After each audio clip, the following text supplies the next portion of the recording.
just rush into an endgame. Who cares? And we're going to try and do something with my queen. Queen's got to go somewhere. Looks like we're going to be fighting on this side of the board, so I'm going to just bring both rooks over here. You're always faced with the dilemma of which rook do I bring. The reason that I'm choosing this one is because I think this open, I don't know. I'm just thinking this rook kind of has a job of defending this pawn. Right now, it's just the king and the rook. And like his, it's just the king. So I think we're going to step over. If we replace the guys, if we replace them, and I'm also trying not to play a blunder immediately. I'm happy trading everything, bro. We'll go into this endgame and I'll absolutely destroy you. Just take another 45 seconds to think, bro. You were playing fast out of the opening, but now you slow Joe roll. And that is a sign of somebody that's good at memorizing openings, but not good at studying endgames and coming up with solid plans and positional play. Does that make any sense? I have no idea. I have no idea. And if you guys are watching this in the future on YouTube Live, just know that this is a pre-recorded video. This is not live. I run these things because I reach new viewers just like yourself. And so I can gain a lot of subscribers while I'm at the gym or I'm at work or doing whatever. And so I'm never trying to pretend that I can jump forward with the knight. I think I'm going to give him a whoopsie daisy. We're going to hit him here. He can attack my pawn, but I can just step forward. If I jump here, I can always just come back here, which I like. No more thinking. I can jump into the middle of the board attacking the queen. Defended by my rook. Prospects of going back to a defended square. Yes, this pawn push would come. But I'm not really worried about this side of the board yet. Like, it's just a 4-on-4. Okay, so this was the move that I saw coming. I would love to be able to just apply more pressure. Ugh. I wish I had a bishop to sacrifice here. Like, this is the moment if I had, like, a bishop here, you sacrifice it every single time. But I think what we're going to have to do is step forward, defending this pawn and stopping this knight from jumping in. Probably what we'll see is a pawn push. And even this knight is kind of getting a little bit eager to jump to the center as well. The only problem with that is this guy is feebly defended by a rook. He is feebly defended by a rook. That is definitely not a strong attack. I mean, a strong defense by any means. This pawn push really exposes my king. I'm going to take my... Maybe I should take my goddamn hand off the mouse. Reposition over here. Again, I kind of just want to maintain my time advantage. This move maybe makes sense. But then he probably just attacks like this, actually. I'll just step forward again. Maybe he goes for a pawn push here. Oh, that lets his knight into this square. That was not smart. That is a juicy, delicious, delectable square for this knight. Yeah, I just allowed that. This seems like the only way. Capture, capture. I mean, I can always jump back with this knight. It definitely was not too intelligible. Do we attack here? If he steps over here, we jump back attacking him again. This guy is going to be a weakness, so I like the idea of all of my pieces being defended. He steps along to this diagonal. And this sort of almost works, but it doesn't. Okay, I can jump over again. Potentially we can jump. This knight is like on a beautiful, beautiful outpost. I think we're just going to jump back attacking the queen. It's like we can do it, so we're just going to do it.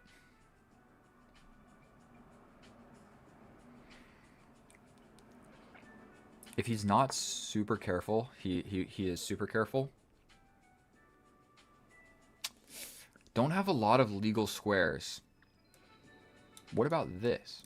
Jump forward with the knight.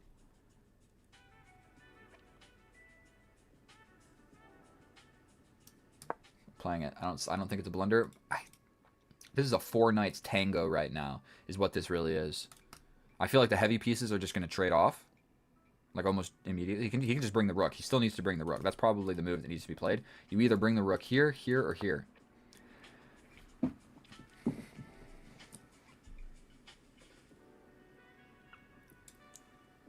Here, back with the knight. I can attack the knight. You defend with the king.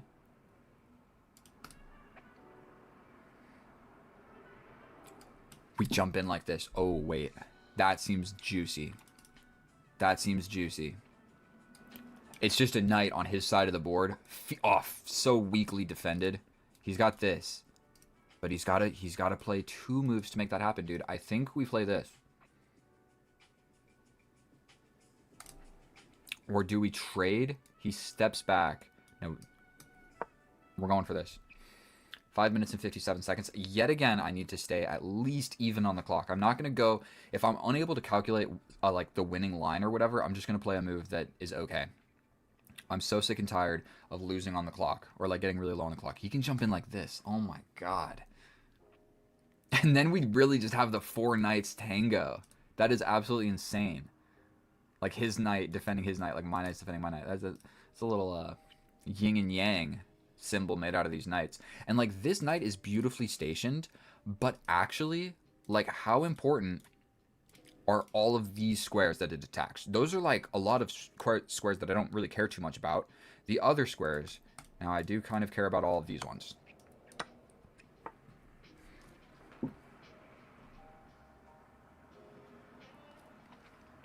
I feel like that's giving just a brief second that makes me think that I have hope. Unfortunately, I have no great way forward, and he's threatening this. God damn it. What if I jump in? What if I jump in, and he just decides he doesn't want the smoke? How's my knight getting out of there? Oh, we go here. You have to take, because I'm attacking your queen.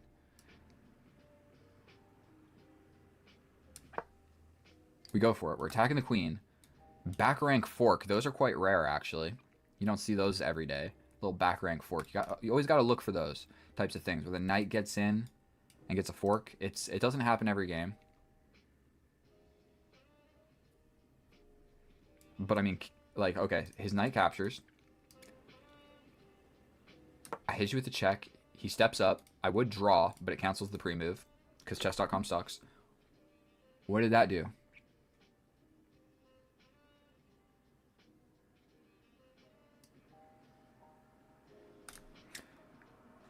Take, check, up. I think that I'm going to go for the pawns. He could capture with a pawn, but I think that's very risky to play. Okay, so I'm thinking check here.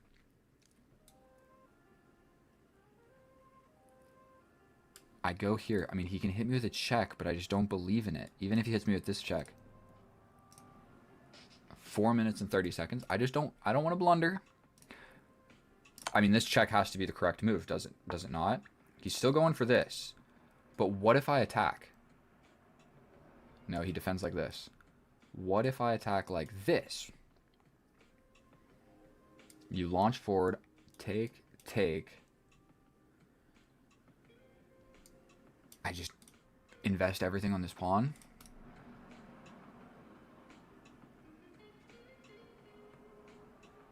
Because this check is coming, but I think I can step over. Even if he hits me with this check,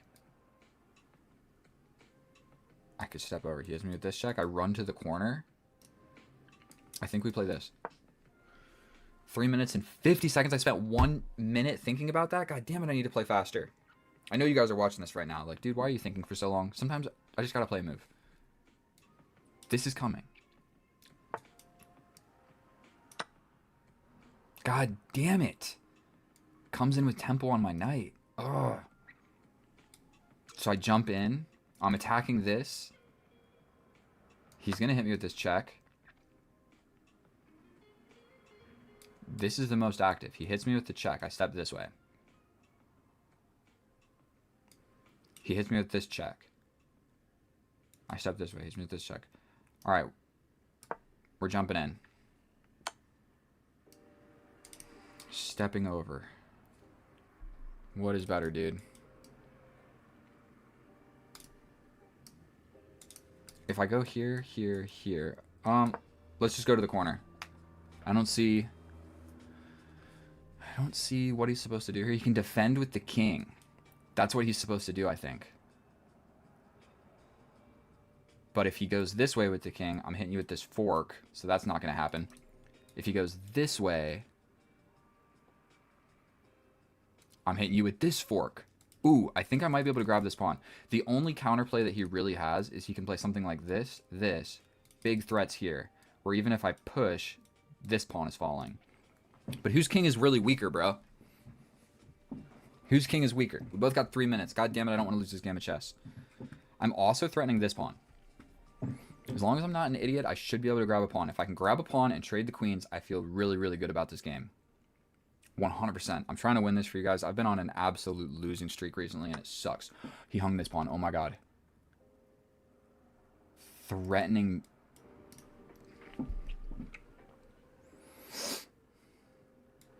Check. Take.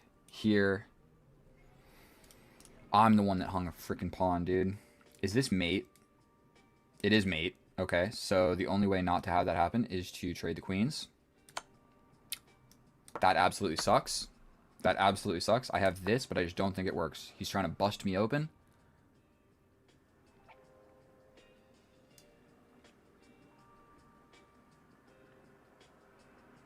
Going for something with this knight. I gotta win something.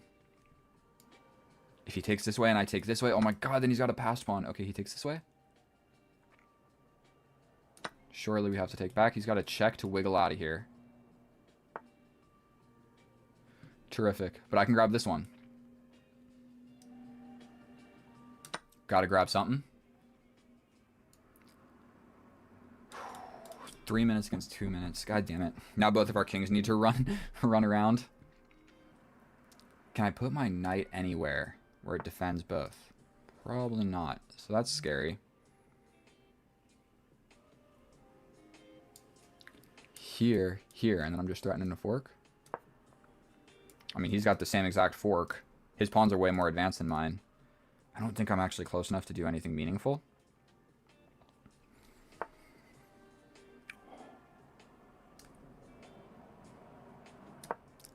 He goes for this. Take, step over. My king is closer, right? Yeah, we take this one, because this is the scary... That was the scary pawn. That was the one that was far away.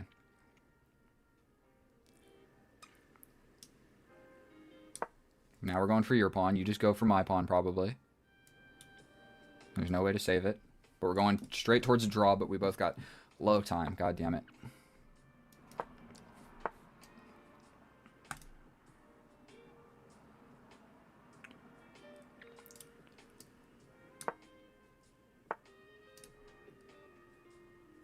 If I step up, he's got this check. Oh.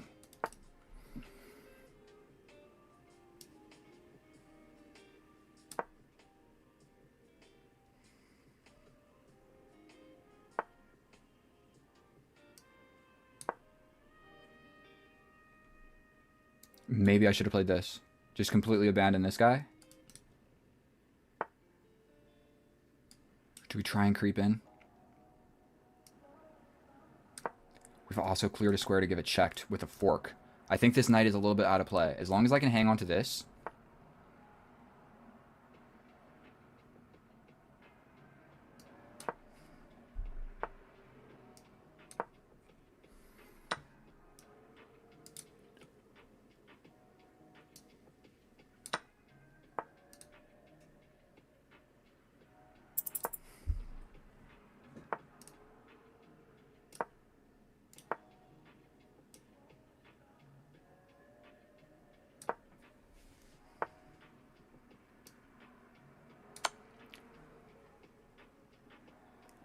I think I just blundered. Here. We have to go for it.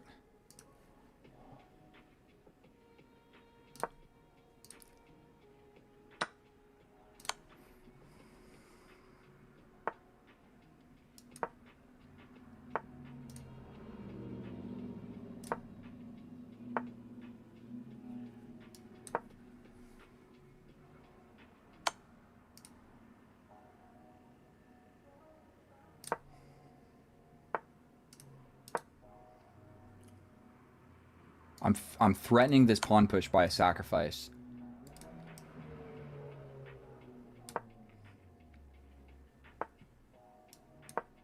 God damn it, 16 seconds.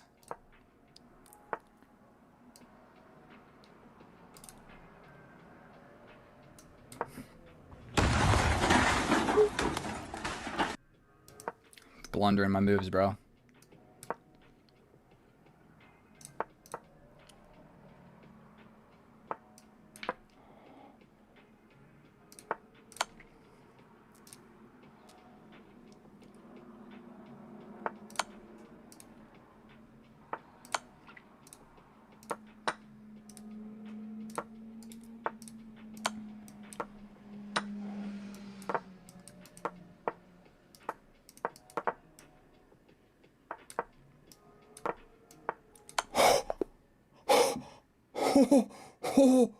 Oh my god. The clock said 0. Oh my god. Bro, heart rate, check. We are checking the heart rate. Oh my god.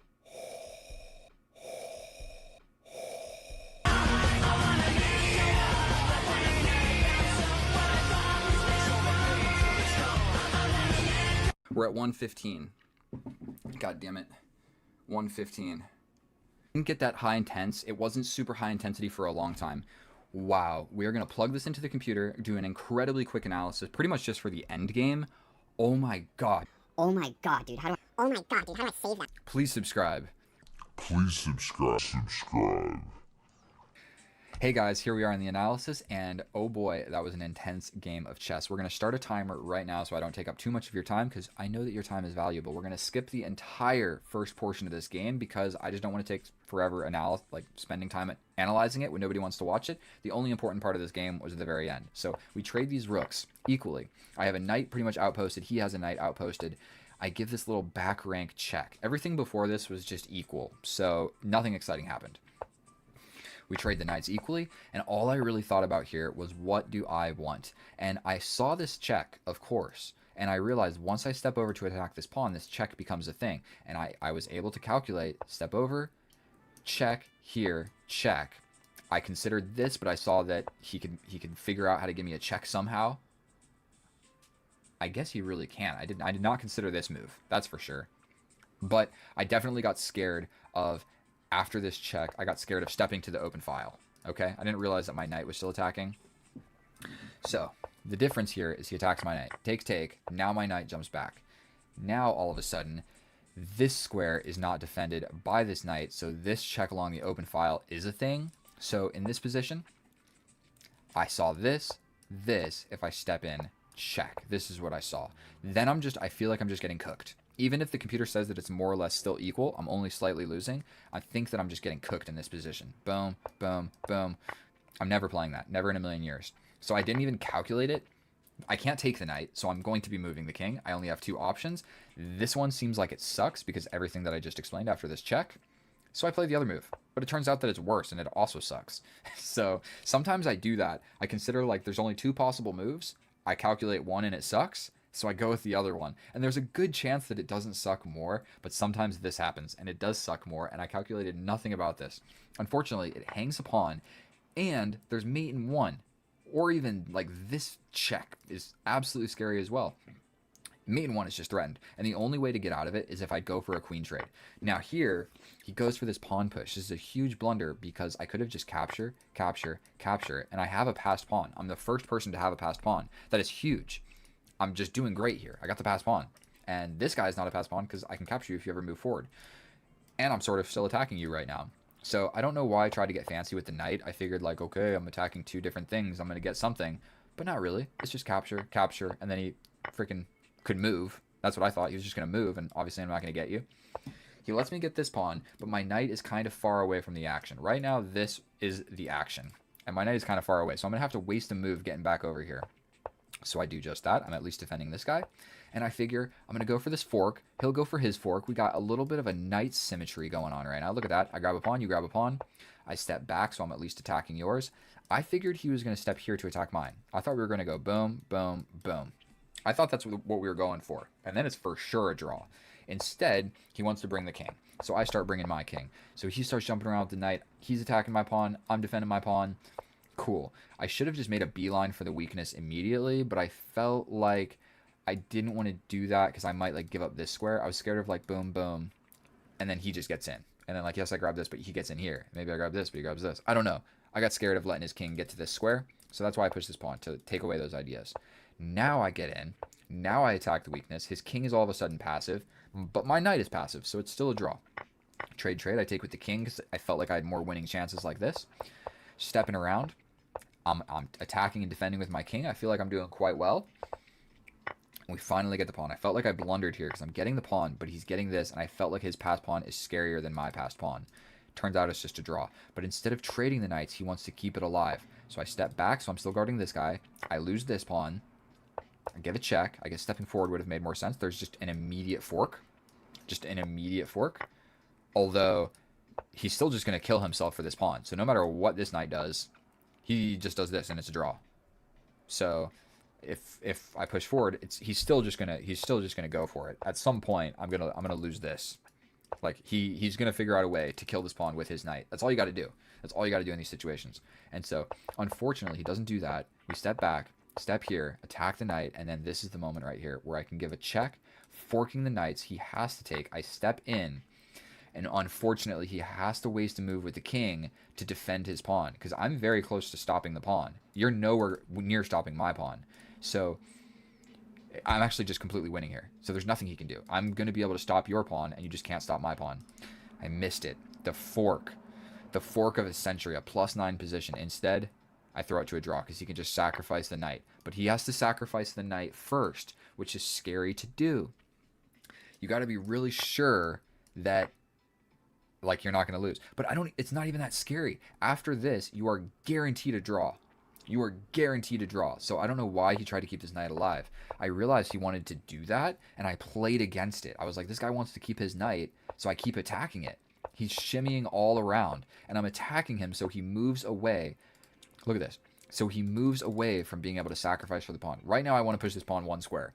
So I step over with the knight because I already know that he doesn't want to do this. And if he does, then my pawn starts going. I mean, he's going to figure out a way to sacrifice for it or just make a queen or whatever. But I played against his weakness. Oh my god, he attacks the pawn, but the pawn starts slipping away. We attack the knight, and he doesn't want to trade. He steps back, and I attack the knight again. Dude, that is so unfortunate. He just needs to study, like, one time. Watch Daniel Naroditsky. Watch knight and pawn endgames. This will never happen to you ever again, my friend. He jumps over with the knight, and right now, maybe he was trying to flag me. That's also a possibility. Maybe he knew what he was doing and he was just trying to flag me. Because if we keep the 2 pawns on the board, I didn't even think about that. Maybe he was trying to flag me. Who knows? We get this check. Oh, forget the knight. I start giving in knight checks for no reason. To stall for time, I have no idea. We get this fork, we grab the pawn, and it's just so lucky. I grab the pawn, and then in this moment, I realized I might actually be able to win this. Because he's cut off. I'm just like conveniently grabbing the last threat. If I didn't grab this pawn and lost on the clock right now, I lose the game. We grab the pawn, and wherever he goes, I'm just chasing him down. And him staying in the corner right now, why did he do this? To be completely honest with you, if he would have ran towards the center, he might have flagged me. Going to the corner and shuffling. Why would he do that? I don't know. I have no idea. Thank you so much for watching my video. It's been an absolute pleasure playing chess for you. I hope to see you in another one. Please subscribe. And if you're watching this live, another video is coming up immediately right now. Thank you guys so much. I'll see you in the next one. Bye. I see like 3, 4 niggas running through the crib. All black, mask on, running through the crib and shit. One nigga run to the front door. I hop out, I start shooting. Bow, bow, bow, bow, bow. Shot the nigga.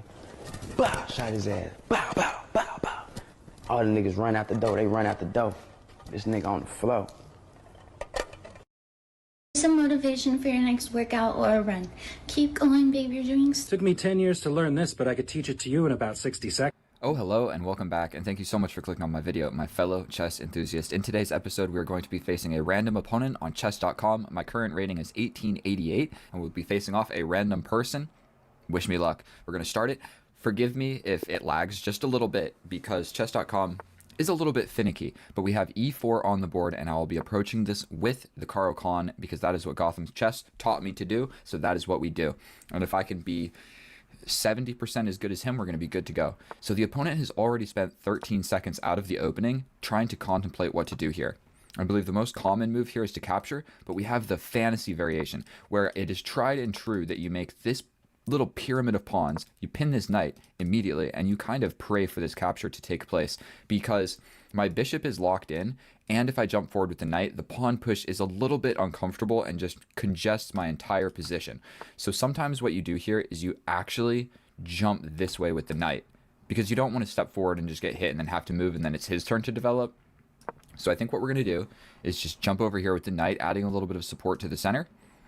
We're still really hoping that this capture comes into play, and what that does for us is it opens up like this square for the knight, but what it gives away is this diagonal for the bishop, and maybe in the future to the queen. You always got to be careful of these diagonals, but I think that I'm just going to be able to castle out of all the nonsense and we're going to be all right. So I'm not going to be able to explain every move out of the opening. I'm going to try to just maintain a time advantage. So I don't see a reason to trade. We step back, and then now it's actually defended by the queen. If he pushes forward, we step back again or back here. Either one is probably fine. This one has an immediate threat on the pawn. And if you're looking at my eyes right now, I got a sty from spearfishing. Dude, it rained, and then we went spearfishing. So it was amazing conditions. The water was super, super clear, and I shot a bunch of fish, but after it rains, there's extra bacteria because the runoff, like it rains in the sewer and then it goes out into the ocean. So inevitably the next few days. Okay, so what is better, here or here? Again, we're not going to spend a huge amount of time thinking about it. The drawback of this is he's going to have just super quick access. So we're going to step all the way back. I didn't see a bad reason to play this move, but I did see a sort of bad reason to play this move. And there were only 2 available moves. So what all do I need to really calculate? Okay. I don't want to capture. That gives him the center, and it just doesn't seem right. So we're going to just develop another piece. Yes, my bishop is not super happy. Potentially we step here, and we put the bishop here. We're just trying to get our stuff developed. Definitely I'm getting a little bit suffocated here, but I'm up a minute on the clock. Love to see it.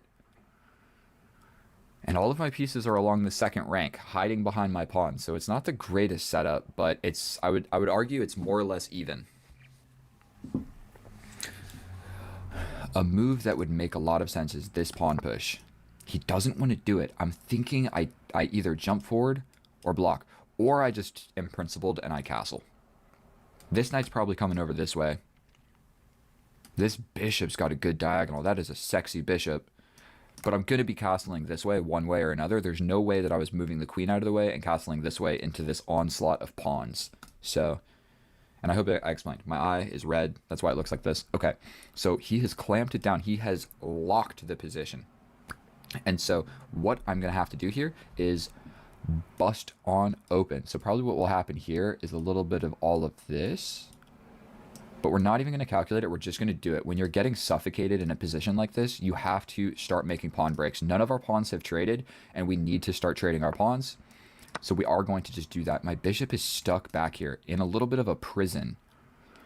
And if that opens up and we trade, so like the pawn captured, then we trade. Queen over here, I step over here. He captures. My rook would get active. He steps over. I capture. He captures. I don't actually need to do that, but let's do this first.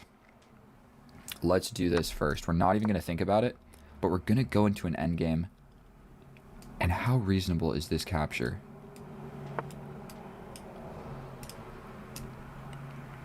That's a tiny bit problematic. Maybe I should actually calculate some of my moves. Maybe I should calculate some of my moves. Is there a counterplay? Is there anything I can do about it? It looks like the defensive square is taken away from my knight. And if I go... That was a mistake. That was a huge mistake. I didn't mean to play that. What is he going for here?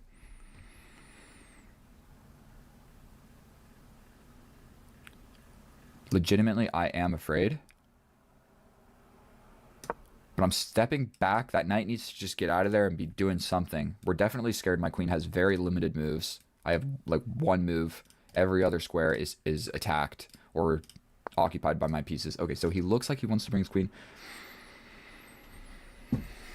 Oof. We have a game of chess on our hands, ladies and gentlemen. If I push forward, oh, that takes away the square from both of my dudes. If I step back, that's just such an ugly, not fun to play move. A pawn break over here never happened. What's he going to go for?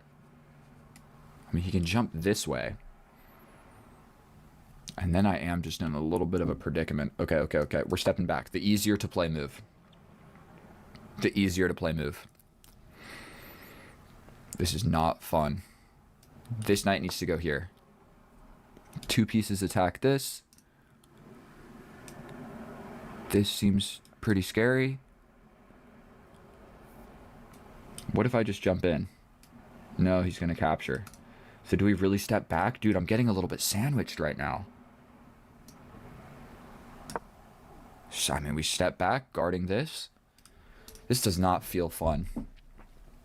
This is not fun to play. Look at his bishops. Look at his pieces. This isn't how you want a game of chess to look. I need to go for this pawn break, but that is so slow. I don't think that it really does me any justice.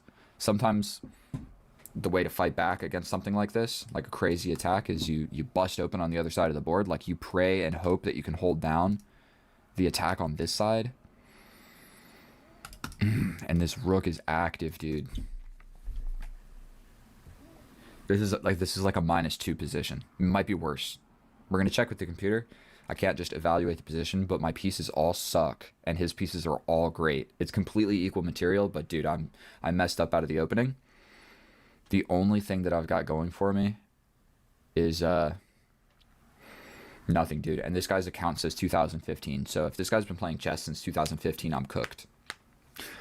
And oh my god, if I win this game, if I win, I make it to 1900 for the first time ever in my life. And if I lose, dude, I just go back to where I've already been.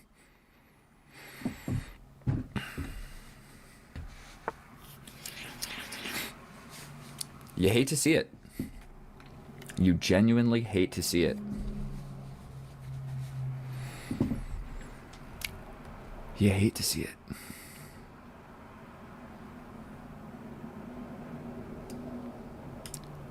Say I step forward. That may be the only option. We step forward. That gets really complicated. He can just sacrifice. But in that position I can take. There's this straight up is going to win my queen. I can't take back because it's pinned. So if I play this, what's better? This one? This? If he plays the check,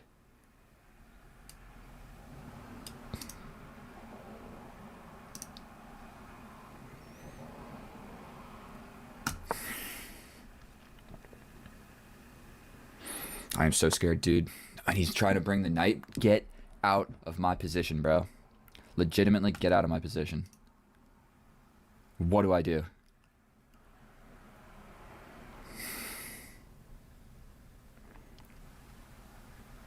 He's just coming in, bro. Do I defend mate like this? We step up.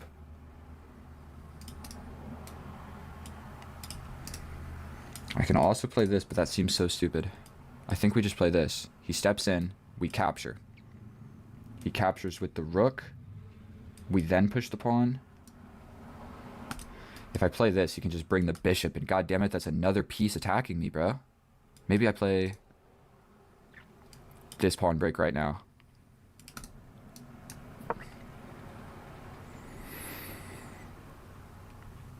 He can almost just sacrifice here, and I'm in a lot of trouble. Because I step over. If he plays something like this, I am defending. So he's bringing the knight. Okay, so say he captures.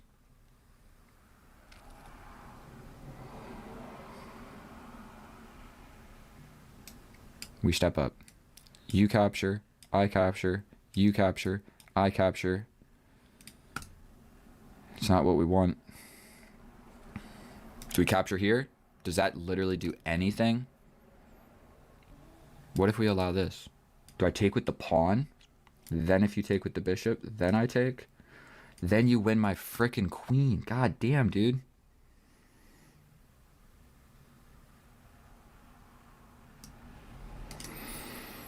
Here. I think this lets me survive.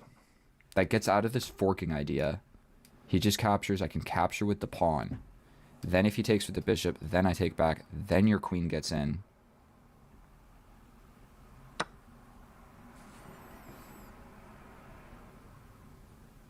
If I take here, he takes with the bishop. If I take back, I'm going to lose a pawn, but I'm just going to go for it. Now I'm down 40 seconds on the clock. Definitely it's not fun.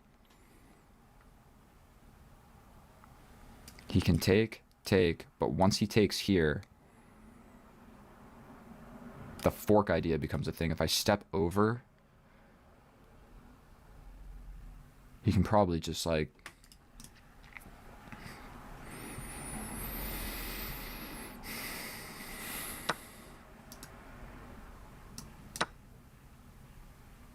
He steps in, okay.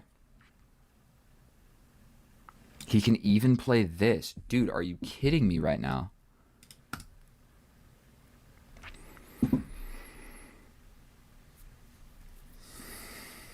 He plays this. What if I step over? Then if he plays this, I capture, he takes his check, I step over. Or I block here. I might step over. Seems like an incredibly slow move. Do I attack the rook? That's probably just going to coax the rook into my position, and that's no fun. Pawn break?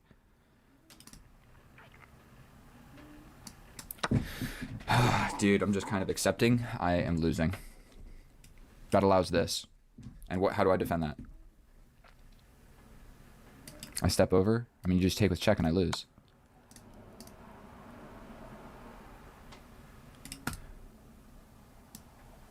I only have one move, and he just takes my queen.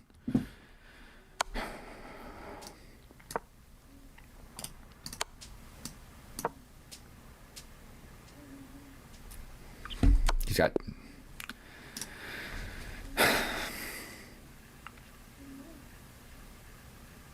That officially sucks, dude. That game was no fun to play. I hope you guys enjoyed watching me lose. We're going to check this with the computer. Dude, I don't know what to think about that game. I feel like he played a bunch of weird moves out of the opening. And here we are in the analysis. And after playing that game and going through it with the computer, I definitely don't want to accuse all of my opponents from cheating, but I do know that at least a few of them are going to cheat. And now, before I go into any of this, I just want to explain. I have cheated in the past, and I am not going to be one of these YouTubers that says, oh, I've never cheated, I'm a perfect human. Are you kidding me, bro? I've been playing chess since I was like 15. Of course I've cheated a few times, and through that, I'm not an idiot, so I know how to do it somewhat correctly. And so what you want to do is, through the opening and the middle game, play as many, if not blunders, but mistakes and inaccuracies as you can. You can kind of get away with that because it will lower your overall percent, but you'll be able to maintain an advantage later on. And all that really matters is playing the best moves in the late middle game and in the end game. And so I don't want to go through this game and just be like, this guy absolutely cheated. But I want you guys to like actually watch this and let me know what you think, because I actually don't know. Maybe he just had a good game of chess. Maybe he cheated. It's really hard for me to say. All I know is that a lot of people will cheat, so there will absolutely be games where I face cheaters and just lose the way I did. And that's what sucks about chess, is like, bro, I wish nobody cheated. Then you could just like, I could take the ownership of the loss, but right now I'm not taking the ownership. I'm like, dude, there's like a percent chance that he cheated. So either way, we're in the fantasy variation. We're playing some moves. You don't got to play the best moves here. Play the best move every once in a while, and definitely you're going to want to throw in inaccuracies. And so I step back. He follows it up with just, a couple of the best computer lines, 3 of the best moves in a row. Take note, 3 best moves in a row. Inaccuracy.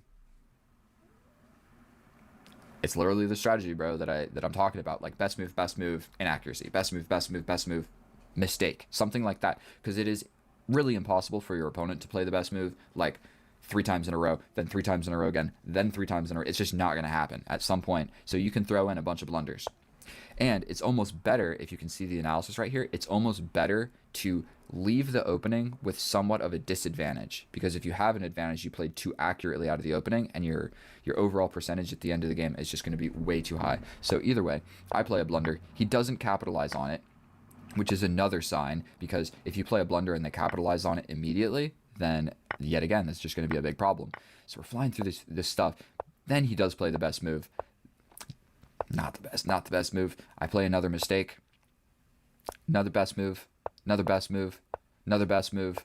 Then this one, to play this is the best move. That's too crazy. If you're sitting there with the engine and you're looking at the moves that you can play, for sure you move something else. You play this move and everybody knows you cheated. So you play something like this. One of the second best moves. Even though it's a mistake, like this move was crushing, but he knows if he plays this move, it's way too suspicious. Nobody's playing that move, bro. And so still, it's there. He's not going to play it. You move the knight here to bring the knight here, so stick with it. And that's good for him. He still has a plus 2.3 advantage. This is plus 5. That's 2 winning. You don't need to be plus 5. We still got a game of chess to play. Why not throw in an accuracy and lower your accuracy a little bit? You don't want to play the best move. You're still going to win. Then I step forward. Best move, best move, best move. Inaccuracy. Or not inaccuracy, but oh my god, it is the best move. Are you kidding me? Okay, best move. Best move. Best move. Best move. How many was that in a row here in the end game? So we have 1, 2, 3. Playing the purpose inaccuracy. Then we've got another inaccuracy. I think the other one's too crazy. We got 1, 2, 3, 4, 5, 6, 7. Now, the last few moves of that are incredibly easy to play. Like, if you saw the first move, then you're going to see this one. Legitimately, I don't know what to think. Dude played 91% accurate, 1 mistake, 3 inaccuracies. All of this stuff, like the mistake is arguably on purpose. If you didn't play that mistake, your accuracy is going to be like 96%. Do you really want that? Not if you're cheating. You only want it to be 82%, okay? So I played 81% accurate. I feel kind of like an idiot if this dude didn't cheat and he like watches this video and he's like, dude, you suck at chess. You played 2 blunders, 2 mistakes, and 3 inaccuracies. How do you expect to like... You guys let me know what you think. That was a little suspicious to me. I'm going to not take ownership on that one, personally. I'm not going to take it as a smudge on my record, but we will be moving forward. So if you liked or learned anything from that, if I should make the video about how to cheat and not get caught, let me know and I'll do it. Or any other videos. I got a membership. If you join my membership, you can request me to do anything you want or play with you or whatever. So thank you so much. Please subscribe. I'll see you in the next one. And I'm out of here. Goodbye. 是小马宝莉的碧琪，你敢发碧琪是吗？ Oh, hello and welcome back, and thank you so much for clicking on my video, my fellow chess enthusiast. In today's episode, we're going to be doing what we always do, making the push to 2,000. Like it or not, that is what every single chess player is doing. Actually, like 99.5% of us are under 2,000, and we're trying to get there. So, you guys are going to watch me along the way. I'm going to start the game so that I don't sit here and yap too long. And this is going to be game number 22. I'm at 2,700 subscribers, and I am at 1832. We play e4. And so the goal of this entire series is to give you the raw, uncut progression of my chess. That's what we're trying to do. That is a passive move. So what we're going to do is a passive move in return. And if he's going to play quick out of the opening, then god damn it, we're going to play quick as well. That's one thing you got to do with these guys. You don't let them give you a time advantage. And we're going to get zigzagged around the board, and I'm going to lose my bishop for this knight. Almost indubitably. But we're going to get a little bit of an open A file. A principled chess player pushes the pawn. Okay, so he's playing really well. But we're going to just keep up the tempo. Keep up the tempo. Don't be afraid. For sure, we're going to be castling this way. And we're going to have to push forward at some point. We're pushing forward because he's going to launch this pawn. And we don't want his bishop getting stationed along this diagonal where, like, I have so many things pinned. That's a good move. That's a good move. Yet again, we're going to try not to think about this for too long. And we will be going... What are we going to be going? That gives him the whole ass center. Or he takes with the knight. Okay, so we're going to slide over here. There's no discoveries that attack my queen. Dude's still beating me on time. Dude, the push to 2,000 is so difficult. This guy is not giving me a goddamn second to breathe. He's just slowly positioning, getting better. I moved my rook over because I don't know what else to do. I'm going to level with you guys. I'm not that good at chess. I'm just making a push for it. And so this series has literally been like 10 wins and 10 losses. Or 11 wins and 11 losses. Nobody likes that move, bro. Nobody likes that move. How do I improve my position? Rule of the least active piece. This knight is doing nothing. So we're going to do something with him. Rule of the least active piece. That's what that was. I decided that this knight sucked, and we're going to do something with him. This guy's sort of doing something. We got infiltration ideas. We have capture, capture, capture. Doesn't look terrible. We also have capture. I can't really take back. We can jump in like this. God damn it. Am I going to have to calculate some stuff? I for sure don't want to be doing that. I can't take, so that's no fun. I can't push. I got to move the knight, so let's go.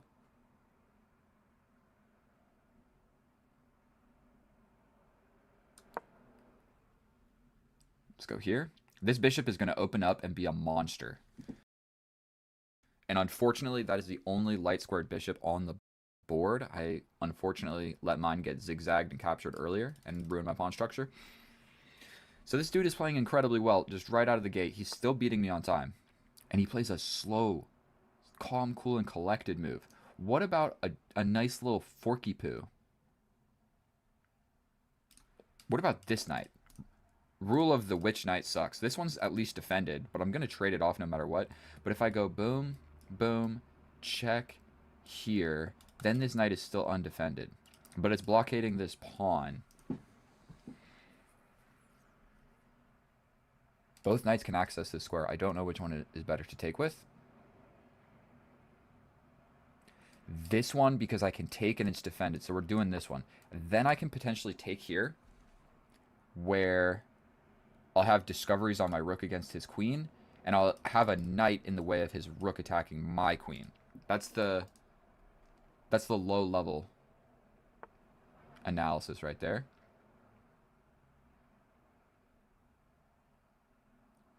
What else do we got? What else do we got?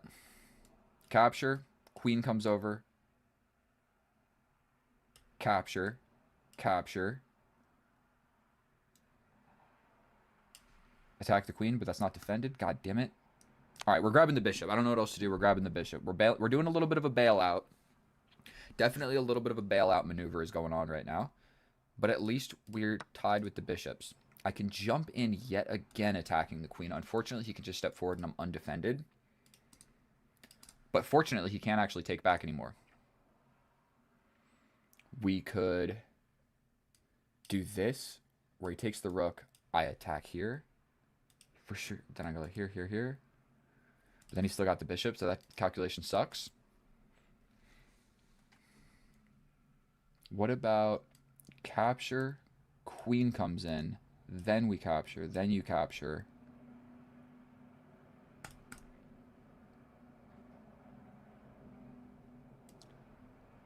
I don't really know what to do with this guy.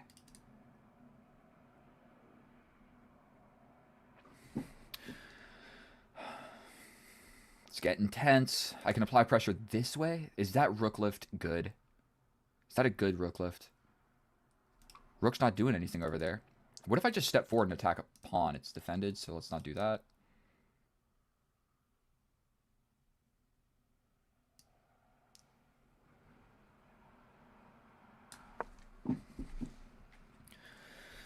I want to get rid of this bishop. I should not have spent 2 minutes thinking about that. Now we're getting into the meat and potatoes of this game, and I am losing on time significantly. And also, I know that I'm not that good at chess, so thank you so much. But I'm trying to explain my thought process. Really, all that we got going for us is we got this saucy pin, we got this saucy pin, we got a knight defending against this at some point. So this, like, if this guy jumps in, the knight is at least there. We got a little rook lift ideas. Oh, okay, you want to do that? Urgh, that's such a good move, unfortunately. That is just a terrific move. That's a terrific move. How do I combat that? I mean, I can attack the queen, but he just takes. So that's not going to be fun. I can take here, where he probably would take with the queen. So boom, boom. Boom. Queen takes. I take. He takes. The knight is pinned. What if I just step back? But then he captures and I step up. Defend. Oh my god, okay, we're stepping back. God damn it, dude. This is not what you want. I'm gonna have to make this pawn push so that this guy's doing something. Because right now, this is weak. Or I get crazy and I bring a rook in. Add just like a layer of complication to this whole mess.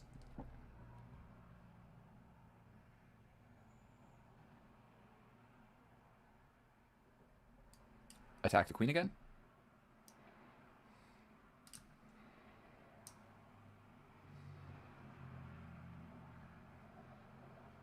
I don't know what else to do. I can also push forward.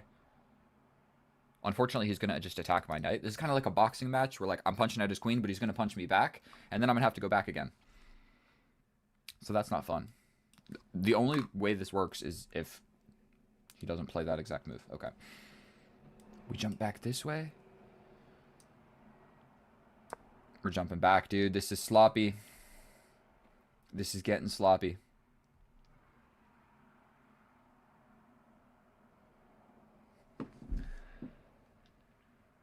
I should have pushed forward, dude. Almost guaranteed that is a move that needs to be played. What if we capture? He captures back. What if I just go for this?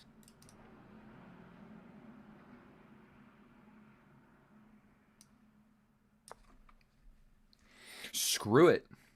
We're going for a pawn. That's what we're doing. In the middle of all this nonsense, I'm going for this pawn. That made me jump. I jumped. I mean, I take, correct? That covers really crucial squares from the knight at some point. And we're just applying pressure to this guy. And what are you going to really do about that, buddy? Your knight can't jump in. I took with a pawn. This guy is still blockaded, so temporarily that bishop sucks. Once this pawn moves one square forward, then, oh god, the bishop's quite scary. But as it stands right now, I'm blocking. This little configuration of 3 pieces in a row is doing quite decent. And I might be inclined to take with the queen.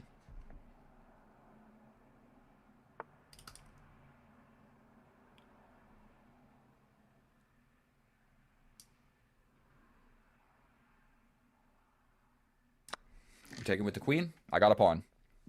What's up, boy? Got something. I got something. Tempo on the bishop. Rook is active. Rook has been activated heavily.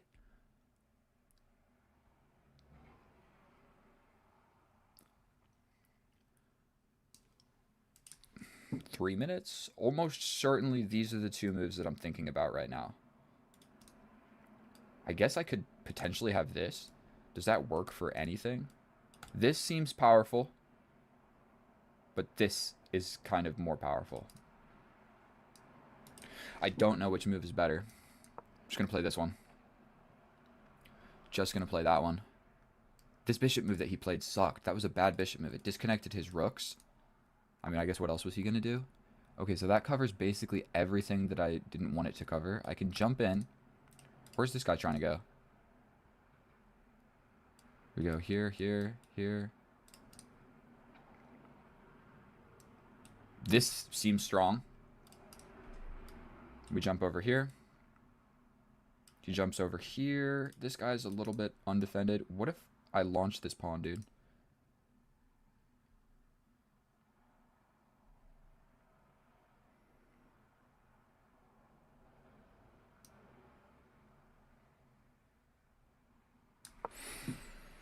(2 minutes and 35 seconds against 5 minutes and 30 seconds. Oh dear lord. What is going on? All right, we're going to just step over to king. Not sure what else to do. Not sure what else to do. Can he infiltrate? I don't think so.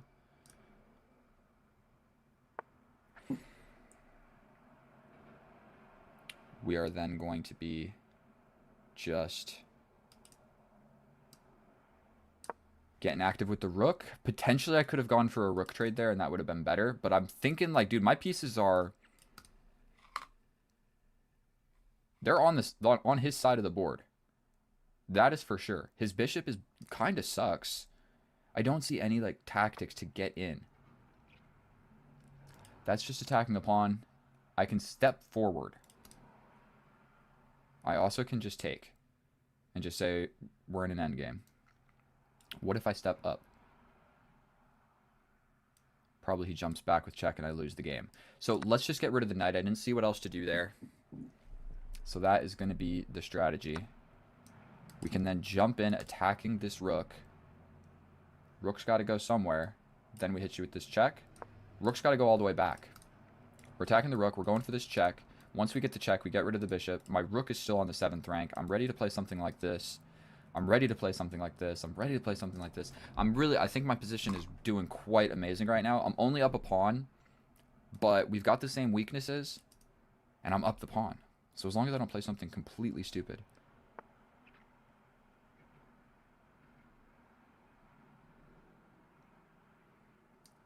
That just hung a rook. Let's go. That just hung a rook. I think he needed to play what I was talking about. He needed to kind of defend against that, and he just didn't feel like doing it. So I think we will...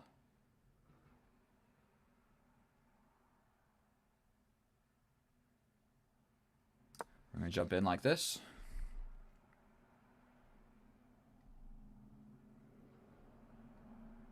Now I mop up. We get rid of this stupid bishop. I got 1 minute and 34 seconds. We can actually defend it like this, which is a sloppy move. I got my 3 pieces on dark squares. He's got a light square bishop. So I think we're doing all right. I can always just push this forward too.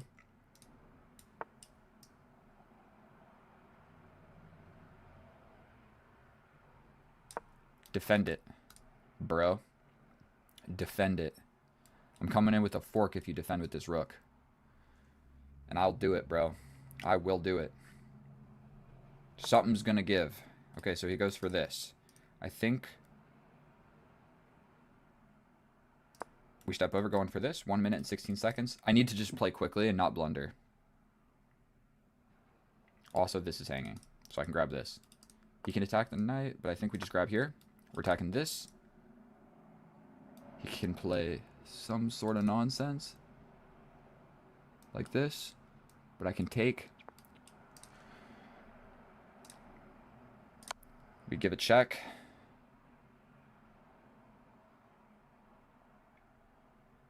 Oh, you're losing the bishop. You can't even step up and defend. You got to step back. I'm grabbing this. This is held. Grab this one. I'm grabbing this one. You hit me with a check. I'm going to zigzag run away. We play this. Grab something, bro. I could have taken. I could have taken with check, but then I guess he runs forward. This guy's undefended. We give a check.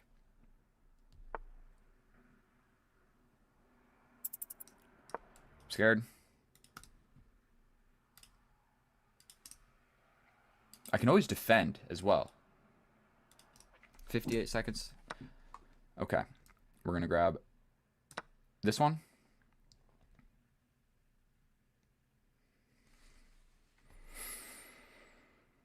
It's just a bullet game. I got 55 seconds. Take a deep breath. Take a deep breath, bro. I got this. I'm ready to grab this guy next. He can defend it a lot of different ways.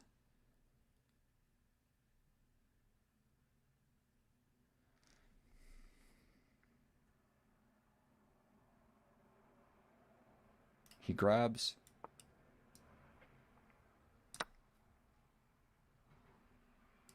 Ready to play this. We got to get rid of this rook, essentially. It would just make my day. He resigns. We don't got to get rid of any rooks. Not today. Let's go, dude. 2 dubs back to back. I know the commentary of that game was not as good as it could have been, but let's hop into the analysis, see what we missed. I think that was a pretty good game. And here we are in the analysis, and hell yes, dude, I suffered so many losses in a row, so to have 2 back-to-back dubs feels good. Real good. And this game I played 91% accurate, so a fairly decent game on my behalf. There was only a moment right here that I was down a pawn positionally. I didn't actually lose the pawn, it was just my position kind of sucked a little bit. That's kind of what this is saying. It's saying you didn't lose a pawn, but you suck at chess, and then this is where I'm crushing it. So out of the opening, didn't play that well, and there's definitely a move later on, rook a4, I'm quite proud of, and so let's just hop right on into it. I'm going to start a timer, and I'm going to take up like 2 or 3 minutes of your guys' time. We're going to fly through this. Stuff's going on, and he just immediately goes for the bishop. Now, I got tunnel vision and said, my bishop, but this pawn is hanging. I could have just straight up grabbed the pawn. Now, it's still equal, so I guess I could have rerouted and tried to replace my knight over here, but whatever, this pawn is definitely hanging. So I jump around with this bishop doing the zigzag technique, jump over with the knight, capture, capture, and now the pawn is like actually really seriously hanging. And I castled. Which, I mean, you got a castle. You got a castle, so I don't hate it, but that is for sure a free pawn. Now that pawn is defended, and we have a completely equal position. So some more moves are played. I capture and just give him the entire center, which I didn't need to do. We do something with the bishop.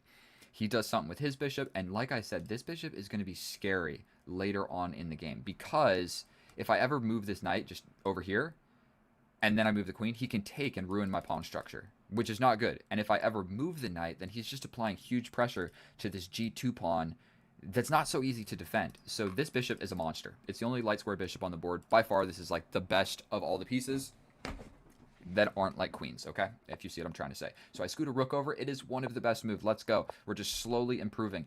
Then, rule of the least active piece. Every single one of my pieces is sort of doing something. We're undecided what we want to do with the queen.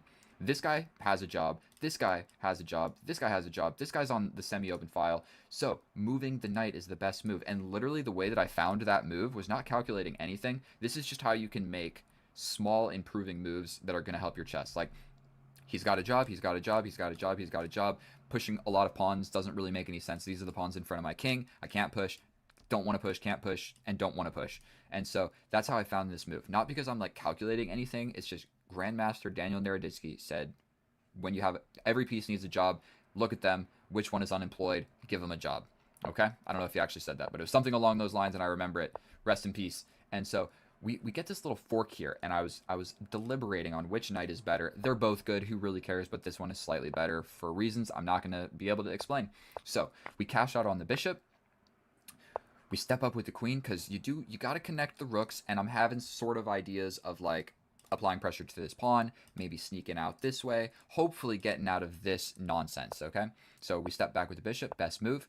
We jump over with the knight attacking the queen. He comes back. We go back. He steps back. And we could repeat the position. But in this position, I said, you know what? Rule of the least active piece. He's got a job. He's got a job. He's got a job. What is this guy doing?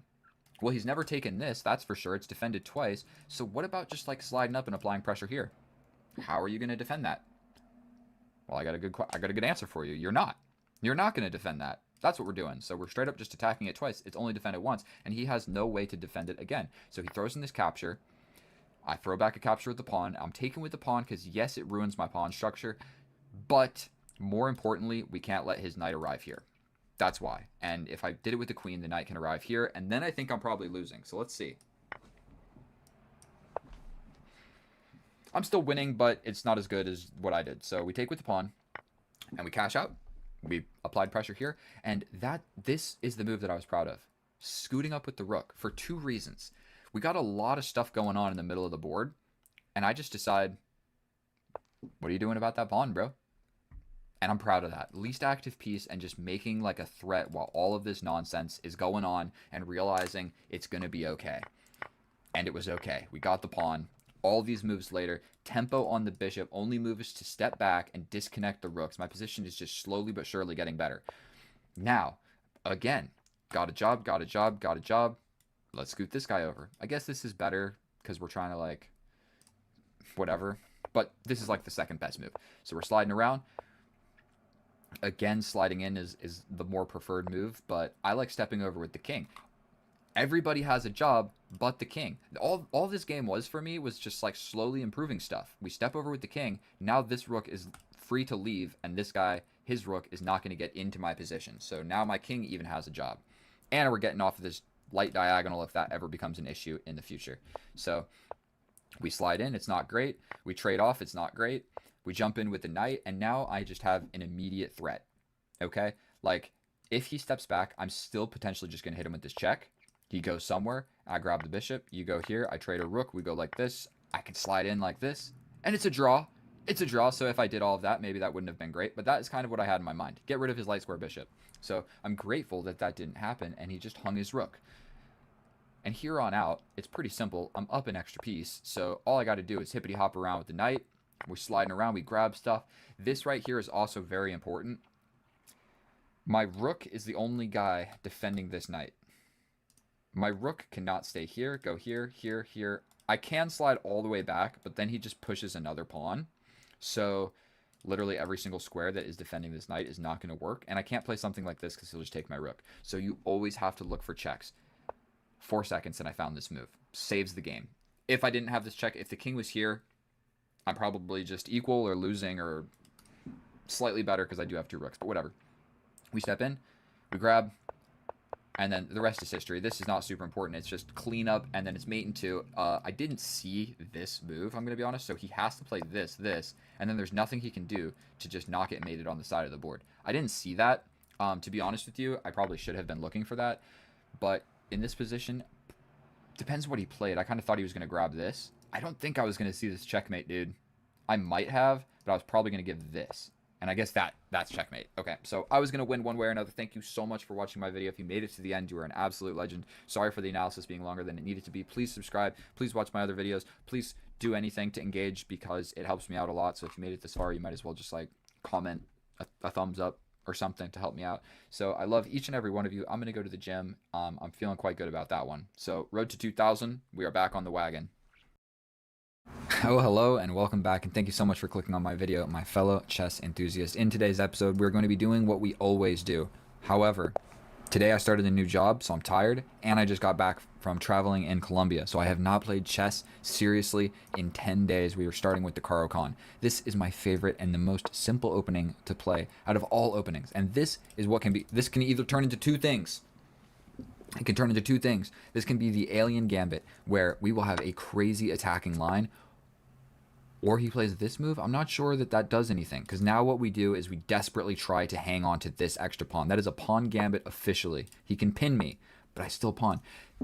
Now this is what is called a pawn gambit. We accept pawn gambits because what he needs to do now is absolutely demolish me, or he's going to lose the game. Now, a simple blunder that you can make here is this, which really sucks. You don't want that to happen because he can go boom, boom, check. King goes somewhere, and then he captures my bishop with the knight. So I know that's hard to visualize. Trust me, I can't visualize it either, but it's happened to me many, many times. And so I'm gonna pick up the pace a little bit. I don't want to just be losing on time for really no good reason. I'm up a pawn, and so he's gonna have to prove to us, why was that pawn gambit good? And I can almost guarantee you that it was not. My knight's getting ready to hop to the middle. This knight's gonna hippity hop all around the board. And so knights before bishops, other than when you want to get your bishop on the outside of the pawn chain. And so I have not been playing chess, and I am nervous. Officially, I am nervous. This pin actually does have some weight to it now because there's no sacrifice. What does that do? That threatens my bishop. Yes. That threatens my bishop because the rook can take, my pawn is pinned to my king. So instead of spending forever and explaining stuff like this to you guys, what if I step in? If I step in, you sacrifice, I take, you take. You're just sacrificing a knight. I give it up here, here. Queen gets in, I step up. We're playing this. I don't believe in the sacrifice. Oh, he would win the bishop at the end. Would he now? I don't believe in it. I just don't believe in it. Dude's playing really aggressive. 18-16, calm down, bro. Calm down. It's not that serious. You want to just sacrifice? There's no way. There's no possible way. I take the rook, right? We allow a fork. that's attacking my queen, but I step out here. If you win my rook, I hit you with a check. You step in. I can also attack here first. This is actually a quite important moment of the game. Dude is really trying to blow me off the board. It's not going to happen. Don't worry. Here's my subscribers for the day. Please subscribe. I love each and every one of you. Okay. Capture. If the knight comes in, we just move the queen. You grab here. I mean, I step over.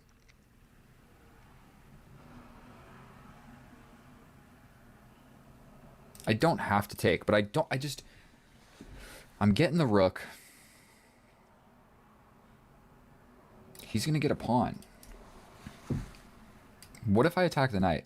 Then he attacks, then I take. I think that's probably the correct move. We just attack the knight. If you sacrifice, then I take. God damn it, then this comes with check. What if I just castle and ignore everything that's happening right now? He sent me a picture of a clock. He sent me a picture of a clock. We might attack like this. Or if the sacrifice this. Dude, what do I jump over here with this knight? I'm just making a move. I literally couldn't think of what to play. He's still got this, and my queen is under threat. But that enables this, where if he attacks, I can take here, threatening the queen. I'm going to message him.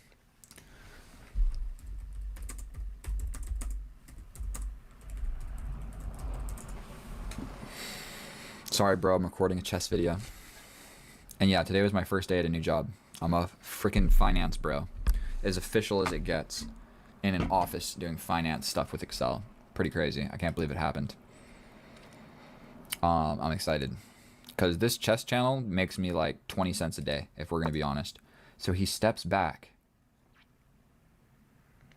That allows this check. He steps in. We have not a lot of great opportunities there. But we do get that pawn. Check. Here. We step over like this. Oh my god, we're going for it. Boom. Boom. This. Looking at the queen. I think we have to play it. Did he even gambit a pawn? I'm supposed to be up a pawn. What happened to my up a pawn? He's up a pawn. Oh, it shows... Okay, so this is the move that I am visualizing right now.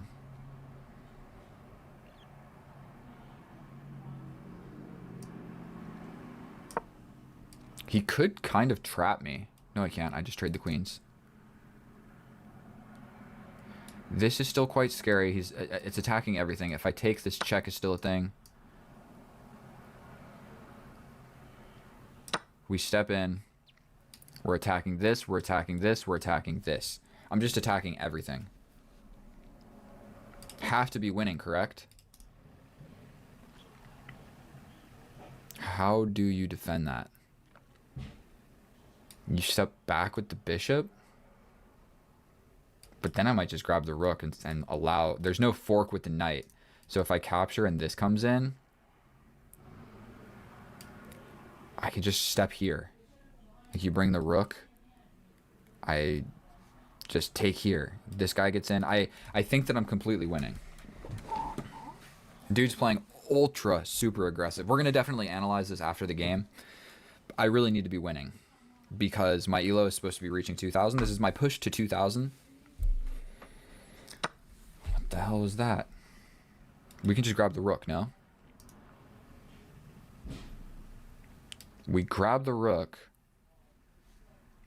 You give the check. I'm grabbing the rook. I don't see what this does. This is hanging. This is hanging. My knight is temporarily defended, so that's cool. He's got this.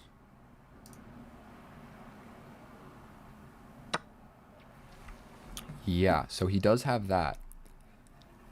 But I can just move my rook, can I not? And then I'm attacking the knight. I can also grab the bishop. Is it completely equal? What's going on here?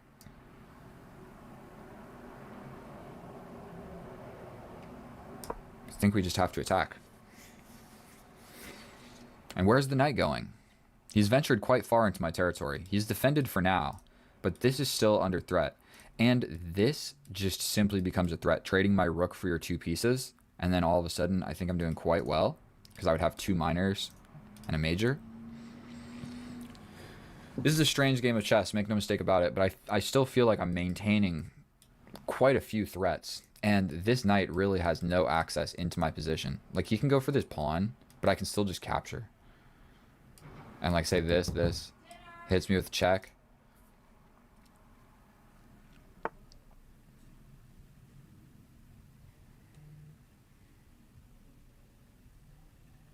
I mean, going for a pawn. I think we trade down, right?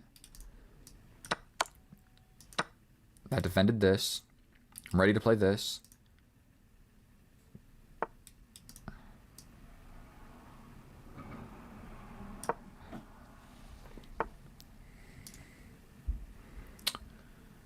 What do we want to do with this knight? I don't think I have a whole lot of great options, so we're just going to step here. If he captures, I'm happy about it. I have 3 pieces versus 3 pieces, but I'm still up that pawn that he traded in the beginning. Don't you forget about it. I'm still up a pawn. So he wants to just launch in here. You're cool.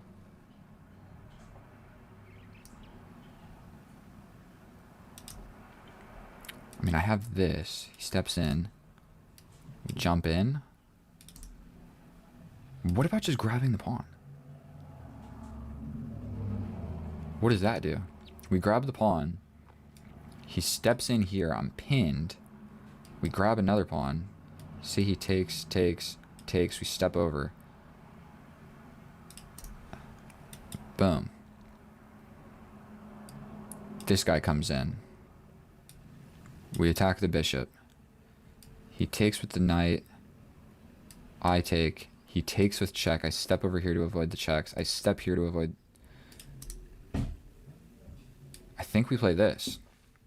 No. We do play this.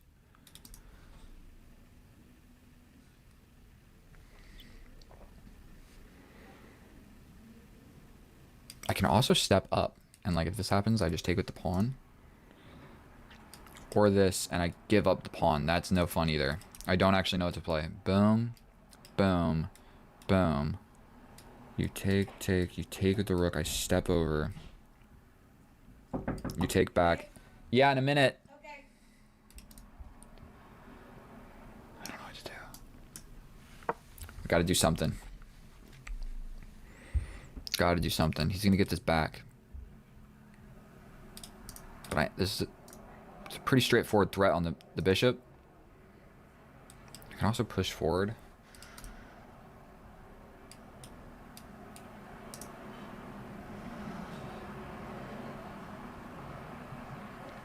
You have to do something with this bishop. And if the bishop moves, then this becomes free to take. Then he slides back. But then I can defend. This all of a sudden becomes an idea. What's going on here? Why can't I mark stuff?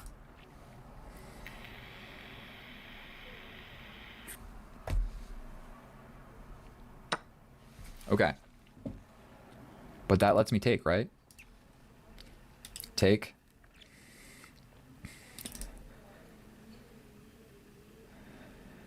Take. Say he jumps in. We attack. He comes back. We take a pawn. He takes. I take. He takes with the rook. I step over. I'm not seeing it. I can just play this. Push forward. I don't know what to do. I got 2 minutes. We take. I'm doing it. I'm going to hold my defense like this. He's got this as just a straight up threat. I think I'm going to try and make a run for it. With 1 minute and 55 seconds, I need to be playing faster.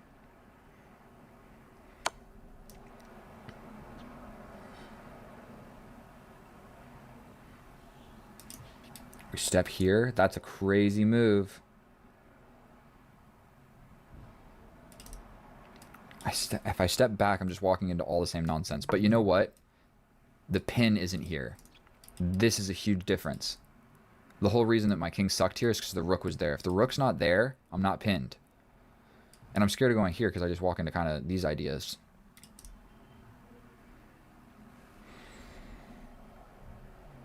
But if I run forward, what happens? Check. I gotta step back because this guy's hanging. Check here.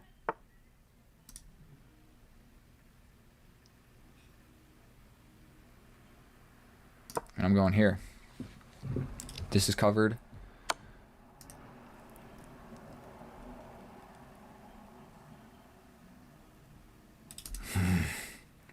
If I step this way, he can take and remove the defender. I gotta stay defending this guy. So we'll go like this. He can give another check, but I can step over. I don't think that's right, dude. Because this check is just going to obliterate me. I want to walk up and take this.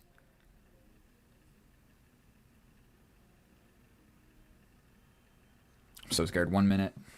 Don't let me blunder. Please, I need this elo. This is also hanging.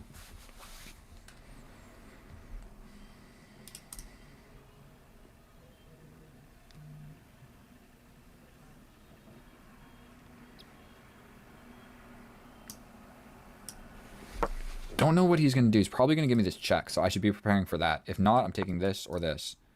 Okay, so he wants to just get fancy. Cool. What does that do? I think we have to just play this. Attack the bishop. We can win a pawn. Is that what my rook really needs to be doing? The answer is no. The answer is no. And I'm not even up a pawn, dude. Everything traded back equally. Oh, I got myself into such a mess. Such a freaking mess. Here, here. The knight gets in. I take. I'm grabbing this. Don't know what else to do. And I've got ideas of attacks. I can even step back, moving the knight gets in here. He can launch forward and hit my knight. That's a little bit inconvenient. Uh-huh. This is the only thing that makes sense, I think.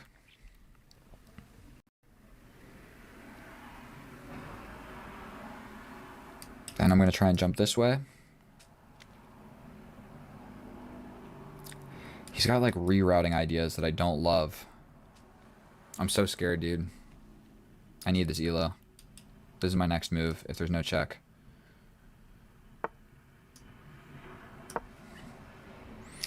Big threats on this.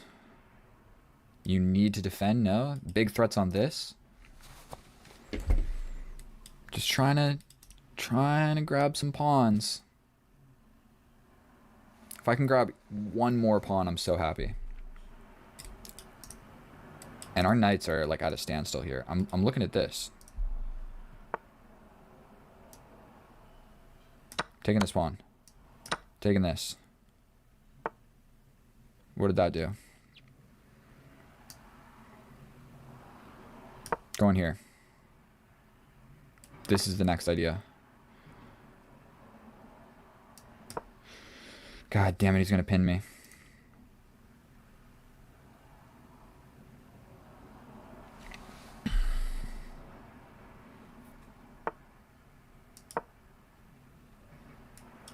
I'm gonna run forward, bro.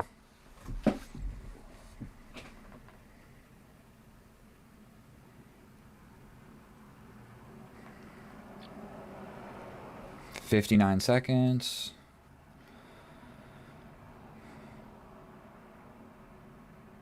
I'm attacking the rook. The rook's got to move, does he not? I'm threatening this. If he He can't defend it. We're taking this. Pushing here. This check. Trades the bishops. He attacks this. But I'm coming in.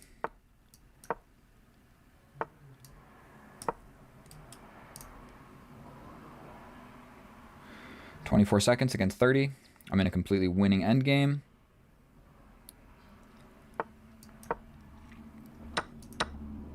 It's covered. That didn't do anything good. Yes. We got 19 seconds. We just don't want to draw.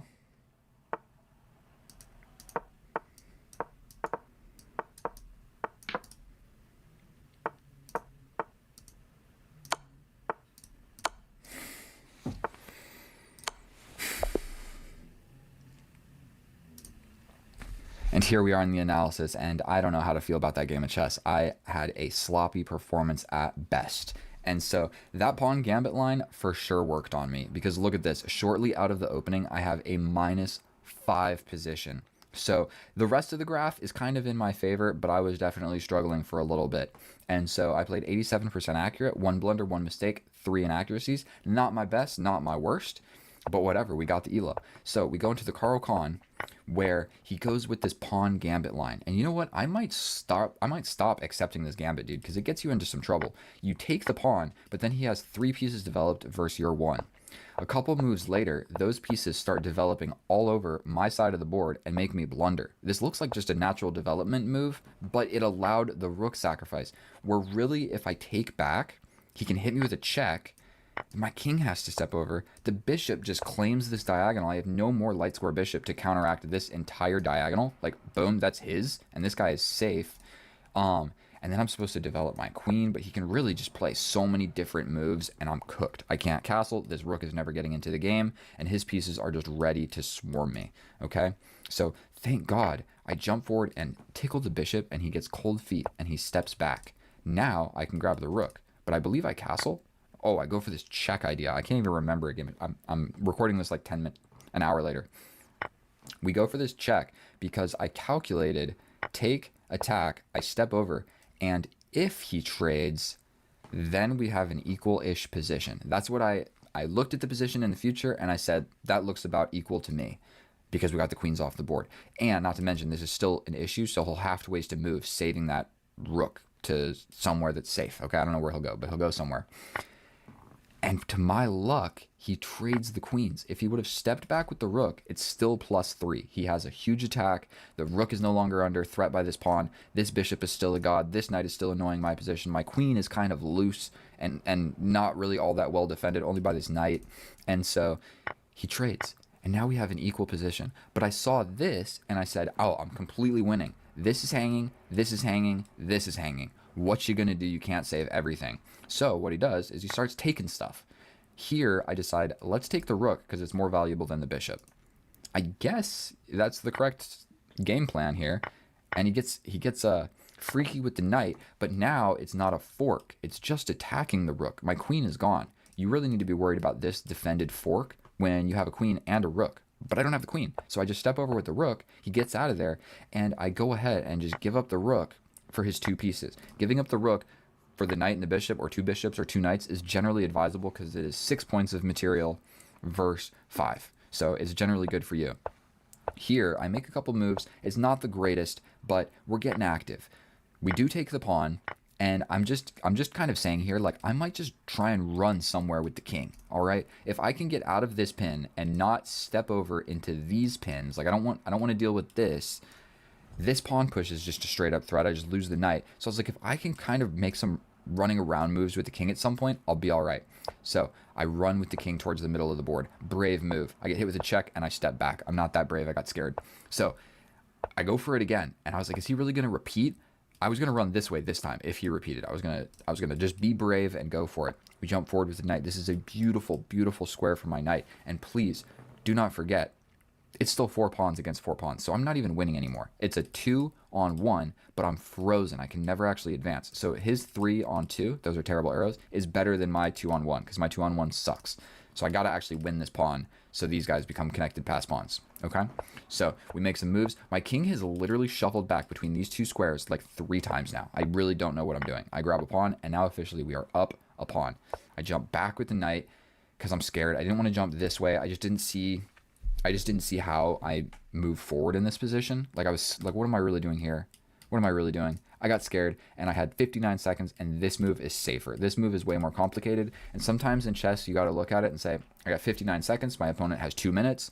Let's just play it safe. This is complicated. I don't want him to out-calculate me on something here. Step back. It's easier. I know it's safe. We jump forward, and all of a sudden, we're attacking this pawn. We got 2 attackers. You only got 1 defender. That's the wrong move. You defended this pawn, but what are you doing about this one? And once I win that pawn, all of a sudden, these 2 pawns, that's 2 connected pass pawns in the endgame. So we make a bunch more moves. I'm attacking this pawn, stepping around with my bishop, stepping up with my king. This is the 4th, maybe 5th time that I have made this shuffle. Like, my king wants to go this way, and he just has not been able to do so. And we finally break the cycle. We have advanced more towards the middle of the board. We're attacking the rook. All he can really do is attack. He could like slide into my position to attack stuff, or slide back and not actually defend this because he can't defend it anymore. All of the squares that he needs to go to along this rank to defend the pawn are taken. Oof, look at that geometry. Boom, I know this arrow's not right. Boom, there we go.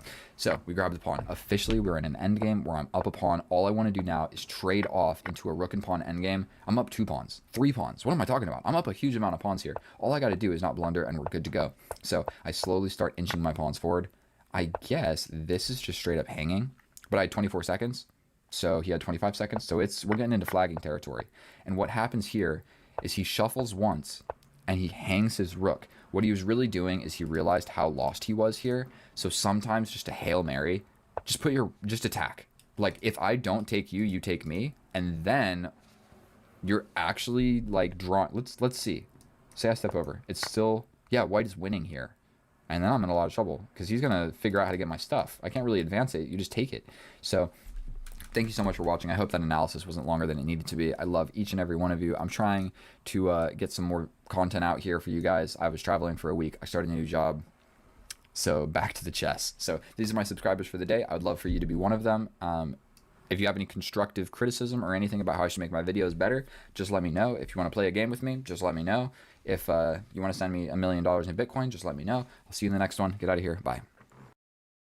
So who wants to tell me what the fuck I'm looking at? Oh, hello, and welcome back. And today is going to be episode number 10, game 10 of the Push to 2000. Who will we be facing today? And I'm going to just level with you guys. I've been working a lot, going to the gym a lot, not practicing a lot. We're facing an 1863 from Brazil, and we will be playing C6. And so the main thing that we're trying to do here is just straight up get better at chess. Just get better at chess. And so one thing that I'm going to try to do now is play faster, because sometimes in non-critical positions, I'm spending a huge amount of time trying to figure out what moves to play, and it really doesn't even matter all that much. So we're just going to develop our stuff. Maybe we give this guy a little tiny tickle. He steps back. And so what we're really going to struggle with now is just the development of our pieces, but let's just castle. I feel like I'm going to castle that way anyway, because there's always going to be this capture and opening this file, so castling and putting my king on this side was just never a good idea. Now what do I do? Do I jump over here with the knight? I suppose so. You can always push forward. And I'm somewhat familiar with this position where they push, we step back, we go for this, they go for here, we take, and then we play along this open file. So preemptively, what I might do is just scoot my rook over. So if we do see this push, oof, definitely don't love to see that. One of the issues here is this pin is quite strong. So if we step back and he steps in, we can then step back. I don't really love the idea of allowing a knight to jump forward. That's just a lot of pressure here, but could he just take? He then jumps in. If I take, then this guy gets the pin. I would have to push forward. He could even sacrifice. Okay, like I said, we're wasting a huge amount of time. Eeny, meeny, miny, mo. This is safer. This is a little bit more complicated. Let's just do it. We step back, just breaking the pin, adding more defense to this knight. We can actually now happily take here. He can jump in. We capture. I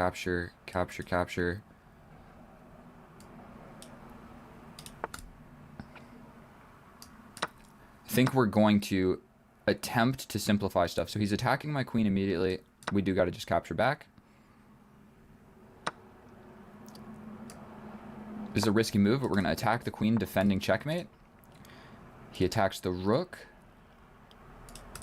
I mean, we could play another stupid move. My bishop never got into the game is something that is mildly alarming, and I'm down 1 minute on the clock. I think we can just move the bishop and we'll be all right.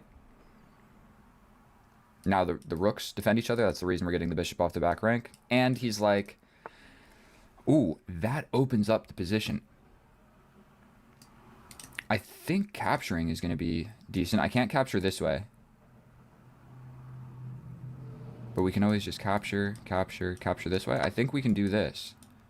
We can't capture back with the pawn, or this happens. But I think we can jump in.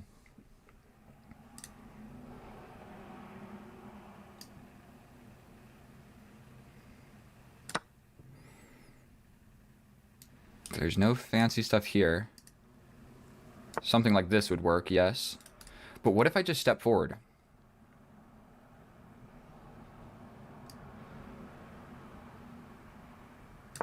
We're going to do it.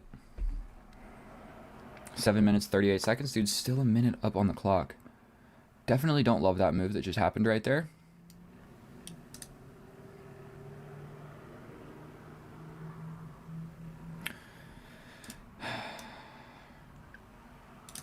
You know what?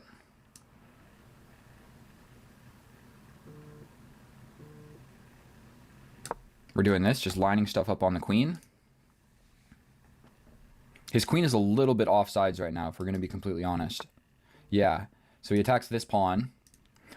Arguably, we might not even need to care about that. What if we just step forward, attacking the bishop? We also have this, let him capture, then we attack the bishop. Bishop probably steps in, we take, rook gets in. That also defended this. I don't know if I was ever going to cap. You know what? I guess there's really two main things we can do here. We can push. However, then my stepping back move kind of sucks. Let's just do it. Let's just do it. His knight can come in at some point. But if he does, I might attack. And I kind of just want to get rid of, like, my bishop. I guess I don't want to get rid of him. But say the knight jumps forward. That's probably the move that's going to happen. What if I just attack your bishop? You're going to step out of it, surely.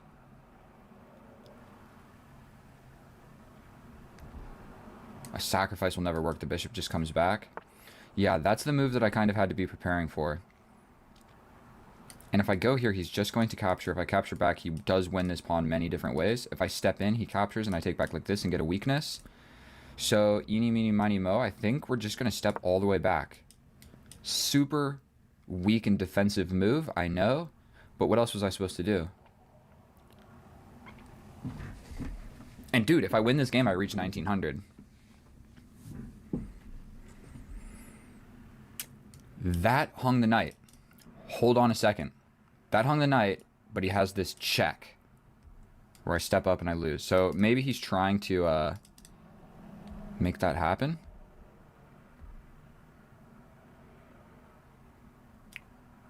What about this?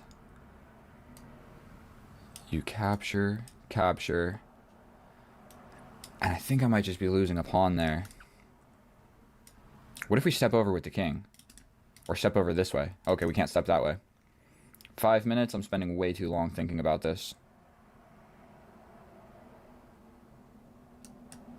Just do this. What are you really doing? You gotta bring the knight somewhere. Like, yes, you can capture, but I might just step up. Get my rook involved. His queen's got this diagonal. He's got this checkmate. Was that checkmate right there? It was. Oh my god, I had mate in one. Oh my god. Oh my god.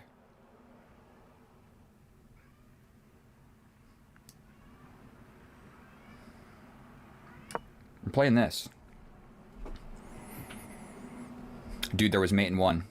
So if I win this game, I am...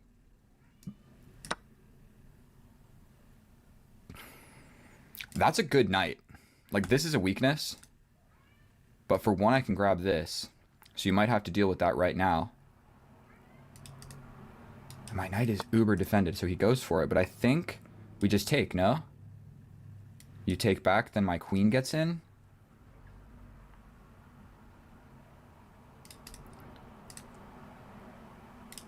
Let's not rush into it. I'm going to grab this. For sure, I'm very scared about playing a move like that.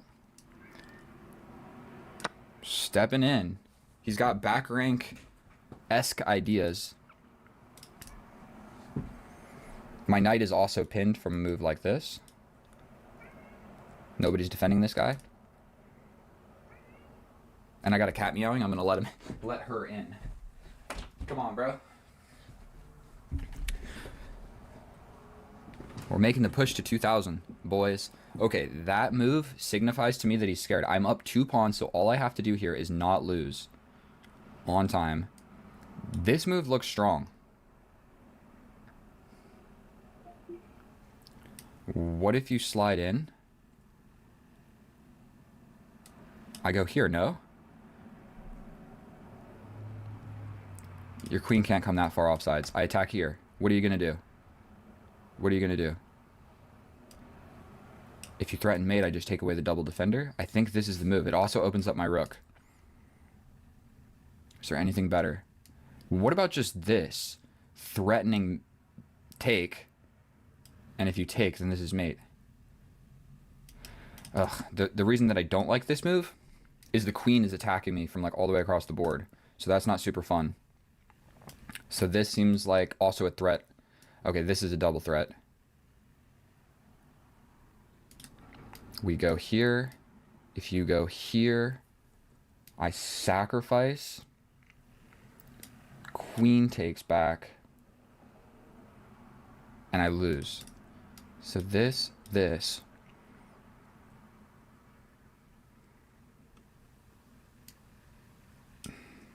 I take here. Probably you're going to take this. Okay. Boom, boom. Boom, boom. For sure, right?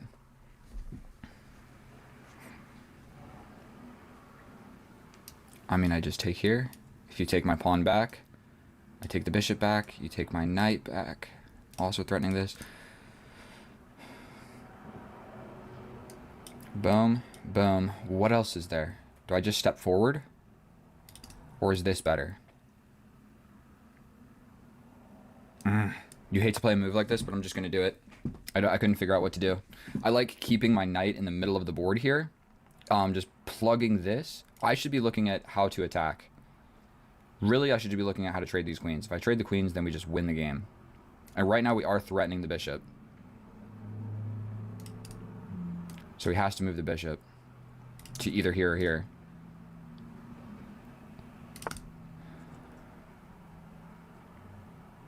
Awesome.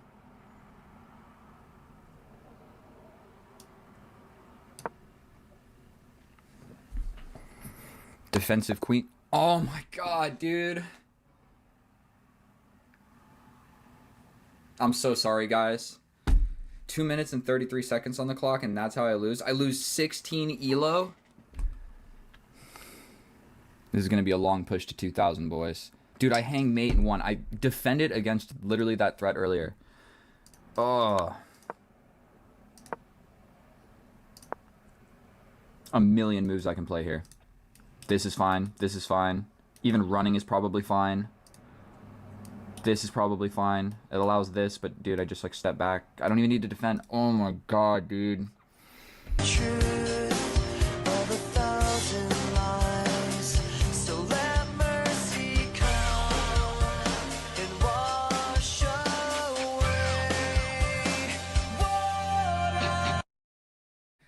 Oh, hello, and welcome back, and thank you so much for clicking on my video, or swiping up on YouTube Live. Whatever it may be, I'm glad that you made it here, because we are about to hop into an epic game of chess. What this is a raw look at my chess performance. So today we're facing 1e4. We're going to be going with c6, the Caro Kann, the easiest to play opening for black. But essentially what this is, without too much of an intro, is I'm going to be posting these games win or lose, so no matter what happens or what I say or whatever, there's going to be no cuts, no edits, no nothing. You're just going to get the raw video. Is he going to push the pawn? He doesn't. Okay, so this is called the Tartakower, where they capture. You can also step back. And I'm a little bit less familiar with this. For some reason, I think this move sucks. You know what? I think you pawn gambit here. Now that I'm trying to remember, unless there's like a specific reason I'm not supposed to play that, I do believe that this is the correct move. You gambit the pawn to ruin his ability to castle, and then you just kind of are down a pawn, but he can't castle, and you say, it's okay. Don't quote me on this. We're going to check after the game and see how accurate that move right there was. He's definitely thinking about it, which makes me happy. Maybe it doesn't make me happy. If he... Let me think about this for a second. I can pin that and leave the situation the way it was. If I capture, he's just bringing the knight. Then I attack the queen and he can still push this pawn forward, which I just don't love. I could capture here and then just jump in. We capture, we attack, opening up my bishop as well. Oh, he can take with the queen, whereas I take and he takes with the knight, and then he's just got a knight in the middle of the board. I still attack it, but it's not as dank as what I was previously thinking.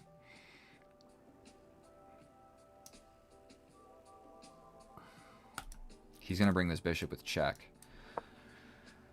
Gambiting a pawn, bro. I'm not a big pawn gambiter, if we're gonna be completely honest. I'm just gonna level with you guys. I play like solid chess. This dude's rated 1889. What country is this? Myanmar, Burma. I had a 3-day relationship with a girl from Burma. A little insight into my life. Take your time, Mr. Dude from Burma. And then also something funny. I was recently in Thailand for the entire month of August this past year of 2024. And there's an island called Koh Samui.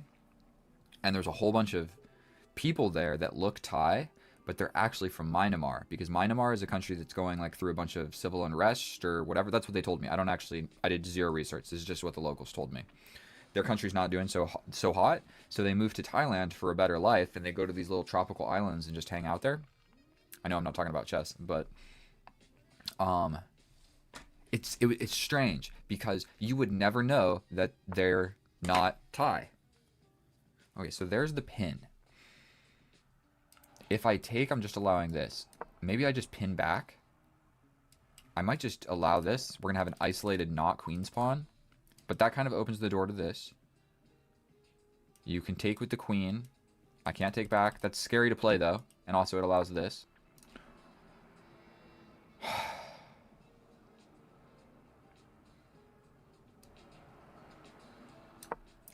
We need to play this. What a basic, stupid thing for me to fall for, dude.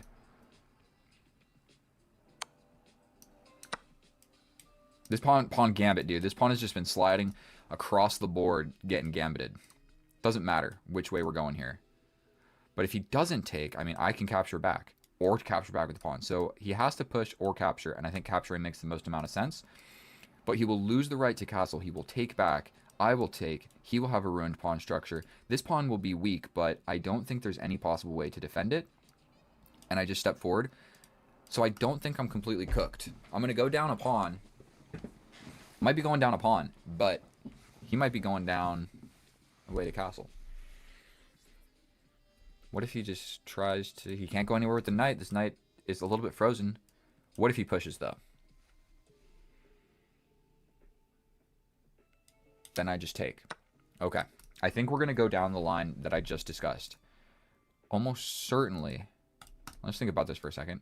We capture, he steps over. I capture, he captures. He has a weakness, and I really don't. We step forward like so, defending the pawn. This guy's just so weak. It has to be okay.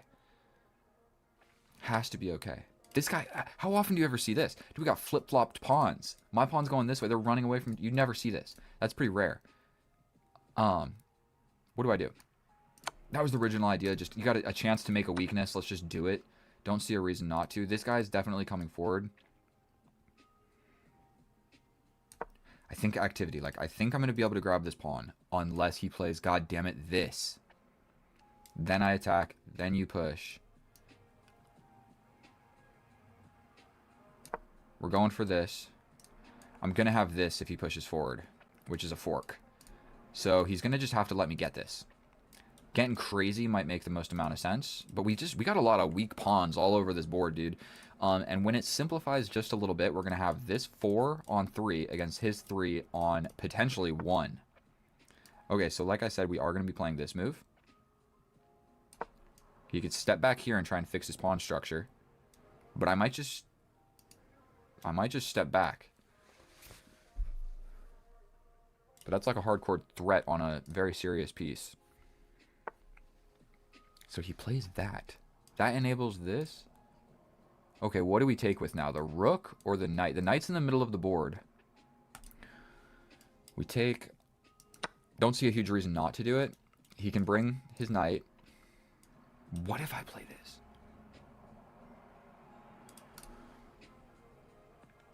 Here, I step back. If you launch... I'm just going to do this. It seems like it makes sense. Oh, I gave him a passed pawn. He has to play this. I gave him a passed pawn. That definitely wasn't incredibly smart.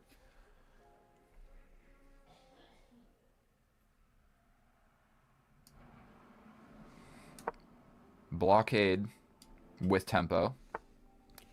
He blockades. Now do I castle? He's stepping over here to attack my bishop. That is definitely happening. So I'm thinking potentially I step forward. He's going to jump in. I could go all the way back, bishop versus knight. I think...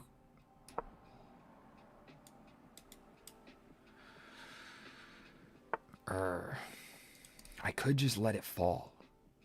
Nobody's up anything. But he has the passed pawn. That is what needs to be noticed. He's got the passed pawn. That definitely wasn't super smart by me. If I step back, he's probably just going to get ready to start pushing it. But if it gets defended by pieces, okay. We're stepping back.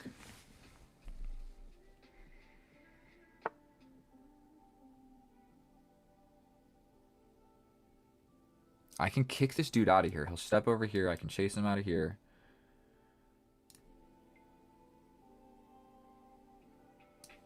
This is a risky type move. You can see my hand is almost shaking, bro. Holy shit. Crap. I didn't mean to swear.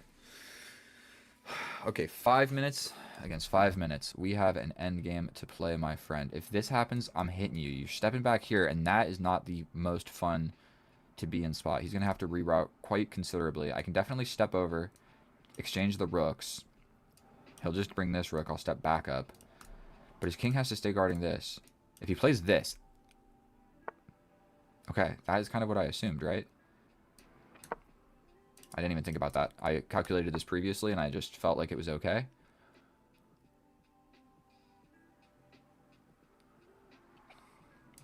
Why does this move feel okay?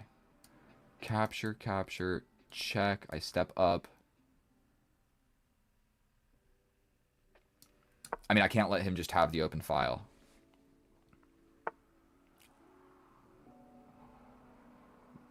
He's going for this. What about allowing it?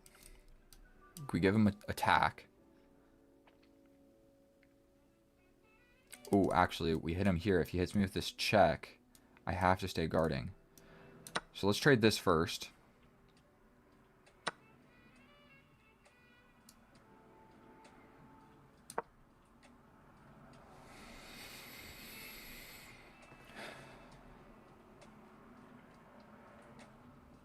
This might be a way in.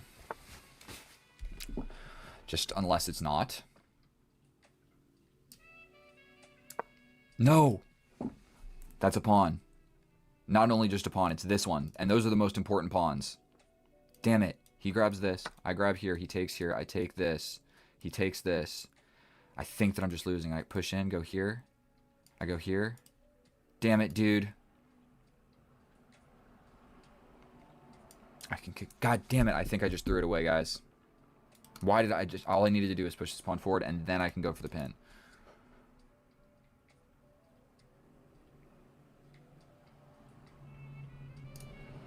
Let's do it. We can attack first, but then there's this fork, dude. God damn it. I can't. All right, we have to grab this. But he grabs this, and then he's got a 3 on nothing, and I'm cooked. I think we have to go for this, this, this, push. You take, I take. This guy's never going to make it. I think he can just start pushing this.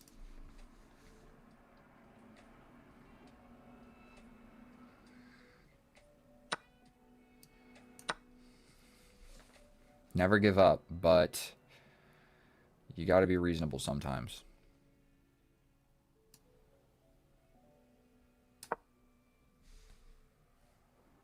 What just happened? Unfortunately, I'm not sure. His king is going to get frozen over here. If he pushes here, he can attack, but I push forward, and then these guys cement each other in.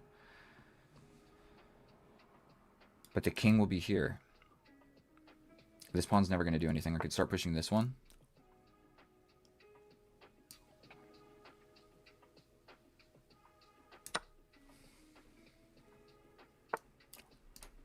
Here, here.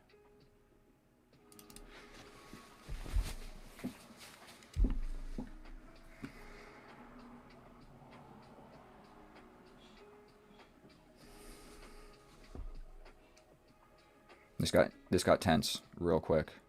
What if I step over? I think I need to start pushing. We push here, but then my bishop loses all of his scope. What about this? This? Where is he going? Here? Then I push, then you push, then I push, then you push. Then I push with check, you take. I take here, you take here. I step here. I don't think that's winning. God damn it, what do I do? Do I just start pushing this? The king is in the way. That doesn't work either. Do I try and run in? He hits me with a check. I step here, check, here, check, here, forward more. Dude, I don't think I can stop him.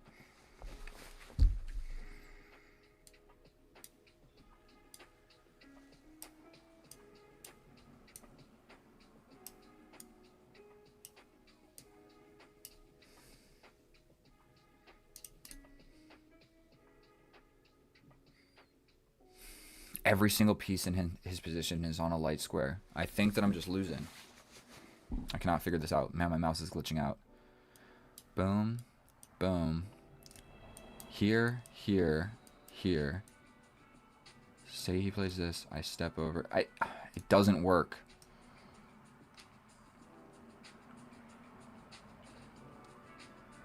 I can't decide what to do, dude. I don't know what's the right move.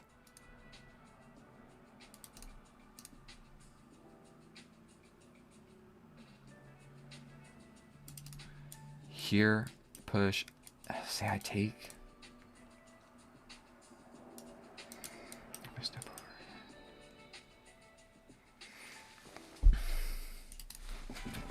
over. Sorry, guys. I'm really stressing out right now. I don't know what to do.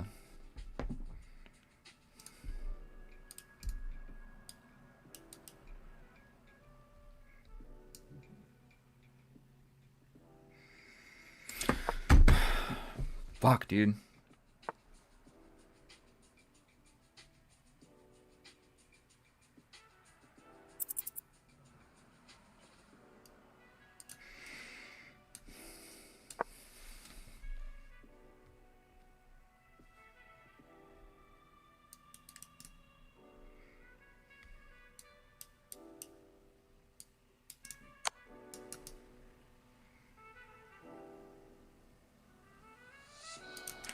I go here, here.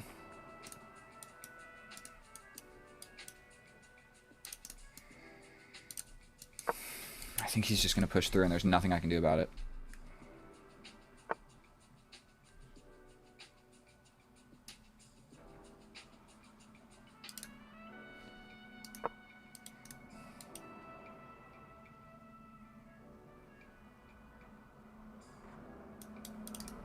What if he just attacks? He can play slow. I needed to step over.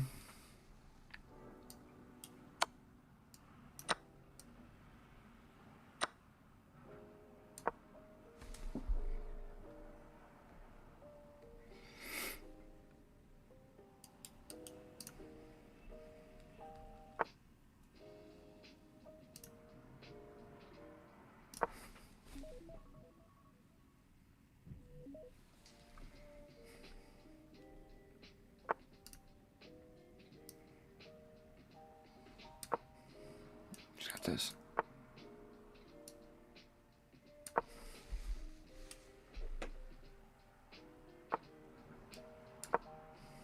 Are you kidding me?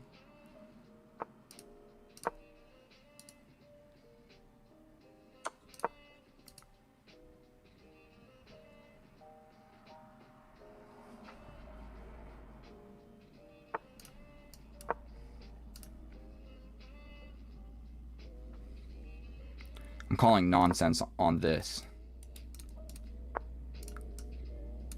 Dude. I don't know, bro. This endgame, are you kidding me?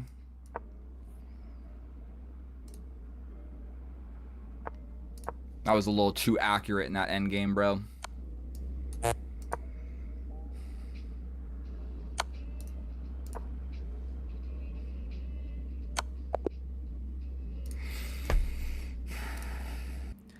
And alright guys, here we are in the analysis, and I was mumbling at the end of that game that it was too accurate. Our opponent, I was suspicious because our opponent played too accurate. Dude, I don't know how accurate we were playing. Are you kidding me? What am I talking about? We both played not that accurate. He played 84% and it was equal the entire game, and then all of a sudden at the end I started screwing up pretty bad. So let's hop through the beginning. I almost know for certain that our opponent did not cheat this game. I felt suspicious because in the end game it felt like no matter what moves I made, he had like a perfect response that solved the problem 5 moves down the line. I don't know how to explain it, but it just felt like super human. But this move right here is a pretty simple fork. He does not have the natural knight development to defend the bishop, so this check straight up just picks up the bishop. He has to block the check and I grab the bishop. We both missed that. Normally this doesn't work. Like, you're pretty used to this pin coming in, but it normally doesn't work because they can just develop the knight to block the check and defend the bishop all in one. So I wasn't even looking for this. Neither of us were. But he had both knights on the other side of the board. But more or less it's still even. I still have the opportunity to get the bishop, by the way. So it was there more than one move in a row, and I just did not go for it. We trade here. All of this is good. This is not perfect, but it ruined the pawn structure. We bring the rook to attack the pawn. The pawn scoots forward. We fork the pawn and the bishop. Bishop goes ahead and moves. Then I grab the pawn. He attacks the knight. I jump in. He captures. Now he has a passed pawn. We bring the bishop. We bring the king. We step back with the bishop. We attack the knight. We attack the knight. The knight jumps back. I was supposed to just keep continue expanding. It's going to turn into a 4-on-3 at some point, so just advancing the pawns as far as you can makes the most amount of sense. I step over with the rook. We trade the rooks. Attack the knight jumps over, step over, and all I needed to do here was be a little bit more patient and defend my weakness. Then we can go for these pins. Then we can start doing other stuff. Instead, I lose the pawn for free. So now I'm just down a pawn. But I get the pawn back, but arguably that pawn was so much less important than my pawn. And not only that, like I mentioned, he's winning this pawn as well. And I needed to take, or he was hitting me with a fork and getting my bishop. So now I lose this pawn, and he just all of a sudden has a 3-on-0, which is actually still a draw, but it's so hard to find. So we capture, I step in, we get the pawn, and now all of a sudden we have a 3-on-0 and a 3-on-0. How often do you see that? Not very often, dude. 3 pawns on, like 3 on, crazy. So either way, he starts pushing. It is still a draw. I am actually still winning, and this is where I spent the most amount of time thinking the entire game, and I couldn't decide what to do. What did I need to do? Push the pawn. Say you push, I just push again. Say you push again, I push again. Say you push here, step back, you push here. We allow you to make a queen. I make a queen. But you don't have good checks? Is that what it is? What's going on here? White is just losing in this position. Why? Because he doesn't have good checks. Oh my god. He can't check here. He can't check here. So I needed to... We both make the queens. I needed to get hit with the first check. Get hit with this check. And then realize no more checks. Dude, that's like impossible to calculate. Are you kidding me? From all the way back here. And that's why when I recommend playing against stronger rated opponents, get into a crazy endgame like this against a higher rated opponent. And dude, it's anybody's game, because like one random pawn push on the side of the board is winning, and any other move loses. For example, this, more or less. Still a draw. Stepping back with the bishop is the worst. I'm supposed to invest in this outside passed pawn, and I'm not. He's pushing his pawns, and I'm wasting moves with bishops. So his pawns are just getting closer and closer. This doesn't even make sense. I should really be pushing up here. We trade, step in here. And then what I needed to realize here, for some reason I was still thinking about trying to get a pawn across the board. That's never happening. What I needed to do here was grab the biggest threat in the position. And once we grab this, all we need to do is get this pawn by any means, and it's a draw. So I could have grabbed here. Say he runs around. I just try to get to this guy. Say he gets in. I'm getting into this. We can tickle, no? No, that's losing. Okay, so we can't do that. We push the pawns. You take. I push. Here. Oh. Oh. Now we go for it. Oh my goodness. Chess is crazy. Did you guys see that? So either way, in this position here, all I needed to realize was that once I grab this pawn, all I got to do is bring the king and figure out how to get this one and use these guys all as distractions for both the king and the knight. Didn't happen. So this is the position we get. For whatever reason, I felt like, okay, if I get this structure, then the knight will have to go over there, and while that happens, I can do all of this. It just didn't work. It's just a completely losing position. And right here, I felt like, okay, the opponent had to cheat. These are inhuman moves where he knows not to take this pawn with the king, and I'm just frozen with moves. There's nothing I can do. So I'm sorry I lost. Thank you guys so much for watching. Unfortunately, that is another loss in the books. Please subscribe, and my rating's back to 1849, so we're still more or less exactly where we were when we started. So if you're watching this on YouTube Live, another video is coming up right now. If you're watching this in real time, not on YouTube Live, at some point in the future, another video is going to come up. You can click it. Thank you guys so much for watching. I love each and every one of you. I'll see you in the next one. Goodbye. Wait, that's it.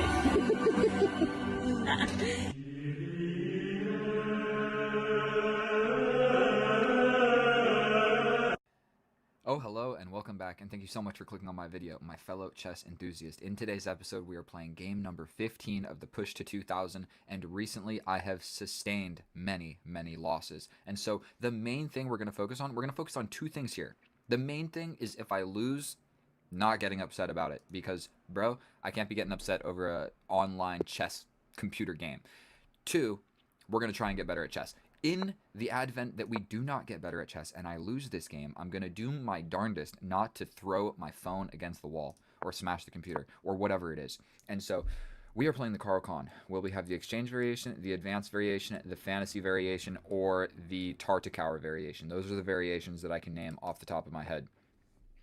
Preferably, I choose the advanced variation. That's actually the best move for white, but then it also has my highest scoring rate. So on Lichess, you can check a lot more statistics than you can check on chess.com, I do believe. You can check your openings, how often do you win with white, how often do you win with black, how often do you win in this variation versus this variation, what piece do you suck the most with, how long do you take to move each piece.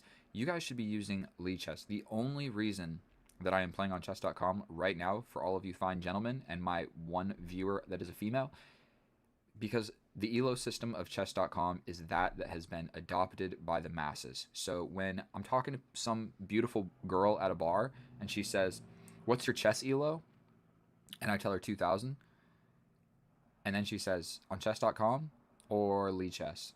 and I say Lichess, then she goes with the guy that's 2K on chess.com. And that's just the world we're living in, ladies and gentlemen.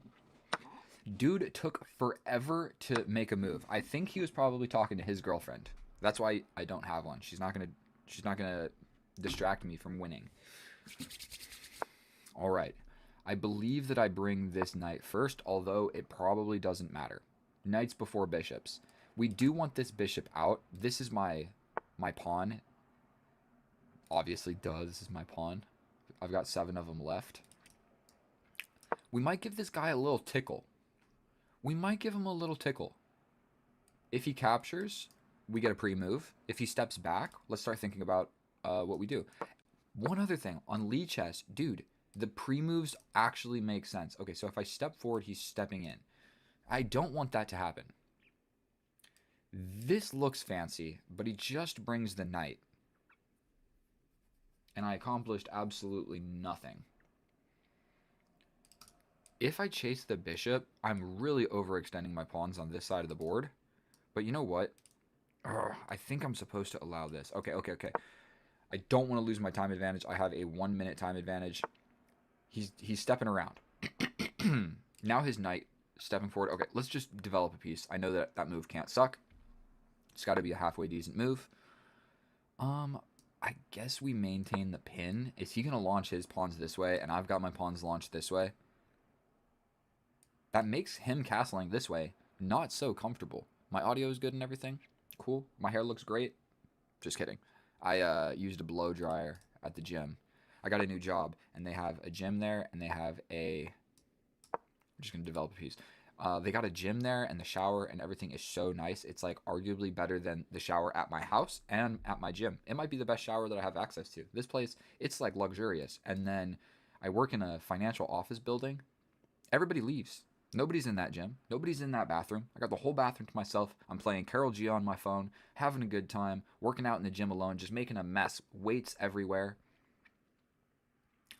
I mean, I'm gonna just play this move. That was the move that I was gonna need to play at some point anyway. Jumping in with the knight. Oh, that's interesting. But, you know what I mean? I gotta do something with this bishop, so that's why we're pushing this pawn. That is the whole entire idea behind that. He's stepping forward with the queen. Maintaining defense of the knight, so I can't ruin the pawn structure that way. This kind of just forces... He might go all the way back. You know what? What did that move do? Nothing. If I move my knight over here, he is going to step back to one of these moves. But then I get to the middle. He could just kick me out. In which case, I go here. If you take my knight, I take this. You take my pawn, I take your pawn. You would take this pawn at the very end of all of that, which we don't love. But then I ruin your pawn structure. No, not if the bishop is here. Okay, I am squandering my time advantage. Let's step back. The pin didn't seem like a great thing. New diagonal. A brighter future. A brighter future for this guy over here. The only thing we got to be a little bit cognizant of is this knight jumping forward and grabbing my bishop for no good reason. And we don't want to lose my beautiful bishop for no reason at all. Okay, so he steps back. I think we're going to just take this time to step here. Hear me out. Bishop's going here. Knight's coming in. Capture, capture. Your knight comes to the middle. Okay, okay, okay. What is better? Let's just do this. Not even going to think about it. I'm up 2 minutes on the clock. If we can get into some sort of an endgame, I feel a little bit better about my life. We're going to jump in with this knight. The pawn push might be coming. It might be coming. If he steps back... Oh, okay, we're gonna bring the bishop. That bishop was my last undeveloped minor piece. We both have been a little bit reluctant on the castling. You do generally need to castle in a game of chess. He can capture. And I capture back. That opens this diagonal. Not loving all of this stuff happening right now. This guy is also undefended. I kind of like this move. Oh, I'm about to knock over my whole setup, dude. I got an extra monitor, computer, microphone, camera, light, dinner right here. Rubik's Cubes over here. All right. Oh, check out the mouse. We'll burn some time on this. Look how cool this mouse is. This thing is no joke. That is a fancy boy mouse. Okay, what do I do here? He's going to just capture me. What if I capture? You capture with the pawn and I get forked. That's no fun. What if I step here? What if I jump in? What if I capture? For sure you take here. Actually, boom, boom. I'm still going to jump in. If you go here, okay, okay. Playing this. This check always seemed like something not fun. But okay, wait. I think we have tactics here. I jump in. No, he can always just jump out of this attacking my queen. We jump forward attacking the queen. Queen goes somewhere. Say I attack the knight. The knight goes here attacking my queen. I have no meaningful threat. I attack you here. Take, take. The knight will go over here. Maybe we can argue that your knight is a little bit misplaced there. Or we just play calm, cool, and collected. Move like this. Move like this. Just putting pressure here. This actually comes with a real threat now because this square is defended by the queen. 6 minutes and 14 seconds against 5 minutes and 40 seconds. Dude, am I just yapping, bro? I need to get better at playing on the clock, dude. And I wish you could hover over the opponent's name and see their other ratings, dude. Chess.com sucks for so many reasons. For so many reasons. In Lichess, you can hover over your opponent very quickly, and it pulls up a little side menu, and it's like, this person has had this account for this long. This is how active they are. This is... Okay, that move actually made a huge amount of sense. What about applying pressure? You capture, capture, capture, capture. Let's just do it. Let's just do it. His pawn structure, it's hard to say. His pawn structure? He wants to go for this. What are we doing here? Let's just trade pieces. Let's just trade pieces. If his knight goes there, I'm kind of thinking his knight here is like not a great knight, but we're just going into a rook and pawn endgame. Do I scoop my rook over here? You know what? Let's do this. It brings his knight over here, which is better than these two squares. Like, his knight's not doing anything over here. I think it's probably about time we castle. Might not even need to castle. What if I just go over here? 5 minutes, 27 seconds. I'm going to just have to maintain my time advantage. We got 5 minutes against 5 minutes. Dude, I don't want to lose this game. I'm trying to be in good spirits. My knight's never going over there. We're going immediately right back where we were. His pawns are doing a far better job than mine. Far better job. Like, I'm covering... Should we waste time on doing this little exercise right now? That's where my pawns are attacking. Okay, he steps up with the king. I'm going to castle. He wants to go for something here.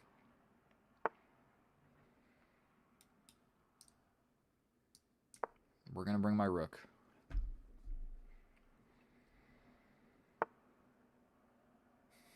He can defend so many different ways. Like, I don't really see...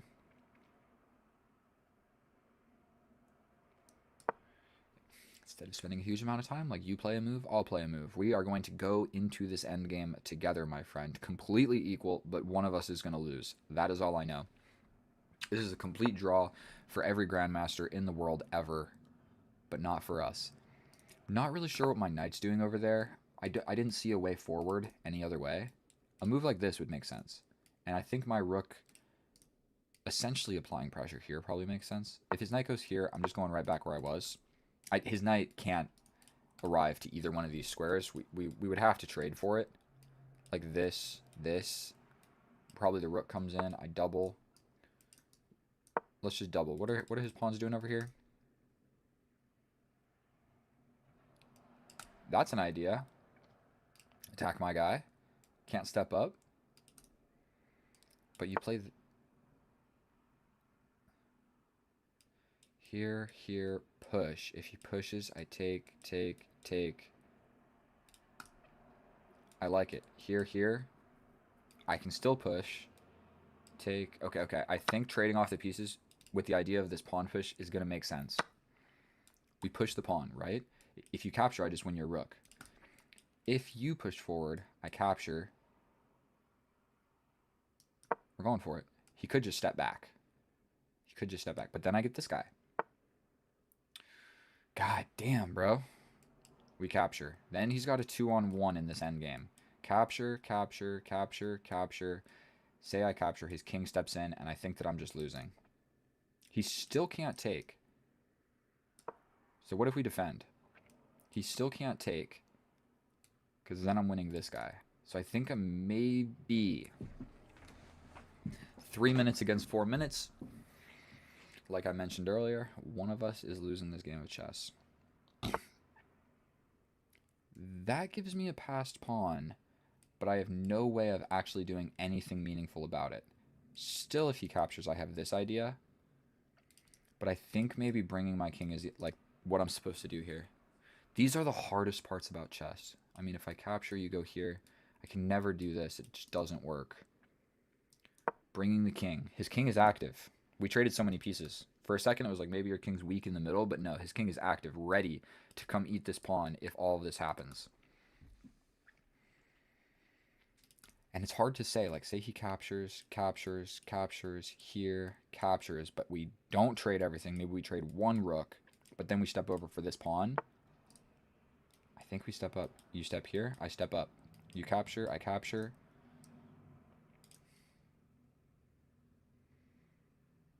Here, here, here. You know what? King to the middle. I just like my king on this square better.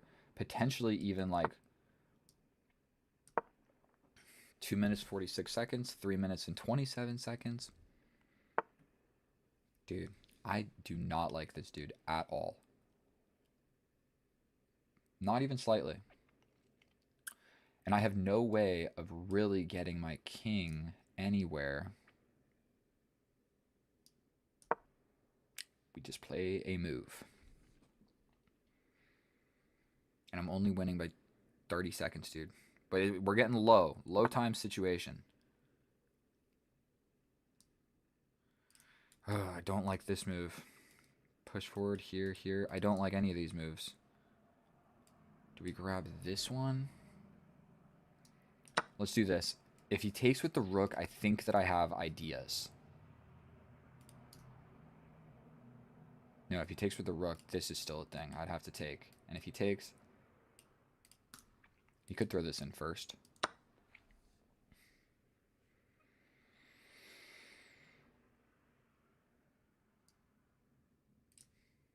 Here, is there any way? Stepping forward. Oh, his rook getting here is definitely not a lot of fun. Still this. Looks good for me. 2 minutes.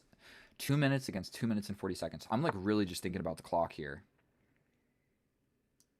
Let's go for this.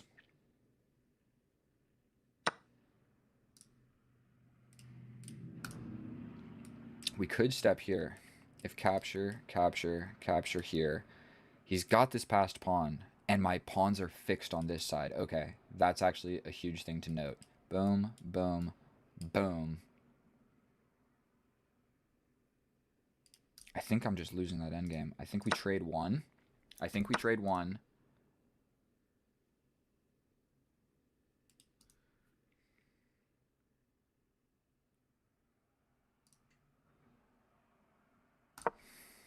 Yikes, dude. He's just going to bring his king.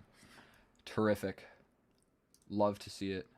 We're going to go over here to attack this, to maybe slide behind this guy. Okay. My king is cut off. Defend.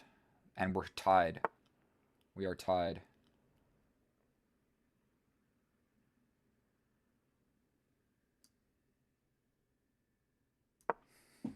Yikes, dude. This is probably just coming. If this happens, that's not fun.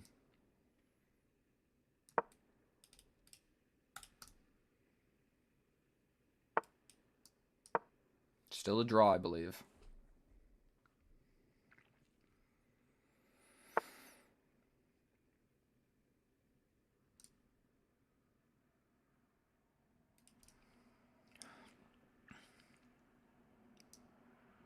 Big defense. Rook is defense. Passive. I'm losing on time. God damn.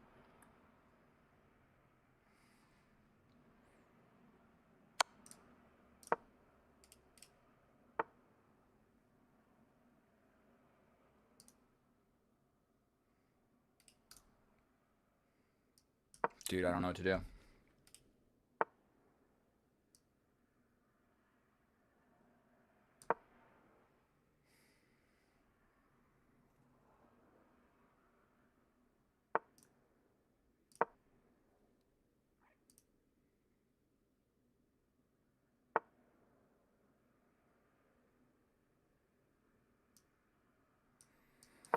Yikes.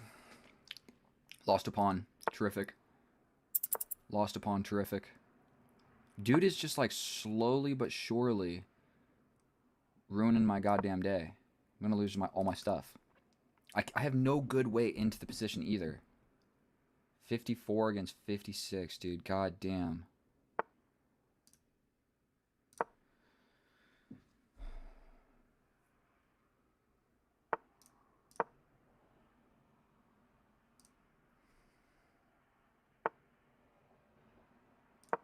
Damn it. Now I lose this. No, I hung my rook. Oh, I hate chess, bro. Was trying not to get upset about that, but what are you going to do, bro? What are you going to do? I think it was just a draw for the longest time. And dude just slowly started moving everything forward. Ugh. What do I not understand about rook and pawn endgames? For one, I hung the rook. I think it was still a draw if I didn't hang the rook. But yet again, I just got too low on time. I did a good job of keeping the same amount of time as my opponent. Instead of yapping, let's just go look at this with the computer. I will see you over there. And here we are in the analysis. And I believe that is like 1 draw and 3 losses, maybe 4 losses in a row. I remember why I stopped playing on chess.com for rating. Because whenever I lose a game, I'm like, what if he cheated? And so I just started playing unrated games on Lichess. Like I made it to 2000 and just stopped playing rated games. And like, dude, I enjoyed playing chess a lot more when I just didn't have to worry about the elo. Win or lose, I could make crazy sacrifices. But here we are in chess.com with this push to 2000, and I'm not having a good time. I am just getting absolutely steamrolled. One guy for sure cheated, and this guy didn't. I don't think this guy cheated at all. But the sneaking suspicion of thinking maybe he did while playing, it's not something you want to deal with. And if you're playing a casual game on Lichess, dude, it's got to be like a fraction of a % of people are cheating on a freaking Lichess game. So, dude, and all this really was just trading everything equally. Just develop, push the bishop back, scoop my bishop back, develop a knight, stepping around, attack the queen, trade, jump in, trade equally, step around, boom, boom, boom, boom, boom, boom, boom, boom, boom, boom, boom, boom, boom, boom, boom, trade equally. And now we are in a rook and pawn endgame where I found the best move. This pawn push made sense. I kind of underestimated how powerful this retreating rook move was. The reason it is so strong is after this, if I capture, his rook gets the open file, where if I capture, his king gets in. And it's going to be really impossible to save this pawn, and then he's just got a 2-on-0. He's just winning that endgame. It says +2 right now, but I guarantee you it's like I'm completely lost. All I've got is this. I've got this, where if he captures, I make a pass pawn. But he can kind of just shut that down by playing this. Then I got to play like this. So either way, that's why that defensive rook move made so much sense, and he found it. And cool, we defend our pawn, and the move I needed to find to maintain my advantage, running the king is actually the best move. Earlier it was saying go ahead, play g5. Never was playing g5 in a million years. We bring the king. It was good until it wasn't, I suppose. And so now it is just a draw. We go ahead and we push a pawn on the side of the board. It's still a draw. A lot of moves we can play that are still a draw, and I needed to push forward is a little bit better. I didn't actually need to do it. Everything's still a draw. Then we lock it down, which actually is such a terrible move, because locking it down makes pushing this one impossible and makes this one absolutely do nothing. So what I really needed to do was like push, capture, then I have a 2-on-1 on this side. That's what I needed to do, okay? Or not do anything. Push this pawn, then push this pawn to get this, whatever. So that wasn't a great idea. I kind of figured I'd be able to bail out with this capture right here, which I was able to. It is still a draw. We capture. Correctly, I step over with the rook. I'm kind of wiggling around with my rook. I'm realizing he's got an outside pass pawn. I've got a weakness. I've got another weakness. My king really doesn't have a great way of like defending this pawn, because I need to like move my rook over to then play this. But then what am I doing about this passed pawn? So really my position is harder to play than his. Like, this is my extra pawn, and that's the imbalance, okay? Like, we've got the 2-on-3, and he's got the 2-on-1, and his 2-on-1 with the pass pawn is way better than mine. So it's still a draw, but I'm on the bad side of the draw. That's how it works. Then finally, we get to this position where there was only one move to be played here. I need to be brave and step my king onto the side of the board, involved in all these discoveries, essentially almost checkmated on the side of the board. Like, I don't have a lot of moves with my king if I go over there. That's the move that needed to be played. Everything else is losing. Unfortunately, I didn't play this. This is not even a move I considered. I probably considered stepping back. I guess you're supposed to always consider moves forward. I moved a pawn forward. What do you want from me? And now it's just +3, and my position just becomes incredibly difficult to play. We get into this position where I hang my rook. Even if I didn't hang my rook, this is still happening. I mean, what am I really doing here? We step back. He gives me this check. I win this pawn. He gets this pawn. I'm losing no matter what I did in this position. Even if I didn't hang my rook, I'm just slowly getting suffocated. His pass pawn is too strong. And all I really had opportunities for were fighting for a draw. That's all I ever could have done. Fight for a draw. I never could have won this game unless I wasn't the one playing it. So thank you so much for watching. If you liked or learned anything, I'm not sure what I liked or learned, but thanks for hanging out with me. And if you could subscribe, I would really appreciate it. I'll see you in the next video. Thank you so much, and get out of here. I love you. Bye. Yeah. Wait. All right. Whoa, whoa. Hey. Oh, hello, and welcome back, and thank you so much for clicking on my video, my fellow chess enthusiast. In today's episode, we're going to be doing what we are always doing, pushing to becoming rated 2000 on chess.com. Now, part of this series is I'm playing these games, and I have no idea what type of game they are going to be. It's going to be exciting, boring, opposite side castling, sacrifices, no idea. We're hopping into it, no preparation, no nothing, and I'm just going to give you what happens, okay? So there's going to be no editing, no frills, none of that. You're just going to get a raw view at has my chess improved or not, and hopefully both of us can learn a little something along the way. We have e4, e5, bishop c3, bishop c4, the bishop's opening, my favorite opening to play, because there's like a 20% chance that we get into a vicious attacking line. There is a line right here where he can sacrifice the knight, where if I capture back, all right, instead of wasting any time explaining stuff that doesn't matter to you, we're just going to focus on the position at hand. Now, the knight jumping forward doesn't really work. We can always just jump over with the knight, castle, and at some point we're going to be all right. So the knight advancement, it doesn't work immediately because I can take it.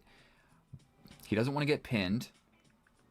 Makes sense. We kind of want him to push this pawn. So we're just going to bring the knight first. Now, let's copy him. Let's do a completely symmetrical structure, but I'm ready.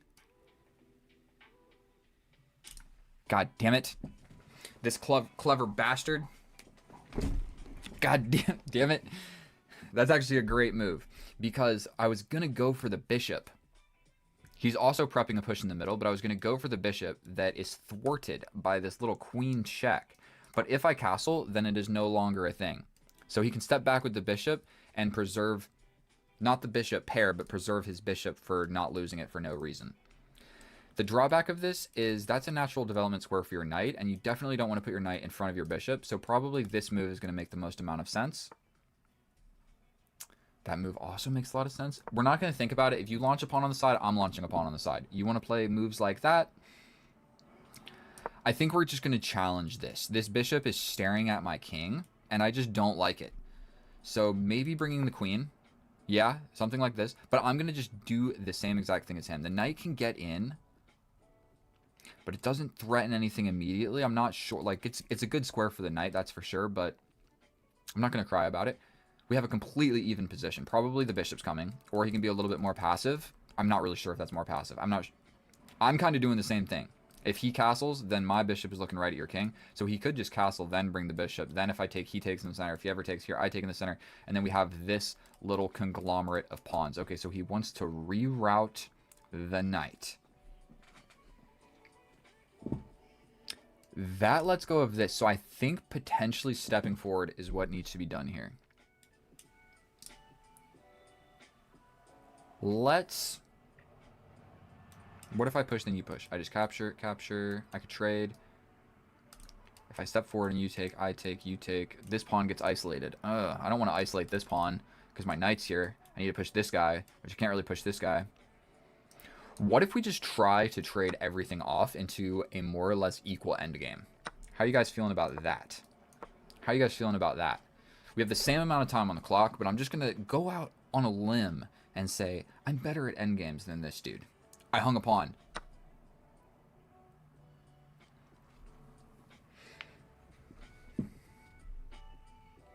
The knight is hanging.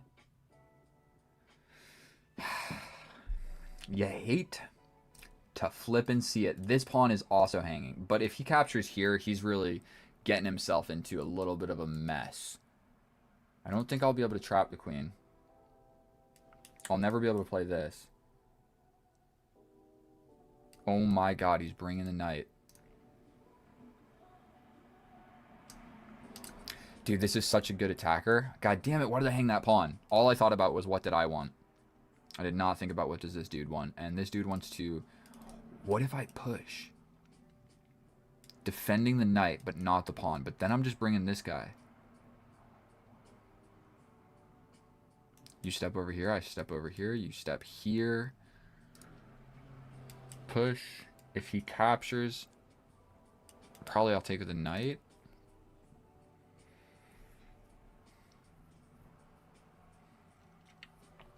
God damn it, boys. And I'm losing on the clock. Urgh, we're playing a slow, stupid move. He's bringing the knight. But if he brings the knight, that does get away from escaping ideas. He could just evacuate with the queen. That's probably the best move. It may not be the best move. Yeah. Terrific. At least I can sort of do something here. I mean, we attack the queen and he steps back a little bit further. We're cracking open in the center, dude. I don't know what else to do.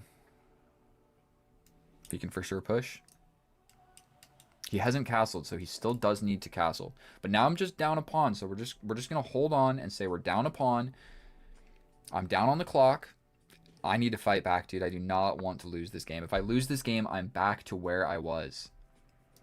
I think we capture.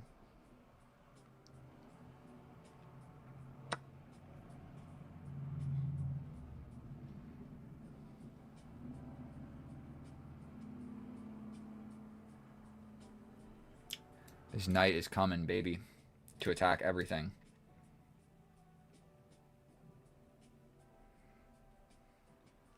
What about a crazy move? Like, this doesn't really do anything. This doesn't really do anything. This definitely confuses and makes things kind of scary for everybody. I mean, is there any good reason to play that? What does it accomplish? Nothing. Let's just do this. He's just going to castle. He literally is just going to castle and bring the knight. God damn it, dude.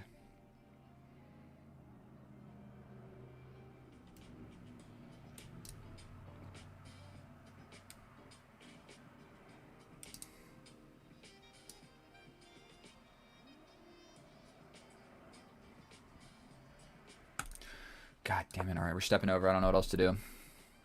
That takes away a lot of squares. This guy is also just not defended. This guy is hardly defended. My position sucks. This is not gonna be easy to win. Okay, that movement just is a terrific move. Terrific move.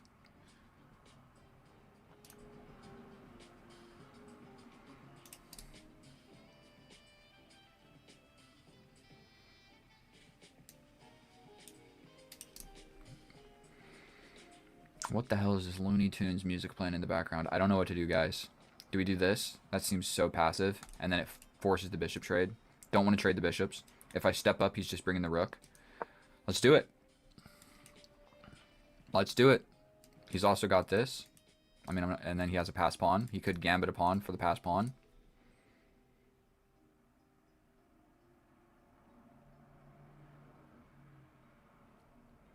If he brings the bishop, I might just step back. I think I might just have to, like, keep the pieces on the board and play quickly. Don't really feel like trading the knights. So we're just stepping back. That's all the calculation that needs to be done by me. He brings the bishop. I literally step back again. You capture, I take. This is somewhat under fire. You sacrifice? There's no way there's a mate here. Here. Take with this. Launch forward. I don't believe him. This check? Oh my god.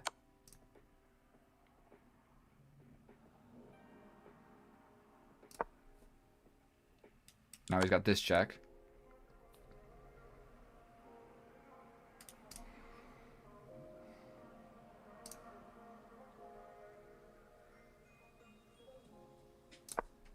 This because I'm hanging on.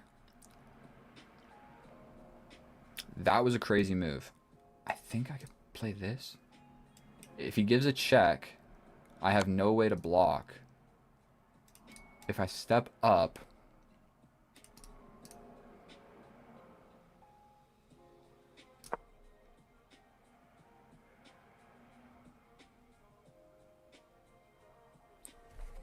This just got really spicy. I think I'll repeat, dude.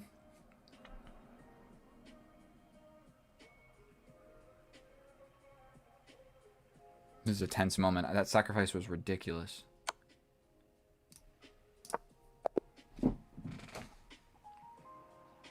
I don't know what to think about that game. I was just down a pawn, then he sacrificed a piece, and then he got scared.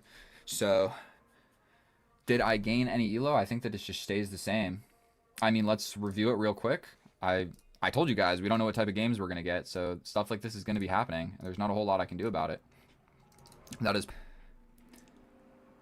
And here we are in the analysis, and that was a stupid game of chess, if I'm going to be completely honest with you. I don't know what the hell to think about that. He should have just kept playing. What was the point of sacrificing a piece if you're going to be a baby? Stand behind your sacrifice. And so I played 85% accurate. Our opponent played 83. 2 blunders, 1 mistake, 2 inaccuracies. Our opponent 2 mistakes. I mean, 2 blunders, 2 inaccuracies. Look at the graph. Not a whole lot of nothing going on there. There was definitely a moment where he grabbed the pawn. We're going to fly through this. This is just basic principles. Just get the pieces developed. Defend against the pin.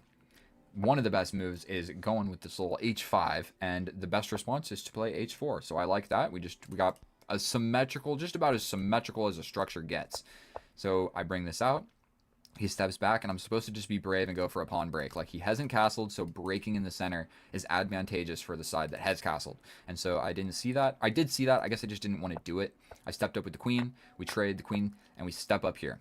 Okay? I know I'm flying through this. We don't need an incredible amount of analysis. Taking the pawn is a blunder, because I can step back with the knight. Whereas if he takes here, I bar off your escape. Okay? What's the best move? To just castle? But I attack your queen, and you have to give up the queen for the rook, and you just don't want to do that. So that would be completely terrible for black. So I thought about this for a second of like, what if I do something different? But I didn't see it. I was thinking this.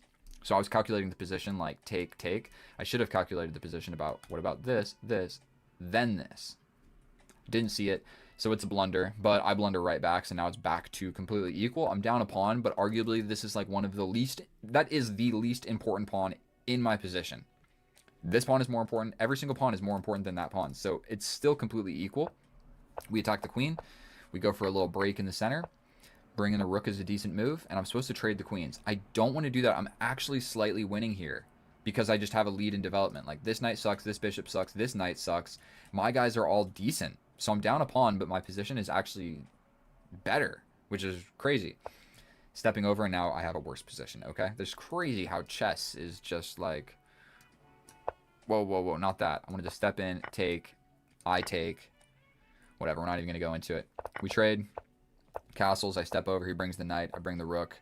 I step back instead of trading, and he sacrifices the knight, where there is actually no mate, there's nothing, because my king can always step up and defend this pawn, and as long as I stay on the dark squares, you're not taking this pawn with check. That's all you really have to be careful here, and it looks like either move is still winning for me. So I step up, he steps over, I step here, defending the pawn so it doesn't come with a check, and sacrificing another piece and just having your queen in the attack is never going to work. If at the very least, I'll be able to step forward and bring the king.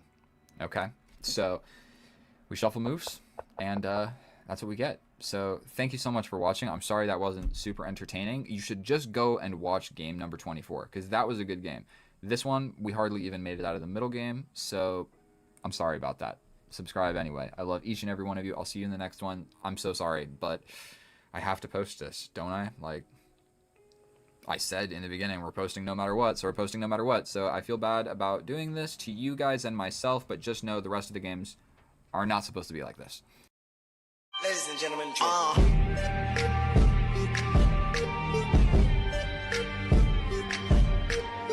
Oh, hello and welcome back, and thank you so much for clicking on my video, my fellow chess enthusiast. In today's episode, what we're going to be doing is pursuing the prestigious 2000 ELO rating on chess.com. I am already 2000 rated on Lichess, but does that really mean anything? The ELO system that has been adopted by the masses is that of chess.com, and so we are going to be making the push, and I'm going to be posting these videos, win or lose, to see, do I really have what it takes to tango with the big dogs. This is a pawn gambit line, so now I am simply up a pawn where the opponent has a huge lead in development, and I know I was doing a little bit of an intro while the game started. I think we're going to just Calm, cool, and collected. Pin that. We have to take it. He hits me with his check. And I'm just losing. It's completely equal right now. But I'm in trouble. I'm going to take a deep breath. Maybe I should be thinking about what I'm doing instead of just blitzing out moves where the opponent has spent 13 seconds and I think is doing quite well. Now.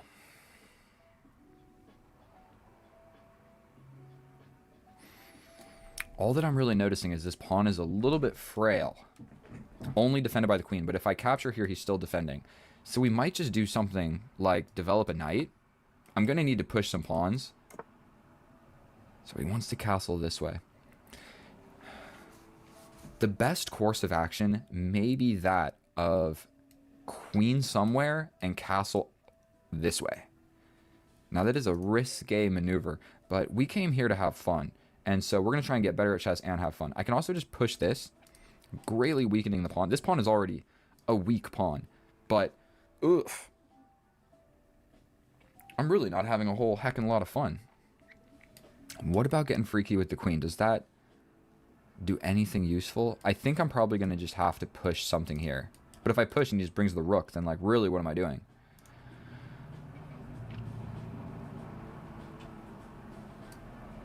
I mean, this seems like an active type move. Let's do it. It's going to enable me to castle. But then he's just got tempo winning moves like this. Sort of. I mean, that's defended by the knight. So if he plays something like this, I could capture. Queen comes out. Then I jump over, reaffirming the attack.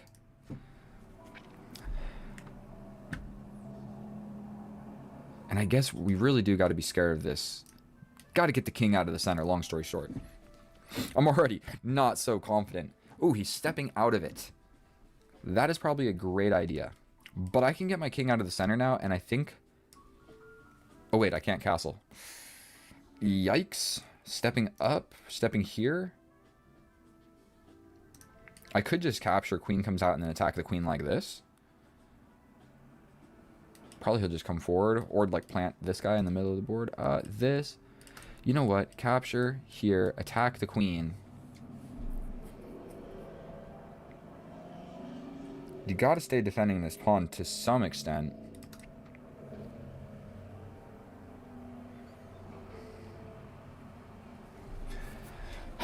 This is not such a good position for me. What if I push forward and just go for this? Boom. I think we gotta go for something. That does beg this a little attack. I guess we're really just fighting to get my pieces developed here. I'm struggling out of the opening a little bit, falling for that. The weakest square, the sacrifice on f7 is always so common. I don't know how I let that slide, but fortunately we're not completely losing.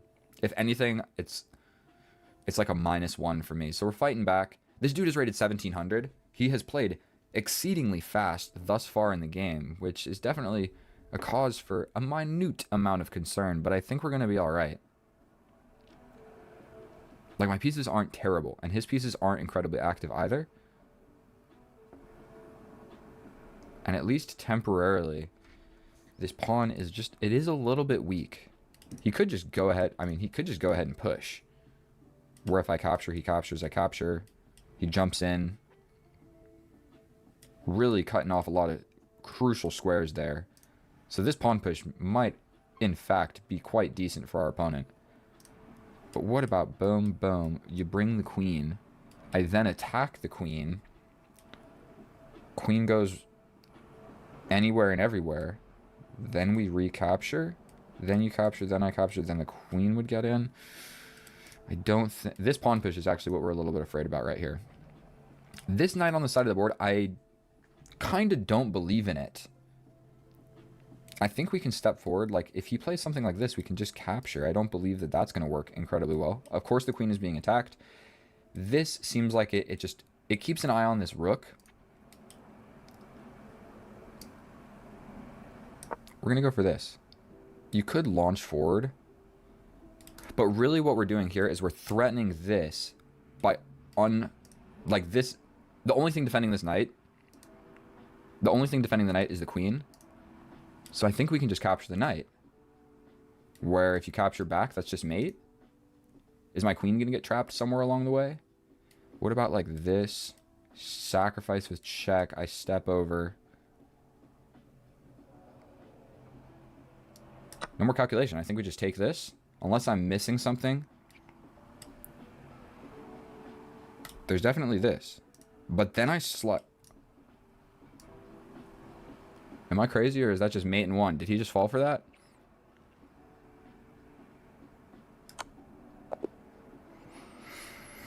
We make the push towards 2,000 on a strong start. Now, was the beginning or any part of that game, how long even was that?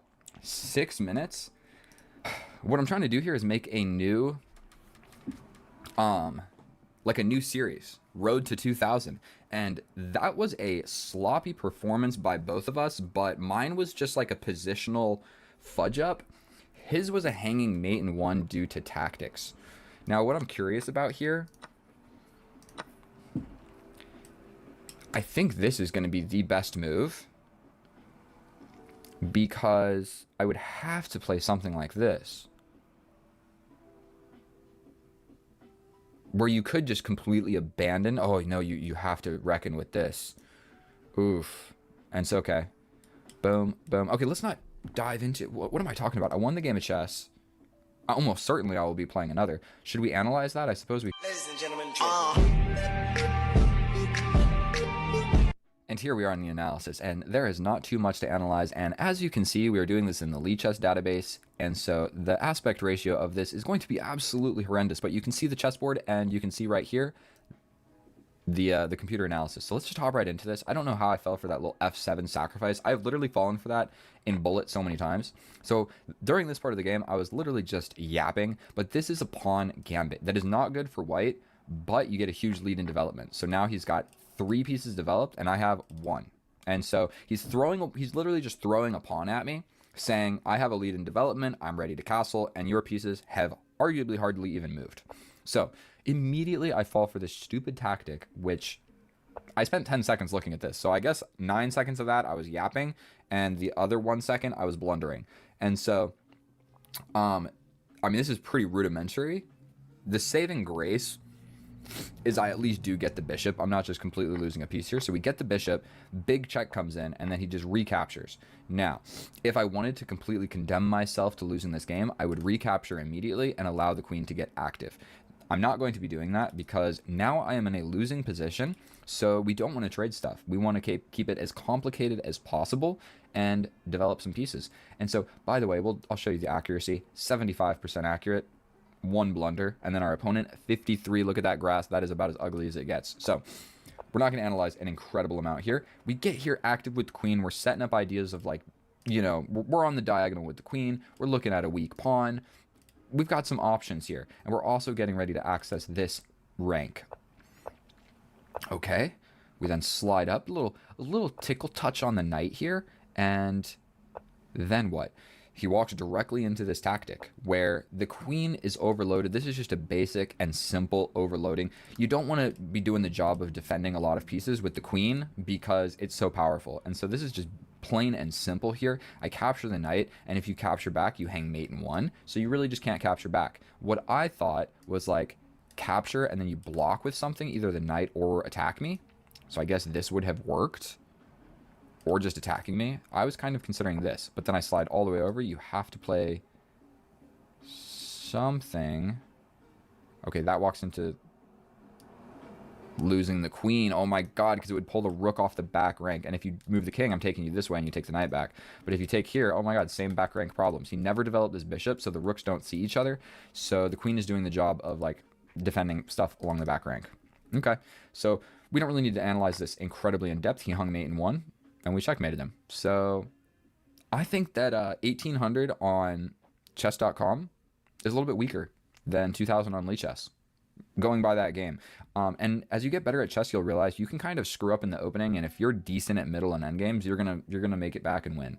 And so thank you so much for watching. If you enjoyed any of that, please subscribe. I know that was a sloppy game, but what I'm going to be doing is like recording my entire progression to 2000, and we're off to a good start. That was a sloppy game, but we got it done. We got the elo. Please subscribe. I'll see you in the next one. I love each and every one of you. Bye. ladies and gentlemen,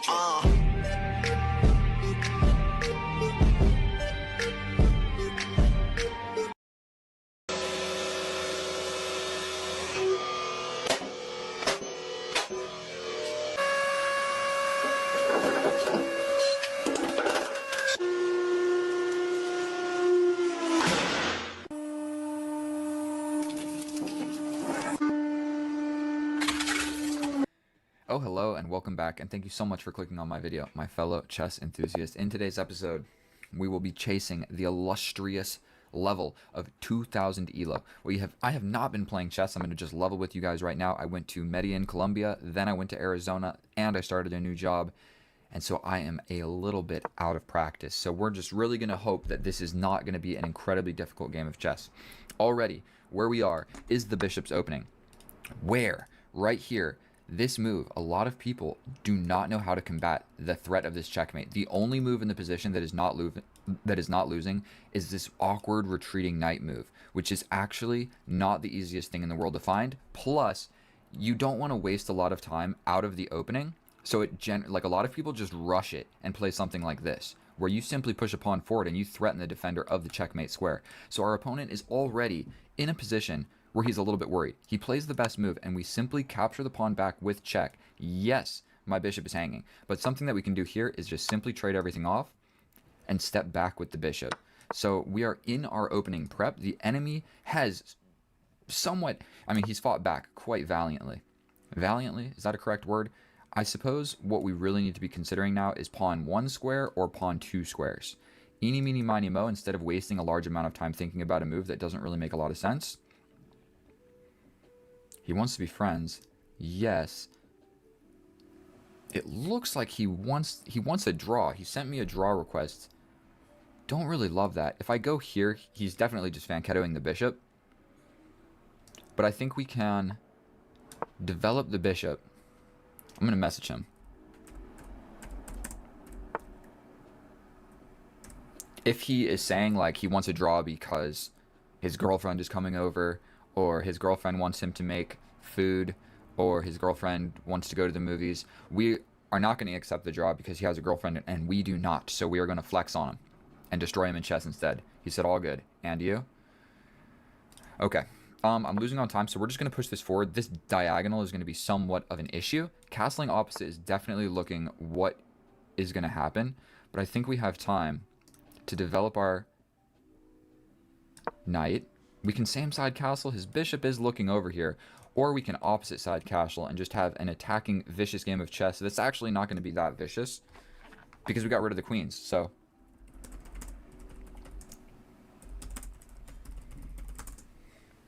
let him know. I said, why'd you send the draw request? How many girlfriends you got, bro? How many girlfriends you got? Because I got 0. I'm just kidding, boys. I'm just kidding. I'm being stupid. Who's winning this? This is completely equal. Completely equal position. His knights. I had a meeting coming, but let's play. So he's at work. That's good. That's good. Maybe he gets distracted in a critical moment of this game. We are playing for elo. Do not forget about this. This is the push to 2000. And sometimes you're going to get free elo. People will resign. Their computer will crash. An airplane crashes and blows up their house. There's a lot of things that can happen. And I need all of the elo that I can get because we are on a mission to 2000, and arguably I've only gone up like 25 or 30 points in these past 7 games, which is actually pretty good.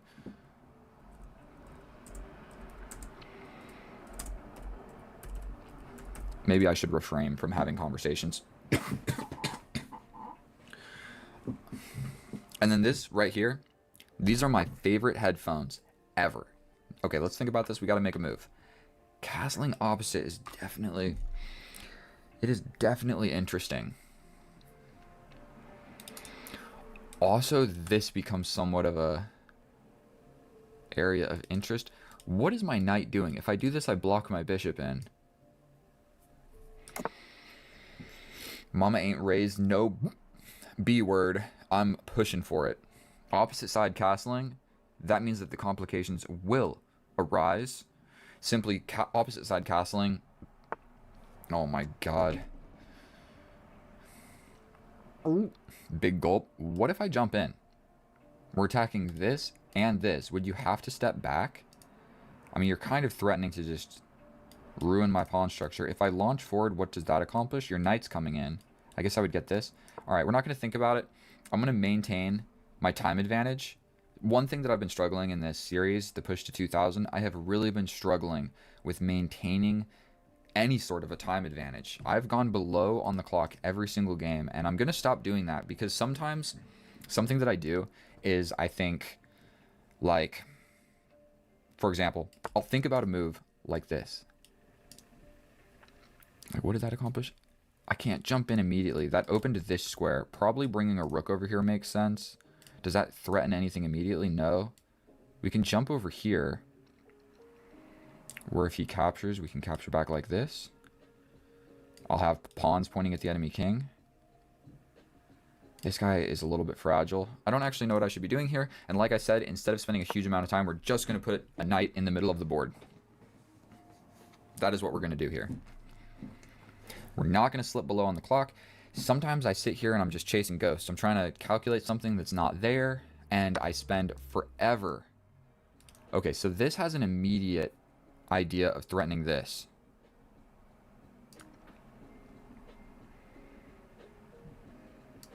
I like this because that opened up 2 threats. That whole sequence of everything trading. It opened up 2 threats. So he pushes forward and he shuts down both of them. This guy is really playing quite well. What on earth should I be doing now? Is this the new idea? Or you know what? Let's do it. Let's do it. Also, this becomes an idea. It doesn't really do anything great. I mean, he can just defend this by getting out of the whole entire fork. But I'm liking the pawn chain, blunting his bishop. I still have a 40-second time advantage. We're doing all right. But this pair of headphones, dude, I have had every single type of headphone out there.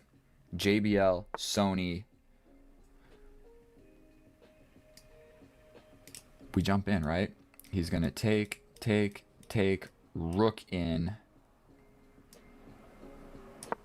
We're doing it. This knight sucks. I mean, this knight is terrifying. I do not like that knight. But we are going to just do all of this.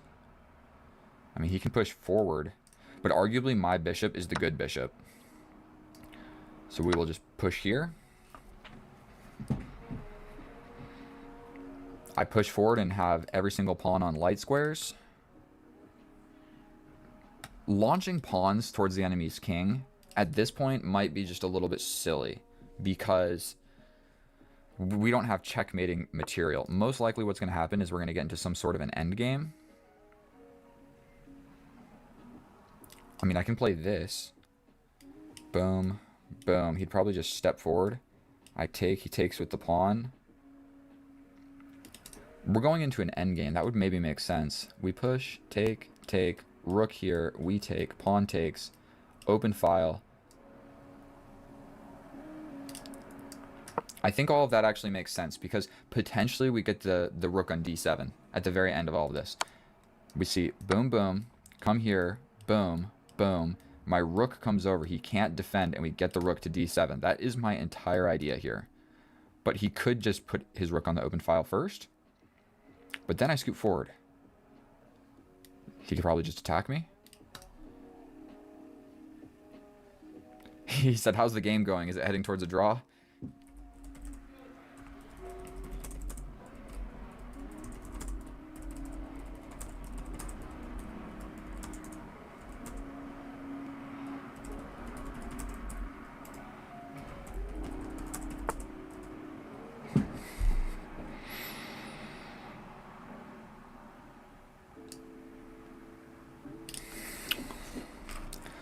There's really a few things that are going to happen.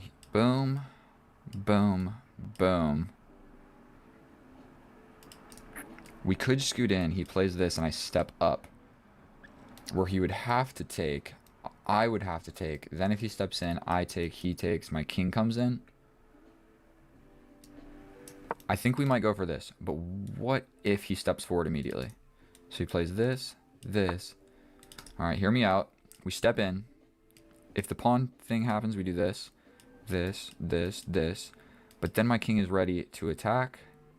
He'd probably play this.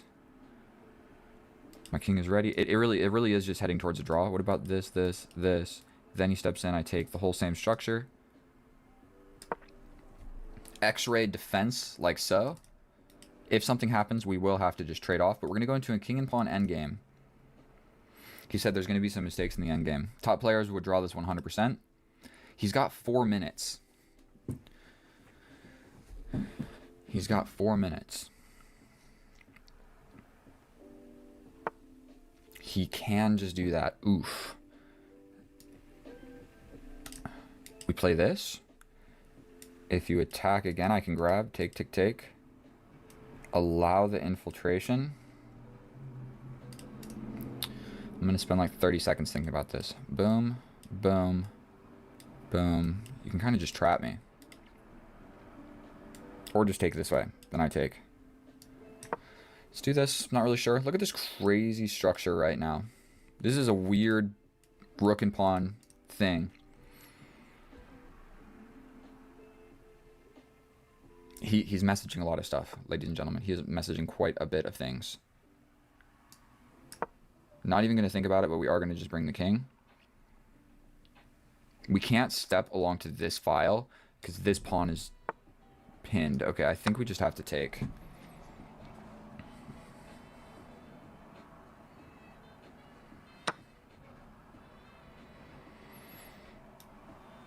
Take.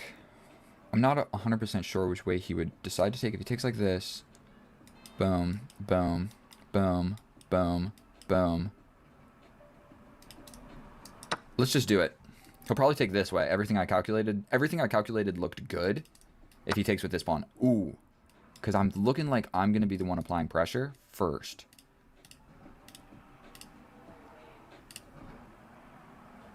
And then I'm frozen. Okay, for sure we're just bringing the king. There's no other move that makes sense.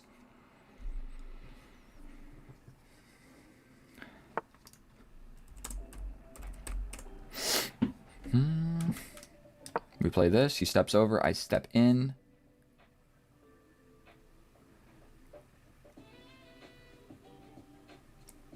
This 4-on-4 is probably frozen. Oh, that's a good move. What about this? If he takes, I step over. That probably makes too many weaknesses. So what about this, this, this, this? Same amount of time on the clock, essentially. I got 20 seconds more. Where did my time advantage go? He can step over. I launch. Check, take, check. I think my king is more active. And I don't see a way for him to kick me out. He could play for something like this. But if he steps over, we launch. Take, take. If he pushes like this, we're just going to take back. If I push and he hits me with this check. Take, take, take. If he runs... Okay, we're playing this move. We're pushing for it, boys. We're pushing for it, boys. I think if I get a draw, I still get a little bit of elo as well. So I'd be happy with that. And what we're going to really be going for is this pawn push. Ooh, did not really consider that move. Take. Take. What about push forward? Then he just pushes forward. I can't take because it allows this. So someone's going to get stuck. What about this? This, this, this. Push. This. He freezes it.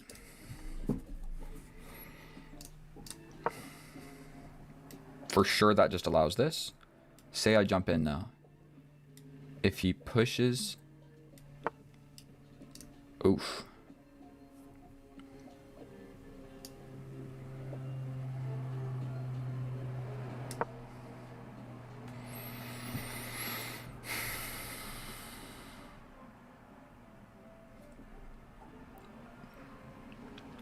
If he steps away, I can capture, capture, and step in. He's kind of in Zooks, but what if he steps back now? Then I just capture, capture, and then I get in. It's Zooks. I think I'm actually doing all right here. Capture, capture is probably his best option. Then he just steps back. I could go for the pawn thing, but he steps over. I step in. You grab me, I grab you. I think I'm actually doing all right. It's still a draw, I'm certain.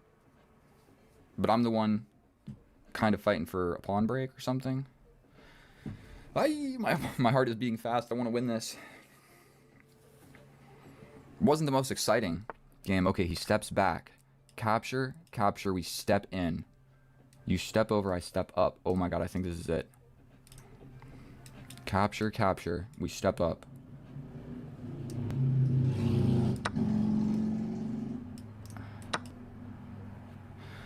This is a tense moment. We step up. We also can waste a move now. His pawns are frozen. Like, all he's got is essentially moves that don't do anything. He's got, like, this that doesn't work. So he steps up. We step here, right? He steps in. I grab this. He steps in this way. Probably I throw in a capture, capture, capture. Okay, I think I step in. 1 minute and 59 seconds. Please do not let me screw this up. We go here. Ooh, he steps in. I capture, capture, capture. He steps towards my pawn. I go here. You grab this one. I grab this one. It's this. But if he goes here, if he captures, I step up. And even if you push, I can capture here. But we play this first, just because it gets this going. Here, here. We grab. No? You step in. I step out of the way. You grab. Push. Here. Push. Here. Here. Here. Here. Here. I think I'm just winning. 1 second. I think I'm good.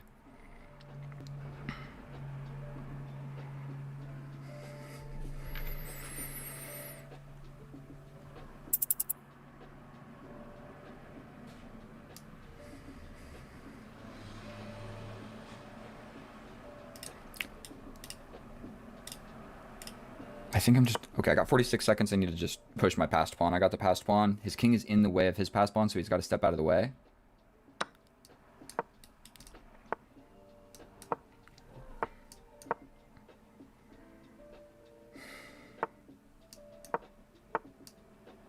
Queen.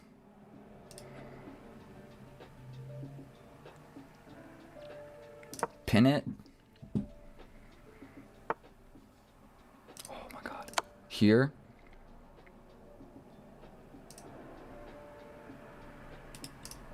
If he steps over, okay, we step in with this guy. He goes there. Wake up in the morning, I got murder on my mind. AK-47s, Mac 11s, Glocks and 9s, and all these pussy niggas hating, trying to knock me off my grind. Let's go to the analysis. And here we are in the analysis, and that was a hard-fought game. But just like every game of chess that I have ever played in my life, it is always about getting through the opening, middle game, and hopping into the end game, and that is where the blunders are made. When the time pressure is on, the stakes are up, your heart is beating quickly, that's where the mistakes are made. And so, if we take a look at this graph, there was really only one moment where I was even losing by the computer standpoint, but it was positionally losing, and so arguably there was never a moment in this game where I was in trouble. There was a moment where I threw away my advantage, but luckily nobody saw it and I got it back. And so let's fly right on into this. I'm going to set a timer.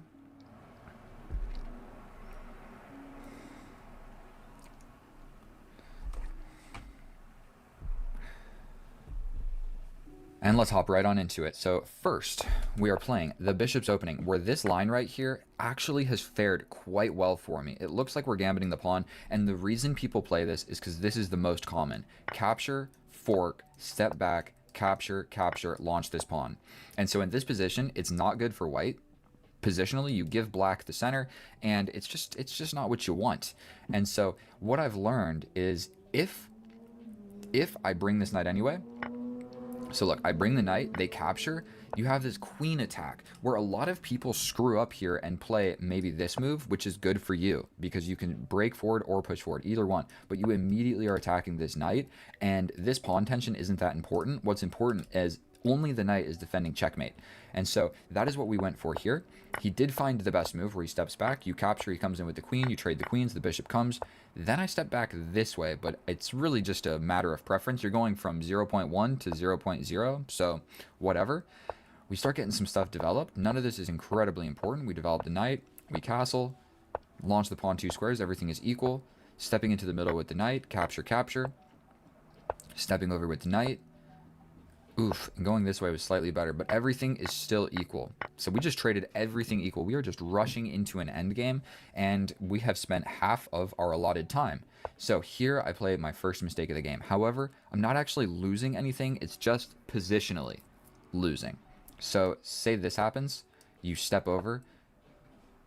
Say this happens, we just capture. Or if he pushes, I capture with the rook. If he steps over here, we can try and play this. If he attacks here, we take here. Okay, so it wasn't that great. It could have gotten a little bit complicated. Sometimes playing these weird moves, forcing a trade, is not always the greatest thing to do. None of that was going to happen. So arguably, everything is still equal. So we play this. Simply capturing is better. This isn't that great, but whatever. We step over. We bring the king. Now we're kind of forced to make this capture, and we rush into a king and pawn endgame. And like I said, in this position, everything I calculated here was good. So I did calculate this. In this position, I was like, okay, capture, capture, and I'm able to bring my king to be an active attacking king faster than his is able to come in and defend.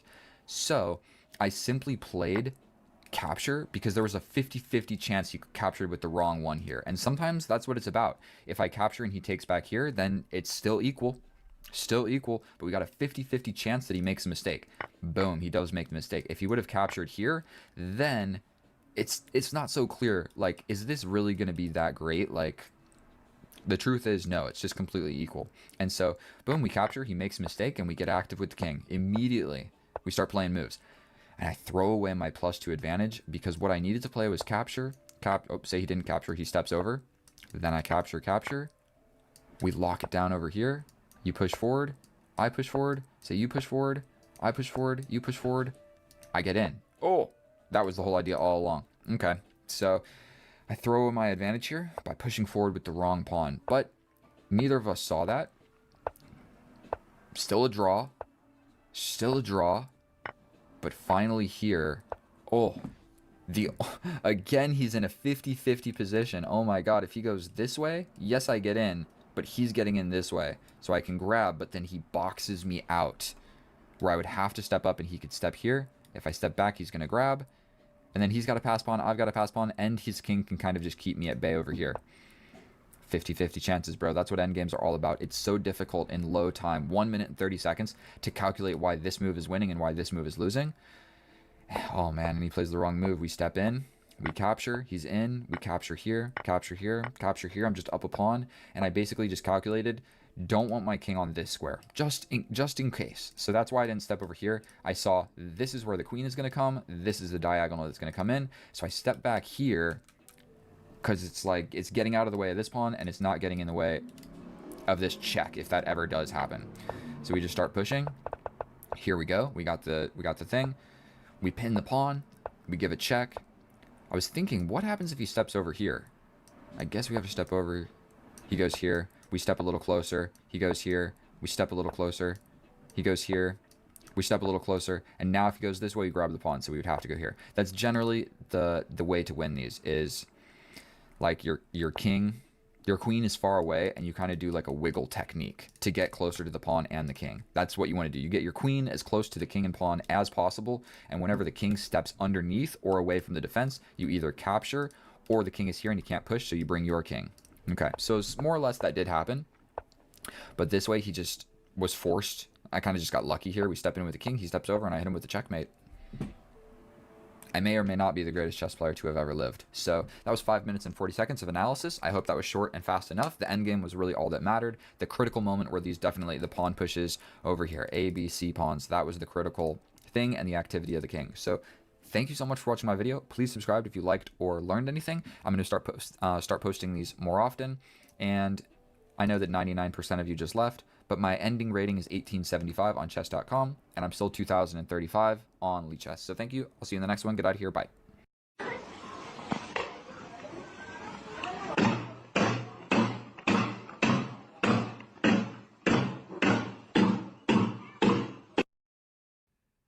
Oh, hello and welcome back, and thank you so much for clicking on my video, my fellow chess enthusiast. In today's episode, I am rated 1876, and I will be playing a random opponent on chess.com. I previously played a game and lost quite horrendously in a one-move checkmate, and so I will not be doing that again.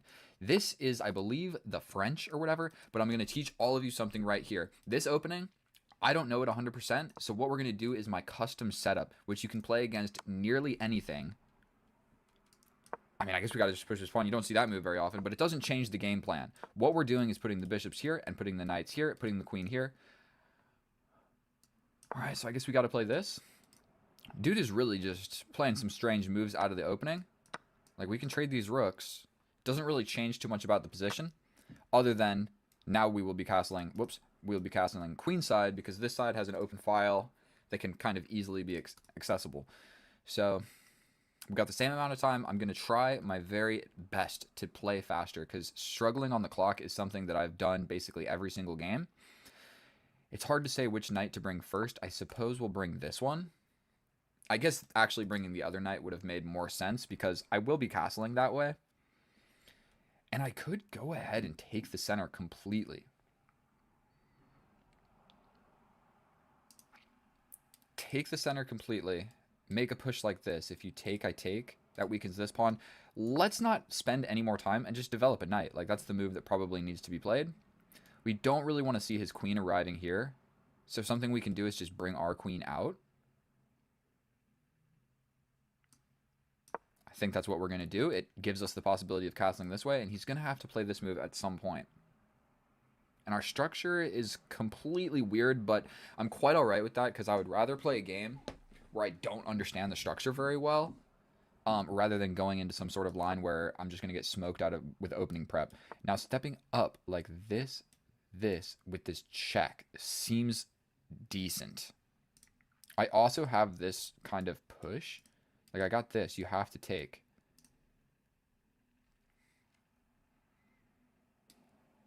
I can also jump in with my knight. I'm not 100% sure what I'm supposed to be doing here.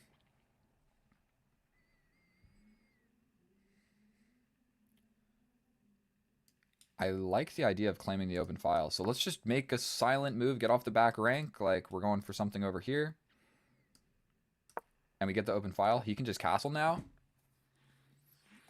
I'm a little bit hesitant about the way this guy is playing. Sometimes people that cheat, what they do is they make a bunch of moves that, like, are not good moves. Like, so, like, everything that he played was so strange out of the opening. And so I'm a little bit worried about... There's a possibility that he's a cheater. Do we pin the knight? I'm thinking about, like, the rule of the least active piece. I have this, so if the knight ever moves, I can get the pawn. I can't step up really any meaningful way, and if I step onto this diagonal, the bishop's coming. Again, I'm kind of just, like, taking forever to play a move.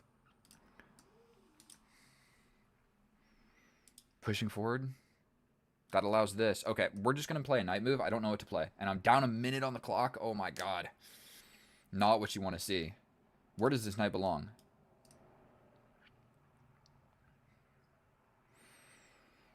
Oh boy, and I need to win this game. I absolutely need to win this game because I'm 1876. I'm supposed to be. So taking kind of just like is the same issue. Is there any other move? This seems stupid. Which one's better? This one? Playing this move. If bro over here is going to play quickly, then I'm going to have to play quickly as well. This pawn is hanging. Then sort of back rank ideas. If the knight ever moves. Okay, I can grab this. Immediately we go up a pawn, right? Don't see a reason not to do it. He can get this, but I slide out of there. I can also shut down this diagonal. Where... Oh, wait a minute.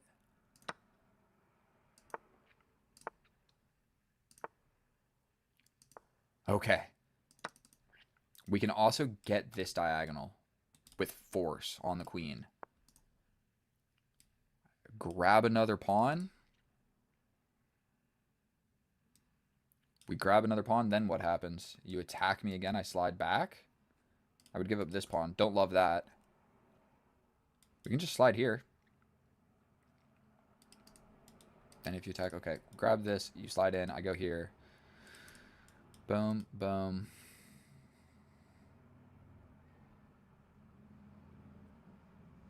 Slide in. If you take, I'm getting this check. All right, grabbing another pawn. Looks like we're going into an endgame. That's scary. You attack my knight.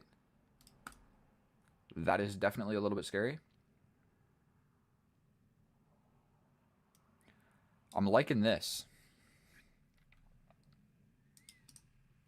I'm liking this. I don't see a reason not to do it. Like, I can claim this diagonal, but this just defends the knight and gets ideas of, like, sacrificing against the queen. Trying to play as fast as our opponent here. Boy. I got some sandals on my feet, and I'm trying to take them off. I don't need to wear sandals to win this game of chess. I'm up 2 pawns. My queen is way offsides. I would be very happy to get my queen, like, boom. You want to allow this, bro? Apply pressure. Shut the diagonal.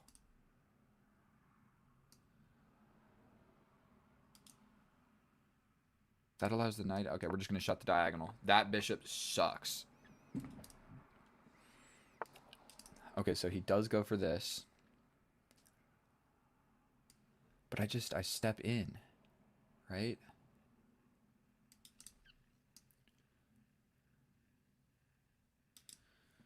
What are the other options? I can play this, but that does less. If I play this and he captures, then I give a check. Probably you got to block somehow. I can attack your queen this way. All right, we're going for this. At the very least, I can give up a pawn and maybe trade the queens. Like, he can get this. Oh, I can't even slide in like this. Oh, man.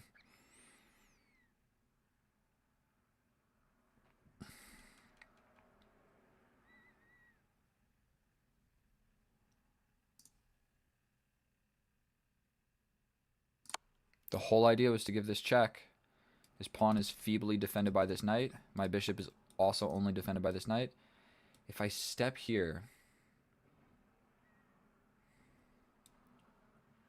he'll take with the rook.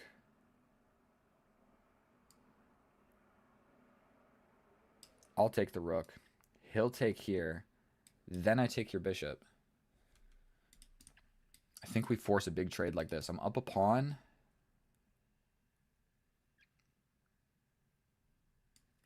What else do I got?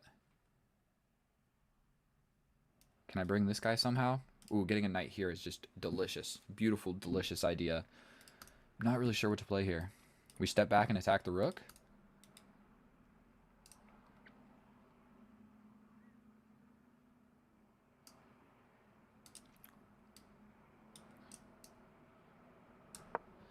Let's do that. If the rook isn't on this square, then I do have this move. And this pawn is defended by the knight. He could just abandon. No, he couldn't. It's defended by the bishops. Oh, these minor pieces are really hanging on to each other. Like, my heavy pieces are doing heavy stuff, and my light pieces are doing light defensive, all defending each other. And we got to be a little bit cautious of, like, this knight getting in. We'd have to take. But then he can open stuff up. 4 minutes against 7 minutes. Need to be playing quicker. I'm almost certain that this move is coming next. I play this. Say you play this. I mean, dude, I'm just getting you with check. So you have to trade. Boom, boom, boom. Okay, I'm playing this move.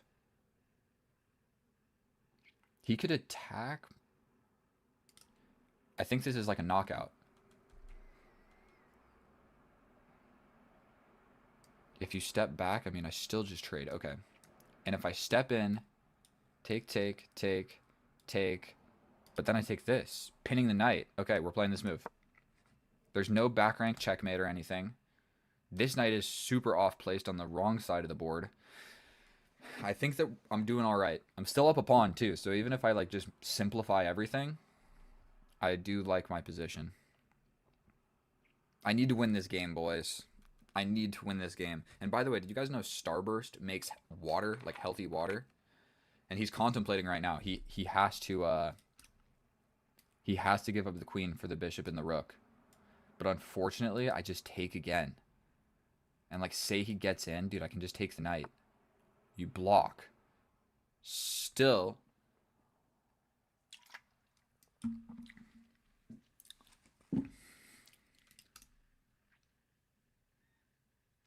I mean, I can take with the pawn. I can just grab the knight for free, but give him counterplay. Or I can take here, he takes, then I take.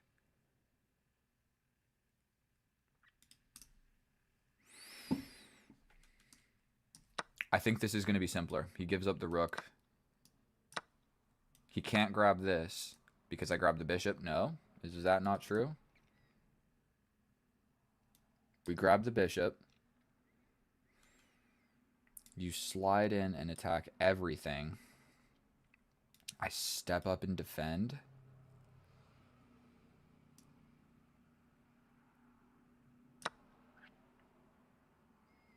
You step in. I can block. With the king. King defense against the queen. I got 3 minor pieces against this attacking queen. Plus a king. And if he really ever relinquishes, and I did that for like to have a simpler game. I got 2 minutes. If I play this move, then your queen has to stay along this diagonal, or else I'm just gonna mate you. And once I play a move like this, or even closer, maybe like this is a quite scary move. Maybe this so that I'm defending. I'm not really sure what's better. More active or more defending? I don't know, but this is going to be one of my next moves, that's for sure. Dude's got 5 minutes. If the queen...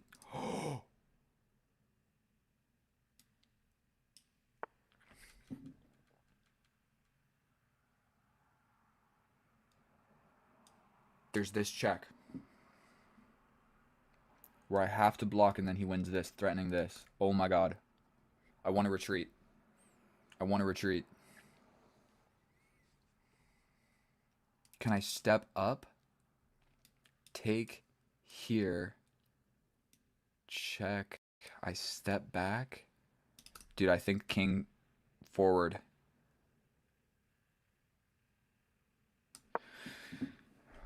I'm playing it. Maybe just taking made sense, but I think my king needs to like be hiding a little more. This check was absolutely terrifying, and I just don't want to allow that.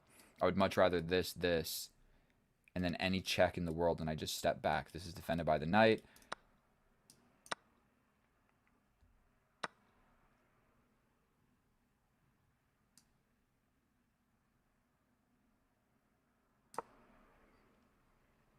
This guy defends that guy. He can grab this, sort of. But I'm just big threatening this. You have to step along this diagonal. Which you can only do like this. Maybe I get a little wiggle attack.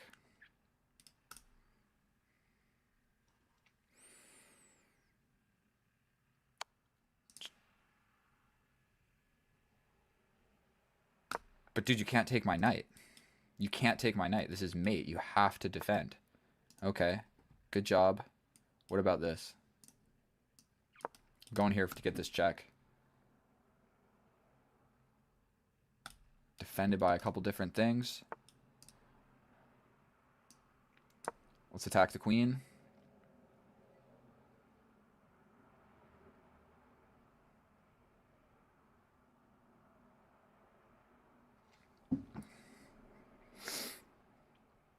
I can also do something like this.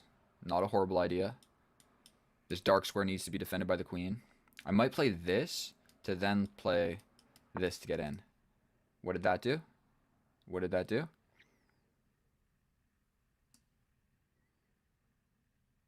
Jumping in with the knight. First of all, I have this. These guys are defending. My back rank is defended. He could try... I think I'm really pinning him down here. And what I might play next is sacrifice the knight. Where if I sacrifice the knight, if you take with the king, I'm coming in with this check. Or if you trade the queens, I just win. I think I'm still going to play this. With 1 minute on the clock. Like, he could try and run, but then I am just going to take with check, like, all over the place. Like, if he goes any of these squares, and this just comes with a check, and I force the queen trade. As long as I don't lose on time, I'm doing quite all right. Take here. You can, like, harass some stuff, but, dude, I'm just going to checkmate you. At least I think.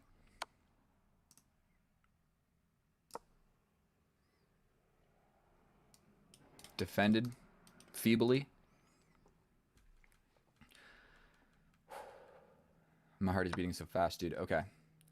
We take here. If he trades, he loses. If he doesn't trade, that's mate. He can't run with the king, so this is mate, so he has to trade. We're going to pre-move it.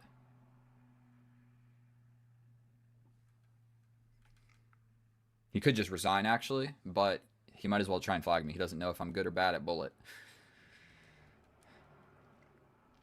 And I hate to be a chess player like this, but if this trade takes place, I'm bringing my king. I don't know if you guys can see my mouse or not. I'm boom, boom, boom, take, and then pushing this pawn. Like, I'm not trying to be fancy or anything. I just want to win by any means because I need my goddamn elo.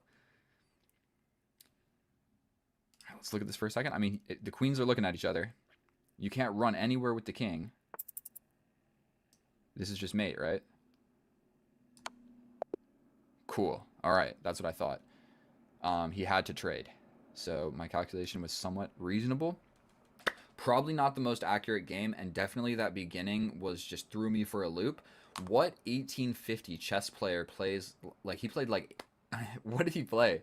He threw his H-pawn at me and then threw his G-pawn at me. That was a weird opening. We're going to check it with the computer and just see how accurate all that was. He wants to rematch, but unfortunately we will not be rematching. We got the dub for today. Analysis, and that was a sloppy game of chess, but thank goodness that I won because now I'm one step closer to 1900. If I would have lost that, then that's just one step forward and 2 steps back. And so we're going to start a 5-minute timer and just fly through this analysis because I don't want to waste your guys' time and mine either. So we're going to hop right into this. Out of the opening, after seeing these moves, my plan was to play this setup, okay? Boom, boom, boom, boom, queen up here, then you can castle either way. It is my custom patented opening, and that is what I was going for. Unfortunately, he gave this check, so I have to push this pawn. I'm still going for the setup. We got this pawn pushed, but we're still going for the same setup. Unfortunately, he launches a pawn. I get this bishop out, but then he plays this. This kind of forces my hand. I had to do something about this because right now, boom, boom, rooks see each other, okay? So that's kind of a threat. So if he took, I'd have to push or whatever. So I go here so that after this capture, my rook is defended by the bishop in the corner. If you're a beginner, you always got to be worried about the A pawn or the H pawn capturing the other pawns, okay? If it opens up the file, the rooks see each other if you haven't castled yet. So definitely not the way that an 1800 should be playing, but arguably you can do this because look at the position. It's 0.8, so I'm not even like crushing or anything, but his pieces are definitely awkward. Even this knight move right here is like, that's a terrible move. Never do you want to put your knight over here, like ever. These knight moves are even not all that great. You pretty much just want to go to the 4 squares. These 4 squares, that's where you put your knights. All right, we're 1 minute in. Let's fly through things a little quicker. I castle. I scoop my bishop up so I can bring my rook to the open file. That's what you want to do with your rooks. Put them on open files, so I love it. Then I wasn't sure what to do, so I stepped over with my king. Not a good move, but not a bad move. I didn't want my queen defending this pawn. I wanted my king a little further away from the center. It's not a great move, but it definitely did whatever. Here, I also just couldn't figure out what to do, so I just jumped my knight forward, and immediately he attacks it. There is this move here, which is really hard to calculate why it's actually so good, because he can block. Never in a million years am I grabbing this pawn. I would probably just maintain the threat, but then he pushes, capture, capture, then I got to step back, then he gets the knight, I do get the pawn, and I'm up a pawn. That's the way this would have worked. I'm up a pawn. But that's hard to calculate all of that. I would have spent a massive amount of time calculating all of those things. The far easier move to play is step back with the knight. And so the reason I went here is straight up because if I go here, that's further back. Okay? You want your pieces moving forward. This is further back, so I step back, but not really back. That is literally the idea behind that move. Then we do go ahead and grab the pawn. You got to be very careful when you pawn gobble. Okay? So this pawn is not too difficult to pawn gobble, because he can't really like trap me in here. He's got this pawn push, but I just don't believe in it. I could always just capture. I could just capture. My queen can easily get out on the diagonal. Okay? This pawn gobble was a little bit harder to calculate because So I spent 40 seconds thinking about it. Is my queen going to be okay? And just bailing out is actually the second best move. So you have to be really sure that you're going to be able to escape. I wasn't really sure, but I did it anyway because I knew if I did escape, I'm up 2 pawns and I'm going to win the game. So I took a little bit of a gamble. We step back. Best move. Best move. We lock down the diagonal. I love it. This bishop completely sucks. We step forward. Worst case scenario, I get attacked. I step here, capture, capture, and my pawn will just die later. But I'm up 2 pawns, so I can lose that pawn and get the queens off the board. I like my position. Oh, sorry, I had music playing. He captures my pawn. Yes, his rook is active, but now my rook is active. So he's got to block somehow, and it says the best move is to do it with the queen. Never in a million years is anybody ever playing that move, ever. So he blocked with the bishop, the natural thing. I had a knight sacrifice here where he takes back, and then this guy is not actually defended because this bishop is pinned to the king by the rook, and I'm attacking it. Okay, that was fancy. That's a fancy. There's a pin going on and a knight sacrifice. There's 2 things that I had to notice, and I didn't really notice either of them. So like right now, this knight is undefended. I didn't even notice that, so I would have had to first notice that and then notice that I could sacrifice attacking the queen. You have to take back. Chess is hard, man, and I didn't see it. Didn't see it. I knew that I was already winning, so I just kept with the momentum. The sacrifice was there again. I didn't go for it.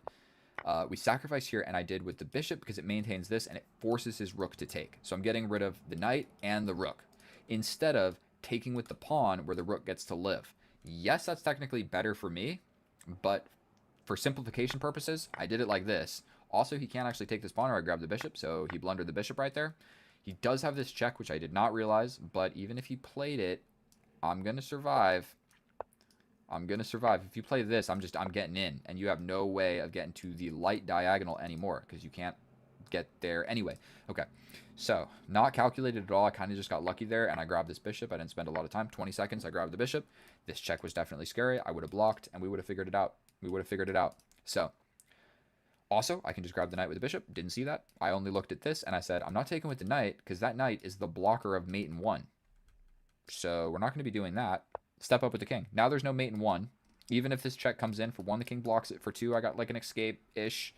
And I'm defending stuff, so that's why I played this move. He captures here, grabs my pawn. We trade, trade, trade.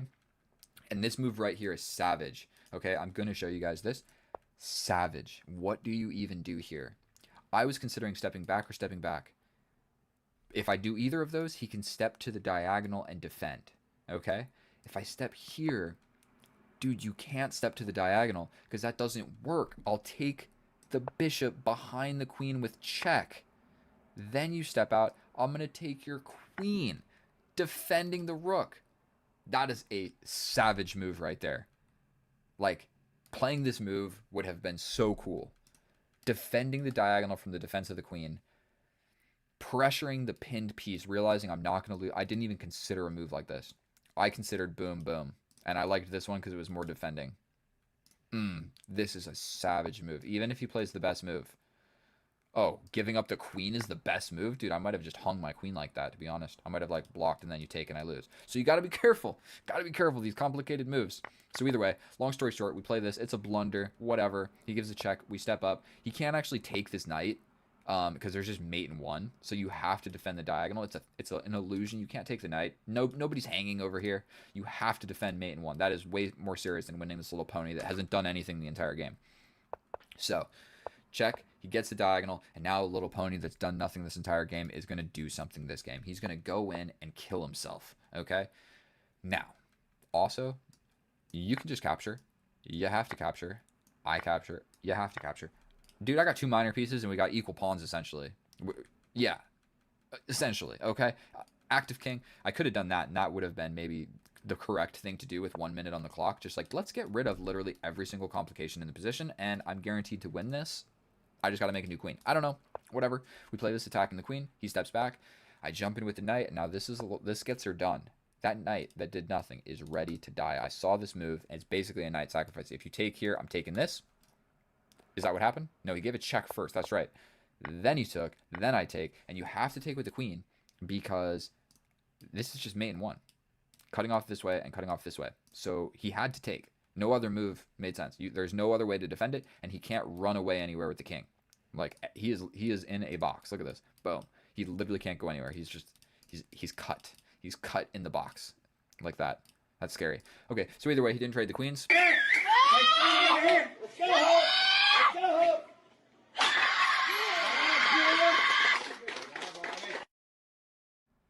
Staring contest challenge. Anyway, we are going to be in game number 18 of my push to 2000. I have not been studying puzzles. I have not been practicing. So let's see how this goes. I can see that the chessboard is the wrong size. So let's fix that immediately. There we go. And it looks like we're going to have one of these weird... This is a weird opening. But probably he develops the knight. In which case... What do we do here? I think we just step away from my opening prep and we throw a pawn into the center of the board. Then let's just bring a bishop. And already I'm just going off of basic opening principles here because this is not something that I'm really familiar with. I guess the whole reason of pushing this pawn was so he can't push forward so I can develop this knight. So let's develop the knight. Do something with the bishop. Do something with the knight. Do something with the queen. Castle, castle, either way. And we're going to just have a game of chess. And dude, I have been suffering in this push to 2000 and I am doing my best, all right? But the truth is I am not that good at chess. And so that's really what we're going for, is we're trying to just get better at chess and make it to 2000. Probably this pawn capture makes sense. This guy is uber defended, and I could castle opposite and we just go for the attack. I have a lead in development, actually. His bishop isn't developed yet. So let's not think about it at all and just castle this way. Push a pawn, push a pawn, push a pawn. That's going to be my general game plan. What I've been doing is castling same side and just going for an endgame. But this game, win or lose, I want it to be exciting for you guys. I want it to be exciting for me. And what we're going to do, castle opposite and absolutely just launch all of my pawns and try to destroy this dude. Even like a bishop sacrifice might make some sense at some moment. Okay, so this guy is defended enough. I want my pawn to arrive to this square. So we're going to do so by prepping this, then push, push. If we push and he launches his pawn here, then we just go for this. The only bummer is if his knight moves, then his bishop sees this diagonal. But we're going to figure it out, dude. I'm absolutely not losing this game of chess. I'm ready to destroy this dude. Also, we just reached a milestone. 2,617 subscribers. Absolutely insane. Let's get this all sorted out over here. So he's bringing the dude. We're still launching this pawn. We're going for this. His move that he wants to play. Is this not defended enough? If you take with the knight, I take. You take with the bishop, I take here. No more calculation is going to be done by me. This at least gets rid of one pawn. We take here. Shh, God damn it, dude. Am I really just that bad at chess? Am I really just that bad at chess? What on earth did I see? What did I see? I thought my queen was here.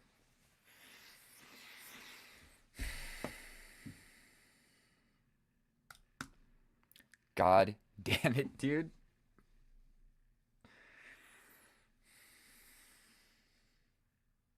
We push, push, push. He can just step back. A lot of different ways. Not even thinking about it, dude. We're just pushing in. Straight up, down a piece. My attack is not even all that great.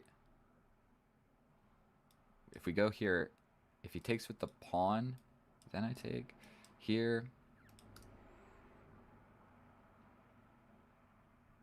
Do I bring the knight? This guy is pinned. Capture, the knight comes in, I push. Probably he just pushes. I push with check, he steps over. I grab this pawn. Here, here, we push. If you capture, my rook gets in.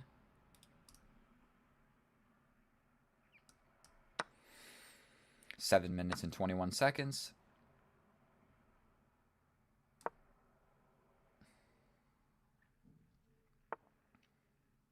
Uh-huh.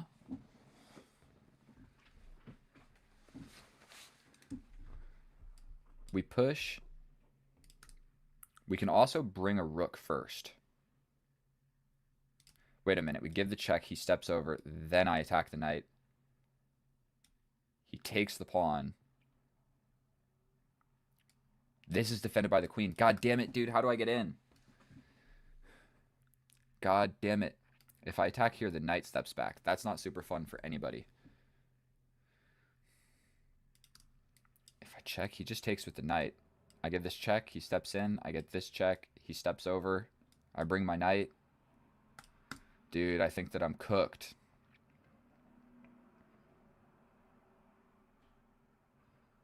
I'm cooked. God damn it. Step over. You step back.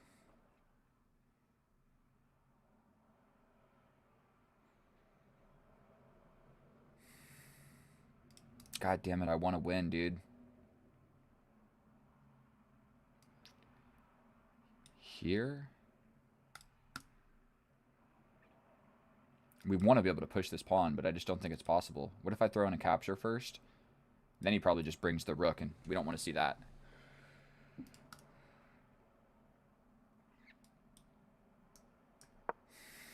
Couldn't figure out what I wanted to do.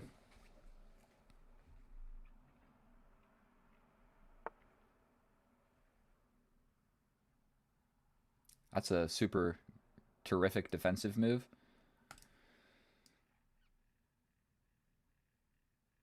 We're going to step back like this. We can play this. Does that accomplish anything? I need this bishop in, dude. I can bring the knight. Or I play a scary move. What does he do there? You jump over. I hit you with this check. Not even going to think about it. We got to go for something. I don't think it does anything, but it hangs the queen, so it looks like a cool move. He could just push, but at that point, I might sacrifice. So he steps over. Sacrifice the rook. You take. I take. I don't think that I have time to think about anything. I need to mate this guy or I lose. Getting in on this diagonal gets a mate. Sort of. Sacrifice the rook. You take back. I take here. You slide over with the rook. I grab a bishop. You bring another rook.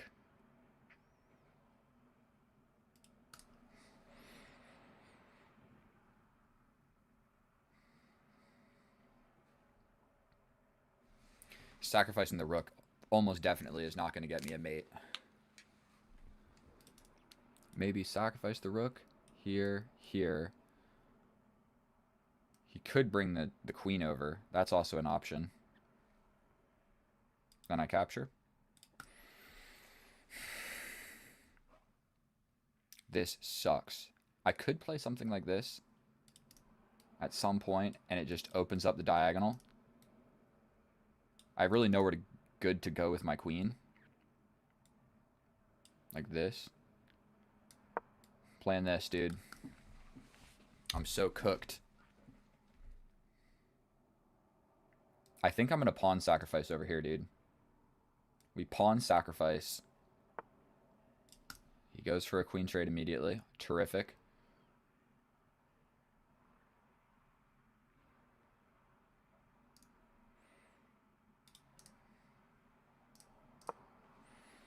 God damn it, dude. That's a step back. You don't want to be making those types of moves. Okay, we play this.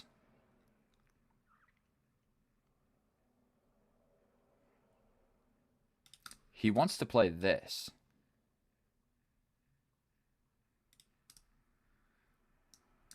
Let's just pawn sacrifice first. He's going to play this move. We capture, capture. The bishop gets in.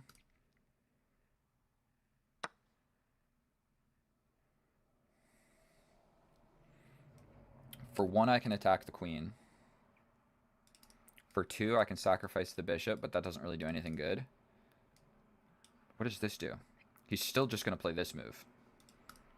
So what if I step up? Let's go for it.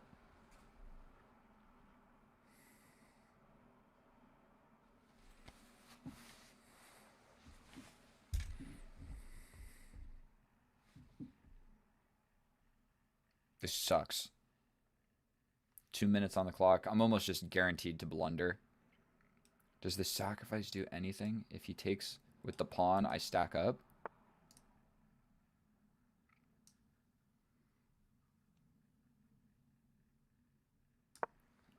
We attack the queen. I'm trying to get in here, boys.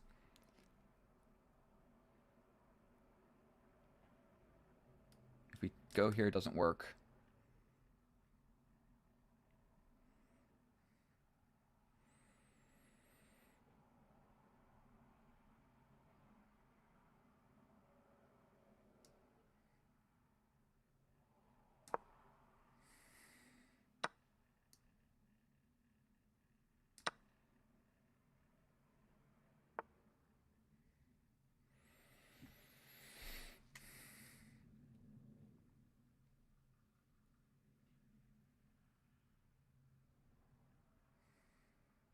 What about this, this, this?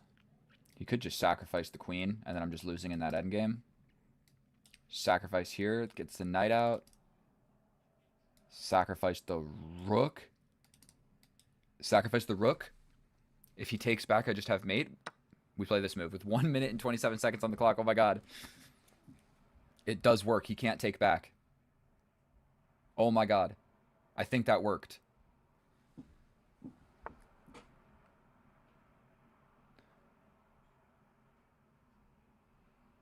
What do I do here? He's still up a piece, god damn it. Attack the queen.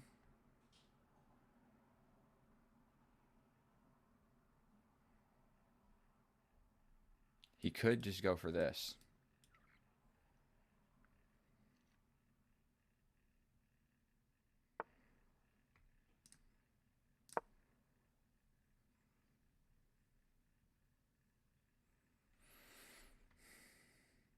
Sacrifice this.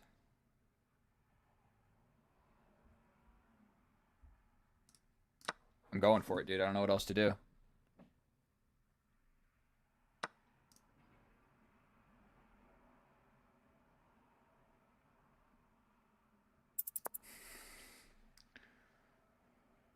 This fucking knight, dude. God damn it.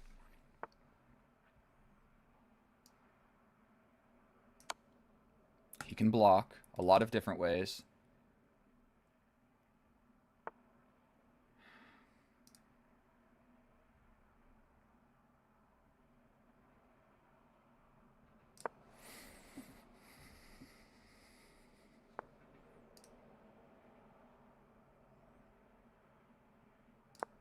I got 41 seconds. God damn it, dude. He's also got this check. No, he doesn't.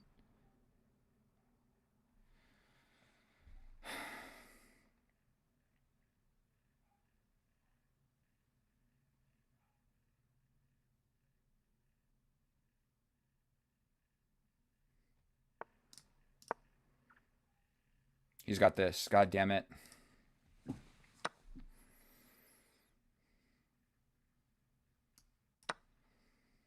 Just getting mated.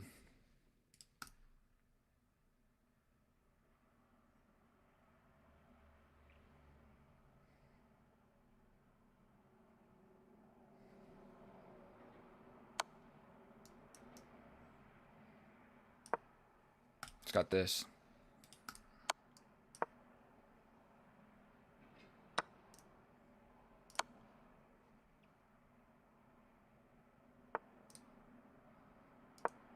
I hate this, bro. God damn it. I think I almost had something there, but I just messed it up, dude. There's no way. With 27 seconds, I'm just cooked. This knight's saving his goddamn everything, bro.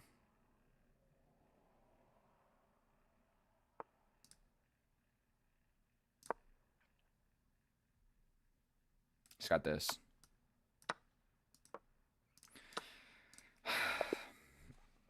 Bro, the push to 2000 is no joke. And here we are in the analysis, and I did my best, boys, and there was one opportunity. I was losing that entire game, and I took the bishop, I was winning, and I just didn't find the right follow-up. So I completely blundered a knight, and then almost saved the day. And so this opening, I don't really know anything, so I'm just getting my pieces developed. None of this is super important. We castle opposite, and it's a completely equal position. So we push a pawn. Best move. I'm prepping basically this pawn push. We push the pawn, push the pawn again, which is a mistake because, dude, he's got 3 pieces looking here, and I've only got 2. So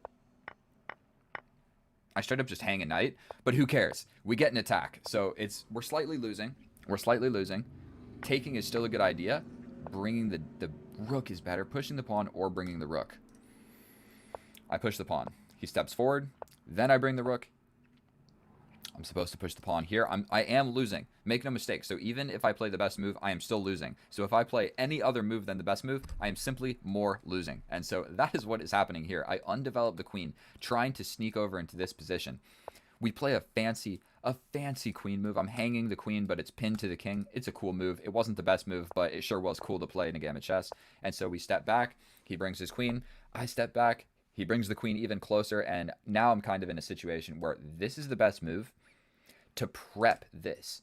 Instead, I just went for it. The whole reason we're going for this is to capture, and it opens up my bishop onto this diagonal. It's not a terrible idea, but it doesn't make sense to gambit more material when I'm already losing material, when I'm already down material. So we play the best move. We get the rook active, and visually, my king is safe. The opponent's king is very not safe, and every single one of my pieces is looking in this general direction. Like, every single one of my pieces are locked in for the attack, and not to mention, everything is on light squares, and he's got a dark square bishop. Me too, but I'm trying to kill mine. And so, I jump in with the queen, stepping back with the bishop, launching with the pawn. I play the best move. Let's go. Capture, and he blunders because I can simply take the bishop, because if he takes back, that's just mate in 1. So he blundered the bishop. I see it, although it took me 30 seconds. If I would have played it just a little bit faster, if I would have played, then maybe I would have had enough time here to realize this knight move. Am I really going to be able to see that move? If I play this move, I'm completely winning. I'm attacking the rook. My rook is still not really hanging because we got mate in 1.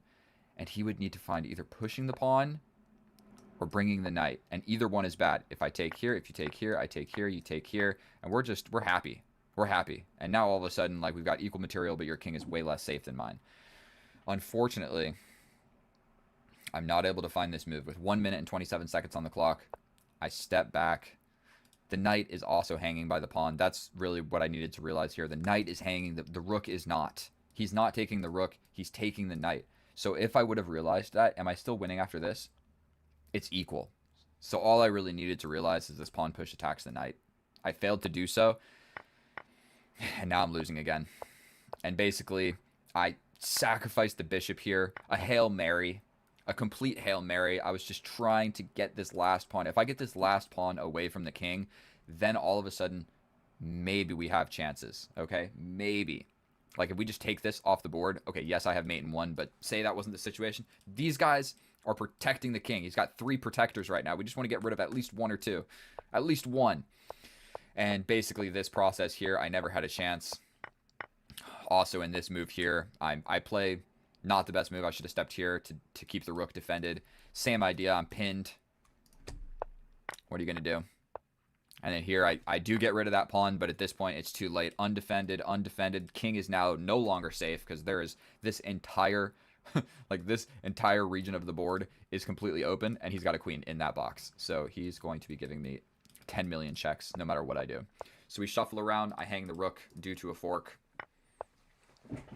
I'm still trying to hang on for you guys. I really wanted to get this dub. I step over here, but unfortunately, there's just this simple fork supported by the rook. He trades the queens, and it's over. And so I'm going to sit down and keep track of my wins and losses on my way to 2000. But dude, I've lost the last like 6 games. So I'm so sorry for everybody and anybody that has watched any of those videos. Normally the way that I do it is I play like 5 games and I try to castle opposite and I try to sacrifice stuff and I try and play crazy and I'll lose like 4 games. But I'll win 1 game and it will be a banger. And so that is what I was doing before on Lichess, and would like play and only post one that I thought was the best. In this series, I'm just posting the game no matter what. And so let me know if that's stupid and I shouldn't do that, because like this game, I guess it was exciting. I tried. I found the hanging bishop. I just didn't find the knight advancement after that. So please let me know in the comments what you think. I don't know what's the best. I'm more or less new to this YouTube thing. I've been doing it for a year now, but only recently have I like gotten views and stuff. So please, sorry, I'm yapping. Subscribe. I love you. I'll talk more in the next video.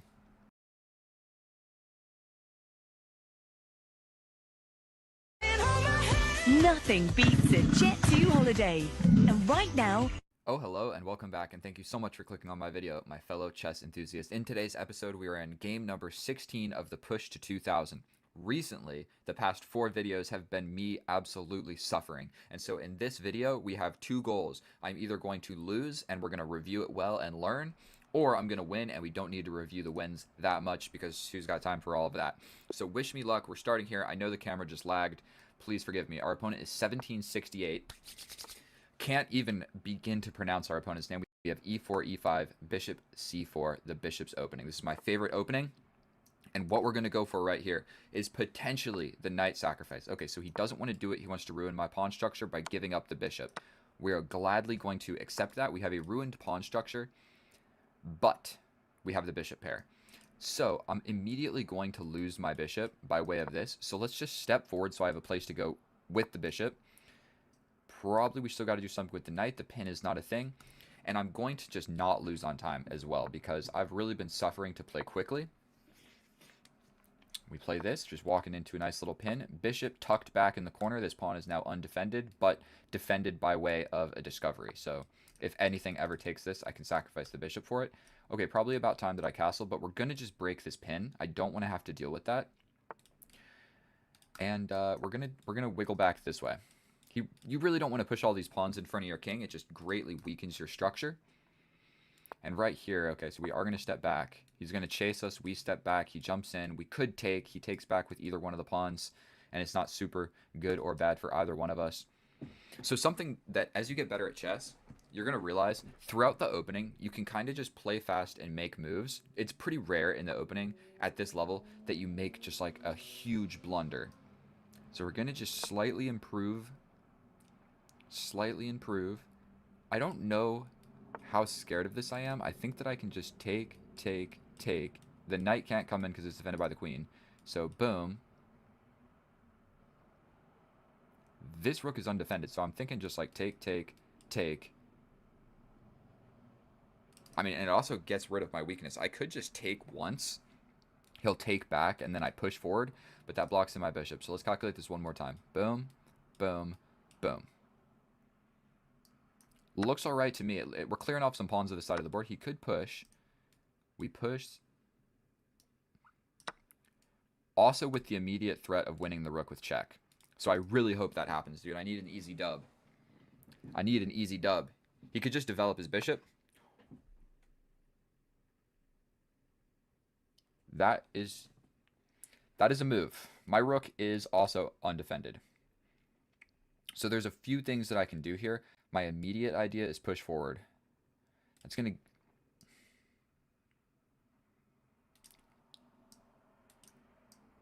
Yes, we're going to go for it. This doesn't work. This is still defended. I'm ready to push forward.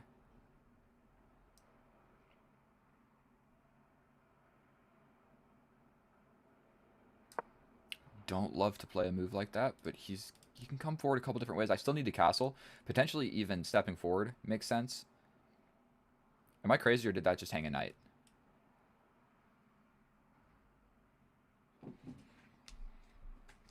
He either just hung a knight or he sees something that I just don't see. We grab the knight.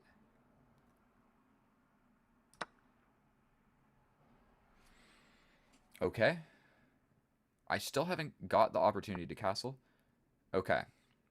That locks it down and gives me a passed pawn. I think just to be like principled, we step all the way back, defending this guy.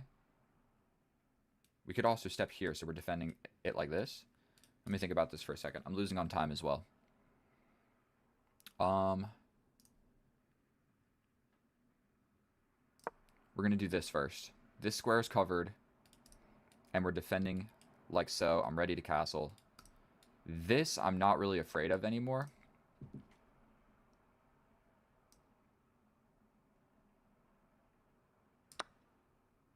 I mean, we push forward attacking the bishop. I think he's just playing some pretty terrible moves. So I should be able to convert this quite easily. Okay, so he sacrifices again. Like, are you kidding me? What on earth did that do? I can, for one, jump in attacking the queen. I'm already up a piece, so I take here. He takes back. Then I attack the queen. Queen probably slides over here. Then I castle. This is a pretty critical moment in the game. I also have this knight sacrifice at some point. I also have attack the queen immediately. I like that. It attacks the queen and defends the rook. So we could go... Boom. Queen probably goes here. Then I capture. If you capture, I capture. The queens are looking at each other. If you take here with the queen, I take back. I think... I don't see a reason not to play this move.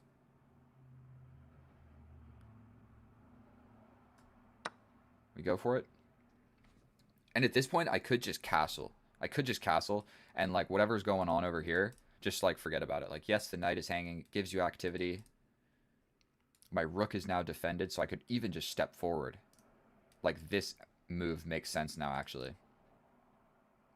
Because this... I grabbed. The rook is still defended. I think this was the key move right here. Okay, so we grab. Is there anything better? We grab the knight.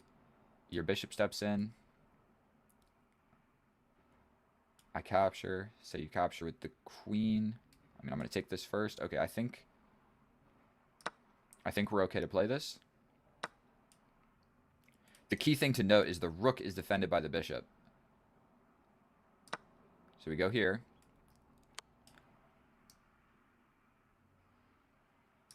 Okay. We lose this, that's for sure.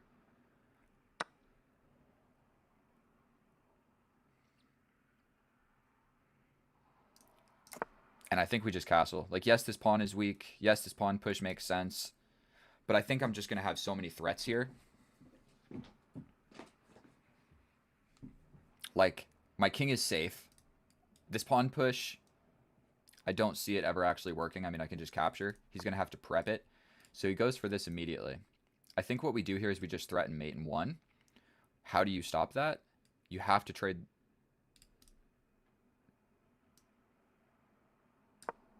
I mean, this just seems like the move, right? The pawn is still defended. I'm threatening mate in one. If you try and run, I'm threatening win the rook at the end of all of that. I'm up 2 minor pieces, so as long as I'm not a complete idiot, I should be able to get this elo back. And I really did need a dub. I really did. I lost like 4 games in a row, so it's about time that I gave you guys an actual dub. And yeah, what do you do here? I think he's cooked. I don't think there's anything he can do.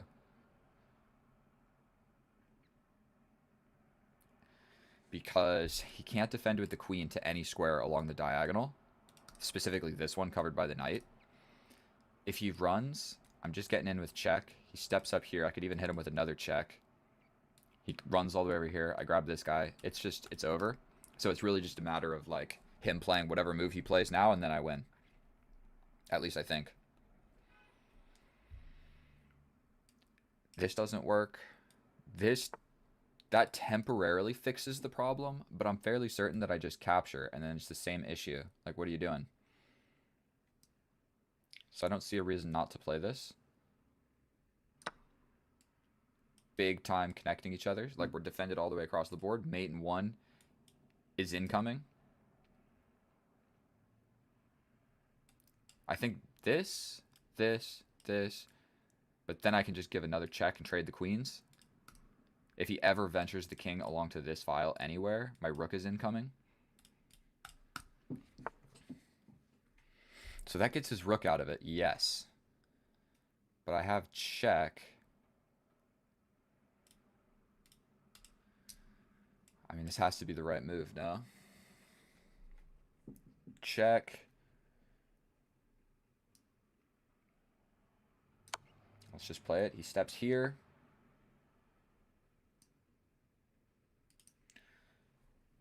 I'm thinking we get this check. Like I said, if he ever steps along to this file. So I think we give this check. We're attacking the rook. The rook is attacking the queen when the king moves.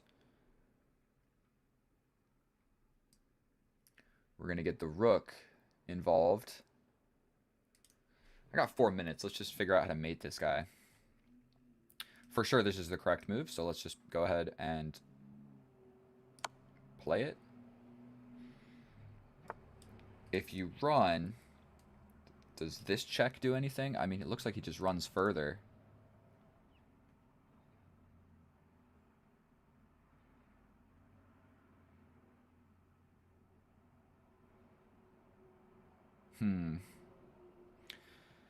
I don't know if this check does anything. He just runs away. If I hit you with this, you're going to step up. At that point, I hit you with this check. You run this way. I could just grab this pawn.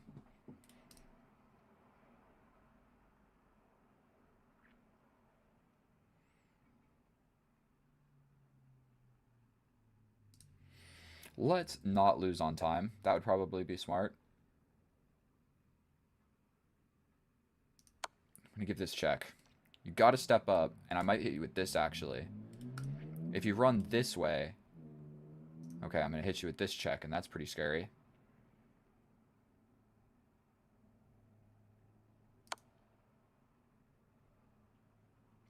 I'm so scared of just, like, blundering my queen or something and messing this up. Okay, so he's running away. I've got this check. I don't know if it really wins me anything. We've got this, we've got this, we've got this. I don't know what's best, so let's just play this.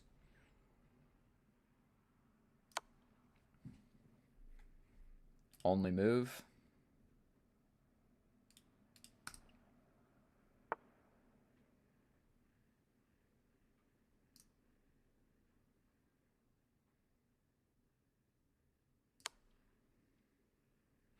To be honest with you, I don't see like a exact way to win this.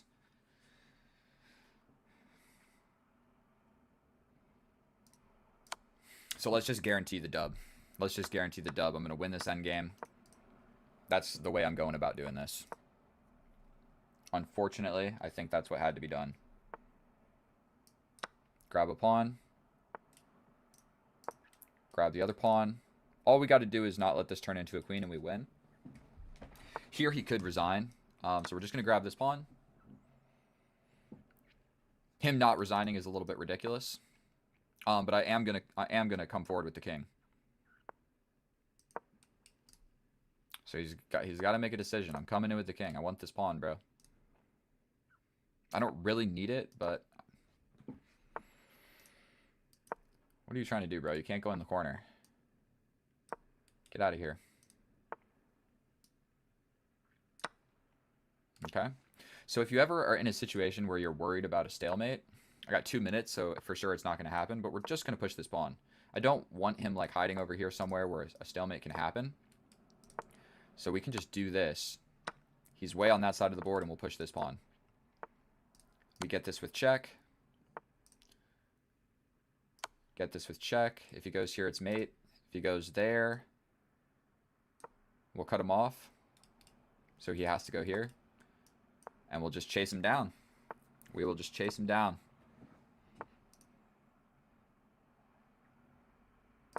Sorry, I had to think about that for just a second. We then bring the king.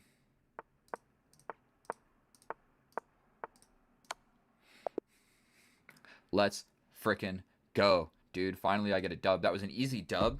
So he just kind of like blundered his pieces mid-game. So we'll do an incredibly quick analysis. We're going to do like a 3-minute analysis and see if I missed anything. Probably that was a fairly accurate game, if we're going to be honest. And here we are in the analysis, and that was a pretty seamless, flawless game of chess, if I do say so myself. If we look at this graph, there was never a moment that I was in trouble. There was one moment where I would have had more of an advantage if I played the bishop sacrifice. I just totally missed it and captured pawns too quickly. We're going to go through it. So I really had that one blunder, but everything else was fine. And then here in the end, I lowered my accuracy definitely a little bit by the way that I played that endgame, like trading the queen to lose the pawn and all of that. Even like the rook trade wasn't great, but I'm going to just, from a human standpoint, when you're in an endgame like that and you're winning, Simplifying is your best friend. You have like 2 minutes on the clock. He's got a rook and a queen. I've got an extra bishop and a knight. Trading everything, even if I lose like 2 or 3 pawns, that's what you want to do, because you can't blunder when they don't have any pieces, okay? So just trade it all. Even if you're going to lose some stuff along the way, as long as you have like a couple extra points of material, you're good to go. So we have a pretty boring opening. He gives up the bishop to ruin my pawn structure, although it's not actually that bad. This pawn push doesn't make a lot of sense, but I wanted a place for my bishop to go. We jump in with the knight. We get the bishop pin. We step back. Stepping in with the bishop is actually the correct idea because this knight is pinned. I didn't think about it. He would have just played this, though. Instead, we make a little luft for my bishop.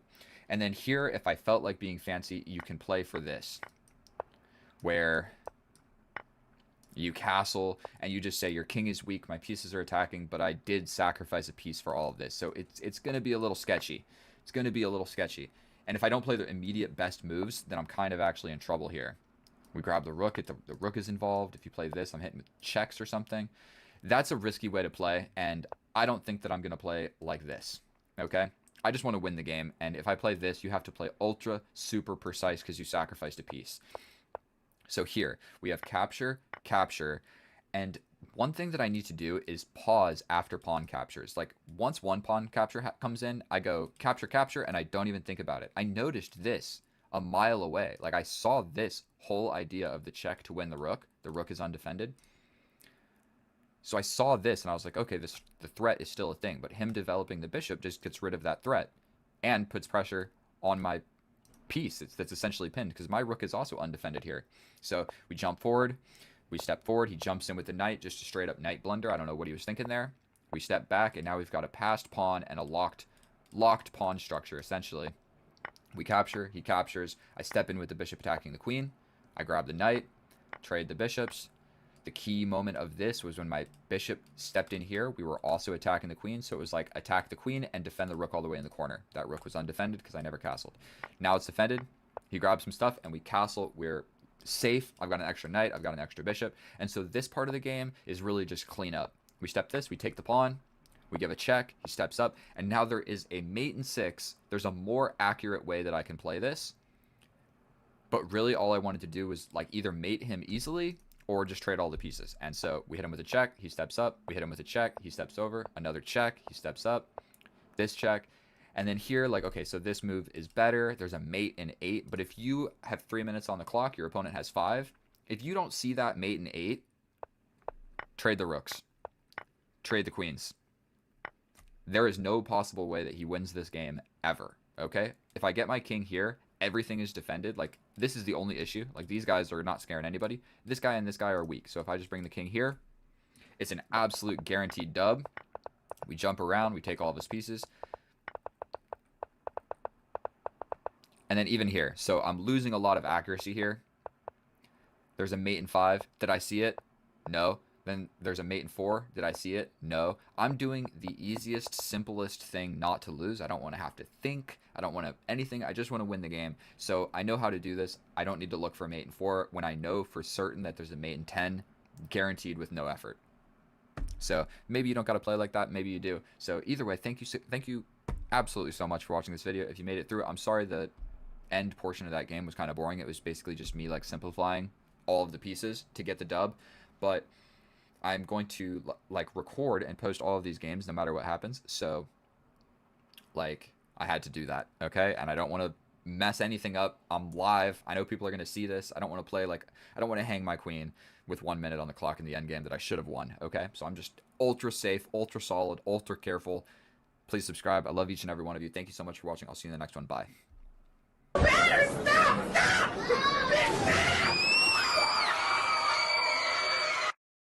What's up, my fellow chess bros? We are back at it again, sitting in front of the 64 squares of madness, and in today's episode, we are going to be playing game number 6 of the series of Push to 2000. We will be playing a 10-minute rapid game of chess, no cuts, no edits, no BS. We're going to see if I have what it takes to climb the ladders and eventually reach the 2000 ELO goal.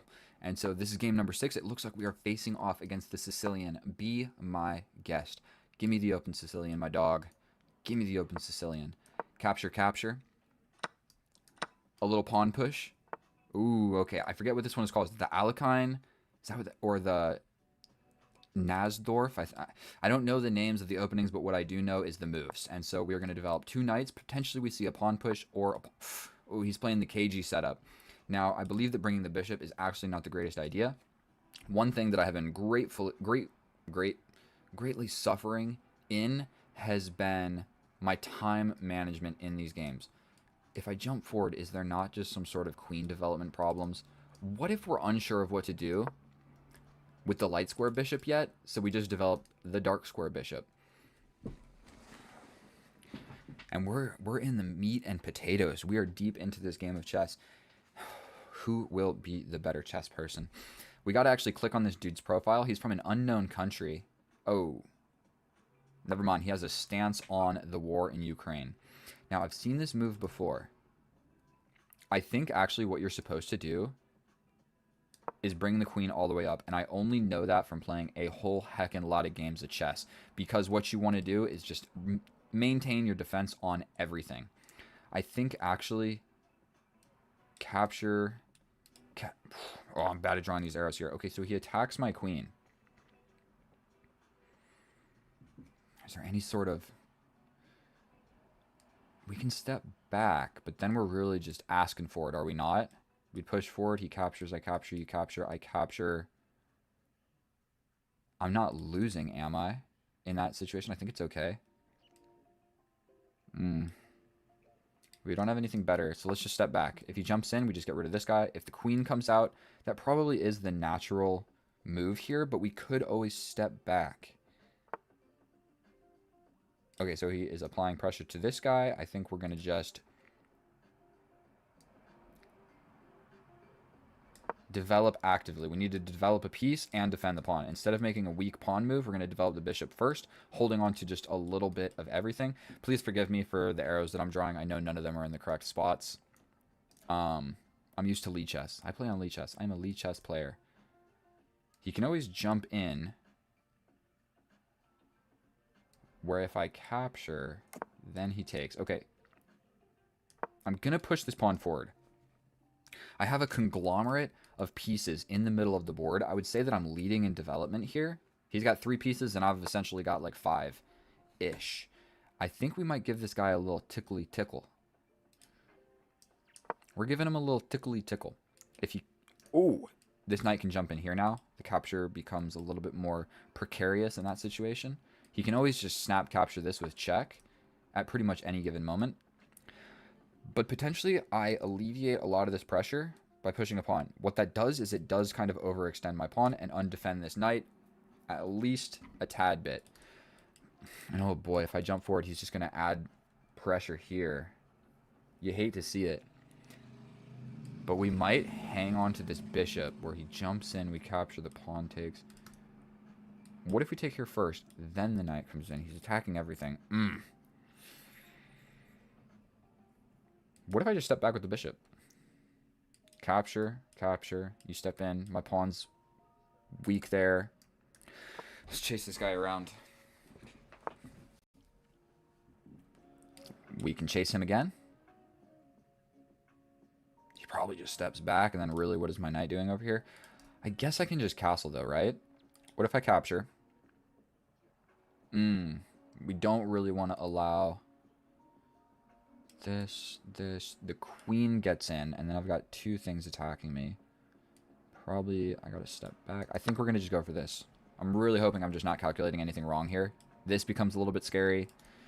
These guys, nothing is defended in an incredible manner, but I don't think that he's gonna have a huge attack. I'm down 1 minute on the clock, so I need to stop over calculating stuff in the opening / middle game. We have an entire game of chess to play, and the end game is notoriously more difficult than the opening or middle game. This guy is also just undefended in the middle of the board. So I'm seeing a path of simplification here. For one, we could attack. I mean, this guy is defended by the queen. Okay, so we take. If the queen takes, we step back. We capture. The queen is coming in.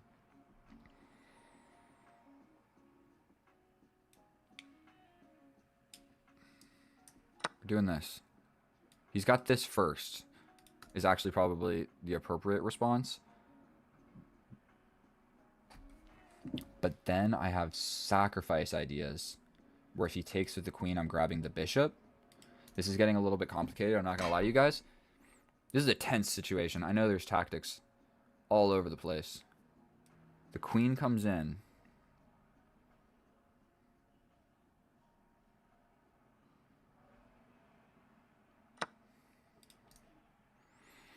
We have 2 attackers on this guy.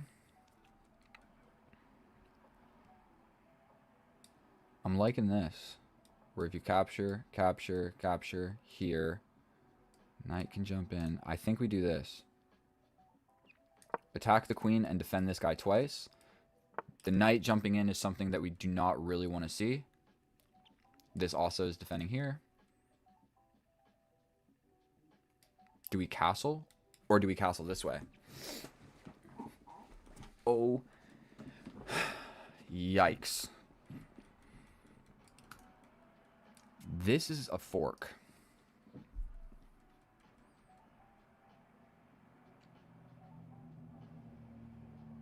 What if we step over like this? If this happens,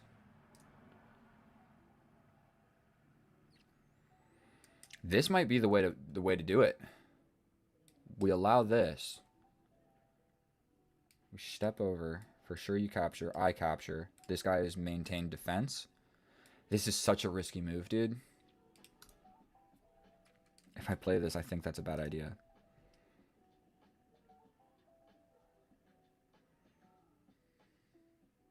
I don't see anything better. What if I step back, actually? If you play this, I'm ready to capture. So what if we just step back? Does that untangle? We step back. If the knight comes in, we just take. You take. I'm desperately trying to clean up this mess that I have made. The queens see each other.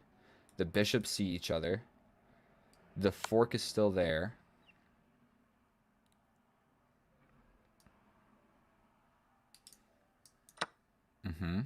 He's still got this.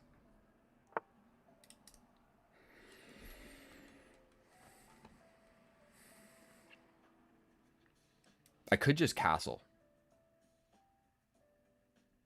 But then he applies pressure. That's absolutely not fun. Castle, he applies pressure. I guess I could just take here. That forks my rook in this guy. I could slide over. Castling, oh man. What about just this? For sure he jumps in. I can't castle then. That sucks. If we castle, if you step in, I just take.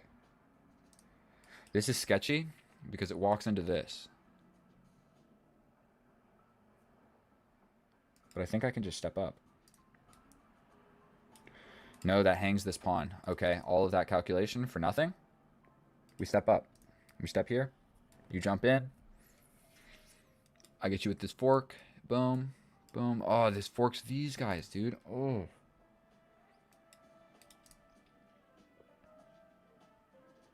What about just stepping back? What does this do?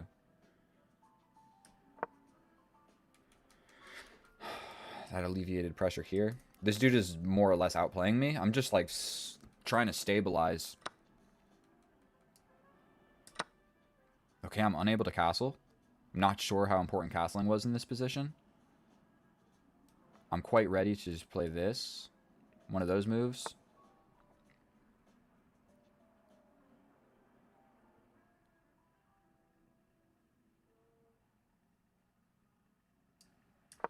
Okay, I got 3 minutes against 6. Our opponent has played a little bit too quickly for me. I guess we're just going to go this way.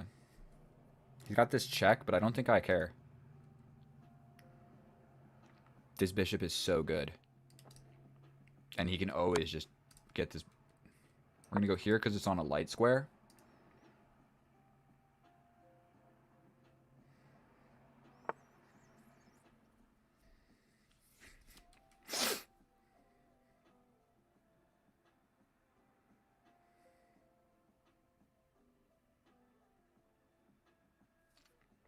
If he gets into my position, that kind of sucks. What if I play this? He could probably play here. I chase you. Let's just do this.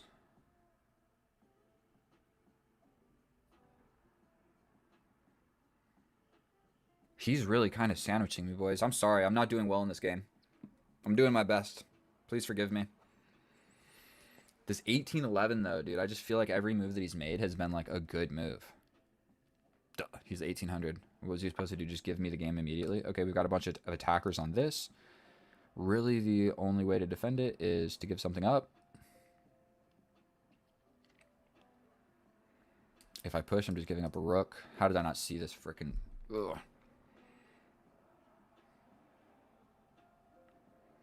We can jump this way. Is that too complicated? What if I just go here? He's going to cut me off. I'm going to step over.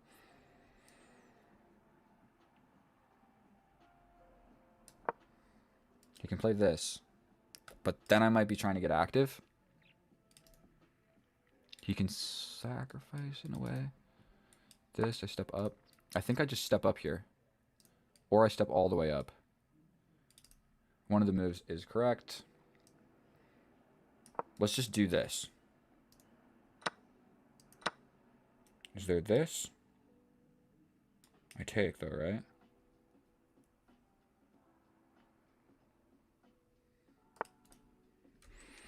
How about you get off my flippin' dick, bro? This. That is attacking this. Okay, I step up. I step up. If you sacrifice, take with the rook. Okay. For sure we play this. Holding it down. 1 minute and 29 seconds. I need to step the pace up. I am officially...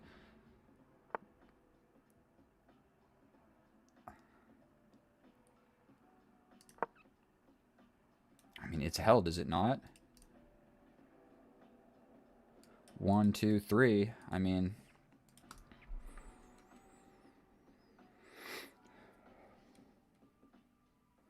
And now my king is sort of attacking this guy.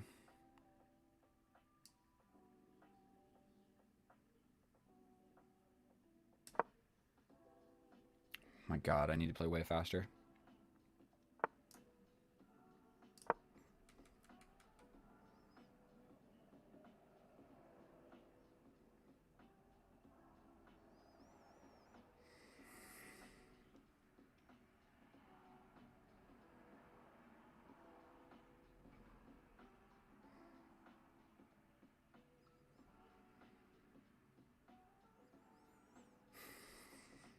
I'm covering my face, dude. I'm freaking out.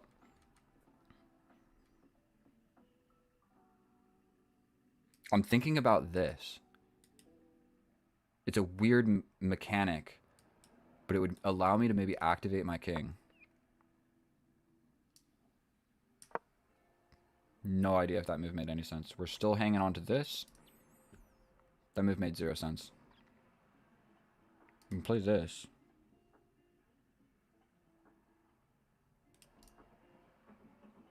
I can always just push this pawn.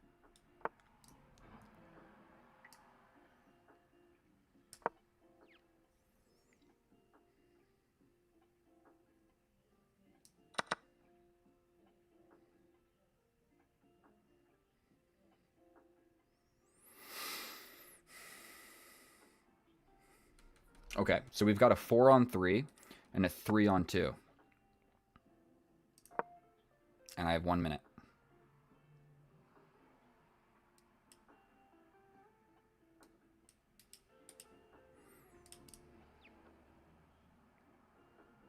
Going for this. Something with the king I feel like is correct. He can hit me with a check, but I just step back. If he leaves it there, then I do have the sacrifice thing that works to win this guy. So if he leaves this here, this works. He'd have to step up. Okay, let's just play this. It trades some stuff.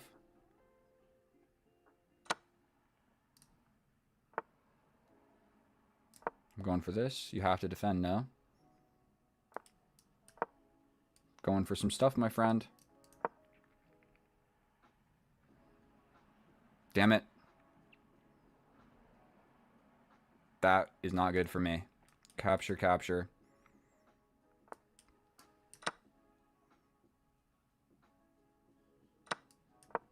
Oh my god, I think I'm getting in. 52 seconds. How do you defend this pawn? You have to attack a different one. How do you do that? We grab this. He gets in. We block with the pawn.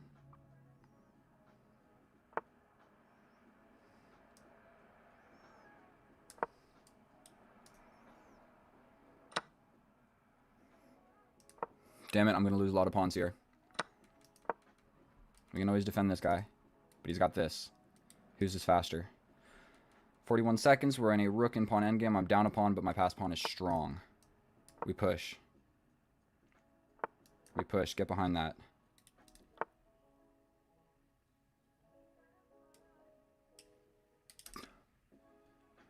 Check. You step in. I grab this. Oh my god, this one's going to be with check at some point. He steps forward, but I'm... Oh my god, he's going for this. We're stepping in.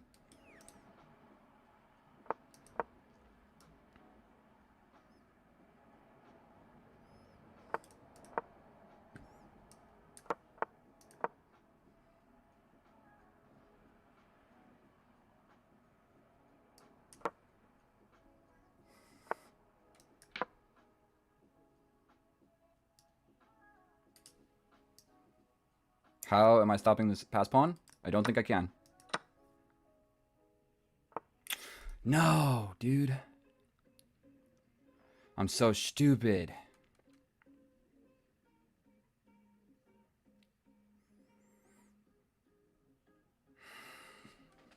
God damn it.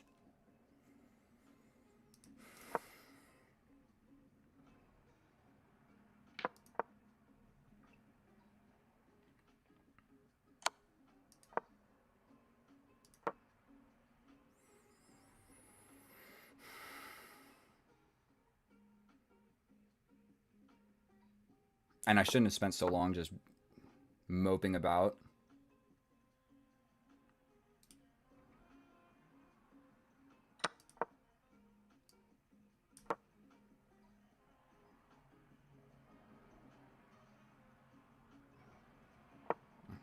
I'm sorry, everyone. I'm sorry.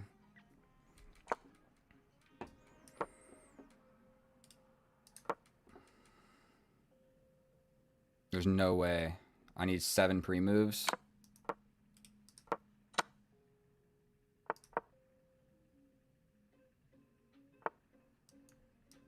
I think maybe I could have drawn that. Dude, I don't even want to analyze this game. I know what I freaking did wrong.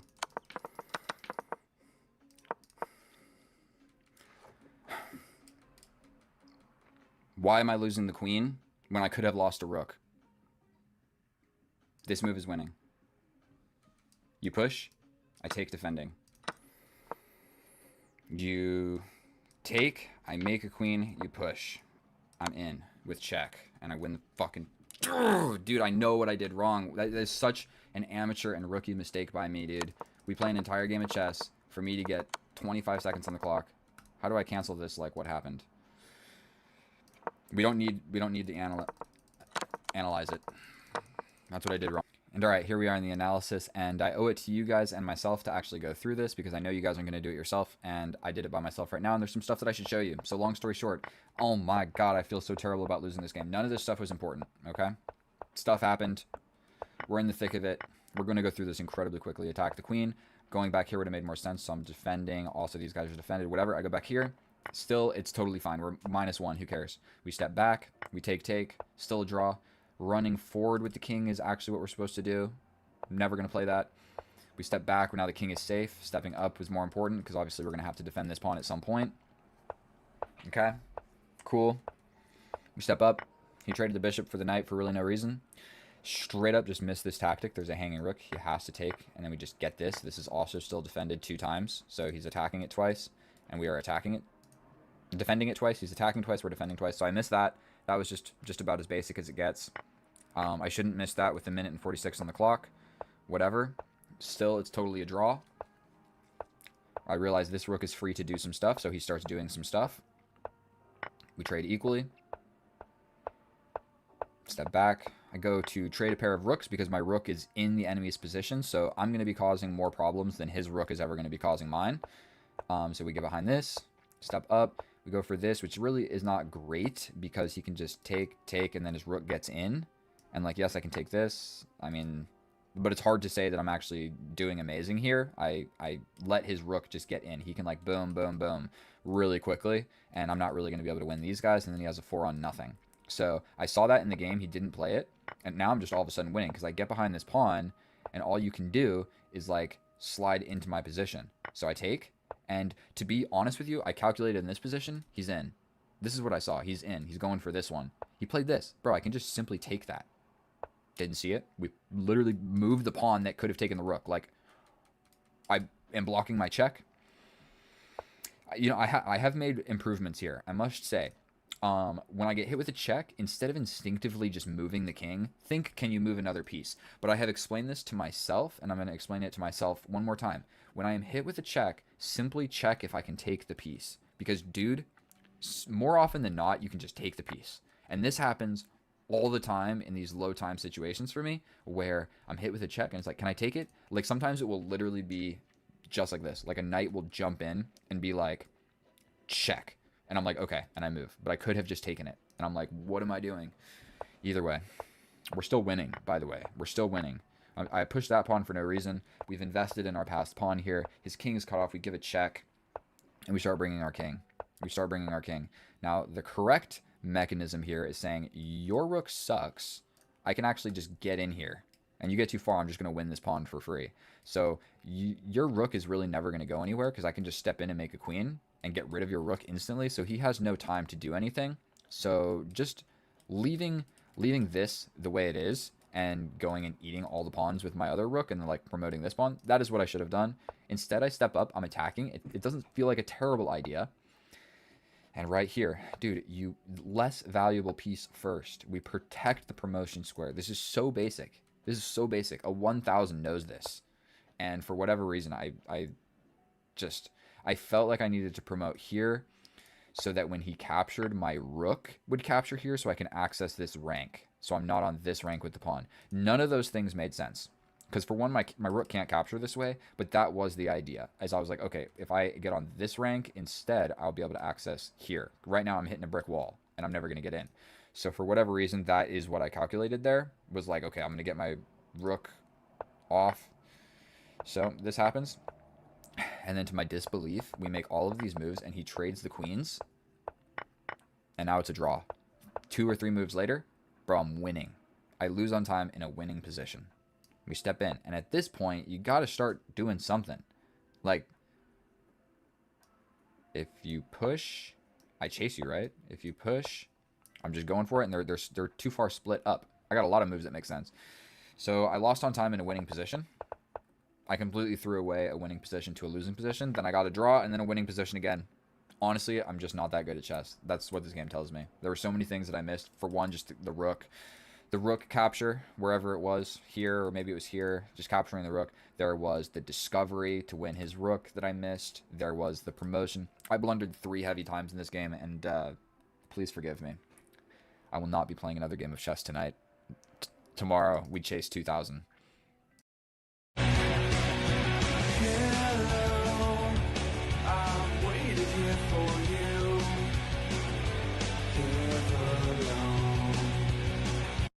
Oh, hello, and welcome back, and thank you so much for clicking on my video, my fellow chess enthusiast. In today's episode, we're going to be playing game number 3 of my push to 2,000. We have the white pieces facing an 1884 from Poland, and we're going to start with e4.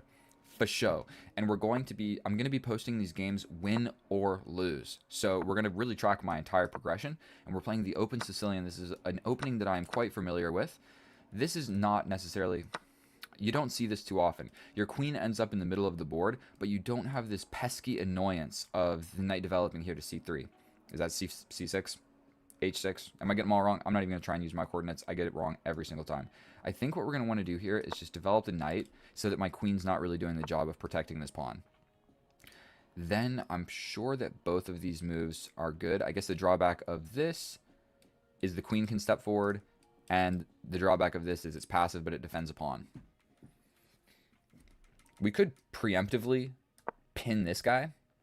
I don't see a huge reason not to do that. We can also throw in this check kind of whenever we please. Or we just ruin the pawn structure. He'll castle this way. I'm pretty ready to castle this way.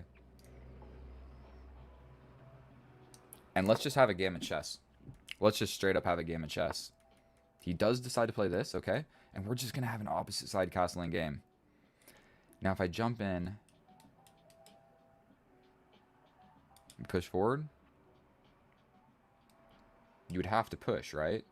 But then I can capture. You capture, I capture, you capture. I think we are going to go for this. And I don't want to fall too below on the clock. So I'm going to try and be a little cognizant of how much time I'm spending. I'm already down 1 minute.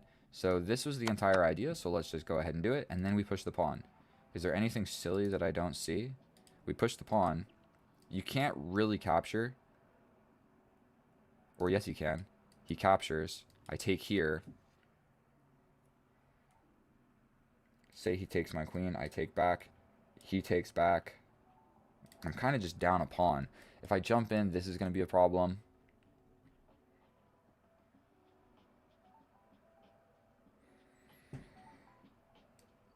I mean, we can force a queen trade, but then I just lose this pawn. I'm really thinking f5, or I mean f4 I think is going to be promising here. What about this? Almost certainly some sort of, maybe stepping over with the king honestly makes a fair bit of sense. We jump in. You're going to capture. I'm going to capture. Then he's just going to castle. But then I do have this hook. I guess let's do this.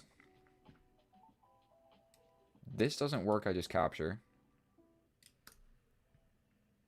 And nothing like this or whatever. Like none of this is going to work. Because I can just take here with check. And threatening literally everything important. So I think he has to take and we can take.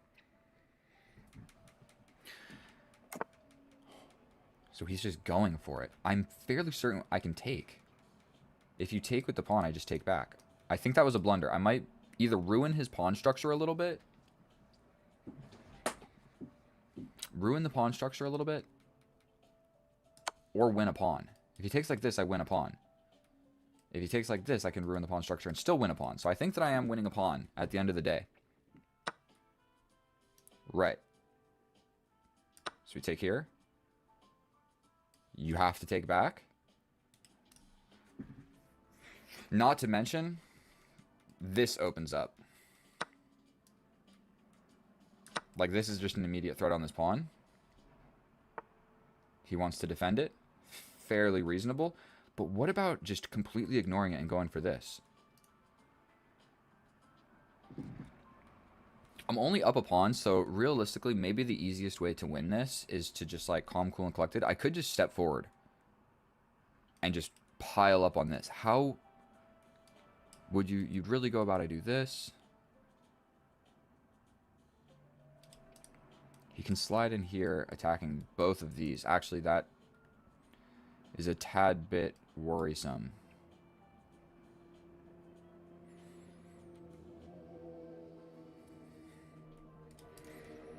I could just play this now. So what if I jump in? If he attacks here.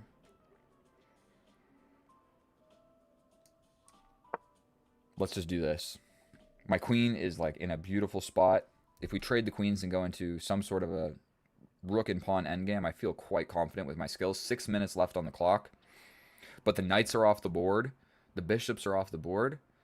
I think we're kind of transposing into an endgame where I'm up a pawn. So I really am liking my winning prospects in this. At least drawing or winning. The problem is arguably my king kind of sucks. Like there's an open file. The open C file is looking directly at my king. Don't love that. Like what if he steps in, I step over? Yeah, that's kind of what I saw. I could push up, but then this is happening. Do I just push forward again? For one, I can grab here. He grabs this. You have to take. So, take. No. For sure, that is not the correct motif. I think we step over. This is just a huge threat now. I mentioned the open C file is a little bit of a problem. But he doesn't have any, like, a dark square bishop. He doesn't have a knight. It's just rooks. It's just rooks and queens. And so for one, I mean, I'm essentially like, I need to do something about this. I'm thinking stepping forward. We just attack the queen. The queen's got to go somewhere. I am also threatening to win this pawn. So that reaffirms this threat. We can step up. We can step back to defend. We could just take and allow it. Step over. No, it's never going to work. That's not a good idea. If I play this, he's launching a pawn at me. Do we step up and double like this? Boom, boom. It's kind of a meager defense. Coming back with the queen really might just be the best idea here. And if I play this, then this is all of a sudden... I could just be simple and slide back with the queen. Is there anything freaky with this? Let's just do it. I got 4 minutes and 36 seconds. He's got 7 minutes and 46 seconds. Whatever I said in the beginning about maintaining my time in a good manner, I just did not do. So we've got issues. If he pushes, I just take. If he pushes, I take. If you take here, I just double. If you take here, I double. I still have ideas of this. Boom, boom. I'd at least open up the king. Here, here. I take. You take. I double. You take. I step in.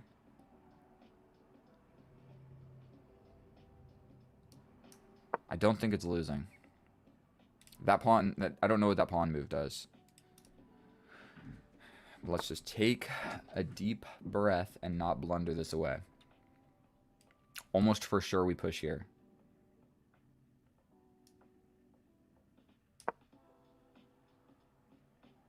Like, this is the only thing stopping this most scary move in the entire position. He's literally just threatening to kill me. What if he plays something? I don't believe in that. I don't believe in that even slightly. You're trying to get in. I don't think it works. I'm doing the same thing. But I've got more scary stuff, right? We capture here. We do have this check. I don't think we have any sacrifice that works. I mean, that opened up. We can try and step back like this. Check. What about this?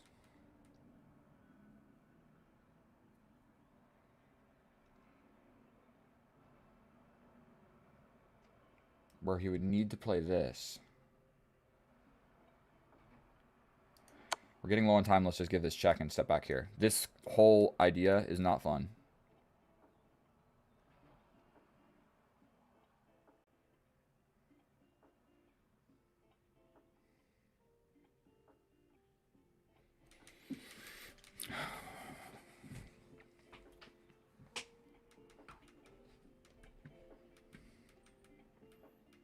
Where are you going? If I step here, he's going to try and slide in. But then I would probably force a queen trade. So if he steps here, for one, I can just grab the pawn, and I'm threatening way too much stuff. So if he goes there, yeah, I capture here, I'm just threatening mate in one. Where he's going to have to do something about that, no?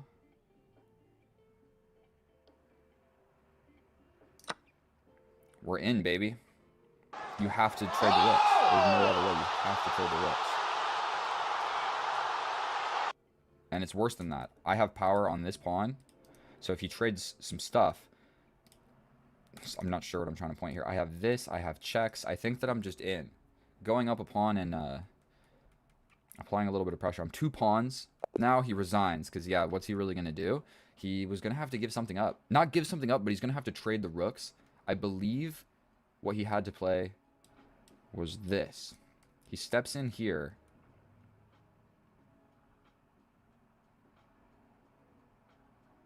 I mean, let's check it with the computer. I think that was actually a pretty accurate game of chess by me. And I'm going to show you guys exactly how to do a proper analysis on Lichess. Or I mean on chess.com. For one, Here, I'll make this small because I'm gonna include this in the video because I want you guys to be able to get better at chess, and this is gonna enable you to do that. All right, so we're gonna X out of this. So the analysis right here on chess.com, dude, it sucks. That's not what you want because you're probably not good enough to read these coordinates and memorize the position. Like the analysis on here, you need to be able to read chess notation and then also envision the position and like follow it along. And it takes a lot more time than it's really worth. And so if you're not as good at chess and you're trying to get better at chess, you come in here, you go to PGN, PGN, you copy this to the clipboard. Goodbye, chess.com. Open up Lichess. I'll switch the scenes here. Okay, there we go. This is a game that I just won. You come here to tools, import game, stick in that thing that you copied, request a computer analysis, and then you import the game. Is the audio and everything good? I played the white pieces. The computer analysis is loading. I mean, let's just watch this in anticipation together. I think that I probably played, yeah, 91% accurate. Here is your winner, and still the undisputed. Moment where I was defending, but okay, let's hop right on into this. Open Sicilian, capture. Now, the reason I don't know what to do in the position here is because this isn't one of the best moves, so nobody plays this. Like, I know what to do in these situations. If the knight comes, you can bring a knight, or you can launch a pawn 2 squares. Either one is fine. If this happens, you jump in. And if this happens, then you launch this pawn. So sometimes there is something to be said for playing the third or fourth best computer line, because he plays this move, and I'm out of opening theory. Yes, I have a 0.7 advantage, but I'm out of theory. And potentially he knows this way better than I do. Whereas if he played something else, then I'm in my opening theory. So sometimes there is something to be said about playing just like random moves. We go for the preemptive pin. Stepping forward is what we needed to do. Because if you take... Oh. I just grab a pawn. This guy is super pinned because I'll win this with check if you ever like do something fancy. You have to play this. And then I just castle it, and oh my god, that's scary. Wow, okay. So I missed all of that. I was considering the pawn push, just not right now. Instead, I elected to play this check, trade off some pieces, and I still was thinking about this pawn break, but whatever, this is still winning. We trade, he takes, and then we're just up a pawn.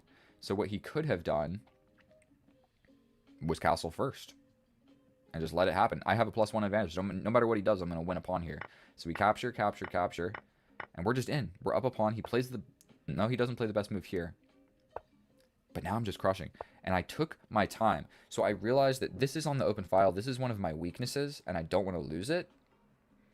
And basically his queen getting in here with this fork is really going to suck. So if I just push this pawn, I take that away, and now this pawn is defended. So the queen can never arrive here to attack this pawn, but this guy is no longer weak. So he gets in. I step over, calm, cool, and collected.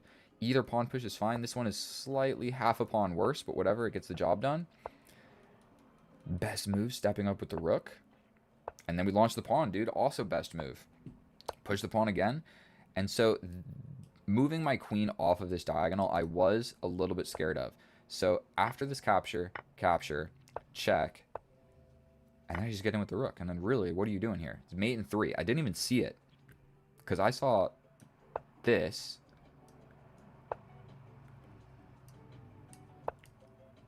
Oh, I wasn't going to play that. There's no way. I would have played this. I mean, I guess I would have done something like this.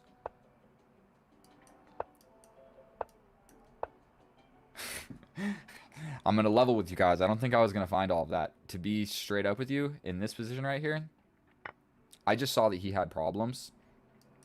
And I would have just played this. Oh, wait, what am I doing? What was he supposed to play here? Yeah, if he plays this, then I just take it for free. So he's not going to do that. What if he plays this? Then I do have to find all this fancy stuff. I mean, I probably would have found this. I'm probably just going to trade the rooks here. I'm going to be honest with you guys. There's mate in 2, but that's a geometric nightmare for me to figure this out. Like chasing the king this way and then chasing him back this way. That's hard to find. So I don't know if I would have, but 91% accurate. I don't know what my rating is now. Let's check. Chess.com. Back to this thing. 1882. So 3 games, 3 dubs so far. I'm 2,000 rated on Lichess, so we're going to figure out how hard is it for me to reach 2,000 on chess.com. So either way, thank you so much for watching. Sorry if that was a little bit longer of an analysis than we needed. He really just like hung upon and then hung his back rank. And so please subscribe. I love each and every one of you. I'll see you in the next one, and goodbye. The undisputed WWE Champion, the American Nightmare, Cody Rhodes.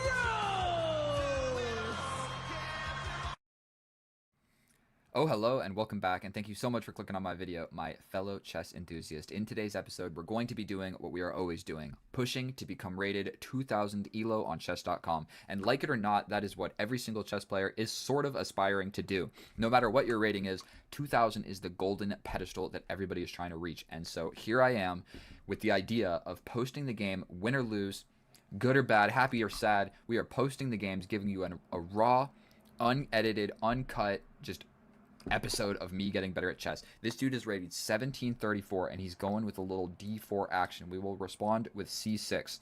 The main reason that I play this is because it can transition into the Caro-Kann, and that is what Gotham Chess told me to play. Unfortunately, he goes with the c4 variation, which is definitely a lot harder to play for the black side. So we're going to just go ahead and develop this knight first. It's very important in this position to develop the knight before you develop the bishop. If you develop the bishop first, it's actually a blunder.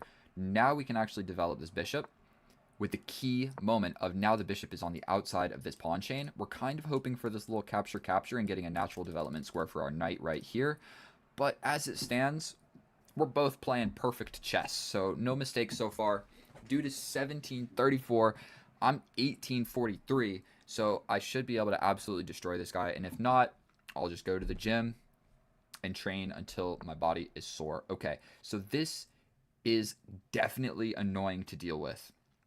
What I've done in recent games is just step forward, allow the capture, and go like this. The drawback of that is the knight can come in and attack the pawn immediately, and we don't want the knight getting in. So I could just push forward. We could just push forward. I'm not sure if that's correct. I can also step up.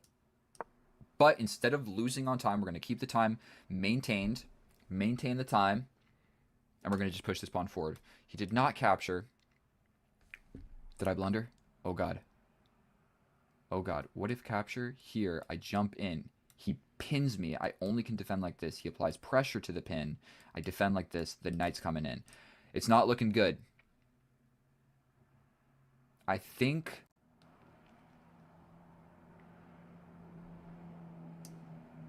that hangs a bishop in one move. God damn it, dude. I got to get better at chess. Knight over this way. Knight over this way. The reason for that is after capture, I'm defended by also the king.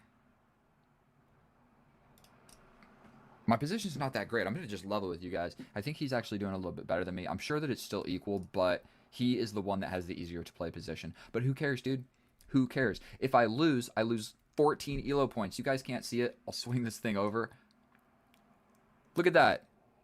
If I get a draw, I lose 3 points. Dude, I need to win this game of chess. Please don't be using stockfish, my friend.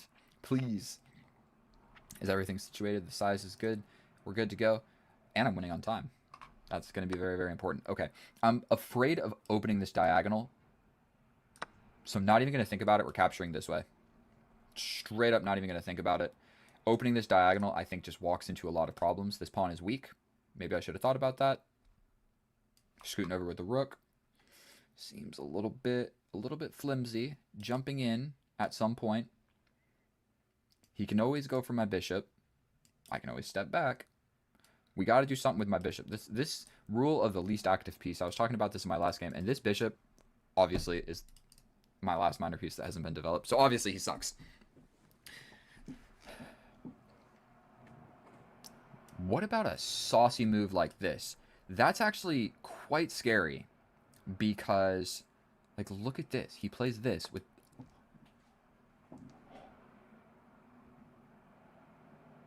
Dude's cheating. I call BS. I call BS.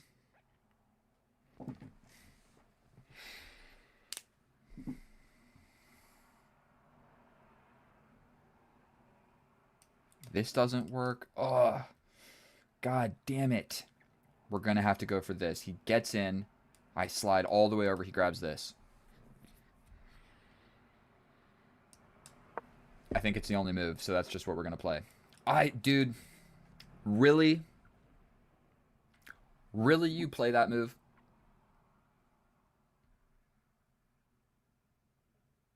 This is looking bad now.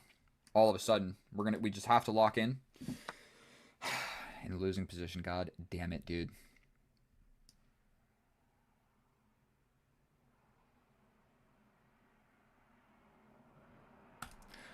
That's...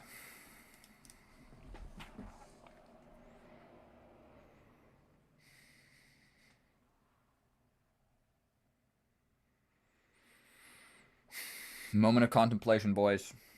Subscribe, please. God damn it, dude.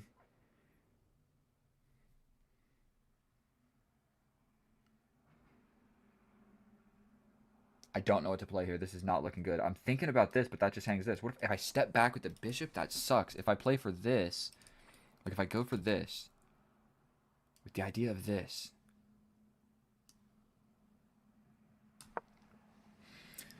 He can just pin me.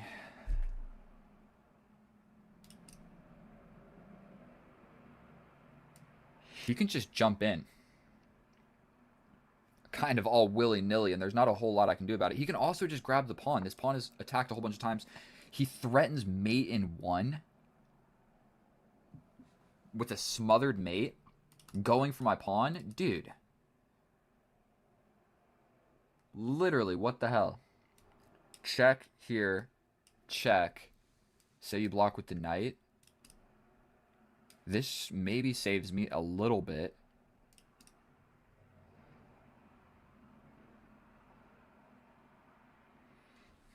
Check here. He's got too much of an attack. I think we're just going to go for this. I'm going to lose a pawn. I'm going to get hit with the check. I'm going to get hit with this check. I'm going to get hit with his bishop coming in. This is happening. There's this. Don't forget, he could just step up or over or something. God damn it, dude. We were on a roll. 2 in a row. I was really hoping for 3 games in a row, and this is not looking good for you, boy. Down a pawn already. Soon to be down 2 pawns. The dude has already outplayed me at every level of this game. And so, I don't see that going into this endgame I'm going to be doing any better. Okay. What the hell? We defend. You hit me with check. We go here, here.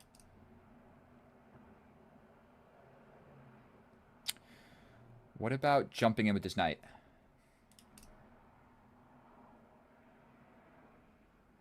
We jump in with this knight. He hits me with check. I step up. Then you take. And I lose my... Dude, I don't think he calculated that, dude. Are you kidding me? Are you kidding me? He wants to go for this check, so I have to step up so he can take my queen for free. I think I have to take.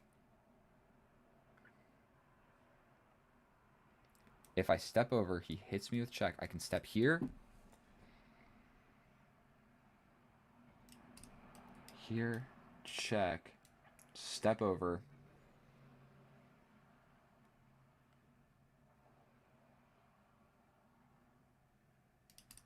Or I step over, he takes his pawn and then just like goes back. Oh my god, dude. I think I gotta trade this queen. Don't know what else to do. He's got the check.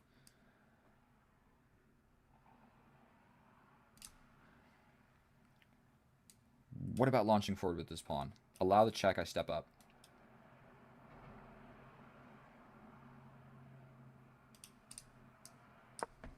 That weakens this pawn, and that pawn is on an open file. That definitely wasn't a good move. And this is coming.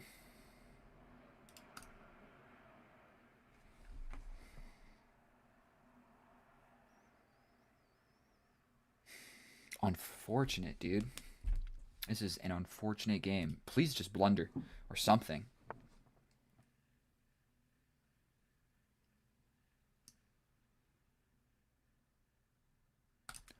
Here, check, up, take.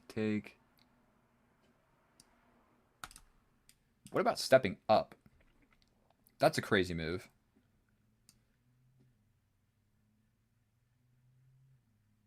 But we were trying to play this anyway. This guy's defended still.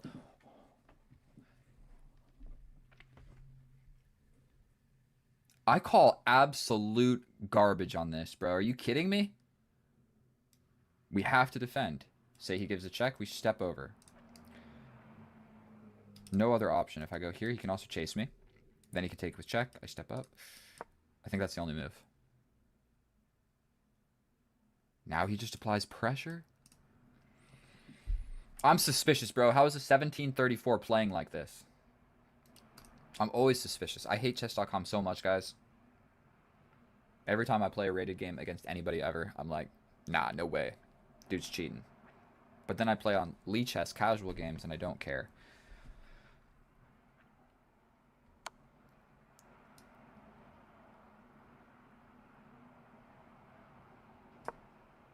Okay.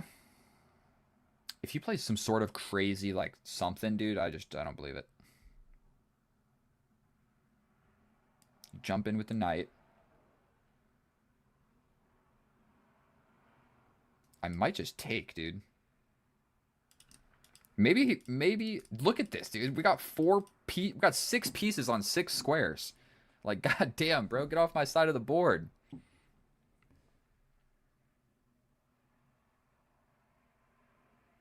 If he plays this, I take. If he takes with the pawn, I jump in with tempo on the bishop. Sort of.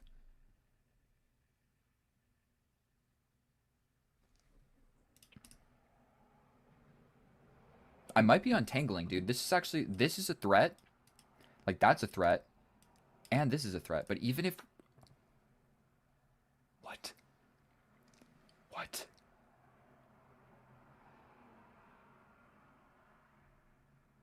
Yeah, I didn't see that coming. Do we take here? We take here.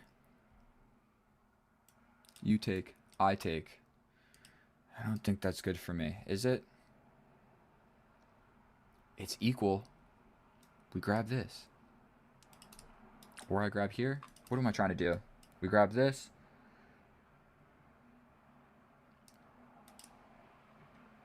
If I take, he jumps in the check. Okay. We're playing this.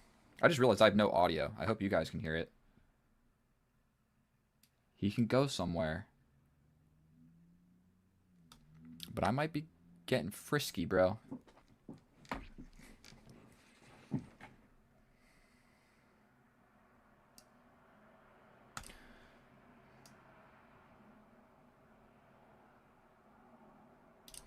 Here, check, step over.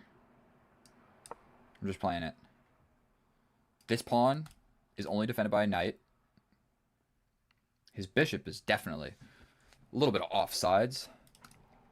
A little bit offsides. He could go for this. That would be a little bit unfortunate. But I defend like this. Never give up. He plays this. I take. He's got this check right now where I have to step over. No other option. He's still up by 40 seconds. That sucks. He's up 2 pawns and 40 seconds.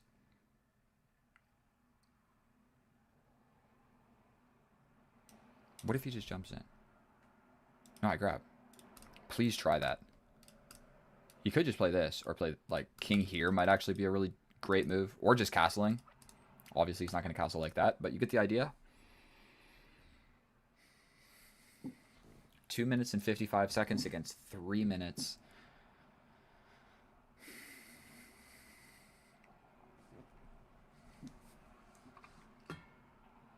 And I'm just defending. This is just a heavily defensive game. There's no other way around it. What if he plays this? I capture, capture, capture.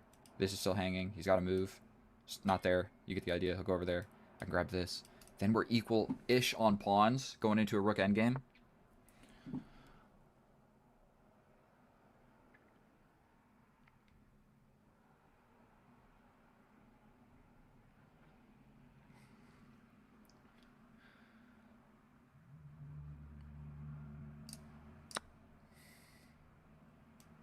Definitely got some stuff to attack the rook. Still, I'm yet to get my king out of here. I might have to challenge this diagonal and go for something like this. 2 minutes. Okay, so he straight up just castles.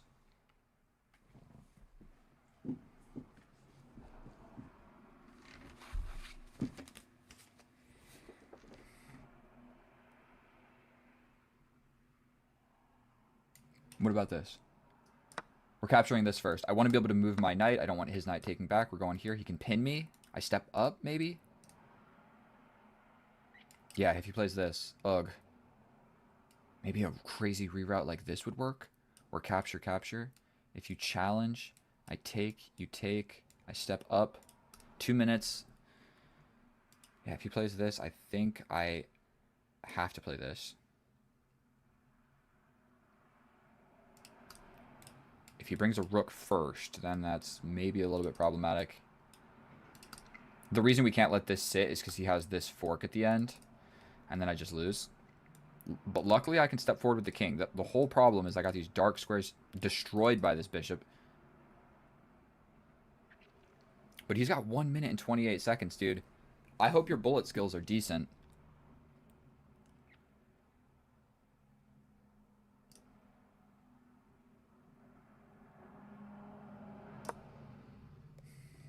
Defend, attack.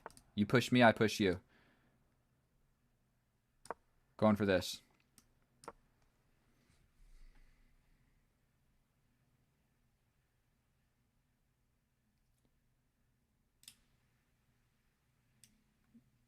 What if he plays this? I take, right? Step over like this. I can defend. No, I can't. If the knight goes here, I can't defend this pawn. But you know what? 1 minute on the clock. I don't know if I care about pawns anymore. As long as my position just doesn't completely fall apart. I don't know how good this guy is at bullet. I feel like I've played this guy before. I wish I could hover over his name and it would tell me. For sure we leave that pre-moved. He steps in like this. Terrific. We get active with the knight. Awesome.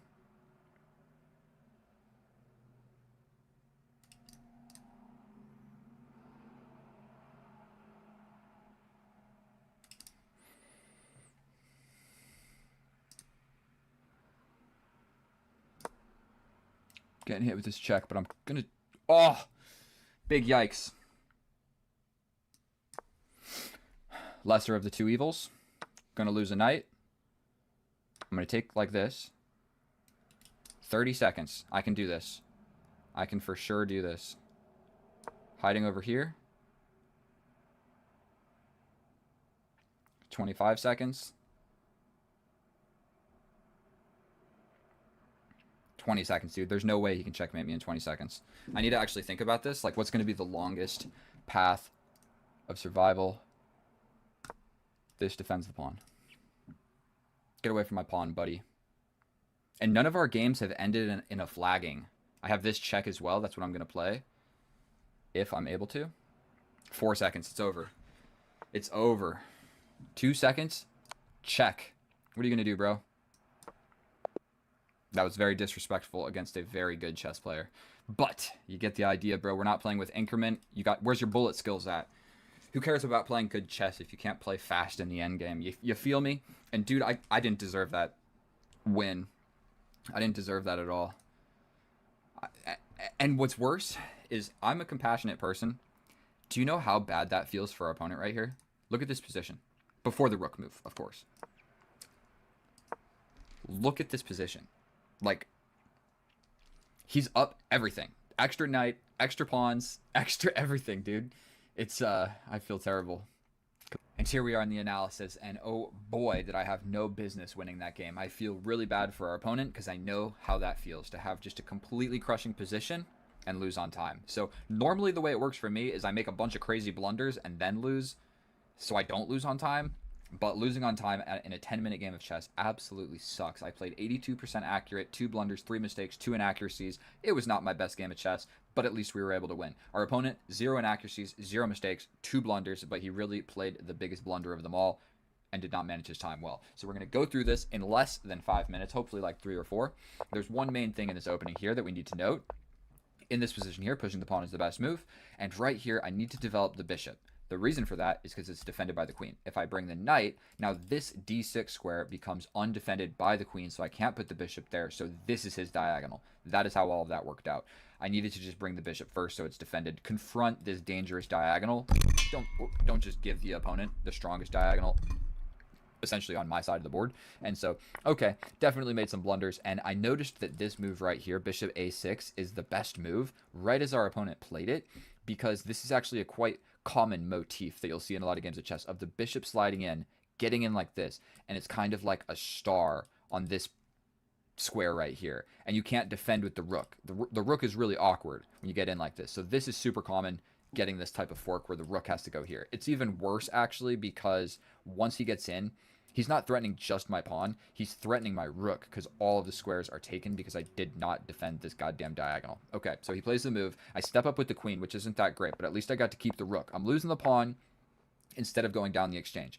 The computer says, just give him the rook, just give him the exchange. So if I would have done that, for sure I probably would have lost. But we kept the rook on the board, we lose the pawn, and this is not good. He steps in with the knight, and we're having a whole heckin' lot of trouble. He's attacking our pawn. He's threatening mate in 1, which is crazy that that's mate in 1. What a crazy fork, attacking a pawn and mate in 1. You don't see that every day. It's because I did a poor job developing my pieces, and my king is absolutely smothered. So this is the only move. Capturing actually made the most amount of sense, but I was a little worried about a little king stepping up. So he steps over, blocking with the queen, but fortunately, we just capture, and then we launch a pawn on the side of the board that really didn't make a lot of sense, but whatever. He steps in. I defend this way. I step over with the rook. He hits me with the check, where I step over with the king, and all of a sudden it's equal. Dude, you got a little too frisky. These guys don't work so great altogether without the queen. You need the queen in this attack to make this make sense. And so now I'm just threatening stuff where he could go for this immediately, but probably I just take. You go with the check. I step over. You take here. I take this one. I think that's probably what needed to be played. He takes here, and I take with the knight. God damn it, I blunder. I'm supposed to take with the king. Tempo on the bishop. Taking with the knight defends against this knight advancement, but if I step forward with the king, I'm for 1 getting out of these forking ideas, and then for 2, tempo on this guy. Ugh. So he could have jumped back, but then I'm jumping in, and it's equal. I made a comeback. Unfortunately, I didn't play it correctly, and I capture with the knight. How unfortunate. He grabs the pawn. We step in. He steps this way. Boom, we got a pawn. I'm still absolutely getting smothered, but he castles, and it's a blunder. And you know what I decided? This knight is super close to playing this or this, and whichever one he plays is not going to be good for me. He even has, like, stepping back tempo on my bishop. So we just trade it off. Ruins his pawn structure. We get rid of these scary knight advancement ideas, and we're actually not completely losing. We jump over here with the knight. Yet another blunder. I just play this first. Step back, play this first. He can't play this immediately because we'll just take. So if I played this, he'd have to go on this diagonal. And then we're actually, like, doing okay-ish. We can bring the knight this way, and then there's no freaky pin. Okay, so it makes sense. I needed to play this. We jump over this way. Defend, attack. He steps over like this. I step over with the knight. Trade. We played that more or less just to play fast. He has 46 seconds here.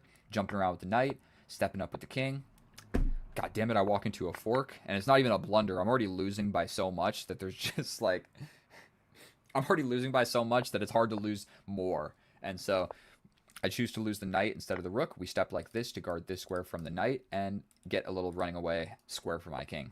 And so we just play a couple more moves, and we're just sliding around. This is just a completely insulting move. The opponent has 2 seconds on the clock, but I'm saying, you're not going to checkmate me. I'm giving you a check, move your king. Take here, I'm taking here. And completely insulting to our opponent, but we got the dub. That was 5 minutes. Sorry, it just ended.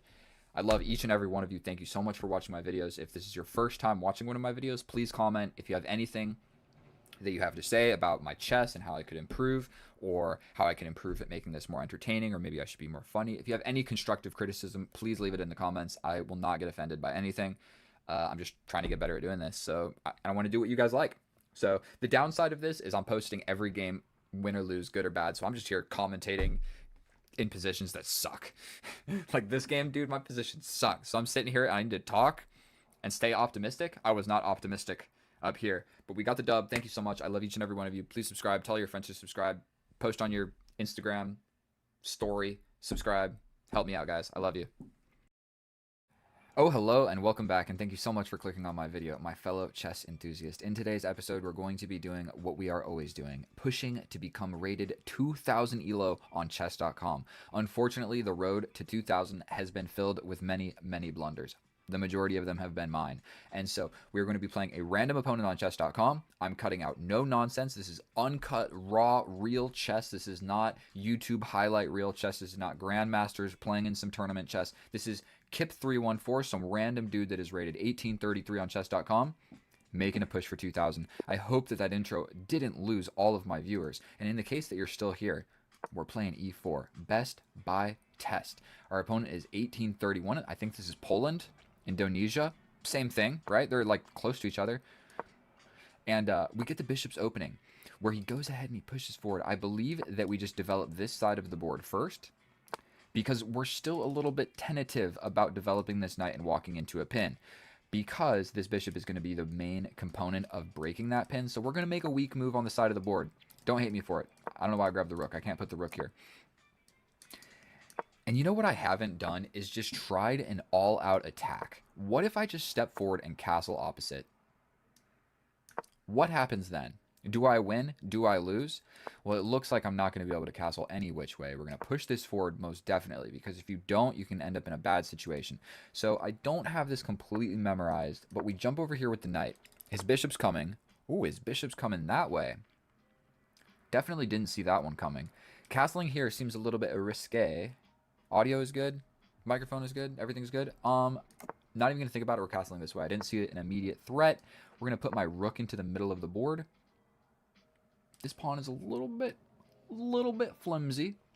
Little bit flimsy. A pawn push is almost most definitely coming, where we will think about it for 2 seconds, because moving pawns changes the entire board. So once I capture this, what changes? This square is undefended. That's something to note. This is going to happen. Let's not lose on time. He captures, and then this push becomes a threat. That's terrible. Terrible. This becomes a threat. And I'll have to do something with this bishop. Capture, capture, bring the queen. Looks fun, but I think I'll almost most definitely lose the game. I can either move my queen back here or push the pawn forward. If I push the pawn forward, he probably just goes here. Where I jump in, he captures, I go here. He jumps in. No, if I push forward, that opens this square. Okay, so we're going to just step back. Now his rook is going to come this way. He can really play a lot of different moves, but we're going here. Yeah, almost immediately we're going to have to play this. I don't think there's really much of another option. I'm getting sandwiched, bro, again, with the white pieces. Look at the state of the board. My pieces are stepping back, useless, unactivated, and his pieces are slicing and dicing with beautiful prospects of jumping in on my side of the board like such, like such. I think that move wasn't terrific. That's my immediate thought. I think that move was not terrific. What is this knight? I mean, if he takes...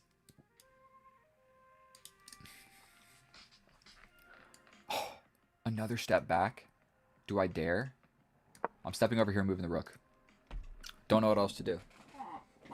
8 minutes and 10 seconds against 8 minutes and 30 seconds. Dude, I need to win this game. I need my elo. I feel like trading this off isn't a terrible idea. And I can push here, and that kind of locks it down. It gives him this square.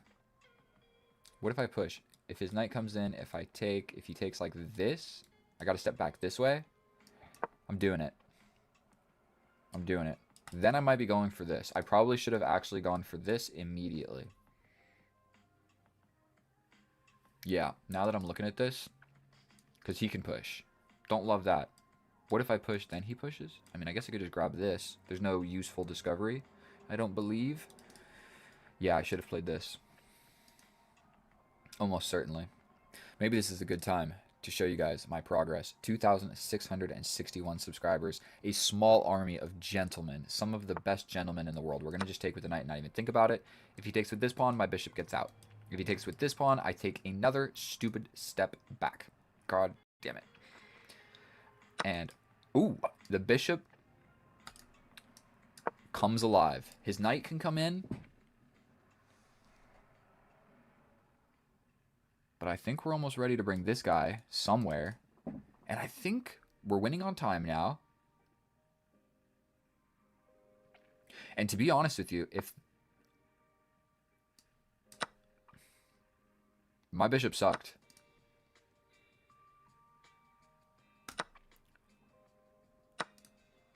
So this fork was what I saw.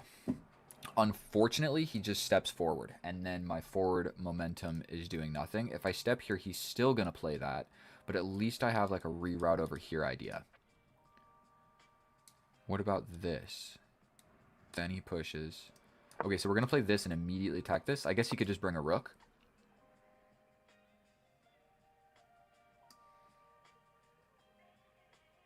I'm going over here. If I can get my knight here, I'm pretty solid.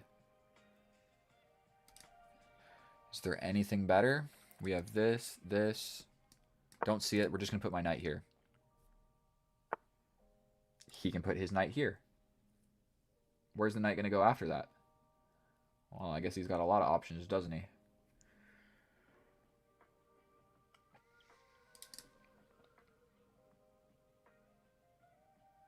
I like that this pawn is... Okay, we're just stepping over with the rook. I don't know what else to do. Oof, didn't see that. Now my rook is passive. Definitely don't love that.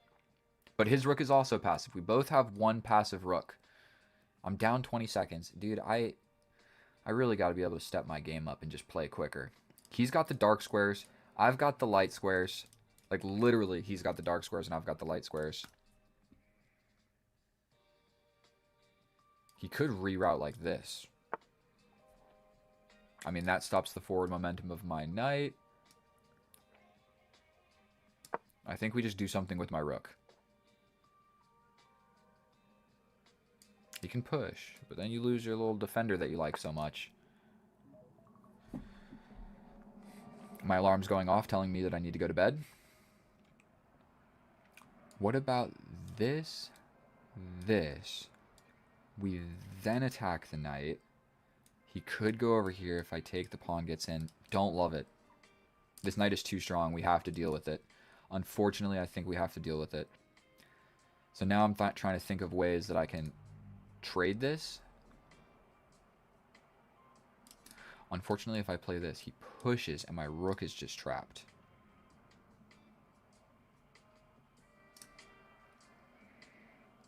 I don't know what to do. We're stepping over here with the king. We're stepping over with the king. I didn't know what else to do. He's stepping over with the king. Should I go for this? Or if he captures here, we get a check. What about this? Didn't even think about it, and I'm just going for it. Straight up. Didn't even think about it for a second. I'm just doing something. Doing something. I'm not sitting still. Okay. We grab. We have check ideas. We have infiltration ideas. Rook is nice and active. Like, his rook sucks, but also my rook sucks. So those are kind of equal. This one's slightly better. He's got this little sneaky attack. But I can always just trade.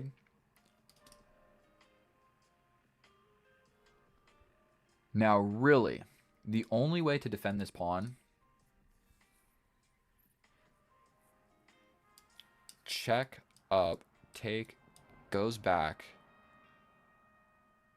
We step over here.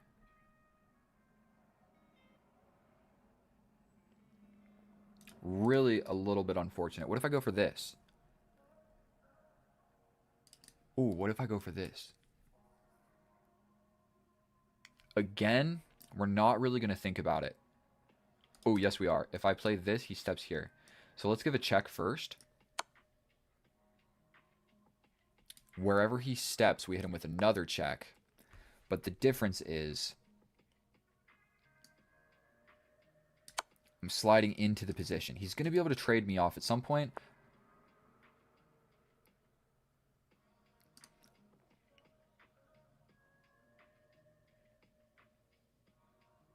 We go for this. Just delicately applying pressure to this knight. And what I need is to actually get rid of that knight. That is what I need. And what I'm...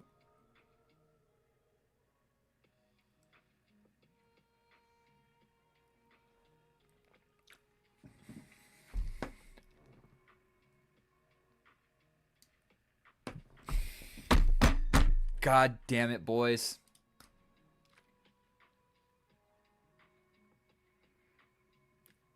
If I step over, there's the fork. If I step this way, it's literally just mate.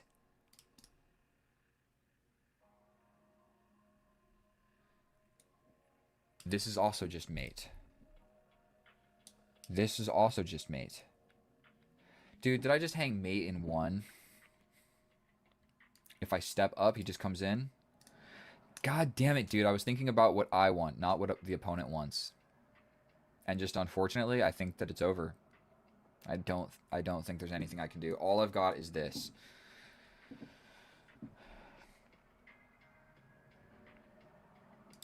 Where I grab this, he still hits me with a check. I step up.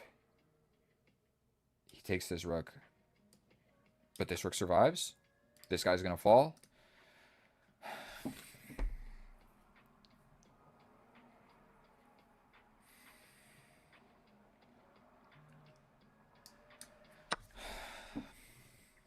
Unbelievable, bro. We're looking at 10 wins and 10 losses, I believe, after this game. It might be 10 wins and 11 losses. The rating that I started at was 1834. I am at 1833, and so it is looking like... I'm going to slip back. He can really pick his poison here. He can just grab the rook and be up the exchange. Where am I going with this king? Here to just, like, open files where you can just destroy me no matter where I go. Or he can throw in this check first where I step up. Then he grabs this. I go here. You grab this. I step up here. You're going to lose this guy. I mean, you take all my stuff. And then that's a passed pawn. Okay, so he goes for this. I think we make a run for it. We can be active or passive. Those are the two options. We're going to be active. We're going to be active because once we get to this square, we can potentially get my rook to an open file. And this knight is not so incredibly terrible. He could kind of box me in here at some point. Yeah, that's a little bit scary, I suppose. If he plays...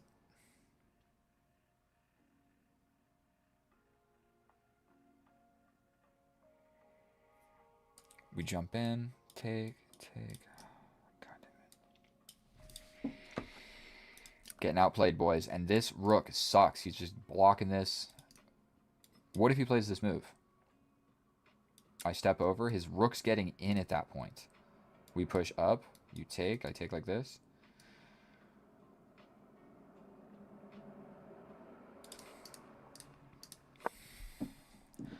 This game... Oh, I didn't even change my thing. God damn it, boys.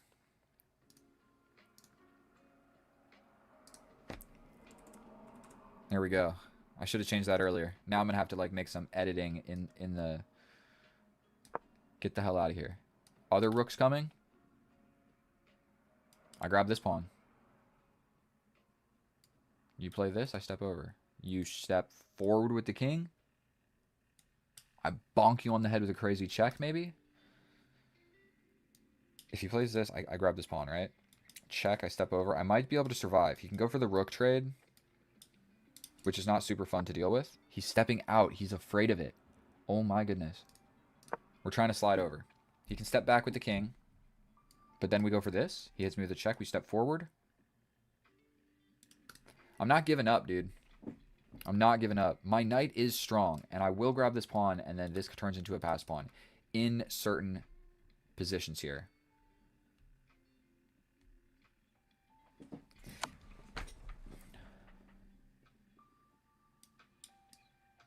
Going for this. I mean, then he just steps back. Seriously, bro? We go for this. Oh, he's going for this one. God damn it, dude.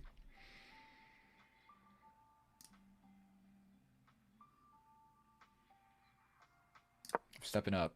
You hit me with this check, I go here, you hit me here. Your rook is not doing a whole lot. Going here. He's just grabbing a little bit of everything. Does this check do anything? He steps over, I hit him with this check. Potentially a blunder.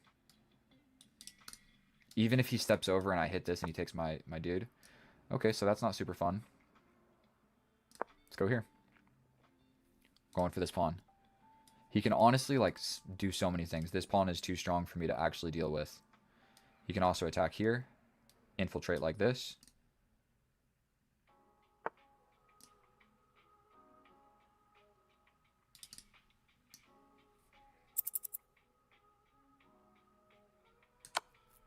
What am I doing? What did that move do? That move did nothing good. Check here, check. We're going for it. No! That's it. That's a wrap, boys.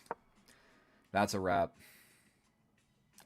At this point, it's I'm just gonna resign. Should I? What do you guys want me to do? Do I play on? I'm down a rook. Down a rook in an endgame, and I'm just getting mated. Okay, so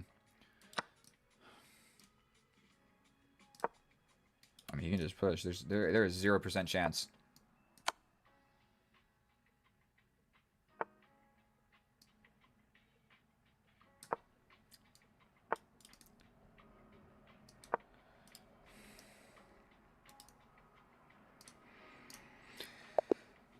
We will resign. And here we are in the analysis. And if you haven't noticed already, look at my eye.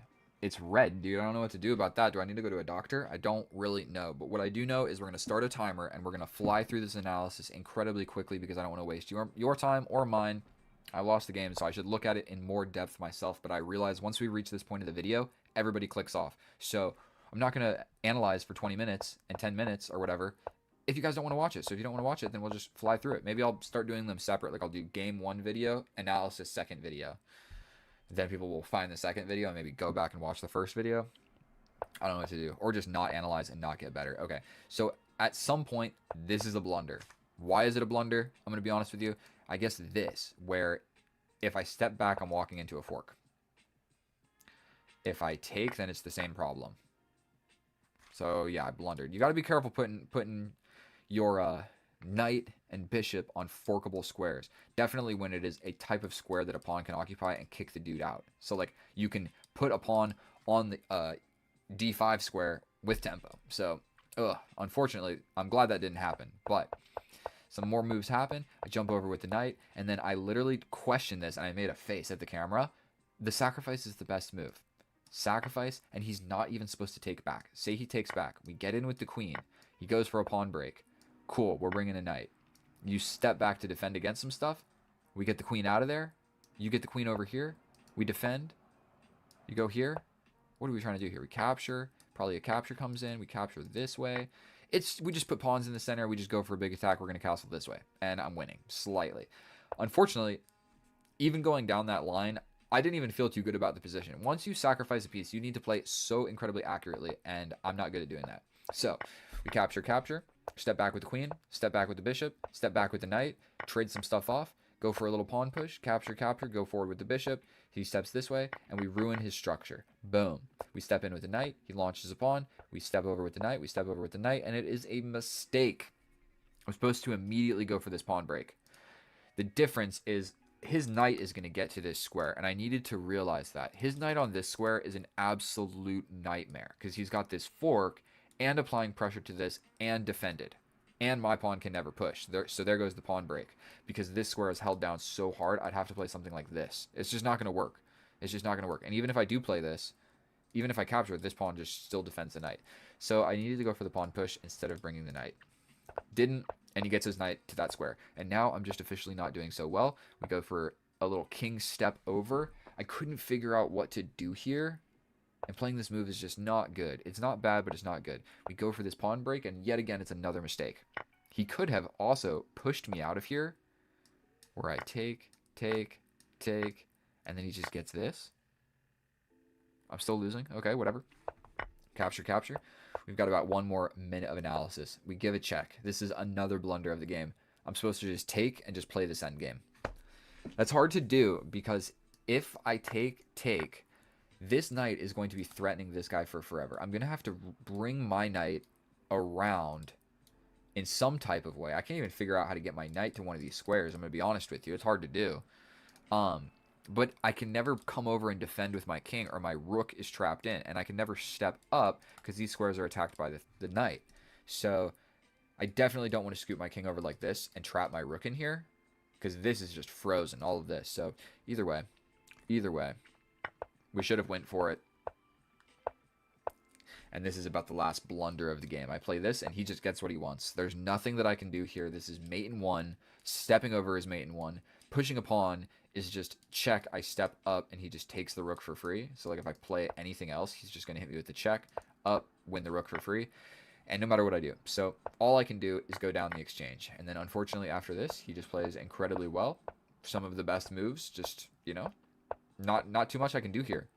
Not too much I can do here. And this, I mean, I could have grabbed this pawn. I don't know what it really even does for me. It's saying sacrifice the knight because I'm going to lose anyway. And so we play a couple more moves. And then this stupid idea. This is how you know I'm not getting better at chess. He takes the knight. I give this check.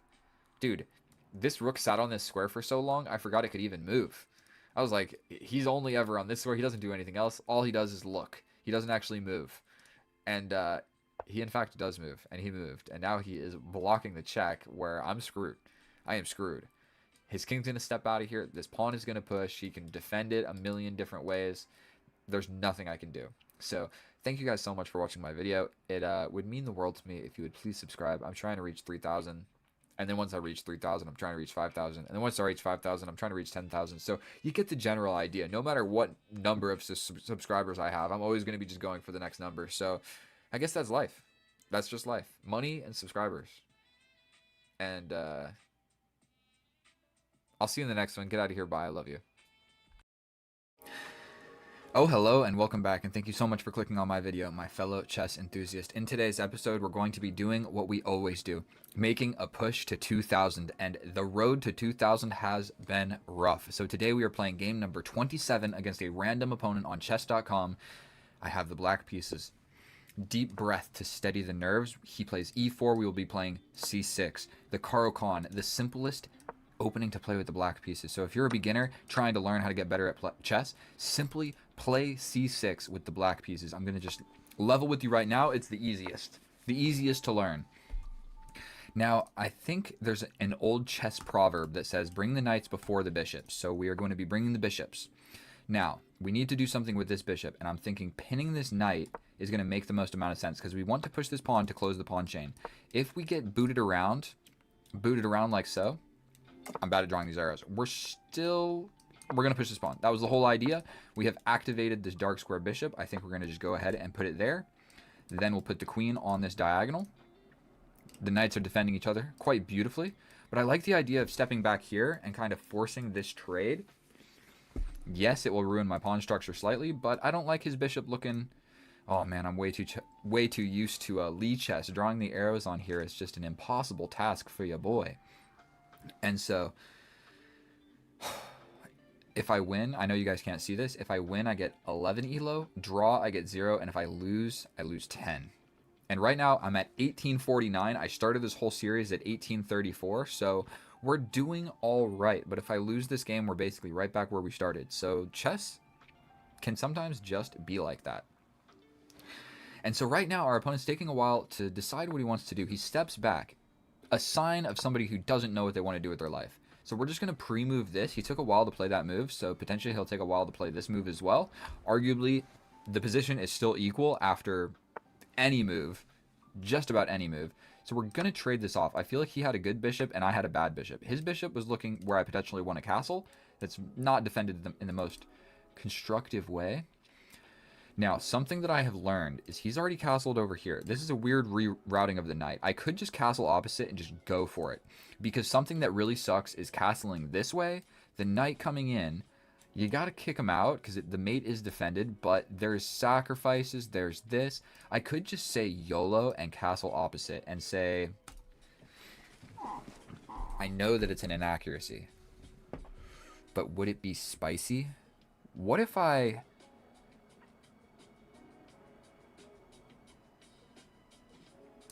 What if I prep the move like this? Sometimes the way to the opponent's side of the board is by putting a defended piece, whereas they trade and you get to bring your piece. Sorry, I'm still not used to these arrows. So it's generally a pretty good strategy to just like throw a piece on the enemy's side of the board. Now I've got my queen like active. My queen has improved its position, I would say. There's no immediate way to attack me, I don't think, other than trading the queens. But something else that I'm just going to share with you guys, studying these openings, studying these middle games, that's not what you need to be doing to get better at chess. You need to study end games, and that is it. Solve tactics and watch videos about end games. Or if you're really bad, then watching any chess content, period, is going to just help you a lot. But my strong suit is playing quickly and getting into an endgame. So my queen still has a pretty nice little escaping square. I think we're going to just push this pawn. I don't love the idea of his knight arriving here once I castle. Like, I just don't want to castle and have a knight here. The sacrifice with the bishop is no longer an idea. But now that my queen is my most advanced piece, you always need to be careful that you have a retreating square. Like, can I easily escape to my side of the board? The answer is almost no. But we're not going to let his knight sit in the middle of the board. So we will just be taking that. You take with the rook. This pawn is now hanging. Is just something to note. This check is still lurking where I can only block like this. Don't love all of that. This knight can't come forward immediately. We can trade. Probably this is about the time that I castle. So we're going to castle. I'm maintaining my 20-second time advantage. I have no more escaping square with my queen. And this doesn't always work either. I think we need to do something about this rook. That probably wasn't the greatest move, but it's going to attack the rook. The rook's going to have to go somewhere.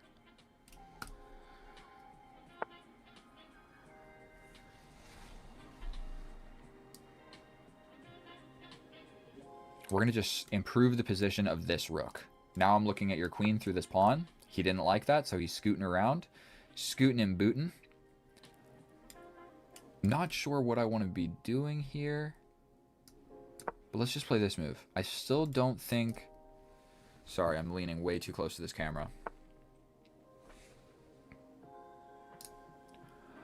Okay, so we're really just going to do eeny, meeny, miny, mo. We have these two moves, or I can retreat. Retreating seems scary. This seems more active, but I feel like I might just be walking into all sorts of issues there. Let's get out of there. Let's get out of there. We can play something like this. Forking these guys, he'd have to push the pawn. I could trade the queens. This is going to be my next idea, where if he takes, I bring the rook. And what's my rook doing over there? What's his knight doing over there? And what is his rook doing there? This guy's playing really aggressive in a weird way. Still, neither of us have been successful on putting any of our pieces on the opponent's side of the board. But like I was explaining, study your...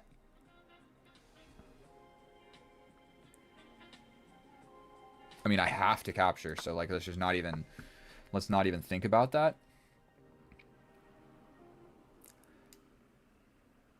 That's really scary. But I push, no? If you hit me with check, I step up.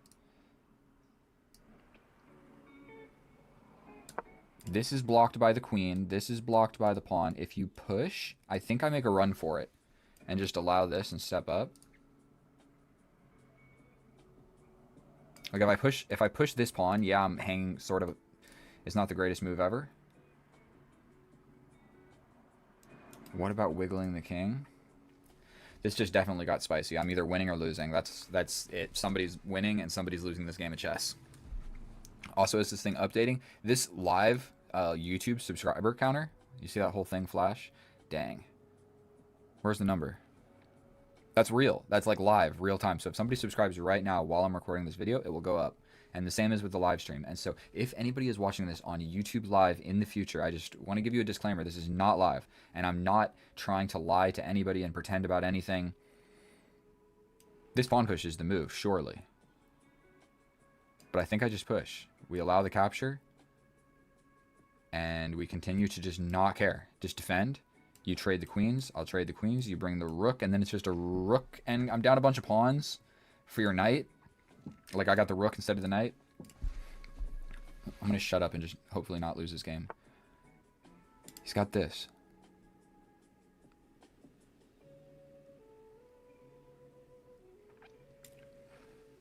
We step up. If we step up.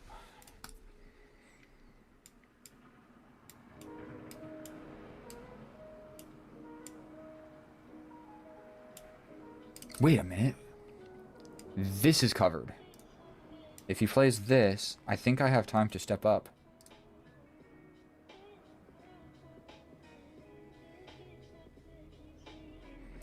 Or is this the move? If we play this, if you give the check, I step up. This pawn is hanging, which I just don't love. Like, if the rook gets in, so pushing this pawn really is just not a fun idea. So I like stepping up. What else am I supposed to do here? He launches the pawn, I just step over. You take, I take. You take with check, I block with the rook. You give a check, I step over. You give this check, I step back. What about this one? Oh, God damn it, I didn't even think about this.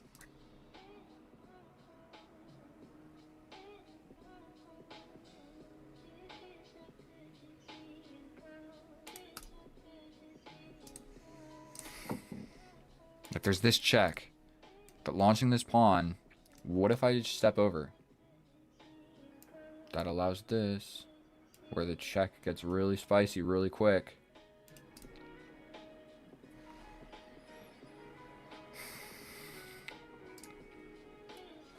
Trying to stay the same on the clock, but this is a tentative situation. A very tentative situation. Please play this and just not realize. That's like, what if he plays this? I don't think that was correct. There's this. God damn.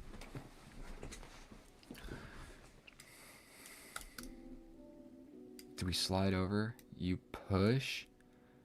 I just capture. I like this. If you launch in, I just take. If you take here...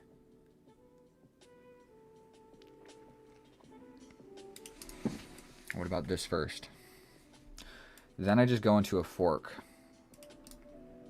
And just try to go into an endgame. Am I better there? This walks straight into the fork. I just step over. You take. I can take however. This one is playing for more of a real game of chess. I take here, here, here. I take. You take with check. Only move. You could get a draw at the very least.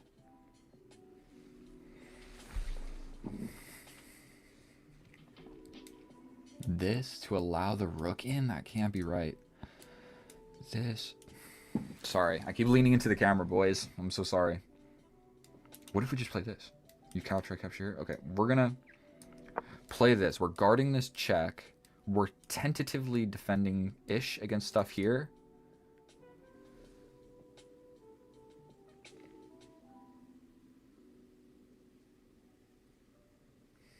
I didn't like that move anymore, but at least this becomes an idea. Oh my god, I can pin. And then the capture no longer becomes an idea. He would have to step somewhere with the king.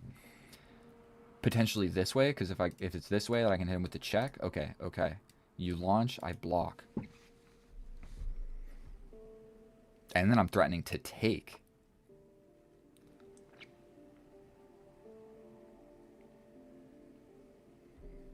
Do I push? What do I do here?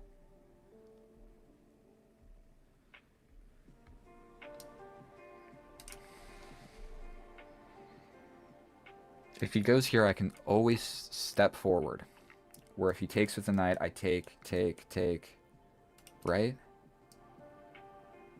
I think we go for this. This is covered. He can't jump in with the knight yet. I'll bring the rook, and if I bring one rook, I'm close to bringing another somehow. I'm down a minute on the clock. Damn it, I need to be playing faster. This is what we want. Then I could bring the queen to grab this pawn. If I grab this pawn, I could shove that rook here, force a very solid trade, essentially, or he steps off this file of terror. So if he plays this, I think we just go for a pawn push. I think we just go for the pawn push.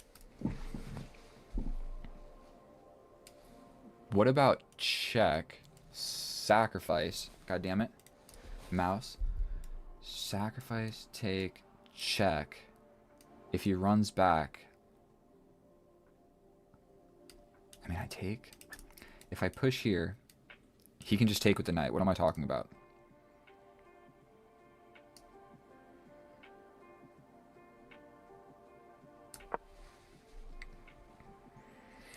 Covering these spooky, spooky squares. He can always start launching pawns, but he's going to have to do something with the king. And if I play this, he has to. He has to play this. And all of a sudden, this move is starting to make more sense. Okay, so he's stepping back.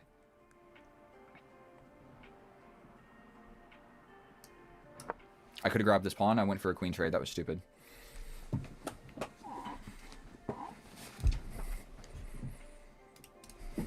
This is tense, boys. This is a tense game. 2 minutes and 26 seconds. I need to play quick. If he goes here with the queen, we hit him with the fork. Correct? Queen goes somewhere. I mean, I can grab this and leave my queen here. I like my queen here guarding all of this. If he just trades, then, like I said, we're going into an endgame where he has a knight versus my rook. And my rook here is not all that great. I don't like the pre-moves on chess.com. Like, it shouldn't show me my pre-moved move. I'm only doing this if this happens, and that's just one variation. It should just, like, highlight it like Lichess. I wish there was a setting or something that I could do to fix that. 2 minutes and 20 seconds against mine.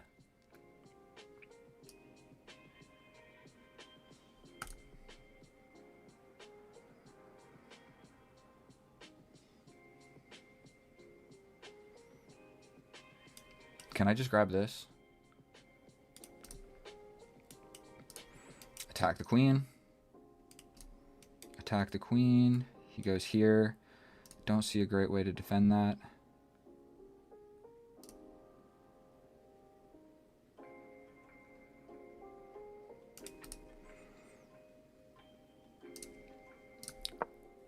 Hail Mary. We just line up. Pin that knight. Pin that knight. I'm worried. I was sort of worried about losing my pawns over here. That's why I played this move. Like, I'm trying to defend with an attack. My king is more or less safe now. He can always just play something like this. But then I just grab. I'm really ready for a sacrifice at that point. I think... No, I'm not. Queen still defends. I kind of want to grab this pawn and then, like, scoot out of here. Like, what do I do if he just starts attacking my pawns? I grab your pawn. You grab my pawn. I launch. You get behind it. I have no good way of defending that. I push. Oh, my God.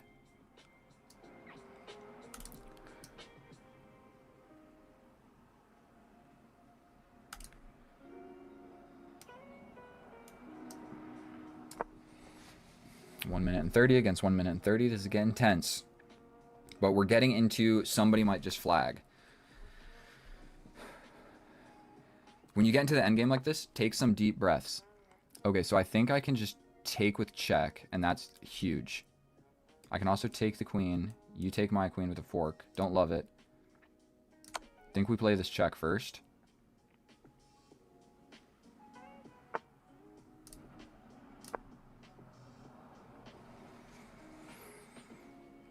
Defending all these spooky squares. Yes, yes, yes. I'm attacking the knight. The knight has to go somewhere. Oh my God, my rook is trapped.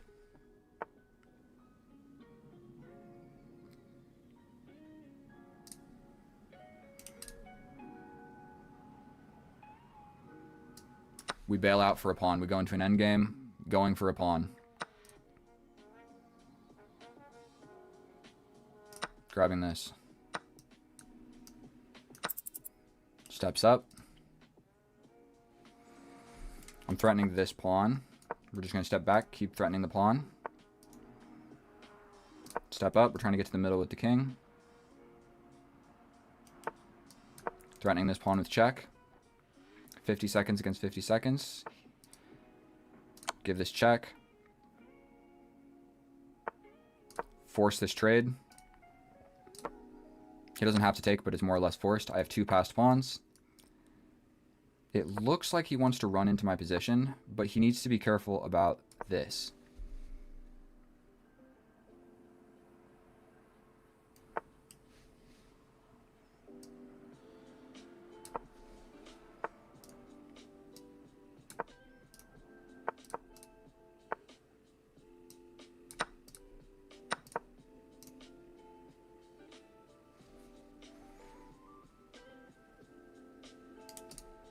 This guy's hanging, but I almost don't care about that. I want to go for this move.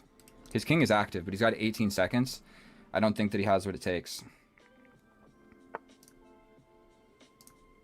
Just pushing. That was a stupid move, but whatever. He can get in.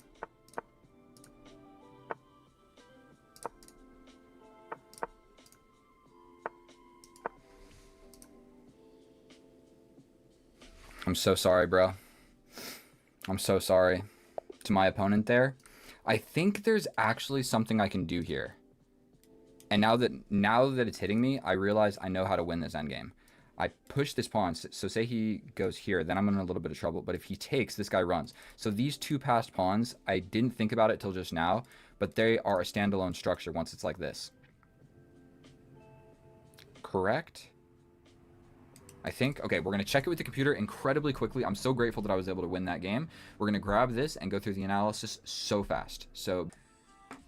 And here we are in the analysis, and we're going to go ahead and start a timer right here so I don't take too long talking about a bunch of nonsense. To avoid doing that, we're going to fly through this opening incredibly quickly. I know I said I spoke highly of the Caro-Kann. You should learn how to play it and play it. But look, we got an equal position after 13 moves. That means the opening as the black pieces was a success. Completely equal position with the black pieces. The Caro-Kann is unrivaled by any opening. We trade. It was actually a decent idea.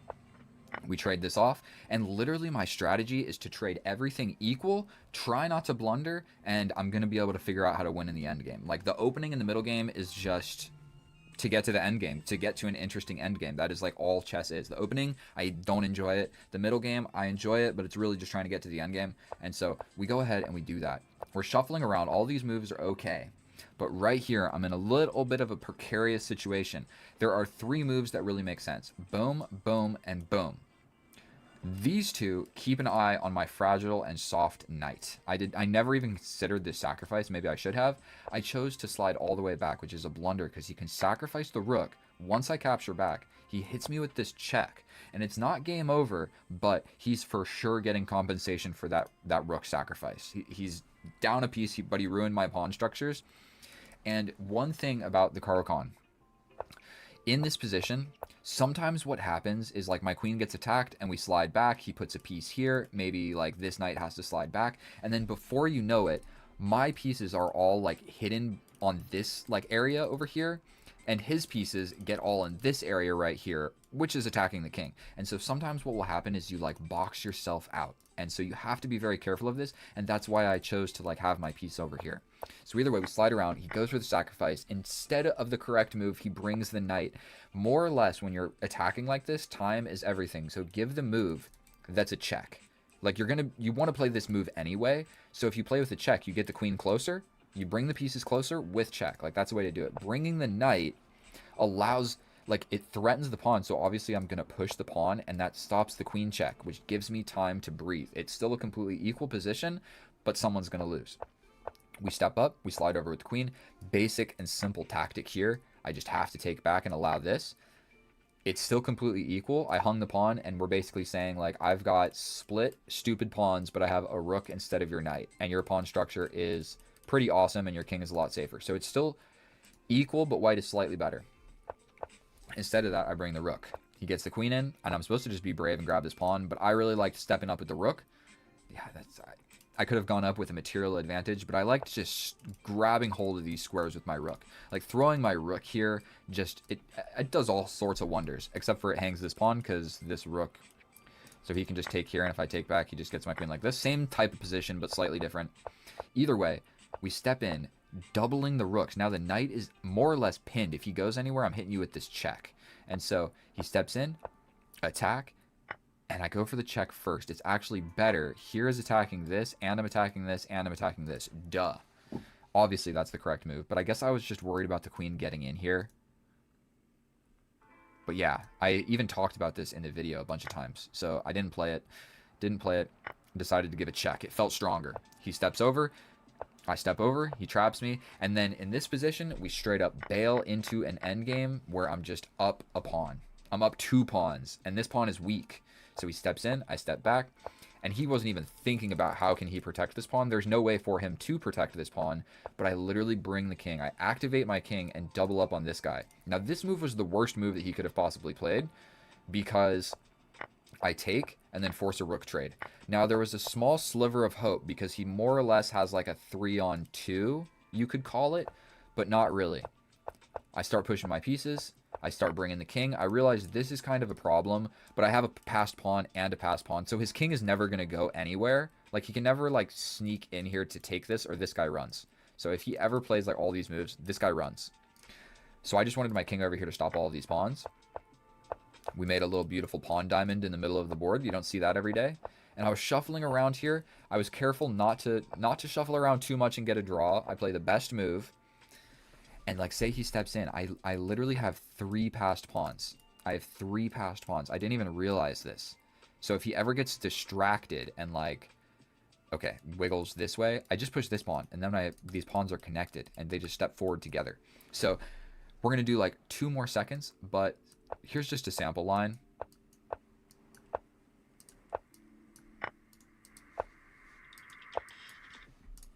I think actually here, like, say he does play this. I think these 2 pawns, as long as you get them in the situation of, it's called bucked tooth, or it's a Russian word. I forget what it is. Trousers? Is this called trousers? I watched Grandmaster Daniel Naroditsky's, and I'm remembering it right now. There's 2 pawns separated by 2 squares. It's the same structure as this. All you have to do is have 1 pawn ahead of the other, and you can never take this one. So if he runs for this guy, let's just waste a move. Say he runs for this guy. He gets here, we push. Trousers. Because if he takes here, I promote. And so it works all the way back here. Like, say the pawns were all the way back here. They can march all the way up together, and you're going to be just fine. You might not be able to promote, but it definitely stops the king. I forget 100%. Thank you guys so much for watching my video. That was 5 minutes of analysis. I love each and every one of you. If you guys could please subscribe, you'll make my day. I know that wasn't the most exciting game of chess. What am I talking about? That was an exciting game of chess. I was fighting for my life, and then I just traded everything equally into an endgame, and I won in an endgame pretty much the way that I win all of my games. Every time that I win a game of chess, the board looks like this, okay? So thank you so much. I'm going to stop yapping. I'll see you in the next one. If you're watching this live, another video is coming up. If you're not watching this live, there's another video also coming up, but you have to click it. So I love you guys. Bye. Get off the couch and get on the game. What are you doing? Are you snoozing? Because it's time to grind. My fellow chess enthusiasts, we are back at it again, sitting in front of the 64 squares. Today is going to be episode number 5, game number 5, as you can see right here. We're going to be playing a rated 10-minute no-increment game on chess.com, pursuing the illustrious rating of 2000. We see 1d4, which I do not love, so we'll be playing c6. Forgive me for the intro, but long story short, this is going to be a series where, win or lose, I post the games, and we're going to see how much did my chess actually progress when I reached 2000 rating ELO on Lichess. So I have not played on chess.com very often, and we're going to try and get to 2000 here. And so wish me luck. These games have definitely been a little bit stressful, if I must say the least. I think we just developed this bishop. When the opponent plays c5, it isn't a lot of fun for us because the capture opens up the diagonal. And if we push this pawn, we can't defend the diagonal, and there's a lot of just threats that can happen along this diagonal just very quickly, okay? So I do believe here we step forward with this guy. The capture, we bring the knight to the natural development square. This guy is locked outside of the pawn chain, so he will never be assisting in any of these pins. If the queen jumps forward, I think we just play a calm, cool, and collected here.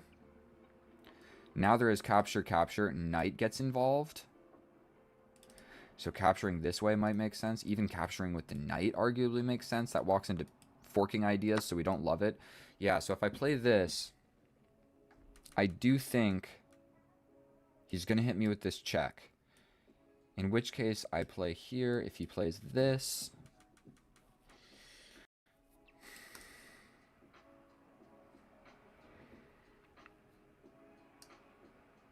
And this is officially the moment where I am out of opening theory. I'm not sure if that move made really any sense, but I'm shielding off like this diagonal and all of these threats. I am also making an escape square for the bishop. I think we're going to just go ahead and calm, cool, and collected develop this bishop over here. And it looks like we're going to have an opposite side castling game of chess. Okay. I think instead of castling, we're going to be principled and just develop our last undeveloped piece. Then we do have the option of castling opposite, but that just puts my king on the semi-open file, so I'm fairly certain that just going this way makes the most amount of sense. If he chases us, we can come back. So let's castle. I'm down 40 seconds on the clock, so I do not want to be... I don't want to just keep sinking below on the clock. So he makes a pointless pawn move. I'm going to make a more or less pointless pawn move. Potentially we bring the rooks to more active squares. That's going to be the next phase of the game. This is the part that a lot of people really struggle with. And it is, we have developed all of the minor pieces. We have developed the queen. We've castled. And it's like, what is the game plan moving forward? My game plan is trade literally everything and go into an endgame and get low on time, because that is my strong suit. And because we're playing for elo here, what I really want to do is... Because we're playing for elo, what I really want to do is not lose. Okay, so instead of spending forever, I think I can just step forward. The knight comes. If I step in, if you capture, I go this way. If you jump in, I can capture this way, this way, this way. You can pin me, but I just take. The reason that I'm thinking about moving the queen is he's got this move, jumping in. So I think we're going to just go for the queen trade. His knight is probably going to arrive to this square. I could even take with the pawn and get an open A file. That doesn't seem like a terrible idea, actually, and it reinforces some of these arguably sketchy squares. So yeah, if he trades, I might even take with the pawn, because if I take like this, his knight's going to jump in. I don't love this, so let's go for it. He can jump here attacking me. I'll jump forward. He steps in. So this, we can also go for a pawn break, but that destabilizes this immensely. I think we jump in. Like I said, I'm trying to not fall too low on the clock, and the more stuff that we trade, kind of the better. We're attacking the knight. That kind of pins down the bishop to the defense of the knight. Jumping forward doesn't work. I will just take, and I win a pawn. Coming over here or here. That's something interesting. On Lichess, you can draw the arrow. You can see my mouse, right? You can draw the arrow, but you can, like, change it mid-thing. This, you can only draw concrete arrows. You can't, like, change your mind mid whatever you want to call it. Okay, so I'm just going to put my rook here because it just feels like it makes sense. Probably a pawn push is going to come. Even this would make sense. I can just capture you, get your knight in. My little conglomerate of pawns over here, I actually quite like. Arguably, my bishop is better than his bishop. I'm actually, like, looking at things. Your bishop is doing nothing.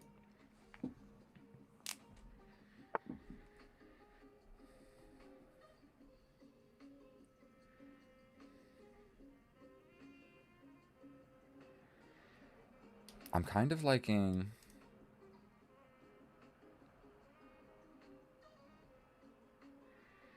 Does the push now make sense? Probably he just chases me out of here. If I push, if he jumps in, I take, he takes. I step back. What if I push here? He jumps in with the bishop. I take, the knight gets in. I'm doing this. It gives me like a concrete, very powerful square for my knight, where I don't actually need to trade off the knight immediately. And we have all of the... We've only traded one pair of pawns. But this. I mean, this separates the pawns.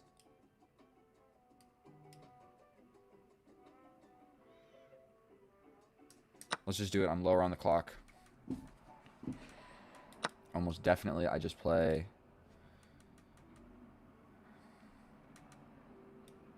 This is more active.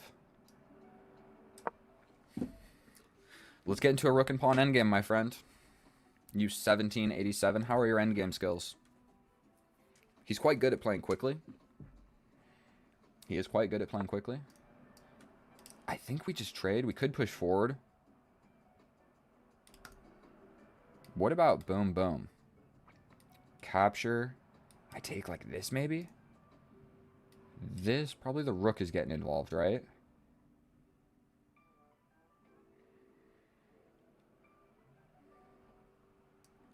Let's just do it. Still not really sure. I think that I want to bring the rook. Does that move make any sense? We can get paired up. Dude, I'm down a minute on the clock still. I mean, he can just chase me out of here.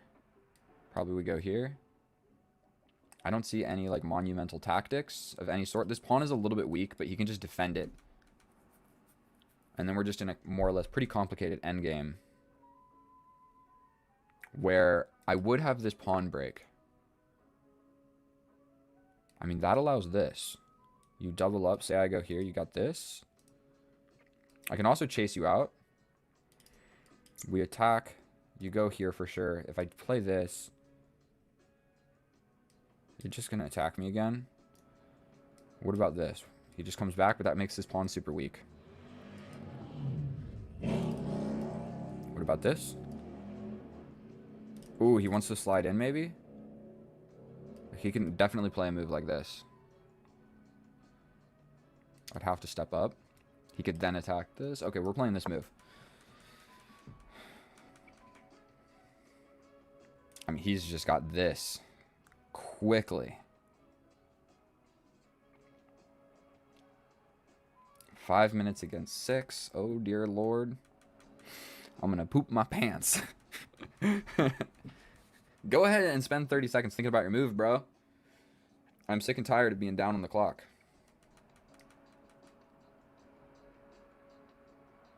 I mean, he can attack, but I can just step up. Wait a minute. Tactics. We take this pawn, right? We take this pawn. If you take back, I'm getting in with check. I think that's really all there is to it. We take. We take. He can't attack my pawn yet. No more thinking. I think we play this move. We're up a pawn. Give me that. What? Give me that. We take with check. What about this, bro? That really traps my bishop. Oh, let's get behind here. Let's play this first.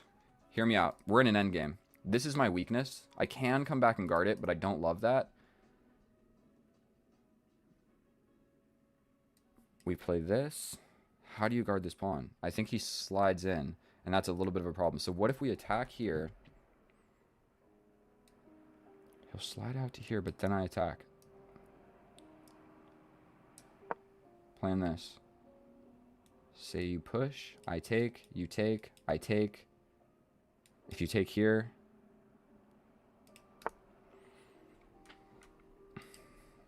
we take, right? You take. I'm still going to get behind this guy if you're not careful. I think we just take. You take.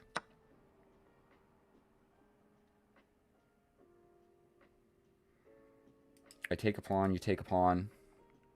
And I get behind this guy. He'll slide all the way over. If I take, he's going to slide in.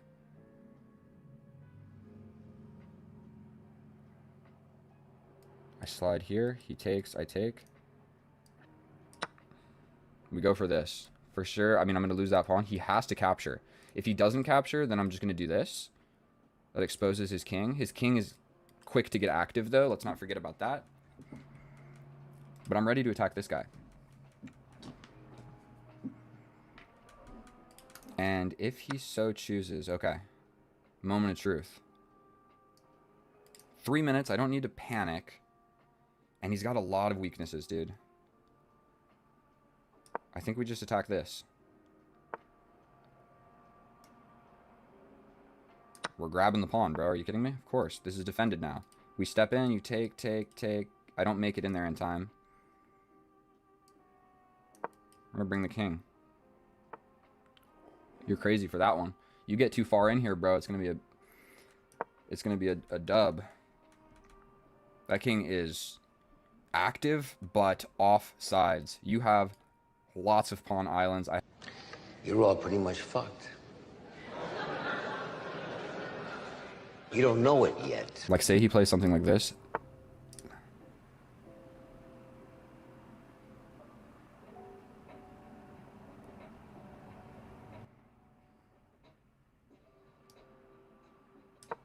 We're playing a move. We gotta be very careful.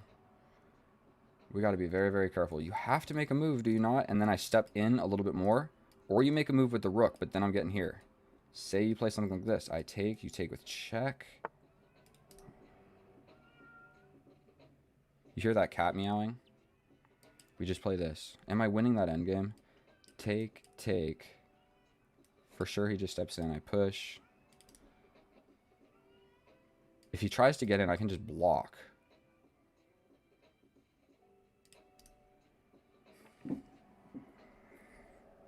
Do we play this? Oh, he wants to go for this. Here, here, here. King steps in, I step in. You take my pawn, I step in more.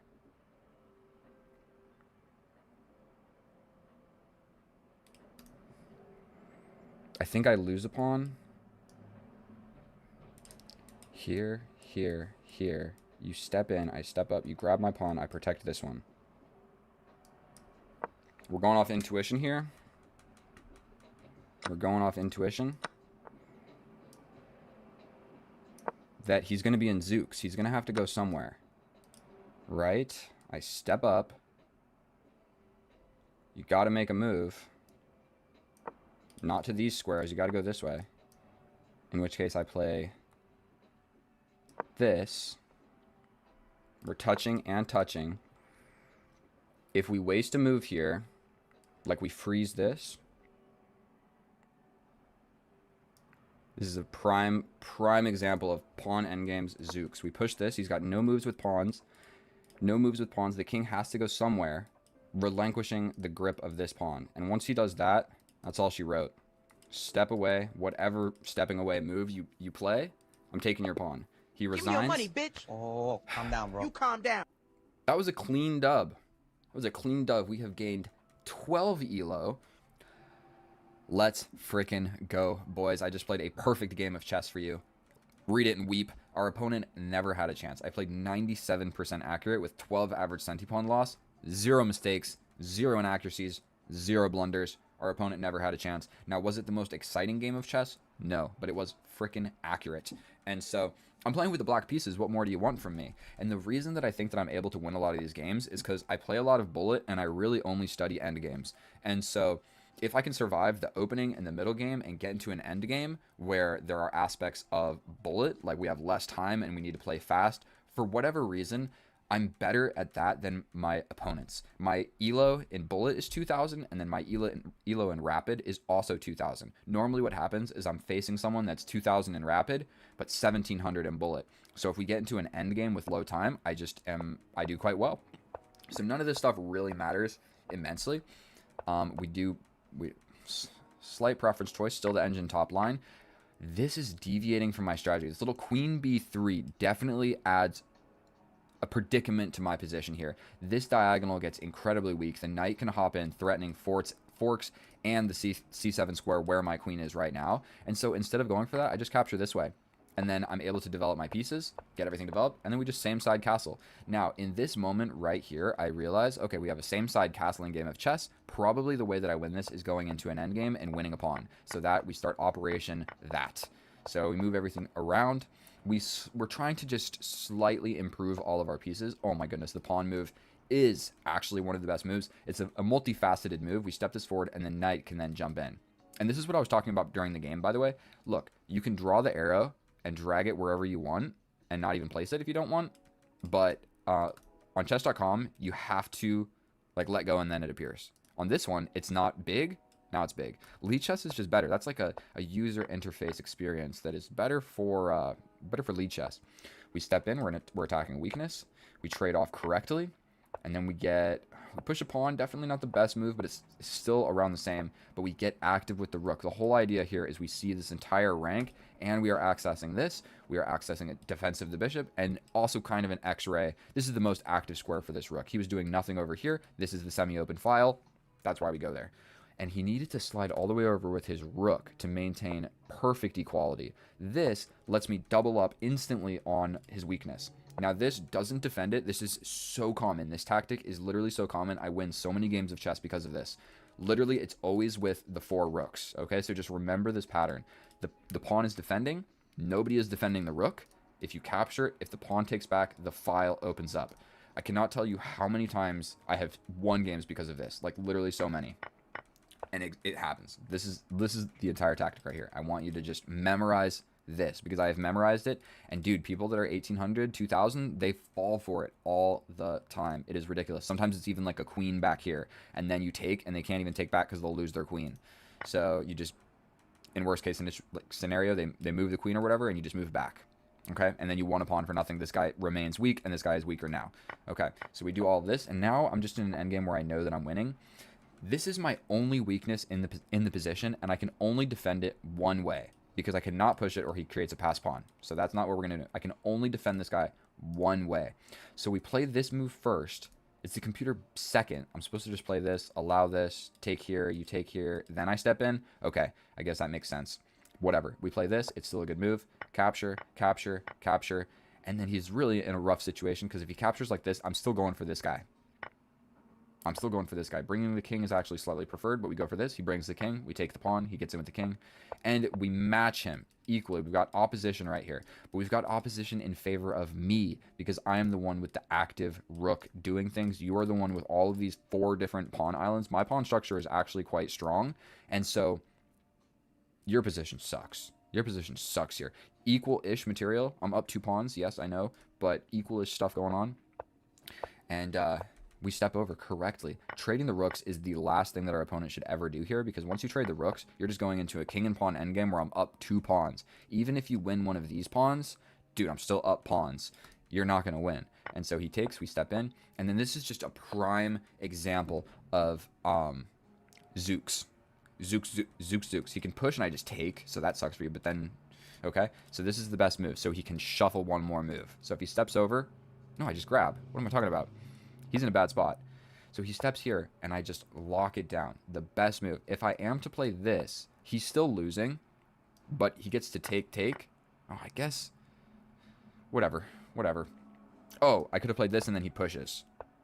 And then I do have to step away, and he maintains defense. He steps in, but then he's just going to be in Zooks again, okay? So this is the most important part right here. You just waste a move and make sure none of his pawns can move. All of his pawns are blockaded. The only piece that can move is the king. It becomes way easier to calculate when it's just kings and pawns. If there's other pieces, then you're never going to... It's way harder to calculate. Bishops are actually pretty easy, but if there's a knight or something... and then he resigns because he has to step away. I'm just going to grab. And then at this point, I'll show you one last thing. Let's just say somehow my king ends up all the way over here. And he gets in. I'm all the way over here. He gets in. He can never take this pawn. This is a standalone structure. All he can do is shuffle back and forth, or back and forth like this, because if he ever takes, this pawn runs. So that's one thing you just need to know about this structure. This is good to go, because no matter where my king is, if he ever takes, this one runs. So you realize, like, all the way back here or whatever, instead of trying to promote one of these pawns, what I can do is like just wait somehow to get in and win these guys, and then you're going to win. No draw, no stalemate, no nothing. It's easier than like trying to promote these two. If you just come here and win this and then step over and promote this. Thank you so much for watching my video. I love each and every one of you. That was a good game of chess, 97% accurate. I'll look at the graph one more time. I'll see you in the next one. I love you. Please subscribe. I'm trying to reach 3,000 subscribers within the next like year, so 1 or 2 of you would really help me out. I'll see you in the next one. Get out here. Bye. Strike to claim it. A strike to claim it. And he got it! Another 5! Are you kidding me? That's right! Who do you think you are? I am! Get it right! Oh, hello and welcome back, and thank you so much for clicking on my video, my fellow chess enthusiast. In today's episode, we are going to be doing what we are always doing, pushing to get a 2000 rating on chess.com. Today, I'm rated 1822, which is actually lower than the 1834 that I started at 21 games ago. And so I have not been practicing. I have not been studying. This is going to be my first game of 2026. We'll hop right into it because I know you guys don't want to see an incredibly long intro. But what this is going to be, if this is your first time here, is a raw, uncut, real chess game. This is not going to be YouTube highlights. This is not going to be Grandmaster at a tournament. This is going to be some dude in his room that is 1822 pushing to 2000. And so what I was doing before was playing like 5 games, taking the best game, editing it, and then posting it.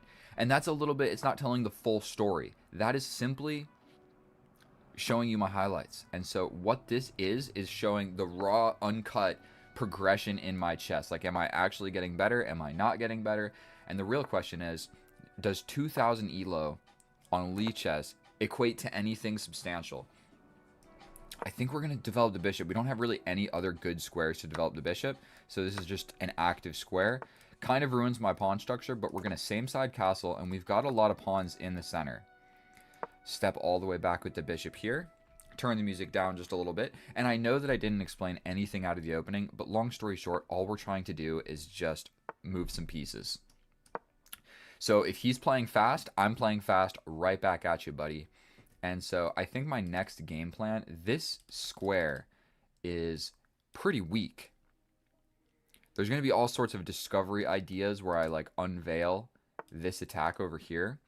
That hung this pawn, so that's what I see immediately. I hung the pawn and it has an attack on this. So even if he moves the knight, I'm still going to be able to hit him with this check to win the rook. So potentially the best move here is to just step over.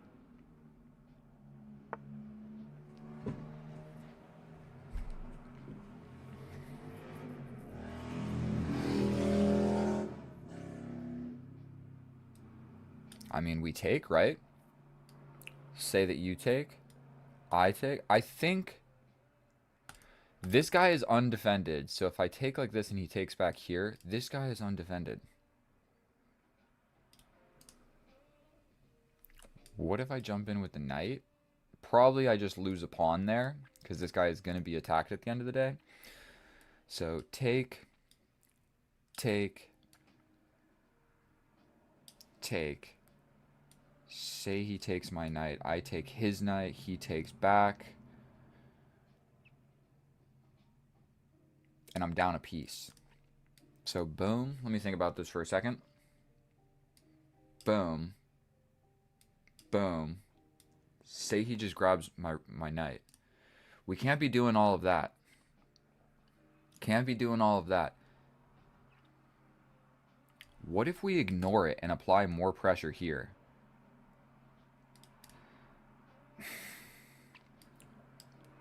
We can allow the capture, and then just step back. Let's just do that.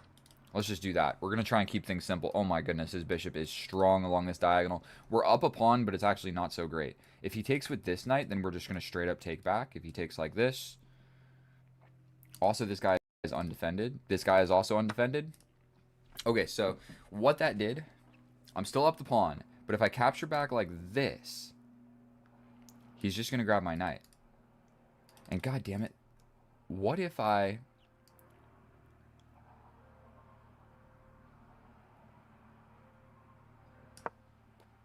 push forward?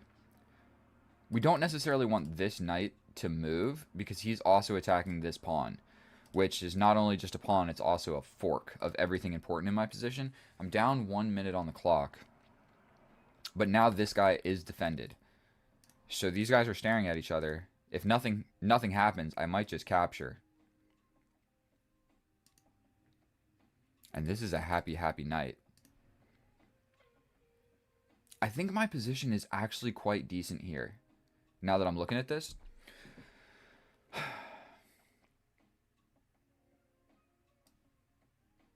I think we capture. Not going to think about it. I am up a pawn. I think we just capture. This knight can jump in.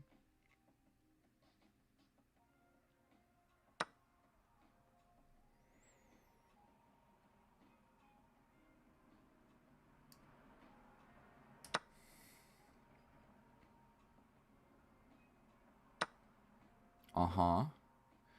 Do I have anything cool?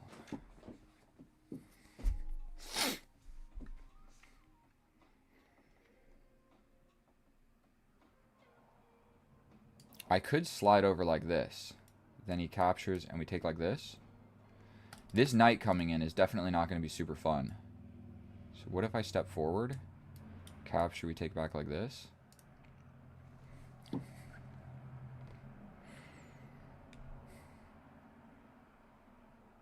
He's definitely applying pressure. We just got to figure... His knight is coming forward almost definitely. So what if I step forward? Then if his knight comes in, I might just take with the rook.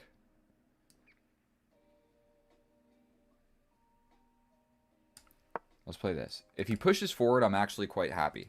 That takes away... That gives me a passed pawn for the endgame. So we're kind of hoping he pushes forward. It gives me a passed pawn.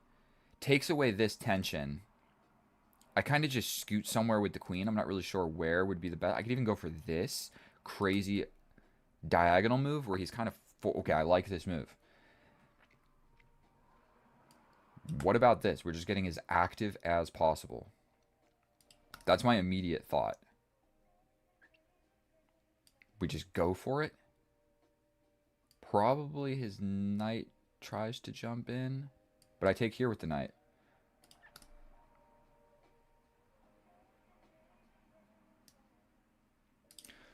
There's 6 minutes. No need to panic. This feels active. Defended queen. Actively defending. I'm ready to push this pawn and have a defended pass pawn. This guy is weak, but we are really lining up pressure on this square. We have been eyeing down this square for the entirety of the game. And potentially, even if the king tries to really run essentially anywhere, I'm going to be able to have sacrificing ideas. Because I can jump to these 2 squares. And from those 2 squares, I basically attack. I guess you can go here. And I can't hit him with the knight. But we might have discoveries. We might have discoveries. And this guy is pinned. And I might just play calm, cool, and collected, solid chess. If I win this game, I get 10 elo. If I lose, I lose 8. The dude is 1864. Oh, dear Lord. Okay. I don't know if this is necessary. I don't necessarily see anything better. What about stepping back?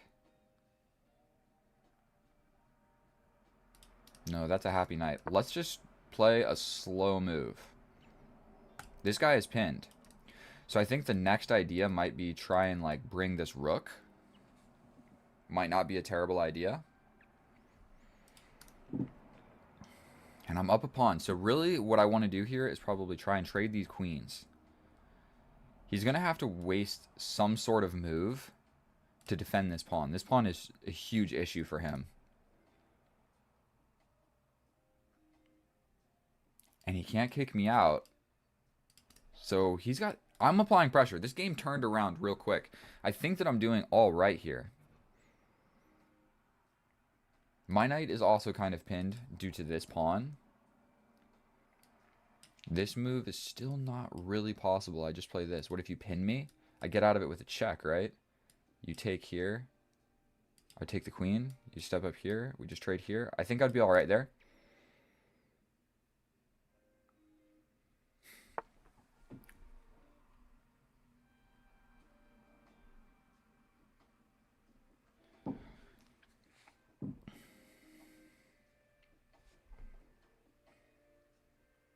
I'm thinking just bring the rook and double.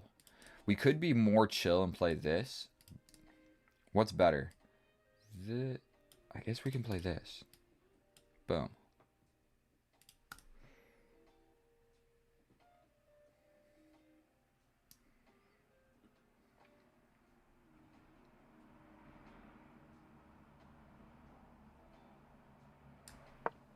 We're doing this. Trying to double the rooks and just put everything in my position attacking this pawn. Unfortunately, my queen is kind of at the head of this attack, so a defense with the rook is going to kind of stop all of my ideas. Like I'll take with the knight, but then I'm walking directly into this pin, which might not be incredibly easy to get out of. Also, the queens are going to see each other.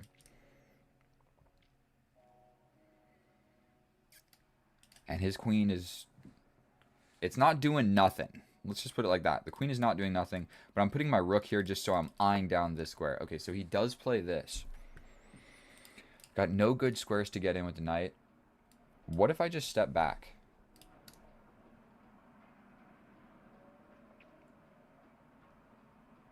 We step back. This is hanging in the endgame.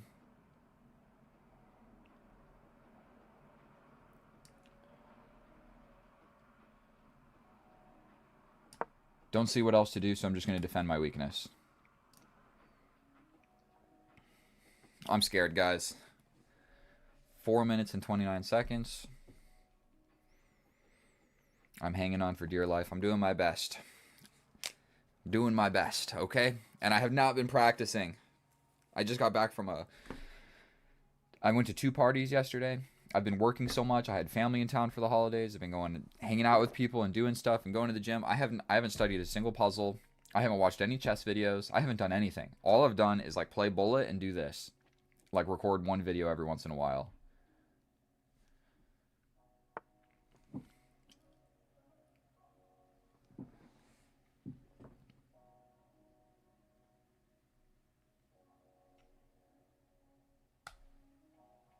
Say that we take.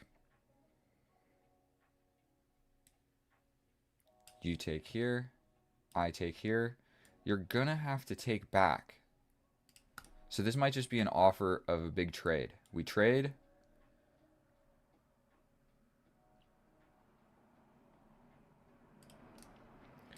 If I take here, I've got 3 things, but he's also... Okay, let's just trade. Is there a huge reason not to do this? We're going for it. Queens see each other, that's for sure. Still up a pawn.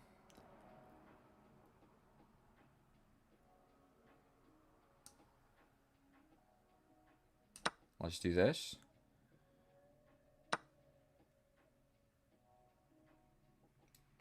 I'm thinking push, push.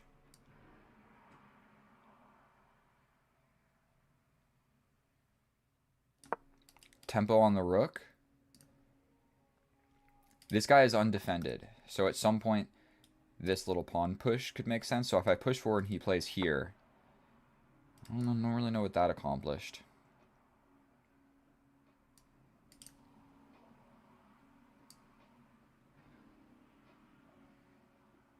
Let's get active with the king. That defends this, and I'm off of this file. Unfortunately, I don't have these doubling up ideas. But now if any pawn push comes through in any sort of way, in the end of the day, my rook is defended. However, my king is also just defending this guy. I might push forward here. And this is a passed pawn, actually. I didn't even really think about this. I said that earlier, but let's just play cool chess. Just push this forward. This guy has a scarce amount of squares, actually, when we look at this. There's the possibility of like stepping forward and he has to step back. Ooh. I think we go for this. We'll then be able to go for a pawn push where there's a pin here. We can go for this pawn push. We can also attack here. You would have to defend like this, and that's just like an uncomfortable move. I could still then go for this pawn break where you can't push. All you can do is attack here, but then you're giving up this up with check. I think we go for this. We go for this. We're attacking this pawn. If he steps over, which he will because he wants to defend the pawn, we go for this pawn break. Didn't see that coming.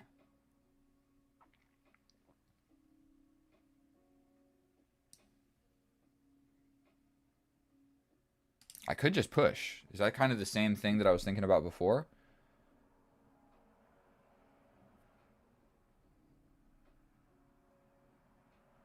If he takes the...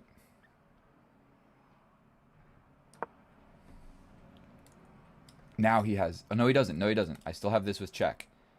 If he ever pushes forward, I hit him with the check. And if I get another pawn, and then I have 2 passed pawns, by getting rid of this one, that turns this into a passed pawn. 2 minutes and 17 seconds. I actually think I'm just crushing this game. As long as I'm not stupid and don't blunder anything. I'm also threatening this. And you can't defend it. And if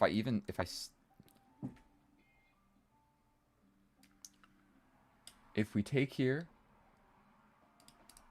I did not see that coming. I did not see that coming.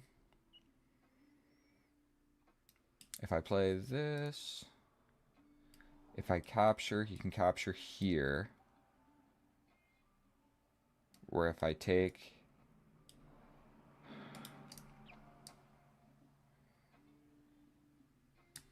you hate to do it.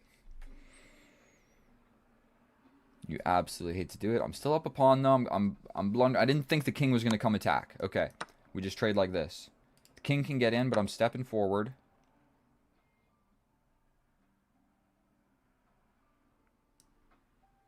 Going this way. 2 connected passed pawns. So you can give a check, but I just step over.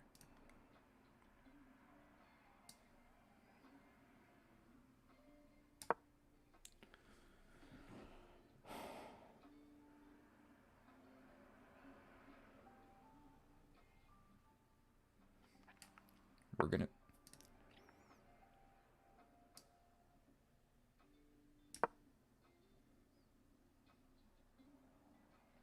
And the infiltration squares are defended from the rook.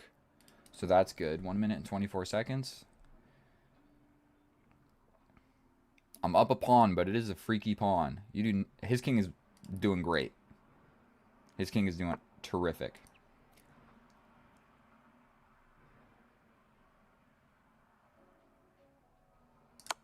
Giving a check.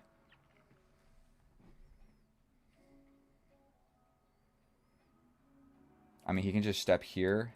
Then I take. He steps over. I give a check here. Then he takes over here. Okay, we go for this. He should have stepped over, I think.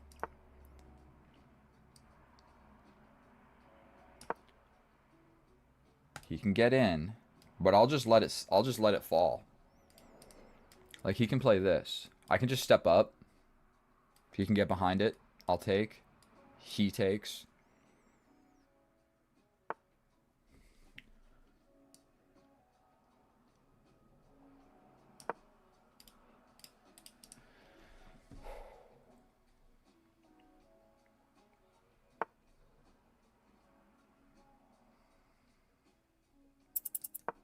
That was stupid, but we're going for this, I guess.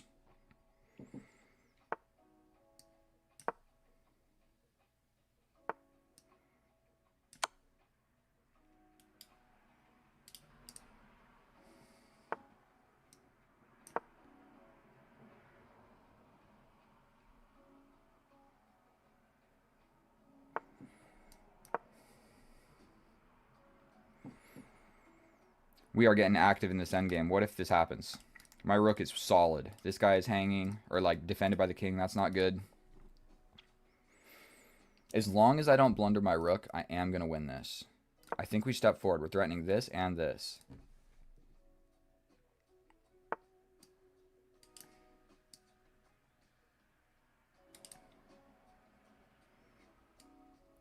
Here. I think we play this. Threatening check, take, here. Where I'm just winning, making the passed pawn.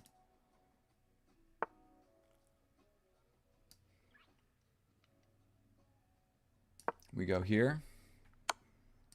Damn it. Okay, you want to be fucking stupid, bro? I'll take all your pawns with 30 seconds left.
I'm wearing my Apple Watch. I'm going to tell you boys what my heart rate is.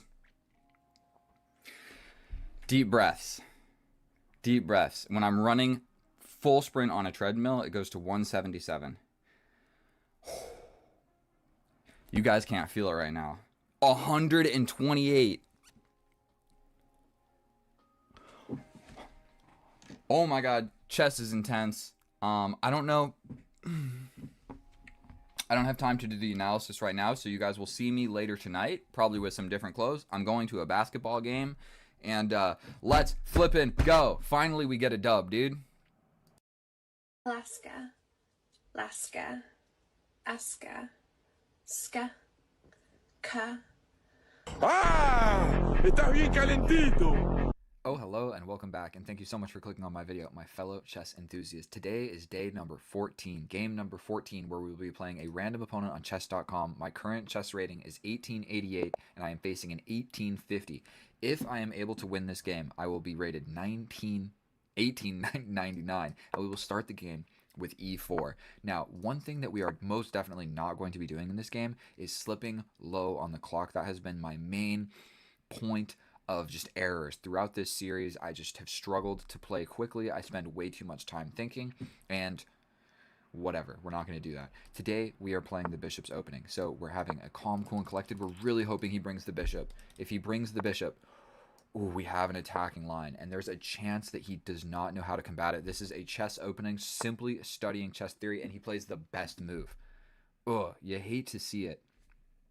You literally hate to see it. And now this pawn is defended, and the main issue here is this pawn push attacks the queen. So I believe the best move is to actually just step back and threaten mate. Unfortunately, he can bring his queen, and that's where my theory goes out the window. When they play the best move, it's more or less like a slightly winning position, slightly winning for white, but not by much. If he would have just done the most common move, instead of stepping over with the king, if he would have brought his queen out before my queen was developed, you go ahead and attack the queen. There's a line. I'll show it at the end of the video. Unfortunately, it didn't happen, but we were able to maintain a 31-second time advantage and counting. So he brings the knight. Okay, so that means that the queen won't be coming. I'm fairly certain we have to develop the knight to defend his knight from advancing forward. We just don't want to see that.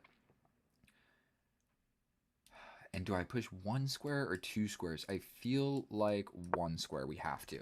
Oh my god, he's going to just attack me. Oh god, and then I'm not going to be able to castle. That wasn't the most intelligible move. What do I do here? God damn it. I may have fudged up just a little bit. Instead of spending a huge amount of time, let's just go here. He can grab the knight, but I step back. He still can't castle. This pin is coming, which could potentially be useful. Whatever. And I've still got my 20-second time advantage. Dude, I do not want to lose this game of chess. That is all I want to know. That is all I know. I want to maintain my ability to castle. My queen is arguably decently placed over here. I think we just step over. Re-threatening mate and threatening the knight. You have to go back. That's definitely a tempo-losing move, if I'm not an idiot. But now I believe we pin, correct? We pin. Where if I capture, if he captures with the pawn, his king is weak. I'm giving up the bishop to weaken his king. But we've traded so many pieces, it's hard to say that that is actually even somewhat reasonable. Should I do it?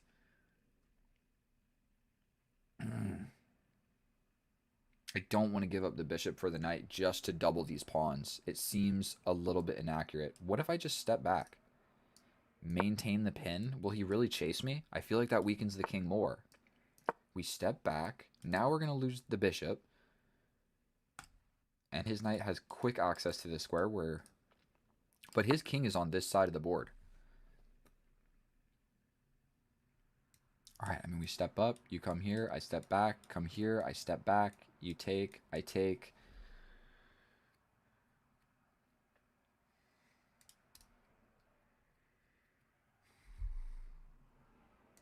What about going here? You can't take. It just hangs mate in one. Oh, no, it doesn't. What do I do? Oh, God. Now I'm losing on time. We're doing this whole line that I calculated before. I saw that it wasn't losing, so we're just going to go for it. There is this fork, but nothing's defending the pawn. So, okay, we lose the bishop. It is completely equal. There is now an open A file, which means castling this way seems a little bit scary. His bishop is actually quite well placed. My knight is not well placed. He's survived this opening quite well, if we're going to be honest. And that was my golden bishop from the beginning. I wish that I still had that bishop. But now we might just have to revert into playing some sort of a endgame. He steps up with the king. Unbelievable that he would have the audacity to play that. What about sliding in? What about castling this way? What about breaking here? You push forward, but I step up?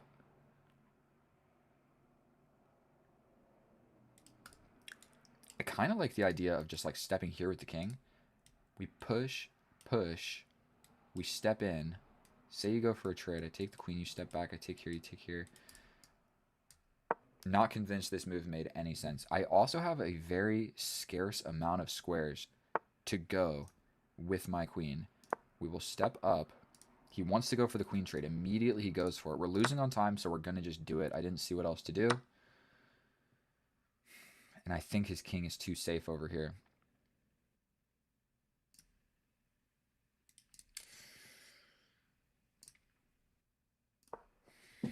Just trying to do something with the rook. Didn't see what else to do. He can just defend that with either one of the rooks. This guy is defended by this guy. Okay. Love to see that. Potentially this move makes sense. His knight can get in attacking me. Don't love to see that. So if I play this, his knight comes in, forking my guys. Hate to see it. Do we jump over with the knight? Is there a way to attack this pawn? Do I shove this forward one more? Let's just play it. I'm not even going to calculate. I'm just trusting that move makes sense. He can still jump in and attack my rook, but I think I'm okay.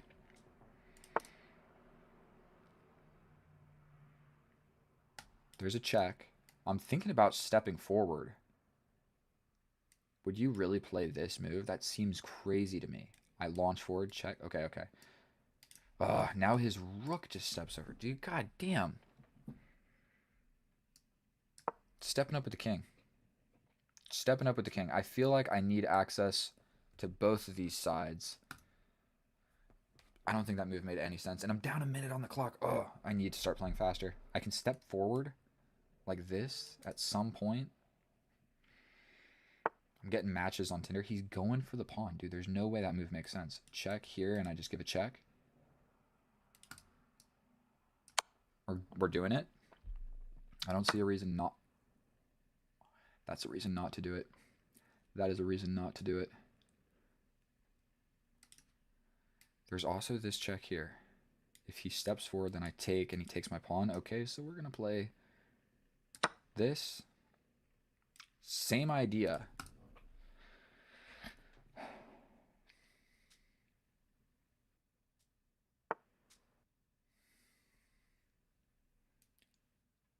Check. All right, my rook is quite stupid over here, if we're going to be honest. I feel like this check maybe makes sense. Wait a minute, is that just checkmate? Am I? No, he has to take here. Then we hit him with the discovery. That is almost mate. So what about this? Check, here, check. He can run a lot of different ways. But okay, I think this is it, this check. There's only one move. All of the squares are taken away. All of the squares. You have to take. I hit you with this. You take, discovery, take the rook.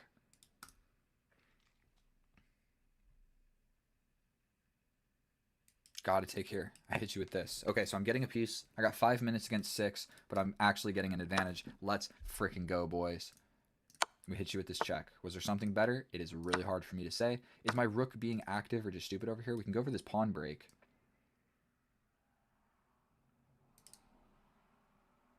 This bishop is so annoying. There's probably a lot of things that I can do here, but let's just play this. My knight isn't really doing anything useful.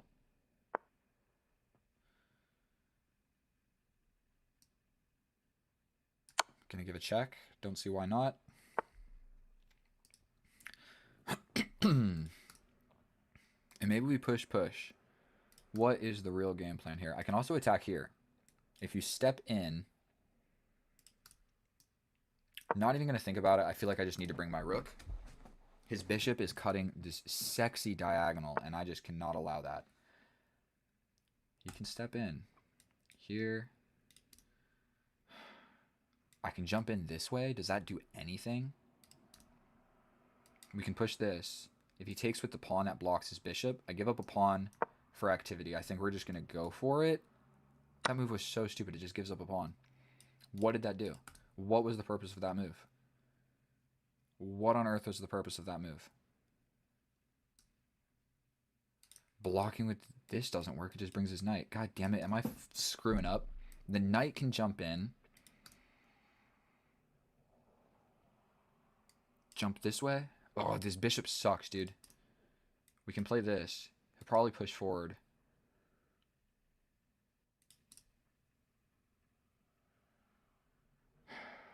That was such a stupid move, dude. I just made a weakness forever.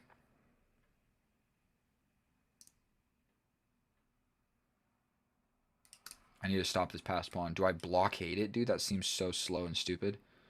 He then pushes. Sure. Then I push. He's sliding in. God damn it. 3 minutes against 6, dude. I'm fumbling, boys.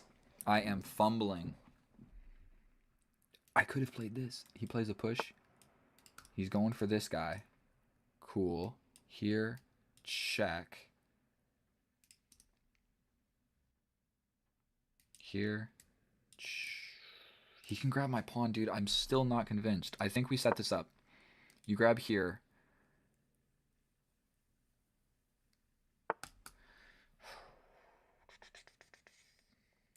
That gave up this option.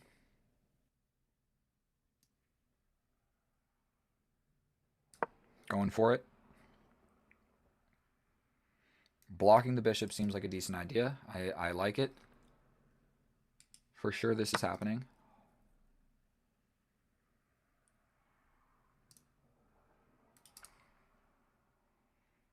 He's got this check to get out of it. Okay, but I pin him.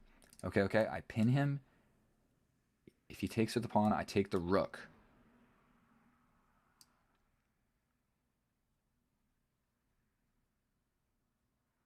Going for it. 2 minutes. This is very, very tense. I need these elo, bro.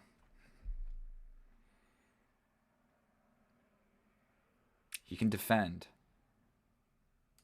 But I take. Then you take. I feel like that has to be a good transformation for me.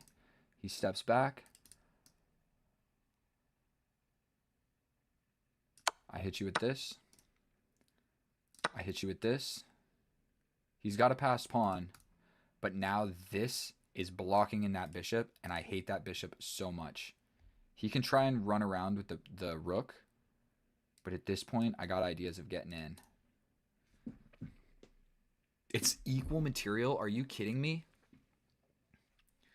Are you kidding me?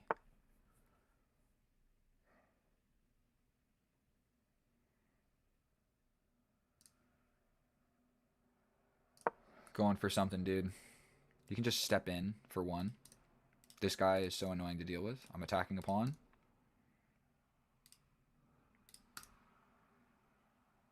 If he steps in, we check him up. He goes here, maybe another check. He goes back. This king can honestly attack my rooks. This is not fun or easy to play. But if I'm able to grab just a few pawns,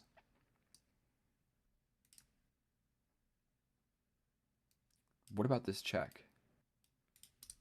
What about this check? Let me think. I mean, I can just trade the rooks.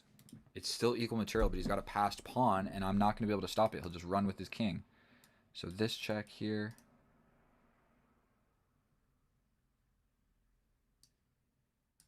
You know what? I'm abandoning it.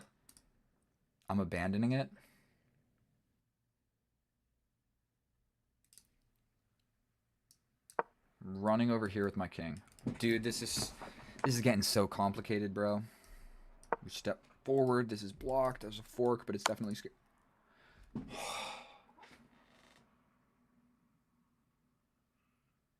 I play an entire game of chess for that to happen at the end, dude. Jesus, bro. I saw the fork, but I forgot it was defended by the king. Dude, that was my game. It was my game. Dude, the push to 2000 is rough, bro. That was my game. I just wasted 20 minutes of my life as well. And here we are in the analysis, and god damn it, boys, chess is so hard. I can't believe I hung that fork. Are you kidding me? With teary eyes, we will go through this analysis together. We're going to keep it like 4 minutes long because there's really not all that much. What I do want to show you guys is this line specifically out of the opening. The fact that he knows the computer best line here, I don't know. What is the purpose of playing this move if you know this move? Or did you really just find it? Because nobody plays that move. You either push the pawn or bring the queen. If they bring the queen, you attack the queen. The queen takes here. You step over. There's a lot of moves that he can play, but normally they'll just attack your queen or something, and then you get in. You have a +3 advantage going out of the opening, and it gets even worse than that if they are not able to find h5, which nobody ever is able to find this. It would have been nice if this happened and I had an easy dub. And so miraculously, even after winning the exchange, I wasn't winning. So we got to bring the knight here to stop his knight from getting in. We push a pawn, we get attacked, we step over, he takes, we step with the knight, so we're still able to castle or step up with the king or whatever. We get attacked, we step back, the knight has to go back because we're just threatening mate, so he attacked my queen or whatever, but now we're threatening mate. Okay, we bring the bishop, he tickles us, we step back. It's slightly more accurate to just say, I'm keeping the bishop for the endgame. Whatever, we step back, he chases us, and then basically the same exact thing happens on this side of the board. He literally is just chasing my bishops around. We lose the bishop for really no great reason. Now we have the same exact pieces, but his king isn't able to castle, but essentially stepping up is just as good as castling if I'm going to castle this way. It's basically the same side castling game of chess. So we launch this pawn. It's not great, but it's not bad. We step in with the queen. We go for a queen trade. Castling. God damn it, I thought about it. This was the moment that I thought about castling, and it's slightly better, but it's still completely equal. We go in with the rook. I mean, this is just not doing anything. Like, this bishop is just going to stay here forever and whatever. We push forward with the pawn. We step up with the king. And then here I go for this. I completely forgot about en passant. It's like this game, I forgot about how the pawns move. I forgot this move, and then I forgot a pawn fork at the end. So he takes, we take back, and then now we finally have a spark of hope. I got a +1 advantage. We give this check. It's mate unless he takes his pawn. Only move. He takes the pawn. We hit him with a discovery. Boom, we win the rook. But it's only a +1.9, which is actually quite significant. Getting the rook back is slightly better. We get this. We give the check. It's a blunder. I'm supposed to just bring the rook and go for checks or bring the knight or whatever. This move seemed like it made sense. Sorry, that's an alarm. We're going to do a 2-minute analysis. He captures. I pushed this for no reason. I just after the pawn took, I thought that there was a better way to blockade it. His knight can just jump in and check me from either one of these squares. So this plan never worked at all. It throws away basically all of my advantage, and now I'm losing. So I step in with the rook. He steps in with the king. I bring the rook over here so that there's some ideas of discoveries if he ever captures. So he brings the knight. I step in. Now I'm touching this. He takes, which is the blunder. The knight is now pinned when I move my knight. He can only defend. Take, check. He takes my pawn, but I take his pawn. And what is absolutely ridiculous about this is I'm up the exchange,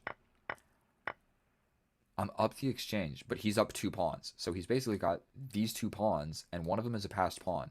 So it's really just a draw, but it's almost impossible to actually play this for a draw. Someone's going to win or lose. And so we step in, and he plays the best move here. Suspicious to play that move, dude. Suspicious to play that move. How do you know that trading the rooks is okay? How do you know? And then I just completely lost sight. I was worried about discoveries on the dark squares, so I literally was just like, which square do I go to? I want to get in front of the pawn somewhere here. I want my king on one of these squares. So giving a check would have worked. But what if I step back? Am I losing? Maybe we blockade here. You push. I'm going to step up here. Am I losing? Okay, what do we do here? You block. I go back. We play for a draw. You're not going to chase me. You got to play something. Ugh, now I'm defending. Okay, so this was going to be incredibly hard to even win. I had 1 minute on the clock. So even after this, I probably was going to just blunder. I mean, I can't run this way with the king. The king can't go that way. Play a move like this.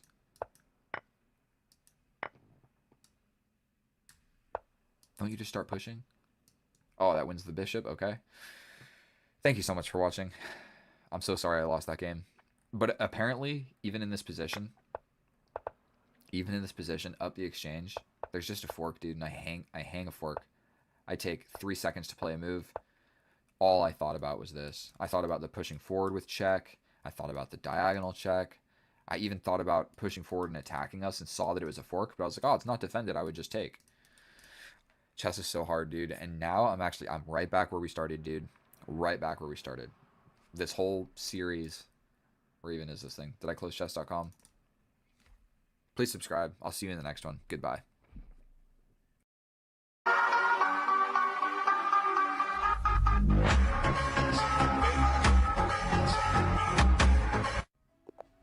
Oh, hello, and welcome back, and thank you so much for clicking on my video, my fellow chess enthusiast. In today's episode, what we're going to be doing is playing on chess.com and chasing the prestigious rating of 2000 ELO. What on earth is that? So we're facing an 1830. I mean, let's look at his profile. You can't hover over, you gotta actually click. Ugh. Lichess is way better. For anybody that's getting into chess, don't even mess with chess.com. The only reason, I think we just push here. We're attacking the pawn and putting 2 pawns in the center. Basic opening principles. He attacks back, but can we not just capture this pawn for free? Are there crazy tactics that I don't see? Let's just grab it. Okay. I think we're up a pawn. He is playing this, but can we not just step back? Like this bishop. We could just step here, and if he captures, we get this going. He'll probably go here. We could just take. I could step back. Stepping back is generally not the best course of action, so I'm thinking developing a knight or stepping back. Stepping back because this bishop's on a scary diagonal. Okay, sorry. I'm getting a little sidetracked because you got to click start. You got to click start or the game just implodes. So it's a little bit unfortunate. So we got some issues going on. I don't actually know this opening very well. What if I just push forward? You take here. Do you like the way it sounds? I can get it now, don't you? I just want it all. I can get it now, you ain't been doing it. You know what? I take, you take. Okay, it's really sloppy, but I don't see a huge reason not to play this. We're just straight up attacking this first. Yes, you're attacking this, but you're grabbing a pawn and I'm grabbing a bishop. Whereas this and this from the queen are defended. Once I grab this, this is just free game. So I don't think this move is going to work immediately. I'm already out of opening theory. What on earth was that? What did he even play? G4? G5, I mean? You never see that. He steps over with the king.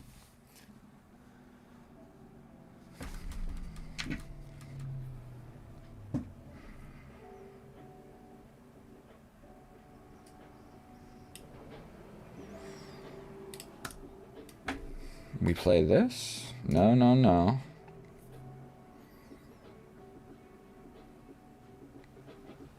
We just get active.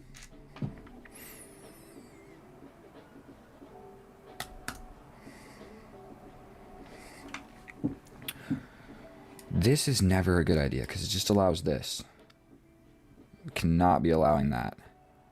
Where if I step anywhere, he just pushes and then he's got this diagonal. Ugh, what if I capture? Capture, we draw the king in. Can't be doing that either. Pushing up doesn't seem good. This doesn't really seem that great. Like if I push up, he is just getting in. What about here? Here. Attack the queen.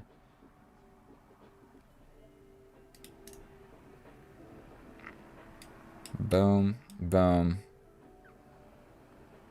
Just threaten here. You could just develop a knight and get out of it. Got 5 minutes. God damn it, dude. I literally don't know what to play. And I'm supposed to post every one of my games. This is just way beyond my pay grade. What the hell is going on here?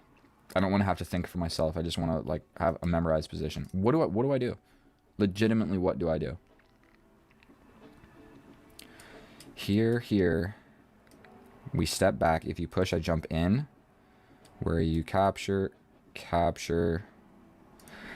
Spent too long, I could not figure out what to do. And now this whole diagonal situation just becomes incredibly ridiculous to deal with. I still have not castled. He kind of has not castled. So as long as I don't lose a bunch of stuff, we might be okay. I think we just step here, right?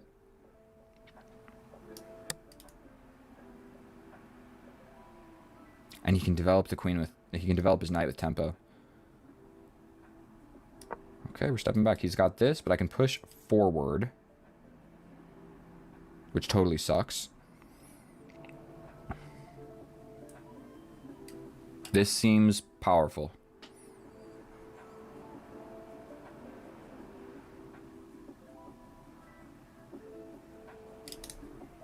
No, he's got this. What about this? No, no, no. What about this? No, no, no.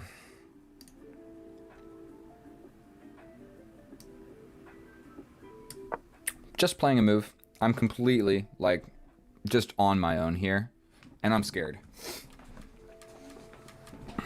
Terrific. He attacks my queen. His knight is in the middle of the board. I can never play something like this because he's just going to attack me. So what about this? He's just going to play this and then I'm cooked. God damn it. What about here?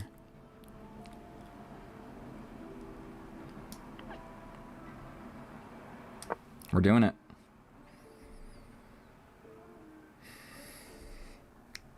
This sucks. This is not fun.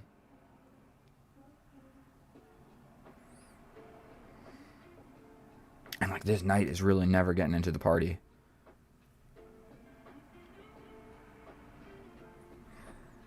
And he can just develop tempo on this.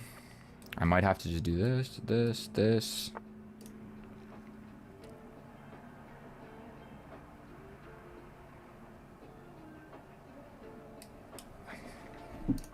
I mean, I'm feeling like this makes sense, right? You capture, I capture. Okay, we're gonna do it. You capture, I take back. I am looking at this. 1830, no joke. And he's 5 minutes up on the clock. Oh, this is a shaky performance at best. I'm sorry for everybody that is subscribed to me. I'm not that good at chess. But we're not going to give up.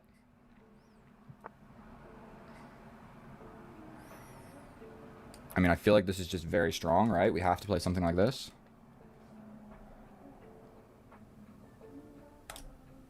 This, if he pushes... I just challenge you. Okay, we're playing this. Almost ready to castle. Where this rook really, really sucks. And like this, if I get in, I could just push as well. Because we're scared about this, this. Here, here, you capture here. That pawn is weak, but it's really close to promotion. Seems scary. And I'm eyeing this type of stuff. Probably he just brings a knight, right? And then I probably want a castle. This side of the board is incredibly sketchy. So just castling, getting my king safe, and then just hopping into a more or less like equalish endgame. That opens up the king. I don't know if that's good or bad for him. We just take, you take. Not even going to think about it. It just alleviates a little bit of pressure here. We go like this and have ideas of mate. But we can castle, so let's just do that. He's going to have like a zigzag of pawns, like this. Damn it, I'm used to Lichess. He's going to have a zigzag of pawns like this. Hard to illustrate on chess.com. We have this, this. We could just block, but he's going to just bring more pieces to the party, which is not fun. Okay, so he wants to just lock it down. That blunted his bishop greatly. We also are going to have this check. So I really like this check, and then we just get in. Also moving the knight here. If you play the pin, I hit you with the check. You step over. I could just capture, get your knight involved. All right, right. This seems like a powerful move, so let's just play it. Also, this bishop is defended. Worst case scenario. This pawn is incredibly weak, but I feel like his king is weaker. And if I'm able to get like this check, I mean, that's just mate. So just boom is mate if he doesn't see it. He could jump forward. I take, and then mate is still an issue. If he kicks me out, still an issue. If he plays this, still an issue. Right here is probably your best... Oy. Probably his best course of action. But in that case, I could just hit him with the fork. Just like fork. He goes somewhere. I just take. King's over here. And just go for a pawn break, dude. This pawn break is quite scary as well. Because my rook will be looking at your king. This walks into diagonal problems. Sort of. As long as I have this bishop, then I'm counteracting it. 2 minutes and 19 seconds. I mean, just this is mate, so hopefully he doesn't see it. If he plays this, what do I do? Oh, I made him. Duh. If he develops here, what do I do?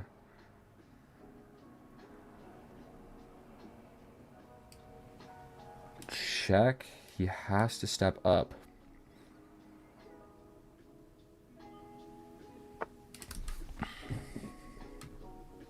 I mean, we hit him with this. It feels strong, right?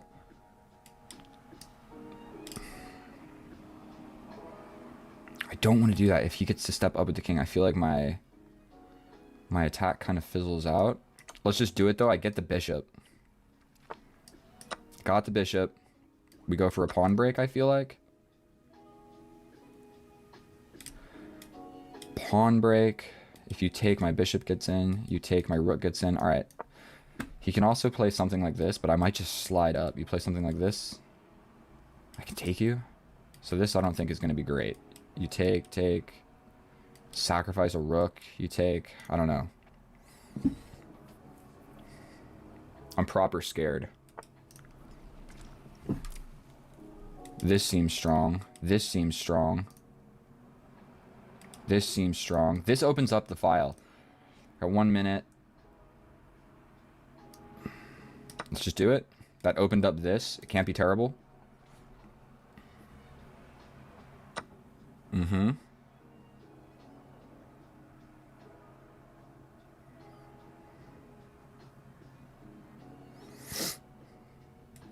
Here. Does that do anything good? Gotta start making moves. This guy is pinned. Let's not forget that. This is scary, but I can always just jump in. You develop, I step over. I don't know what that did. I feel like bringing my knight just makes sense.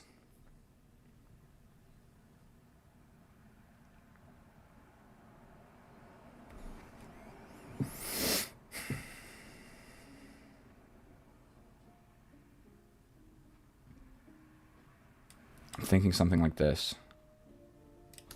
I could just pressure this pinned piece. Capture the pawn will take.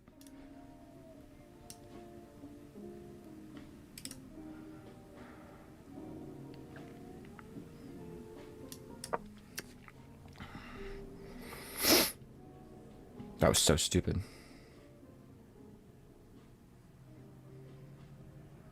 That opened up so many squares.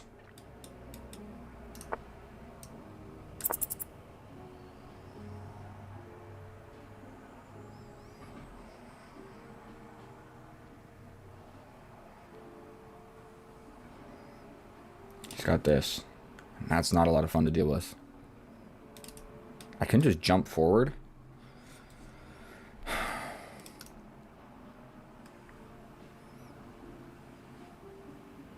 I'm hanging this. God damn it. You can just grab that. Yup. He grabs this. I step over. He takes. I take.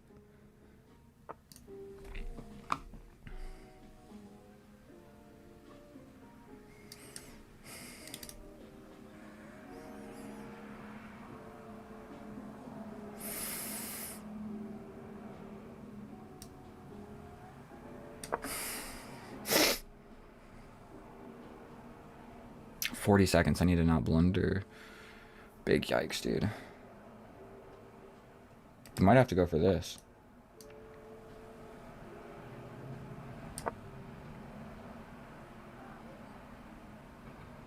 This is also hanging now. So running away doesn't work. Gotta go this way. No?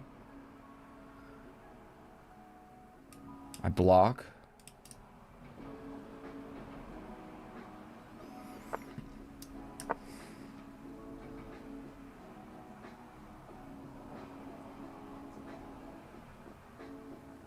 This is hanging.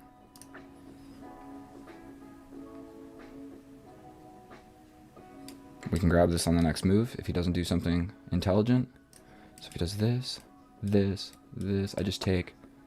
Okay, let's go here.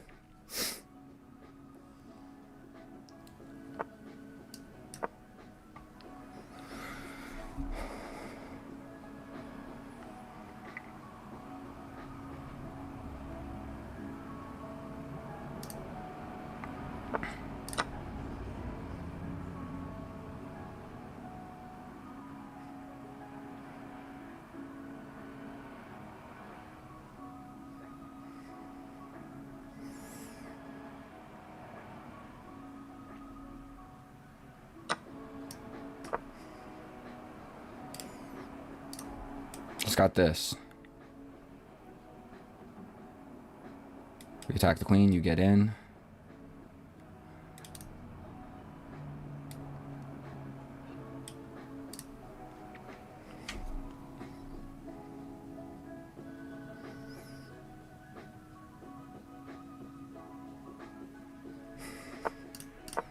We're allowing it. God damn it.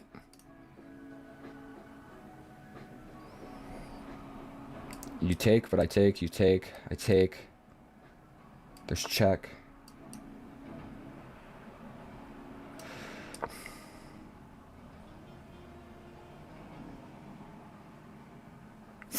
Now I've got 24 seconds. My heart is beating so fast.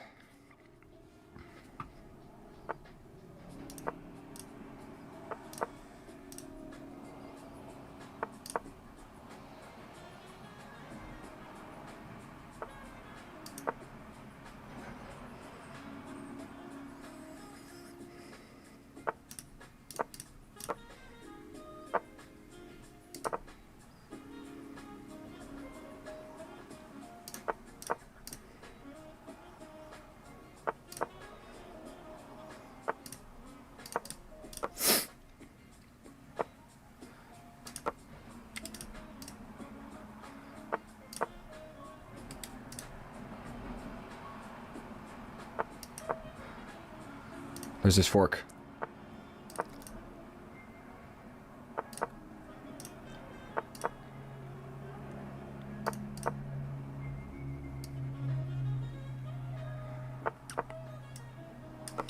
Terrific.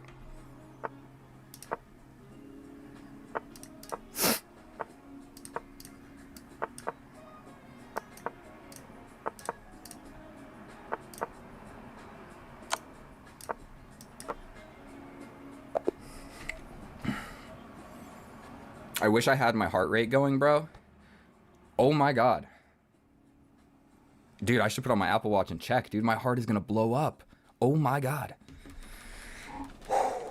I'm not gonna go grab the Apple Watch. I was completely losing. Yes, I'm very aware of that. But my ability to play fast is pretty high. Pretty high. Yes, blunders were made. I need a moment. I need a moment. And here we are in the analysis, and my heart rate has slowed down, and I am ready to go over this game with a little bit more accuracy than we played it with. And so there is really a couple major points that I want to point out here. For one, I blundered 9 times. It's not a record. I've blundered 11 times in one game, so 57% accurate. I've played 54, so we didn't set any records here, but pretty much all these blunders are made, and a lot of them are in the endgame. 1, 2, 3, 4, 5. 5 of them are in the endgame, and a couple are in the opening. So our opponent played 66% accurate. So he played more accurate, but who cares about accuracy when you get into a low time scramble in an end game? And so I'm going to highlight a couple things that enabled me to win this game that should help you win some of your games, because through this period, play accurate. Okay? Around here, forget about playing accurate. We're probably not going to checkmate anybody. We still had so many points of material on the board with like 30 seconds each. And so I realized I wasn't I wasn't ever going to be able to outcalculate him in the endgame where he had 4 minutes and I had 40 seconds or whatever. So I gave up on trying to outcalculate him, and I went for trade everything and flag and make quick moves. And I'll show you how I did that. So we'll kind of fly through here. One thing, your opponent is 1800, okay? What is his rating? 1822, and he's just gambling it a pawn. Normally, what you want to do is just not accept the gambit, because I have never played this, okay? And he probably has played this a lot because those were his first 2 chosen moves. And he probably sees this 98% of the time that he plays it. So not accepting the gambit is probably best practice. You could just push a pawn and you're good to go. That would just blunt this. It blunts the idea of the queen coming out. Instead of going into something that he has studied, where he plays the computer best line a couple times, now I'm in a situation that's hard to deal with. I'm still winning, but it's hanging on a razor's edge, where there's really only 1 or 2 moves that make sense. And so sliding out here with my queen is a blunder, but it's not the end of the world. Then I needed to step back with the bishop. Now, the reason that I played this is because I was scared. Where am I at? I was scared of pushing this pawn and allowing capture, jump, capture. It's winning for white, but it's really impossible for me to play this. Like, I have no... Okay, I guess I threatened this and mate. Okay, whatever. Just letting him grab 2 pawns seemingly for nothing for like a lackluster development, it's scary to play as a human. And so, what's going on here? What is going on here? That didn't happen in the game. What on earth is happening? Okay. We step back. Cool. How long are we on? 2 minutes? We're going to go through this kind of quick. We're just shuffling around. I didn't want my queen getting attacked. In this moment right here, I'm developing my undeveloped bad knight against his super defended god of a knight in the board. We get the knight to move, so now they're just like both okay knights. Okay, so that was the purpose of that. This is we trade something equally, and not only that, it opened up the king, so for sure that was a bad move for him. We castle. My king is safe. Your king is not safe. You've got a zigzag of pawns in the middle. Cool for you. We jump forward with the knight. We're just immediately getting ideas of checkmate, ideas of forks, ideas of all sorts of stuff. Here, I looked at the clock briefly, and I said, I have 2 minutes against 15. Probably the way that I'm going to win this is him blundering in low time, or I'm going to flag him, because probably I'm not going to be able to figure out how to checkmate him. I looked at this position for like 18 seconds, and I realized I don't think that I have a checkmate. I'm better off just trading everything and opening up this file. So I go for this and just trade the bishop for the knight because it's getting pieces off the end of the board. So we get into this realm of the game where I did have a pretty decent plan. It doesn't work great because he can take the pawn with check, but he didn't see it, so we're good to go. We capture, and still this pawn is kind of hanging. Now he's pinned. The knight is pinned, but whatever. I'm trying to get my knight developed. Knight gets to a good square. We move the queen. We didn't want to get hit with discoveries. We push a pawn. That's a fancy knight move, but it really wasn't that great. It was actually an inaccuracy followed by a blunder. He was supposed to just grab this, and I saw that, and I was like, I'm so cooked if he plays that. So we step over, get active with the rook. That also disconnects his queen from defending the knight. He's jumping around. We double the rooks. We get something with the bishop. And then right here, sorry, my face is itchy. I have cats in my room. In this position right here, I realized I have 30 seconds against 2 minutes. The best chance I have here is to trade literally everything that I can and use my bullet prowess, because there's a chance that he sucks at bullet and I'm amazing at bullet.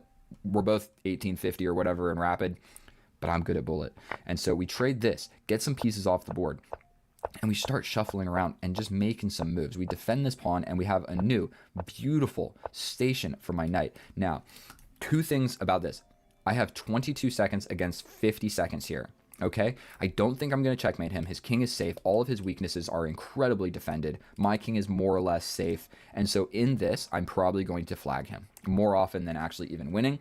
So at this point, when you both have a low amount of time, playing the most accurate moves are not what's important. It's playing fast moves that aren't complete blunders. Even if they are blunders, once you have 5 seconds, who cares? And so what I start doing is, this is kind of like a shuffle technique. You can do this when there's no increment, or you can do it when there's increment to gain time. So note the clock right now. He has 42 seconds and I have 20. I start making these shuffling knight moves where I can pre-move the knight back. Okay? Make a rook move that doesn't really do anything, queen move that doesn't do anything, and put it right back. He's got 34 seconds against 18. Another knight shuffle. Now I've got 17 and he's got 30. Another pointless rook move. Unfortunately, there was a fork here. Sorry, the fork there, but I didn't see it. And yet another pointless knight move. But they're not pointless. Look at the clock now. I'm attacking his queen and going back exactly to where I was, and now he has 18 seconds against 15. Whoa. Huge comeback on the clock. So we're still just shuffling around, making moves that are not really all that great. And here, we completely give up the rook.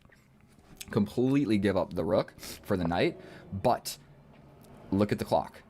11 seconds against 14. So I took 0.2 seconds to give up that rook. He took a minute 0.3. So he took a whole second. So he lost a second and also gained +1 for his position. But who cares? Nobody's checkmating anybody. It doesn't really matter at this point. Just play fast. Someone's getting flagged. We have way too much stuff on the board for anybody to really be getting checkmated. So we shuffle around. None of these moves make any sense, but now he's got 6 seconds and I've got 11. Oh, I feel so terrible doing this. Shuffling the king, pushing the pawn. He gives us up. Straight up, he's just hanging the queen 2 different ways. But unfortunately, I don't even see it, and I just defend. We just defend. Who cares? I don't even need to win the queen. You can take literally everything in the position. You've got 1 second, and I've got 9. I'm capable of winning this. Not to mention I'm attacking the rook with check. So I hate playing with no increment. That was definitely super sloppy, but we got it done. Thank you so much for watching my video. I'll see you in the next one. I guess I'm going to post all of these, win or lose, and win even though it's sloppy. So this is going to be my push to 2,000. We got 2 games, 2 wins. Off to a good start. Thank you so much. Please subscribe. I'll see you in the next one. I love you. Bye.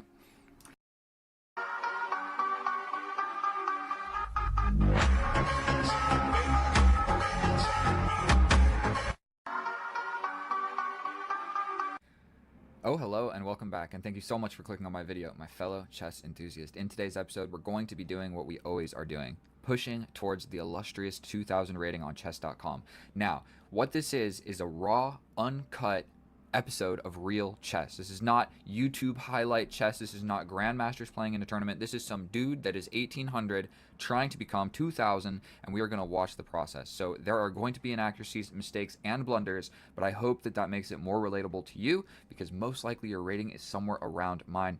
Hopefully slightly worse if you're watching this video. So without further ado, let's hop into the rigmarole. I have the black pieces facing a 1763. My current rating is 1847. Deep breath to steady the nerves, and we start off with c6, the Caro-Kann, my favorite opening with the black pieces because it is easy to play, okay?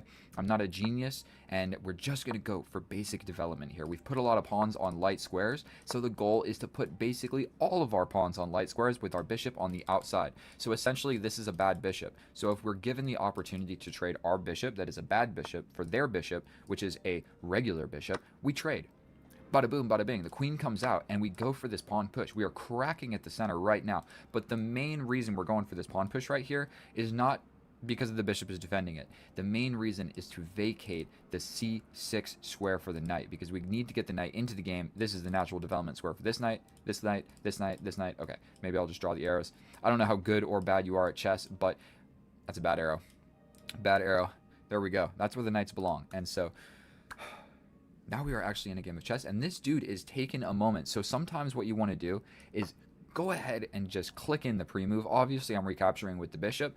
The reason for that is not necessarily to not waste any time, although that's good too, but it hits him with the shock factor. If he's sitting here thinking about stuff, and whatever move he plays, I play a pre-moved move, he's going to be like, what's going on, dog? How do you pre-move all, you know what I mean? One other thing to note is I am at 2,659 subscribers. It is absolutely insane. Look at this. Boom. I can't stick it over here, but you get the idea. Boom. Slide it over here again. Absolutely crazy, dude. I remember just like a year ago, I was struggling to get 1,000. Okay. You can click on any one of my videos like a while back, and you'll hear me talk about it. Be like, oh man, I can't. Is my internet bad? Refresh. Always reload the page. If it's suspicious how long your opponent is taking to play a move, refresh the page. He's still thinking about it. We are locked in, good to go. This is a good sign. I need this free elo. And maybe I'll just take a moment to let you guys know there were 2 additional games that did not make it into this series. I lost, and then I won. So technically, this is actually game number 21. It says game number 19 because it. You know what we do here? Let me think. I'm almost guaranteed that this is the move. This is the move. He captures. Our knight will be stepping in, uber defending that pawn. He spent a while thinking about that, but I still was able to play back quite quickly.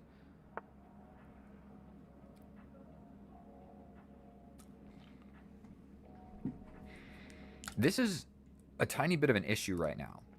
So let's tickle the queen. It's a good queen against mine is arguably a bad queen. And so what's going on here? What is going on here? Do we push forward? You know what? I kind of like the idea of just capturing. When he captures back, I get the bishop involved with a check. If the knight comes, cool. If the bishop comes, maybe we trade. And the reason that I'm going to take here, like I had mentioned, this is the natural development square for the knight. So if he captures with this knight, it didn't go to the natural development square for the knight. But now we're just in a game of chess where it's 2 knights versus 2 bishops. I'm going to just hop here so we're applying pressure to this guy. Maybe even stepping up with the king is what I need to do. However, that takes away a retreating square for my knight, which I do not love. One other thing. If you move a piece and you click the right, if you click the right mouse thing, like so say you're playing a move, click the right mouse. It puts the piece back down. What should I be playing here? This knight is almost certainly coming in. We cannot be allowing this. So if I step over, he's probably going to play something like this.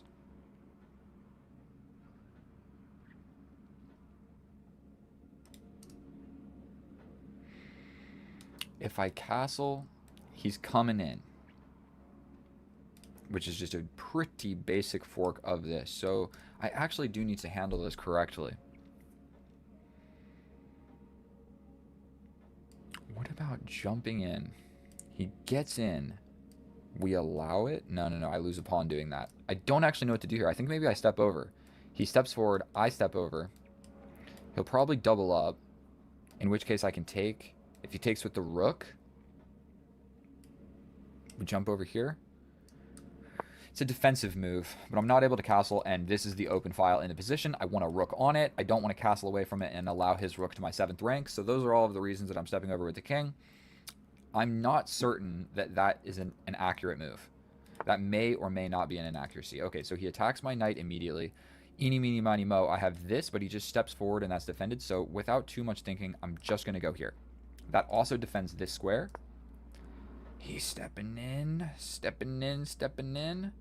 What if we attack the knight? Then he takes with check. Okay, so that doesn't work. God damn. If I step over, I step over.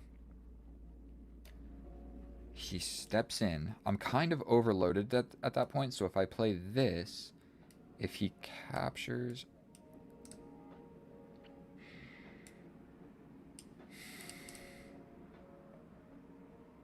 I'm kind of falling apart a little bit here. Okay, I think this is the only move. I need to play this. He gets in with the rook. I challenge him. He's also just going for my pawn. Terrific. And there's kind of like an overload tactic right here. It's a little bit unfortunate. Does this work? He steps in. What if I step over? I walk into the check. This is risky. I step over, I walk into the check. So what if I step over and he comes over? Then I play this. Then if he hits me with check, I'm really cooked. So that's not going to work. So if I step over and he plays this.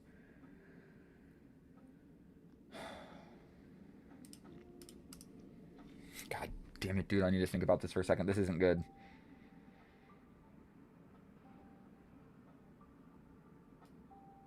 What about this?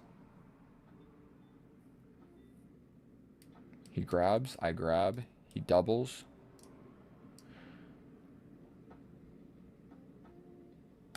This is still the same nonsense. If I jump over, he just sacrifices. Say I step over to the rook. Then you grab here. I attack the knight. He's got this. Oh my god, dude. This is one of these situations where I'm going to have to make a move that sucks for me. But which one sucks the most? What's going to give me the most winning chances? Oh, this is what I'm talking about, bro. This is not good. If I play this, I think he just takes. I step over. What do I do?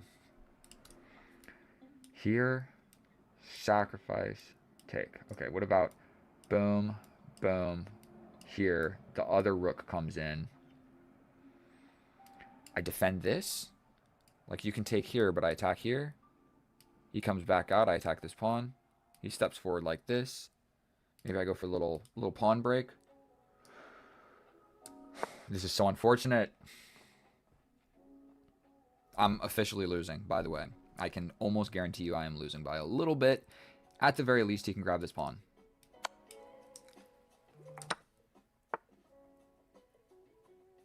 I think that was a blunder by him. I think he had something else that was much better.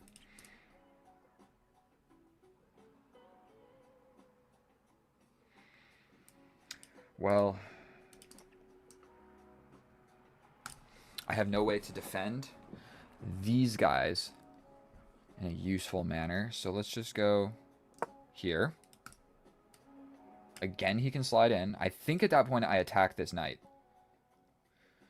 I attack the knight. He takes here. I take here. He's going to take this knight. Don't love it. What if I just step up? What if I defend here? He takes here. I attack here. He steps back. Here, here, here, here. Go for this guy. Defending like that probably just shuts everything down. Sacrifice still exists. We might just play this, attack. If he goes back, I just slide back. But then there's this pawn hanging. Dude, I'm falling apart. Oh my god. No matter what I do, this position is just terrible. We attack here. I'm so cooked. Now I'm just losing this pawn for no reason.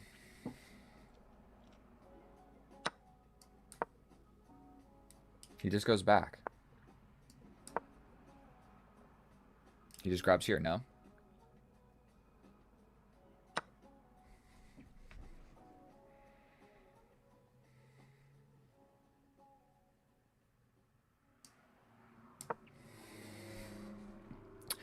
I hate chess so much. I think winning this is going to be really difficult now. I'm down 2 pawns. Sorry if I'm getting a little bit just depressed, but this is going to be 10 wins and 10 losses. This is looking like a loss. It's looking like I messed this up. What did that move do? Who cares? We're grabbing this pawn. Who cares? I might step up and play this, dude. Capture, capture. My knight has a scarce amount of squares. I do have this check, where if he steps up, I have another check. What does that accomplish? I don't know. This knight is not terrible.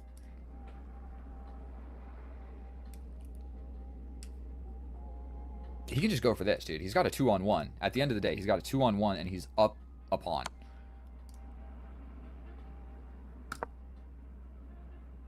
Trading the rooks makes this much more complicated for him. This pawn is also weak. I think he's screwing up. Wait a minute. I think that transformation right there, it might be giving me hope.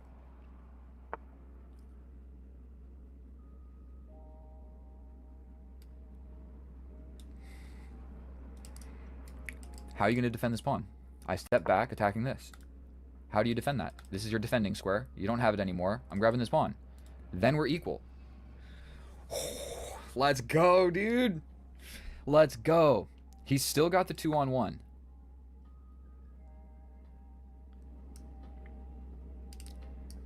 This knight, the knight that is further back. This knight is more advanced.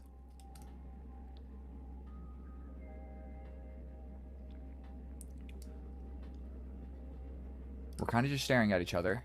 So I have the chance to bring my king. This capture is always going to be an option, but holy crap, I have a passed pawn. Bring in the king. This is a passed pawn. It's equal, but I actually have the passed pawn. And what on earth are you going to do? If capture, capture, here, if you take, I take, you just step over. You're blocking the passed pawn. That's actually kind of a problem for me. Is there any way to attack anything better? Let's go for it. Here, if you capture, I step in with the king. Then it just turns into this. So I don't actually want to do that. Let me think for a second. We have check. I'm stepping in. I got 2 minutes and 23 seconds. Now it's a draw, but I have the passed pawn. My king is more active. He has the potential to maybe make a passed pawn over here. There's tactics where, like, if he gets his, if he pushes. Okay. Let's just play quicker. I can attack this. I'm gonna get this check. I can play here, but he's hitting me with a check. I step up. Going for this. You hit me with a check, I step up, and I touch a little bit of everything. You would step over here, correct? But I grab here. Oh yeah, that was a terrific move. That was a terrific move.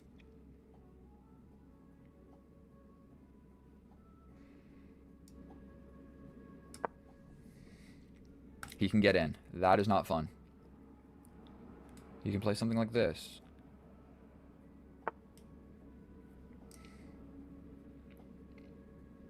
For sure, we're going for this and trying to apply pressure to this pawn. This is still a pass pawn, 1 minute and 43 seconds. My king is on the side of the board, but just about as active as I can. We hit him with the check. He steps back. Here, take, pass pawn is scary. We're going for it. You take. If he steps, he has to go for the pawn, and then I win both of these, and then I have an outside pass pawn. Ooh, understanding king pawn endgames I think is important. If he doesn't do that, I'm going for this. If he doesn't trade, I'm going for that. Where you're losing something over there, and you don't want to lose none of those pawns. It's already a 4-on-3 on that side of the board. You're not doing too well with your 2-on-1 on this side of the board because the kings are on this side of the board, so it's harder for him to push these pieces. Oh my god, this is a big moment. Big moment. Don't let me screw this up. Get the pre-move. We need that shock factor, baby. Let's go. I don't want to celebrate too soon.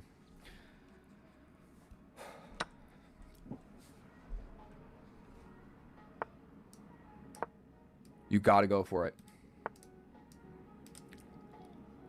Here. I'm just making a pass pawn over here.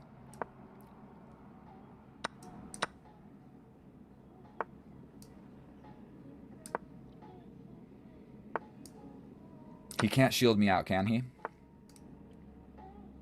We step back.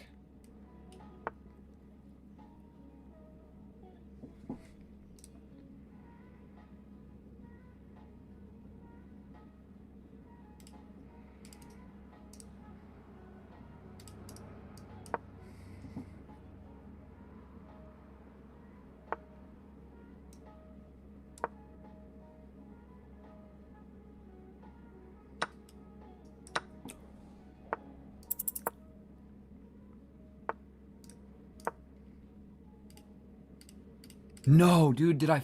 Oh my god.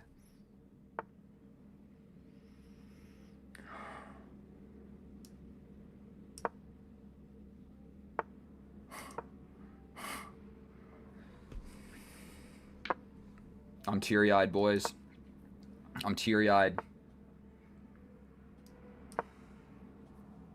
I know that I was winning. I know that I was winning. And we resign. And we resign. And we didn't lose. We are going to learn. So we're going to bring this over to the analysis board and just like, ugh, I'm going to pause the recording and scream for a second. And here we are in the analysis, and oh boy, was that game incredibly difficult and not super fun to play.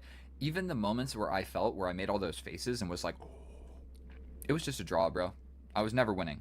There was never a moment in this entire game that I was even doing somewhat okay, other than right here, a 1.3, okay? A 1.3. Now, our opponent made 2 blunders that threw it back to a draw. Personally, I need to just vent to you guys here. Every game that I play against somebody on chess.com, if they beat me in a game like this, like any game, pretty much any game, unless it feels superhuman, unless it feels super like a human is actually playing, not superhuman. Sometimes it feels like some of the moves are superhuman, and I'm going to keep this analysis under 5 minutes, okay? So basically, I always think my opponents are cheating, and I don't know what to do about it. It's like, are these people cheating or are they not? All of these moves are fine. Cool. Stuff is traded. We're getting things developed, and this is about the moment where I start making blunders, okay? I'm supposed to retreat with the knight. That is the only move that really makes sense, or stepping forward with the king. Both of those moves break opening chess principles of you don't want to just put your king in the center. You want to get your king out of the center. I know there's not a lot of pieces on the board, but this isn't a move that you really think of. Plus, it blocks the knight. So I did consider this, but I was like, nah, it blocks the knight. Don't want to do that. Then going back with the knight also is hard to play because you're making a retreating, stepping back move. So you don't want to do that either. However, I guess I thought, okay, I don't want to step here because I might need to step back here with the knight. I don't know. I thought this was more of like a retreating square if I got attacked rather than a rerouting to a good square maneuver. Okay, so let's get further into this. That was quite long. Quite long. I'm not doing good here. Not doing good here.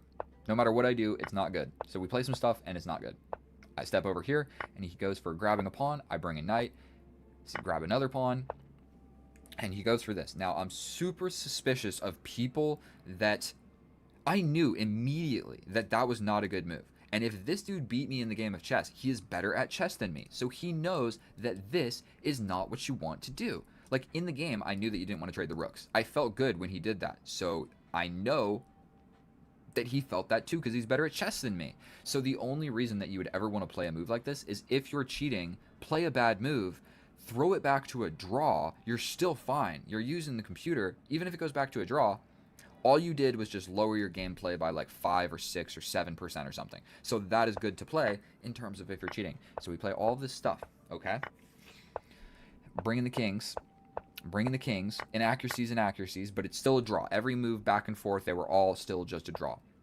I get active with my king, about as active as you can possibly get. He attacks my knight. I step back. I guess this is better. The reason I stepped here was to be able to step in like this. So he steps over. I jump in with a check. Now I am applying pressure to just a little bit of everything. I'm coming over here, and now I play my first real blunder of the game. And now being able to calculate this from an opponent's standpoint, I think is nearly impossible. You capture and give me a pass pawn and sacrifice both of these ones because you're confident that you're going to be able to push, and make a pass pawn over here fast.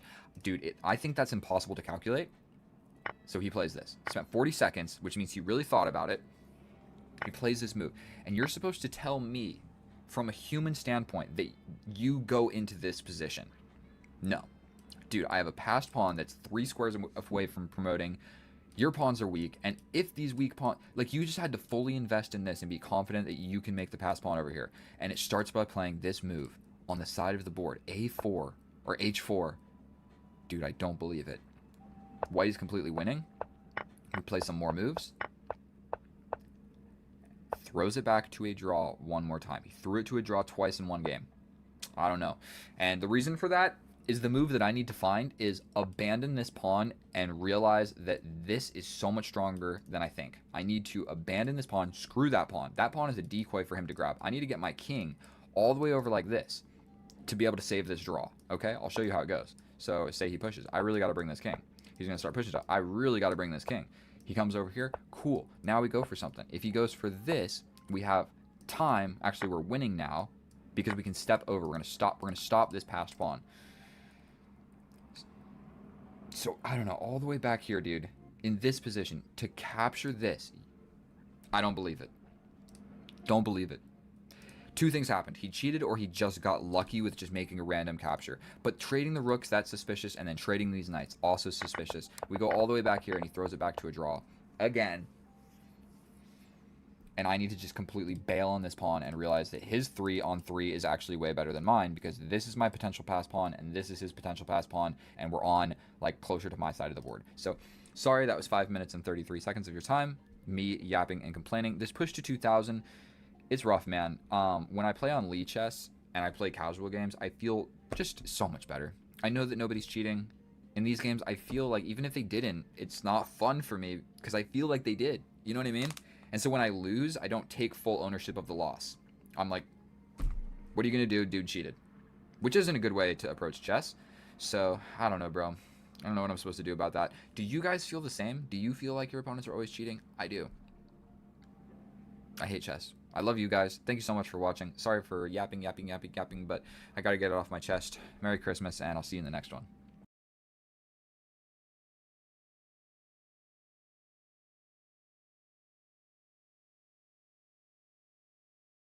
Side to side. Franklin looking to find his range. Big right hand. Oh, he dropped him. Down goes Franklin. The dog put him on the canvas.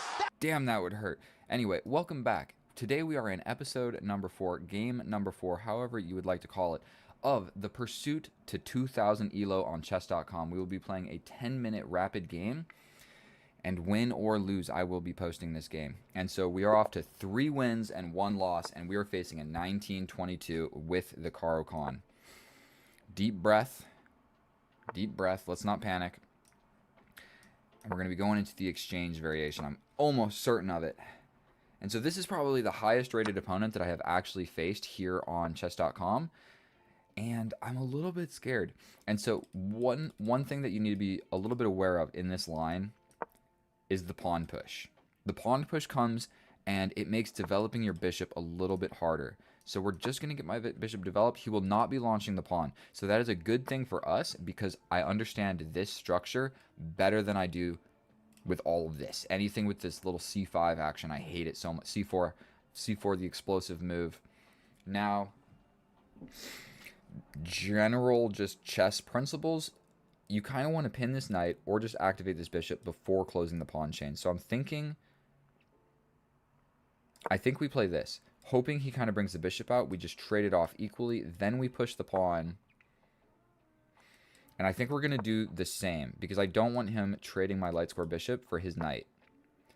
We will then be closing the pawn chain that I had talked about earlier.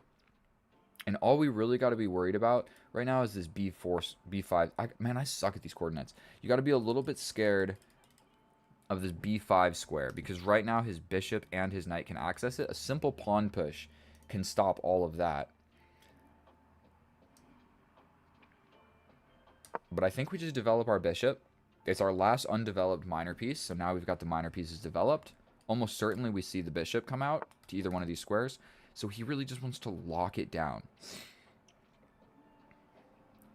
I'm a tad bit hesitant to castle. I'm going to be honest with you. So I think what we're going to do now is step up, applying pressure to this diagonal. To whereas capture, capture, and then we have an immediate threat. Oof. That sucks. We can get out of it with check. We can get out of it with a check. But then he just launches the pawn.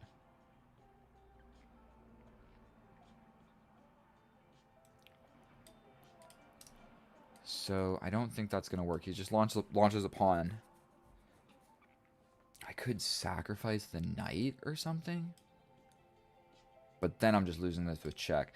Probably the simpler approach is to just step back.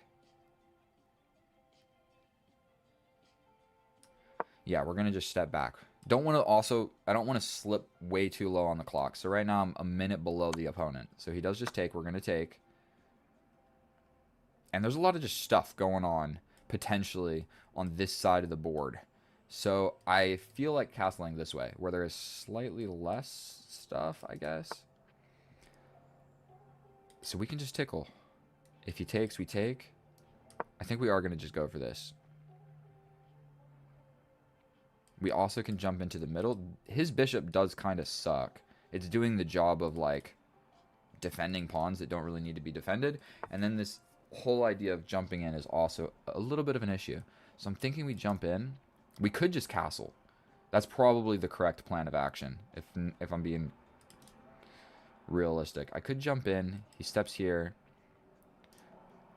We jump in. Say he takes. I mean, I take here, also attacking the knight. The knight just jumps out. Can't be good. Ruins my pawns. Scared to castle, but we're going to just do it.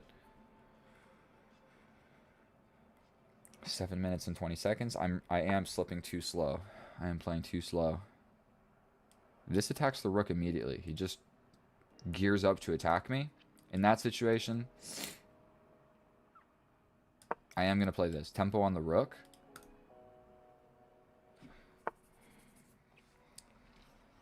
He just gets ready to annihilate me. I think we attack this guy. He steps back. We attack him. He can just go for a pawn push now. He doesn't need to be brave. But now the c-file has opened up on his king. His king has not castled, and it doesn't look like he's going to be able to castle. And if the bishop steps back... I mean, we can just grab the bishop. Then this guy will just be chilling.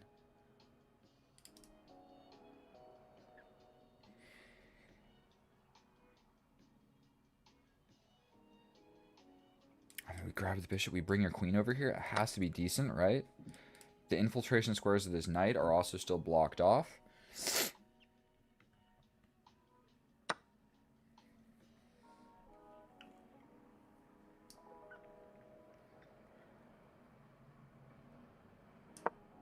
We're stepping back.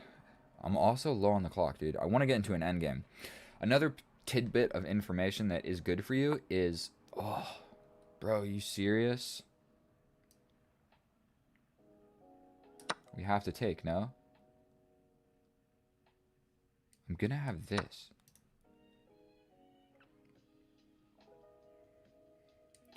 We take and it's just tempo on my queen. Oh, this. We take, you take my knight, I take your rook, you take my rook, I take your knight, you take my pawn.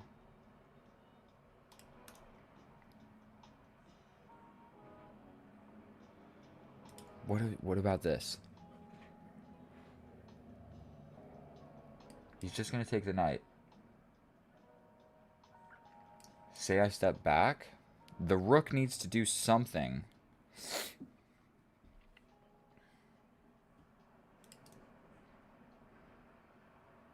We push.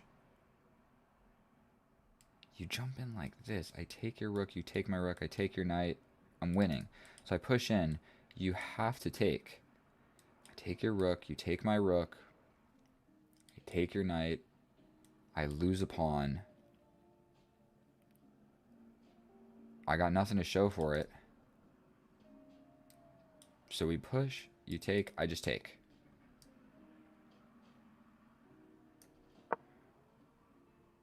He's also got this, but I take the rook in that situation. Okay. We step back, but I'm ready to push forward. Also defending laterally. He could castle, okay. I somewhat like the idea of playing this.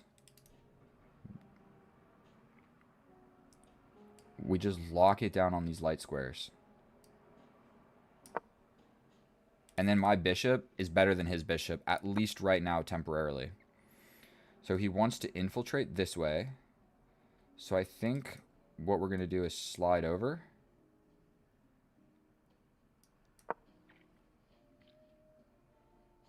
Potentially we push and then slide over like this. And we slowly bring the king somewhere safer.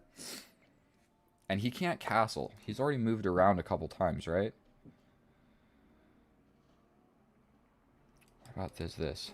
How do we feel about that?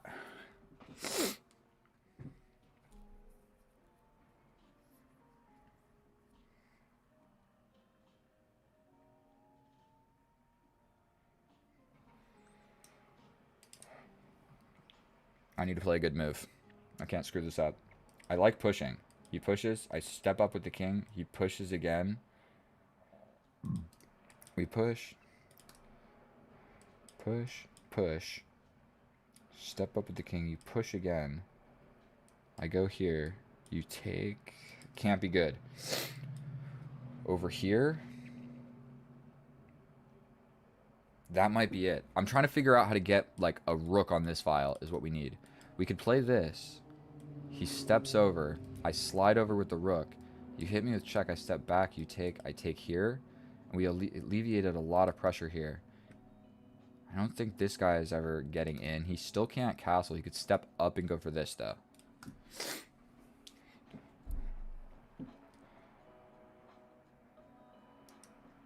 We're doing this. Dude's got 7 minutes. Okay, he does castle. He can castle. What? Because the rook doesn't move through the attacked square? Jesus. We need to keep my queen here to stop that. That is almost for sure. We can go here to here, here.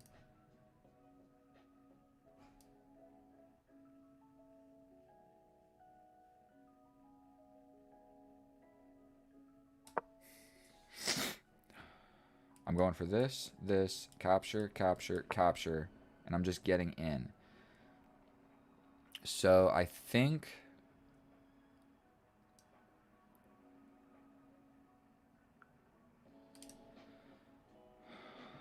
We step back, also protecting this. But then this whole just push becomes sort of a little bit of an issue. I can double up the rooks on the 7th rank if it really comes down to it. So it looks like he's trying to figure out how to bring this guy in. But I think potentially here, capture, capture. If he brings the bishop, that's really not a lot of fun. Just straight up gambit a pawn. Running anywhere with the king doesn't make any sense. Boom, boom. Boom. What if he just locks it down? Here, capture, capture. Let's do it. Let's do it. We're trying to crack stuff open. You got stuff looking at my freaking king? We're defending feebly like this? This doesn't look good for me. I'm going to be completely honest with you. I really don't want to lose this game. And I'm just suffering immensely on the clock, dude. This guy has been really annoying. We push, take. Dude gets in. But then we've got all sorts of checks. We're just going to gambit a pawn here, I think.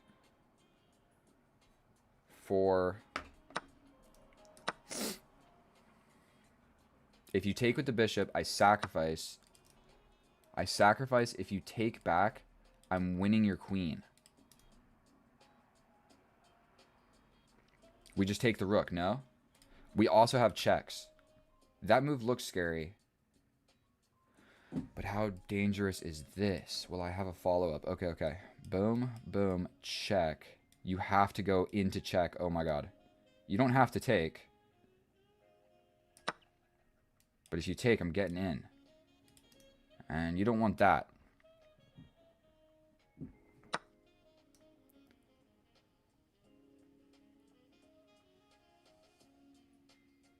For sure we give this check.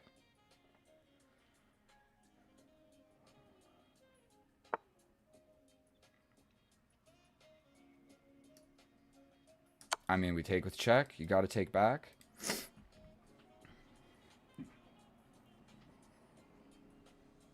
And then do I just abandon my king?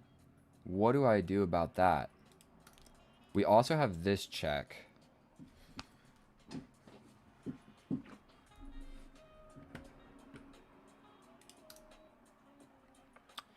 Check here.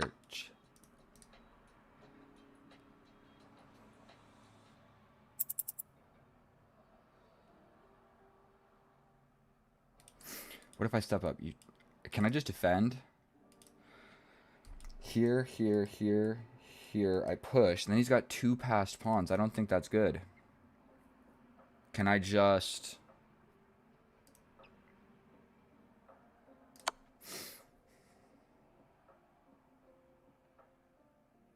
We step out of check. We allow this.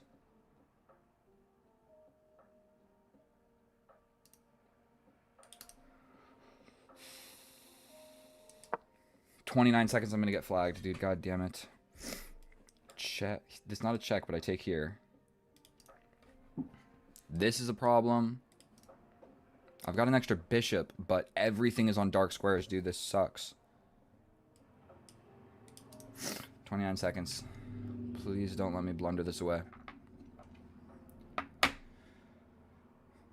I'm stressing out, boys. I'm stressing out.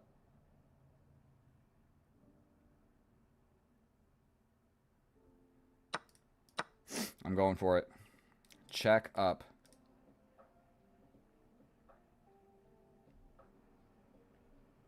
Check up. Another check, I hide. This check, I'm hiding.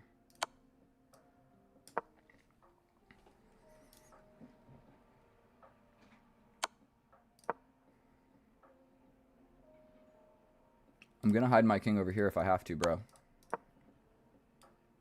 Wait.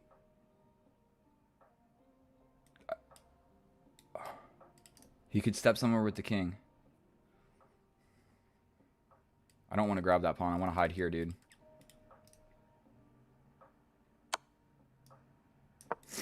He can step somewhere with the king.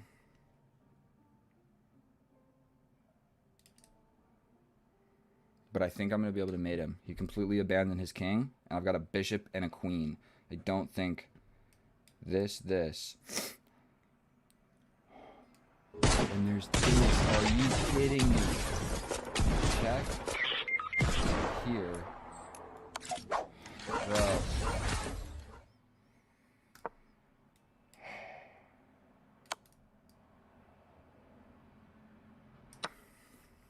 Unbelievable. I don't know what to even think about that, dude. God damn it. Are you gonna cry after I beat you? I had it. No. You're not gonna cry? Look in the camera. Are you gonna cry after? He's got 4 minutes. He found the best move.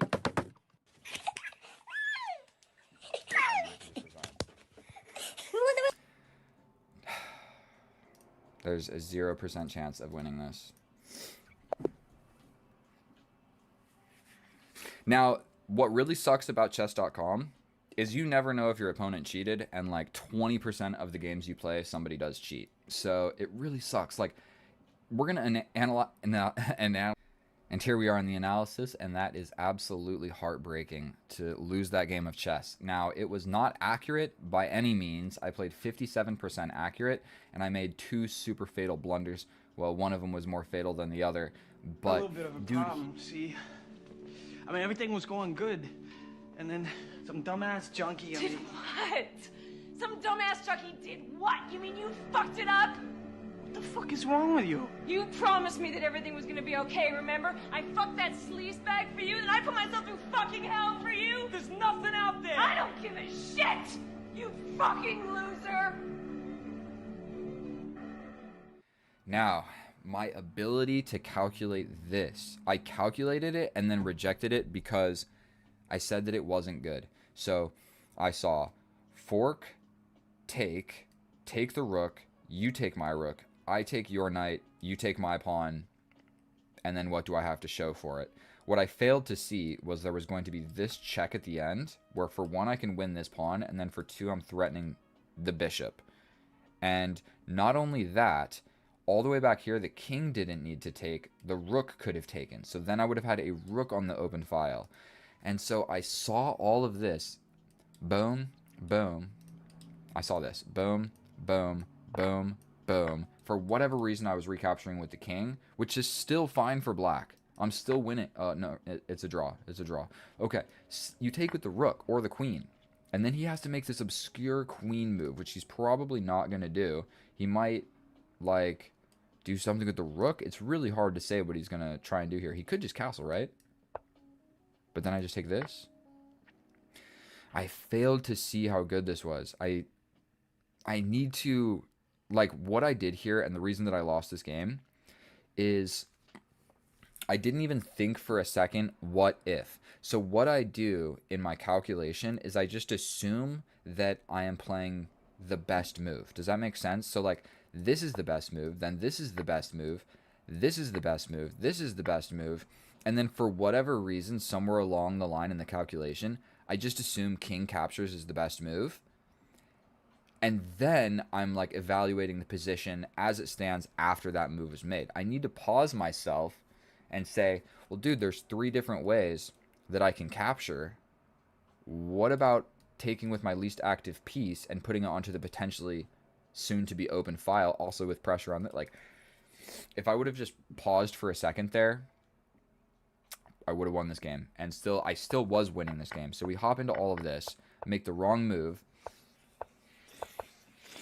And I do find a tactic later on. So we push this, capture, capture, bishop takes, the rook take, because that opens up the file where I give the check. He steps forward. I take the queen with check. He takes. Then I give the wrong check. I went the wrong way. The queen can access basically both sides of the board. The reason this is so much better, I'll show you incredibly quickly, is we get a check. He steps over. We knock him off the back rank. Wherever he goes, we're getting the pawn. Okay? He comes here, and we just literally wiggle him around for 10 years until it's going to happen at some point where you can, like, get a certain check where you win another pawn. Did you see that? Then you wiggle him around to death, and eventually you'll be able to just, like, get this pawn as well. So it's hard to do. Like, if he goes here, Okay, so say he goes here. Then what's happening?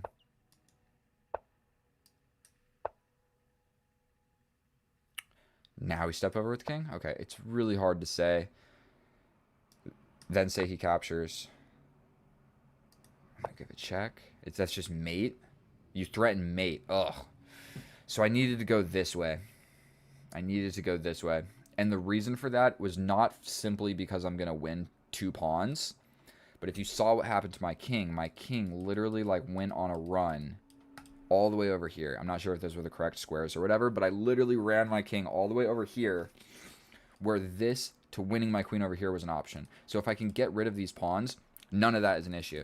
And my bishop is essentially like not doing anything. So I play the wrong move. It's still winning. We run with the king, also the best move. We grab his pawn. We allow the check. We step up. We allow the check. We step up. We allow the check. We step over. We allow another check. We step up. Another check. And you know what? With 24 seconds on the clock, I should have just played quickly. I just attacked the rook. I just attacked the rook. If I play this, this check isn't a thing. I'm attacking your rook. So I attack your rook. Your rook has to go somewhere. Like you double up or whatever. But then it's my turn to start giving checks, and I'm going to checkmate you.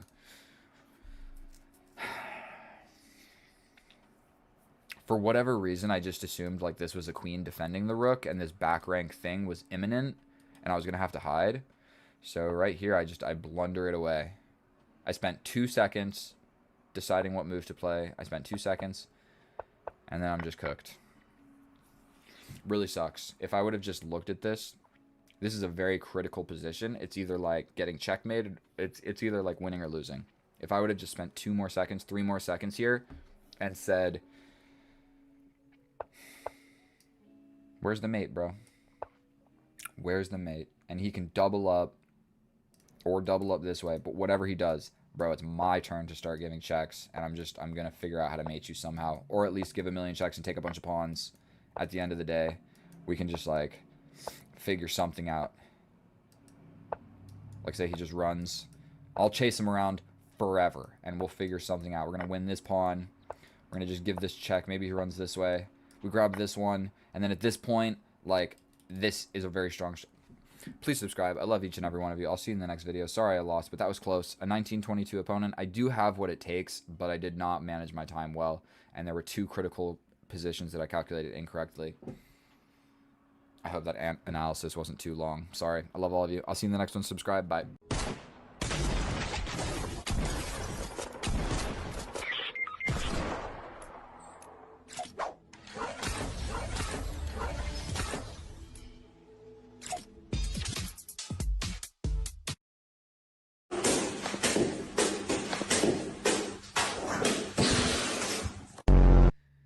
And here we are at game number 17 of my push to 2000. I was lucky enough to get an easy dub the last game, and we're going to be locked and loaded, facing a 1900.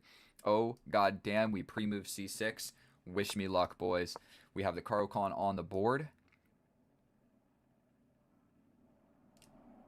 I'm going to be honest here. I'm not 100% sure what I'm supposed to play. You never actually see this. I have the opportunity to, like, dislodge the knight. I also have the opportunity to just pin, and this becomes a threat. We're doing this. I'm not sure if that's what I was supposed to do, but already like 5 moves into the opening, I'm out of prep.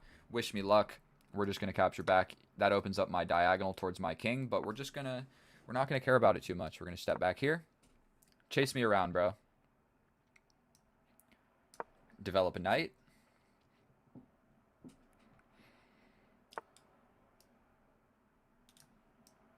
I think we're going to do this just so these guys are defended. He's castling quick. I got to get my bishop out of here so I can castle as well. We're going to just break this pin. Not going to think about tough stuff in the opening for too long. I'm already down 10 seconds on the clock. Most likely we see this trade. The knight jumps in. I can take, step back, step here, take. This pawn will be weak, so he'll push here. And then he'll just, after castling, this will happen. Watch, all of this is going to happen. Boom. Never mind, we castle. Now this is going to happen. Then capture. He's trying to get fancy on me.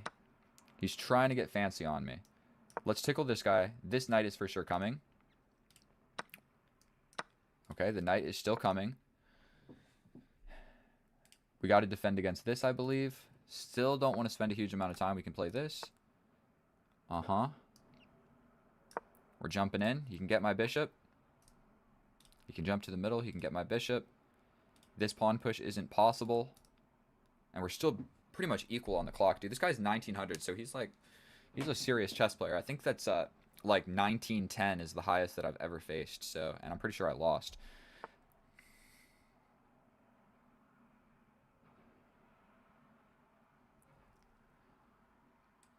What about this? He's gonna just step in. But then I step in here.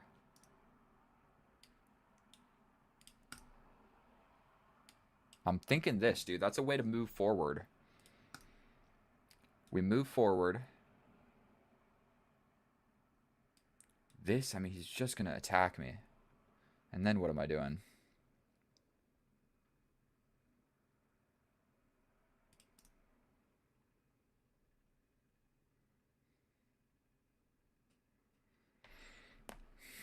I don't know what to play here, boys. Oh, he's attacking the bishop. Okay, we are going to play this. Pretty scared to play a move like that. He's just going to jump in. Uh-huh. Do we jump in here? What are we threatening there? Nothing? I mean, this pawn. Here, he's going to step in. We grab. A knight is getting to the middle of the board. Don't love to see it. I also have this attacking the rook. The rook can just scoot over to a lot of places. Anywhere on this diagonal is discovery. So probably boom, boom. We get this. Ooh, can I jump in then jump back? That seems fancy. What do we think about this? Oh my god, the bishop, dude. God damn it. Okay, we jump in here, here. Or we jump in. If he takes, then I grab. Okay. I'm losing on goddamn time, dude. I'm spending too long thinking about moves that don't really make all that much of a difference. But my knight will be able to reroute back here. Okay. We grab here. Say he runs away with the knight. That's the only place to run away. Then I also run away. He jumps to the middle. I jump over here. I think...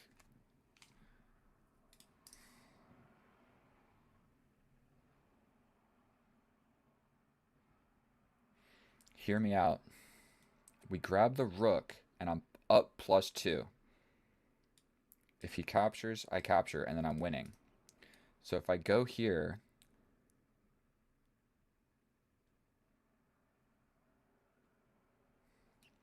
If he jumps this way, I jump back.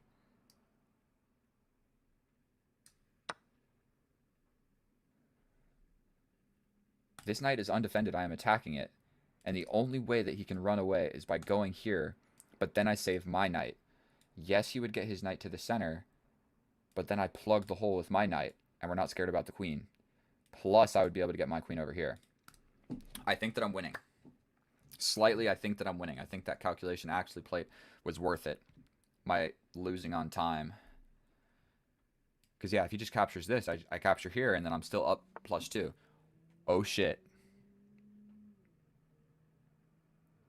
Oh, shit. We have to attack this knight, I think. We attack the knight.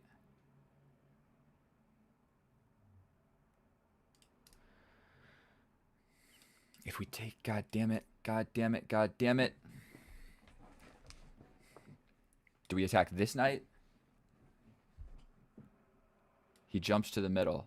We attack this knight. I think we have to play this, no? But then if he captures, I capture. He captures. I'm kind of in trouble. One of these moves makes sense. The reason I don't want to play this is because he just takes with check. So if I push, there's check. So I attack this one first. You go to the middle. Then I attack here.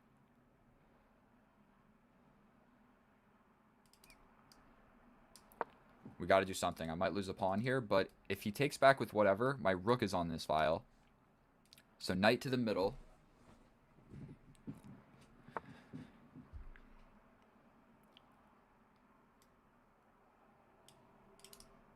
We attack here. He can sacrifice for the pawn.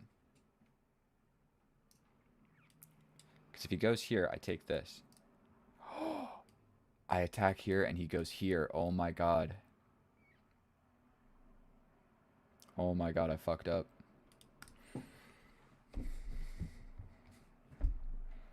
Yikes. God damn it. This just doesn't work. He defends with the queen. Oh, yeah. I can move the queen over this way. Does that accomplish anything? Okay, we jump in. He steps back here. I'm in big trouble then. I take the pawn. His knight jumps back in. I mean, I grab another pawn. This is all I got.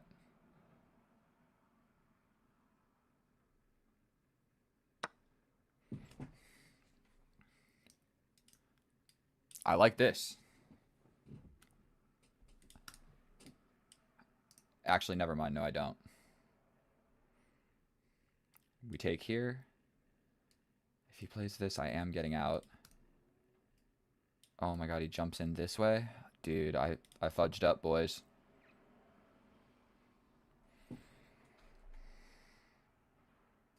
We get the queen involved.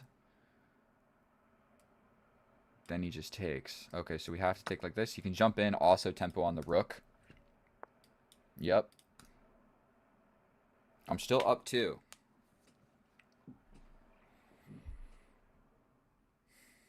I grab a pawn.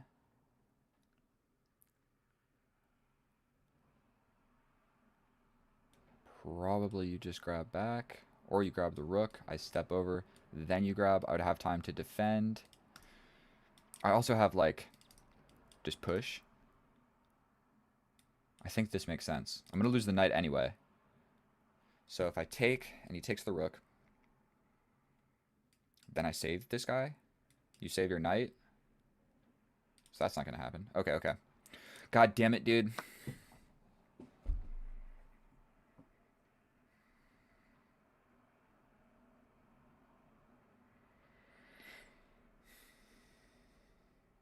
Now I'm going down material, dude. Why did I try and be fancy, bro? Why was I trying to be fancy? Okay, so I can grab his knight, or I can save my knight.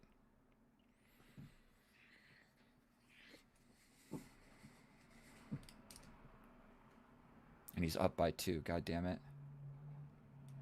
What's better? My knight here? He steps out. I step up.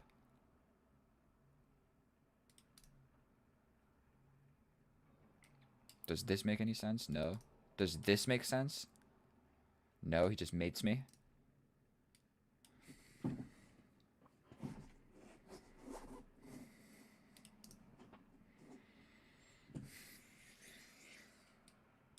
God damn it, dude. Alright, we're grabbing this. I didn't know what else to do.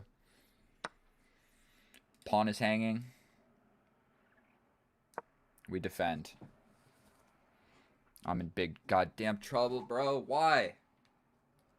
Why? Why did I try and be fancy, bro? Never try and be fancy.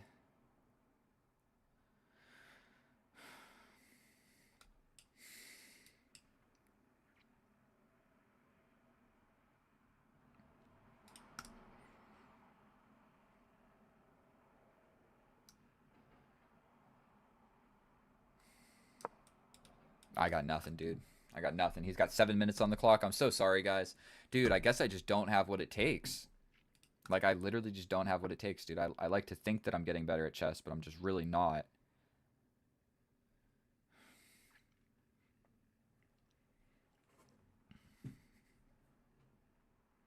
I wish that I could abandon this pawn. He's going to just play this, and then it's a queen trade. So what about if I step over?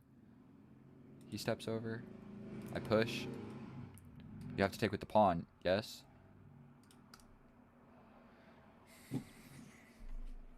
We go for this. He doubles up. I push. If you take, I get a check, but you just step up. I think I'm cooked, boys.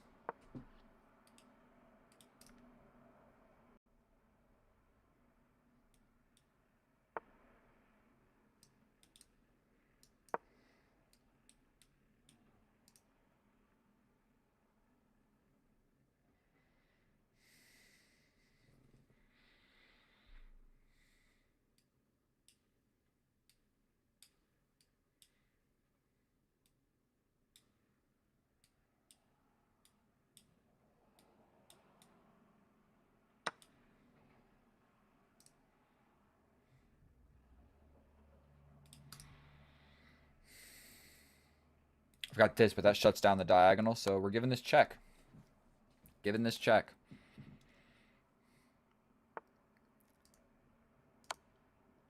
He's got this. But then I have this. He could block like this. Maybe we give this check. He'd bring the queen back. Here. Queen steps forward. I'm going to try and repeat, dude. If you block like this, potentially I have checks here.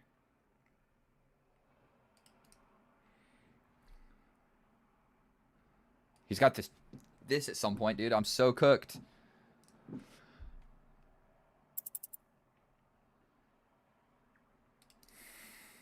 If I give this check, you block, and I got nothing.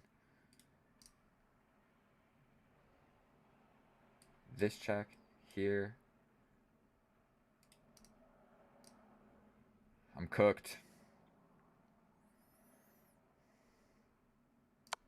I'm cooked.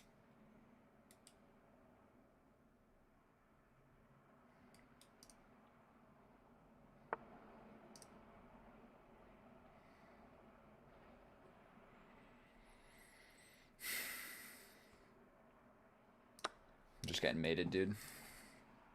Mate. Mate. A lot of different mates going on here, I'm pretty sure.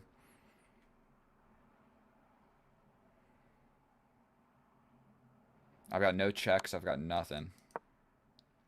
This. This.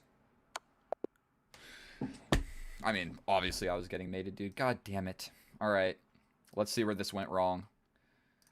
And here we are in the analysis. And god damn it, bro. Like, it's like one step forward, 2 or 3 or 4 steps back. It's like I am not making progress. In the beginning of this series, I won the first, like, 6 games. And then I've lost, like, so many more. I think that my wins still do outweigh my losses, but I'm like elo wise right back where we started.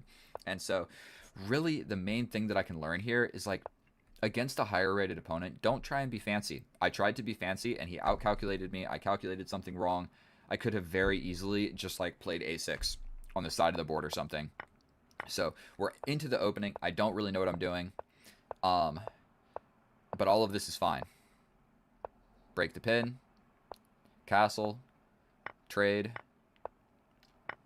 still equal, rerouting the knight, best move, jumping the knight in, best move, okay, and right here, I tried to get fancy, dude. I can play so many moves. If I just push the pawn on the side of the board, I'm fine, okay? I don't even have to do anything. I can just push, I can make any move, bro, and it's fine. Instead, I try and get fancy by jumping in with the knight, doing all of this fancy stuff. And I failed to calculate that he can just play whatever it is, G3 and trap my knight. So I calculated everything from back here and said, let's do it. I tried to be fancy. And like, why am I trying to outcalculate someone that's 1900? We trade and then just straight up my knight is trapped. Straight up. He can trap my knight and defend his knight all in one move. And I just didn't see it. I didn't see it. And it's not like I spent a considerable amount of time. 45 seconds, an entire minute, and then another minute. So it's not like I didn't have enough time or anything. I played the moves confidently, trusting my calculation, and then all of a sudden just boom. H3 or G3. What am I going to do? What am I going to do? And I play one of the best moves, the best move, one of the best moves. Should have tried to save the rook, but we just give it up like this. And then really here, it's just like,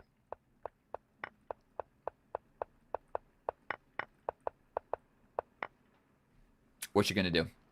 What you gonna do? I'm down a knight, and his knight is like the strongest piece in the position, dude. Like after we traded everything, dude, this knight is so strong compared to like all of his pieces are better. So really, the main thing that I just need to learn from this is,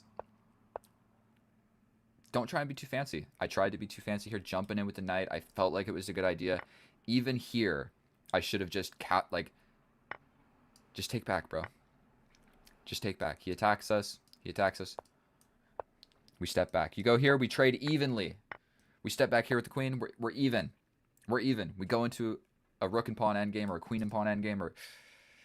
Oh, I'm so sorry for everybody that watched me lose. I had one incredibly easy dub, and then that was just like a one-move blunder, miscalculation loss. So trying to stay in good spirits about this whole push to 2,000 thing, dude. But I've seen other chess YouTubers that are like episode 299. I realistically thought that it was going to happen for me like quickly. Because I'm 2,000 on Lichess. I thought that meant something, but apparently not, dude. 2,000 on Lichess is ass. So thank you so much. Please subscribe. I'll see you in the next one. Get out of here. Bye.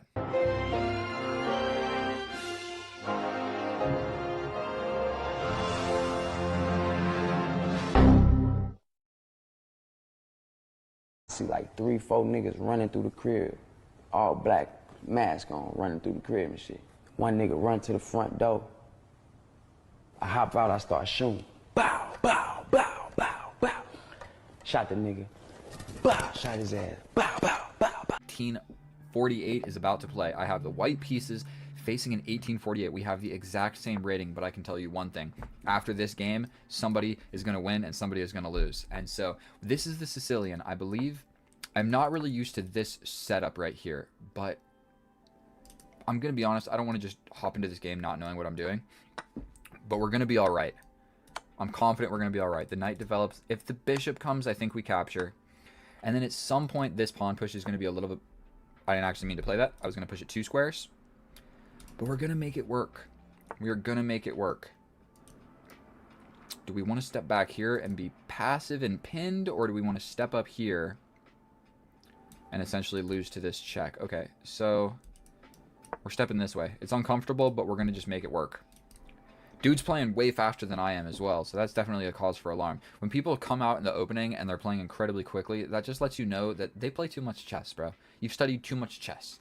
I'm not a chess studier, I'm a chess player, and I'm trying to get better with minimal effort of simply playing games, watching YouTube videos, and we're just going to develop this. I don't really know where else to put it. We're just going to develop it. We're just going to step back. This guy's got some cheeky squares, but it looks like we're going to have a same-side castling game of chess, which I think is actually going to favor me. I'm a little bit better at same-side castling going into an endgame. As long as I can just stay somewhat even on the clock and not get completely smoked, I should be doing quite all right. Is this thing too loud? Should I move it? We'll move things around a little bit. We're stepping forward just so I have a place to go with this bishop. If he trades it off, I will happily just rush into an endgame. Who cares? And we're going to try and do something with my queen. Queen's got to go somewhere. Looks like we're going to be fighting on this side of the board, so I'm going to just bring both rooks over here. You're always faced with the dilemma of which rook do I bring. The reason that I'm choosing this one is because I think this open... I don't know. I'm just thinking this rook kind of has a job of defending this pawn. Right now, it's just the king and the rook. And like his, it's just the king. So I think we're going to step over. If we replace the guys... If we replace them... And I'm also trying not to play a blunder immediately. I'm happy trading everything, bro. We'll go into this endgame and I'll absolutely destroy you. Just take another 45 seconds to think, bro. You're playing fast out of the opening, but now you slow Joe roll. And... that is a sign of somebody that's good at memorizing openings, but not good at studying endgames and coming up with solid plans and positional play. Does that make any sense? I have no idea. I have no idea. And if you guys are watching this in the future on YouTube Live, just know that this is a pre-recorded video. This is not live. I run these things because I reach new viewers just like yourself. And so I can gain a lot of subscribers while I'm at the gym or I'm at work or doing whatever. And so I'm never trying to pretend that I can jump forward with the knight. I think I'm going to give him a whoopsie daisy. We're going to hit him here. He can attack my pawn, but I can just step forward. If I jump here, I can always just come back here, which I like. No more thinking. I can jump into the middle of the board attacking the queen. Defended by my rook. Prospects of going back to a defended square. Yes, this pawn push would come. But I'm not really worried about this side of the board yet.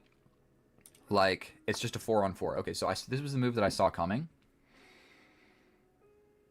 I would love to be able to just Apply more pressure. Ugh. I wish I had a bishop to sacrifice here. Like, this is the moment if I had, like, a bishop here, you sacrifice it every single time. But I think what we're going to have to do is step forward, defending this pawn and stopping this knight from jumping in. Probably what we'll see is a pawn push. And even this knight is kind of getting a little bit eager to jump to the center as well. The only problem with that is this guy is feebly defended by a rook. He is feebly defended by a rook. That is definitely not a strong attack. I mean, a strong defense by any means. This pawn push really exposes my king. I'm going to take my... Maybe I should take my goddamn hand off the mouse. Reposition over here. Again, I kind of just want to maintain my time advantage. This move maybe makes sense. But then he probably just attacks like this, actually. I'll just step forward again. Maybe he goes for a pawn push here. Let's... Oh, that lets his knight into this square. That was not smart. That is a juicy, delicious, delectable square for this knight. Yeah, I just allowed that. This seems like the only way. Capture, capture. I mean, I can always jump back with this knight. It definitely was not too intelligible. Do we attack here? If he steps over here, we jump back attacking him again. This guy is going to be a weakness, so I like the idea of all of my pieces being defended. He steps along to this diagonal. And this sort of almost works, but it doesn't. Okay, I can jump over again. Potentially we can jump... This knight is like on a beautiful, beautiful outpost. I think we're just going to jump back attacking the queen. It's like we can do it, so we're just going to do it.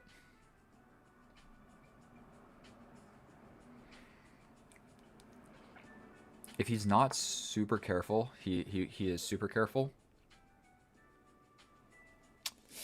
Don't have a lot of legal squares. What about this? Jump forward with the knight.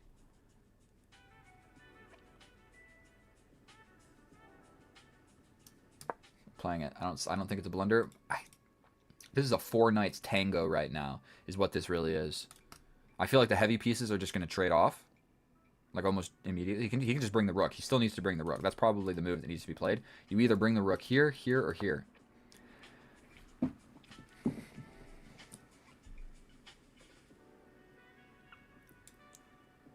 Here, back with the knight. I can attack the knight. You defend with the king.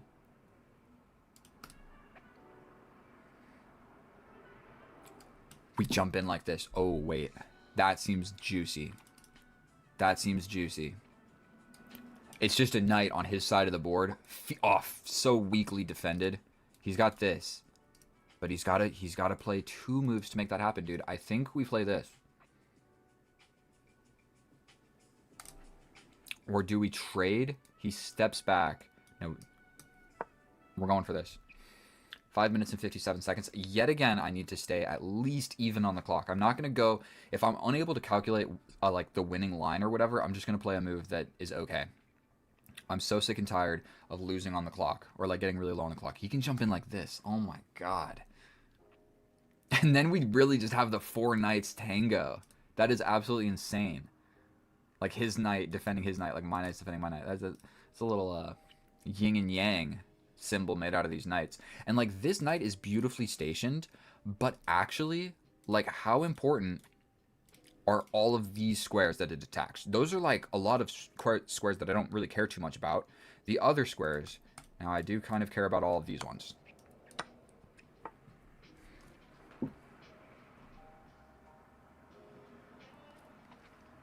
I feel like that's giving just a brief second that makes me think that I have hope. Unfortunately, I have no great way forward, and he's threatening this. God damn it. What if I jump in? What if I jump in, and he just decides he doesn't want the smoke? How's my knight getting out of there? Oh, we go here. You have to take, because I'm attacking your queen.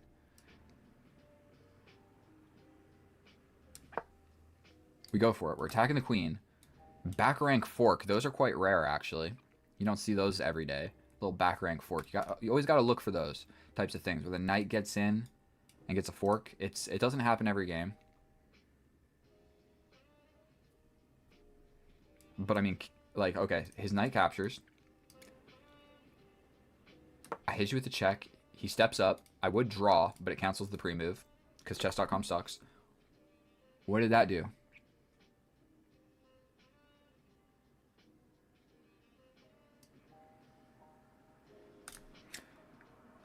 Take, check, up. I think that I'm going to go for the pawns. He could capture with a pawn, but I think that's very risky to play. Okay, so I'm thinking check here.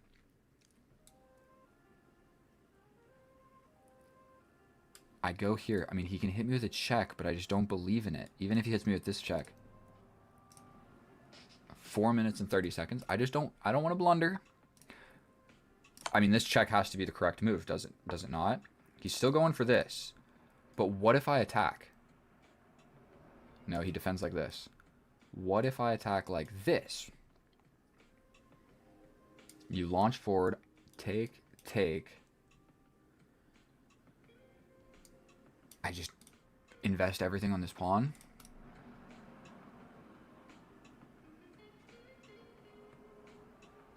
Because this check is coming, but I think I can step over. Even if he hits me with this check,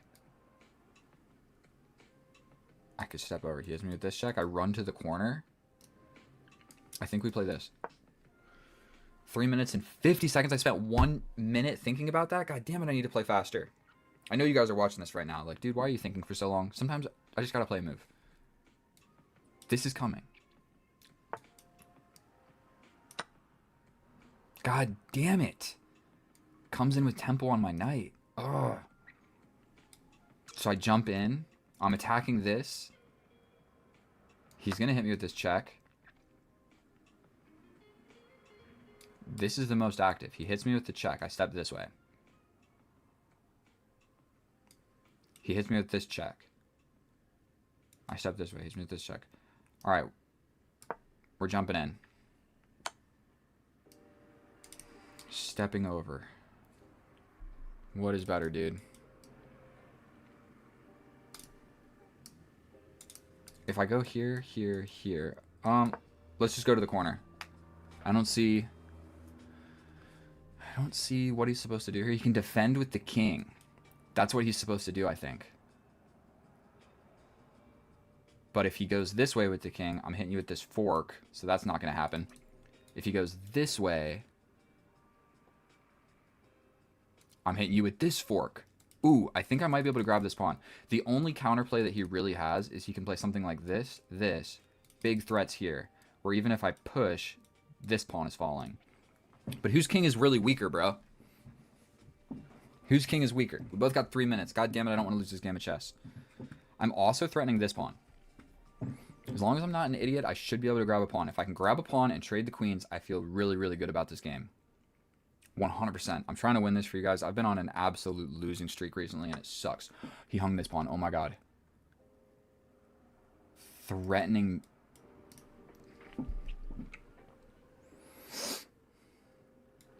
Check. Take. Here. I'm the one that hung a freaking pawn, dude. Is this mate? It is mate. Okay, so the only way not to have that happen is to trade the queens. That absolutely sucks. That absolutely sucks. I have this, but I just don't think it works. He's trying to bust me open.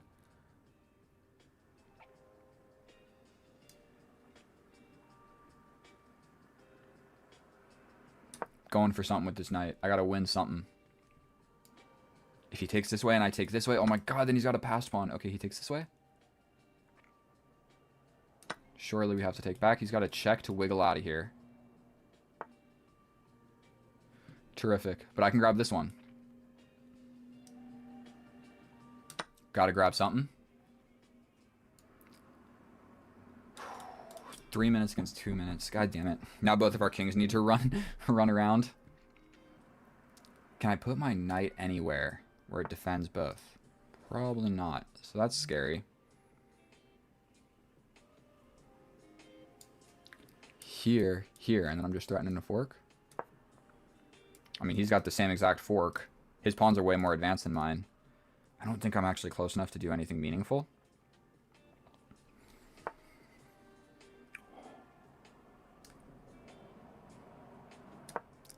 He goes for this.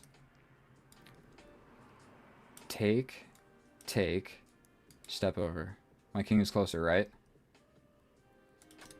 Yeah, we take this one because this is the scary. That was the scary pawn. That was the one that was far away.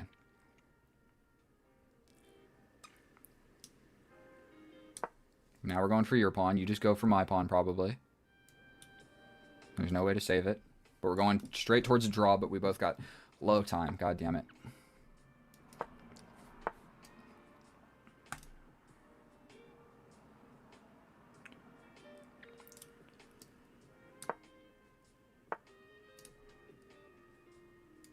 If I step up, he's got this check. Oh.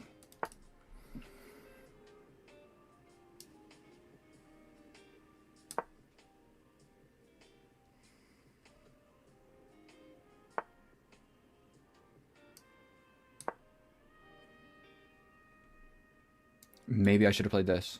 Just completely abandon this guy. Do we try and creep in? We've also cleared a square to give it checked with a fork. I think this knight is a little bit out of play. As long as I can hang on to this.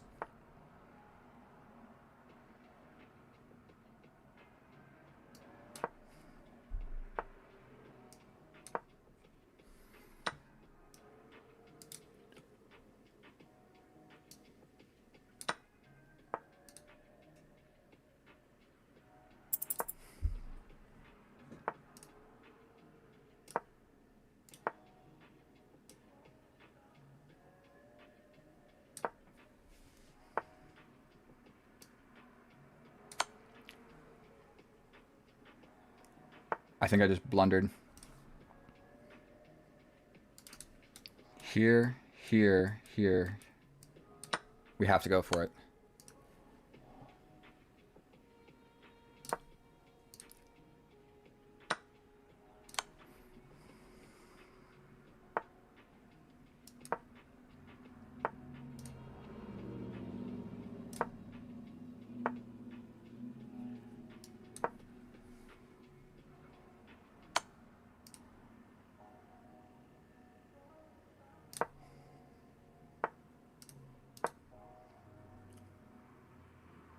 I'm threatening this pawn push by a sacrifice.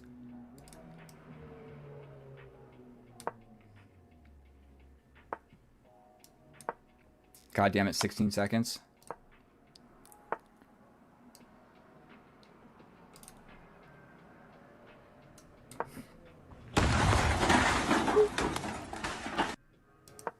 Blundering my moves, bro.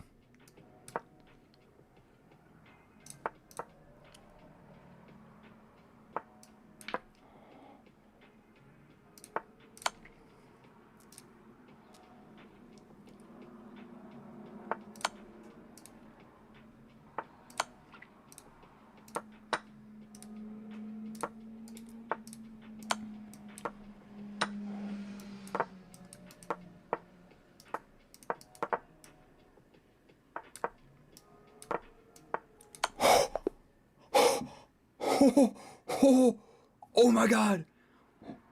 The clock said 0. Oh my god. Bro, heart rate, check. We are checking the heart rate. Oh my god.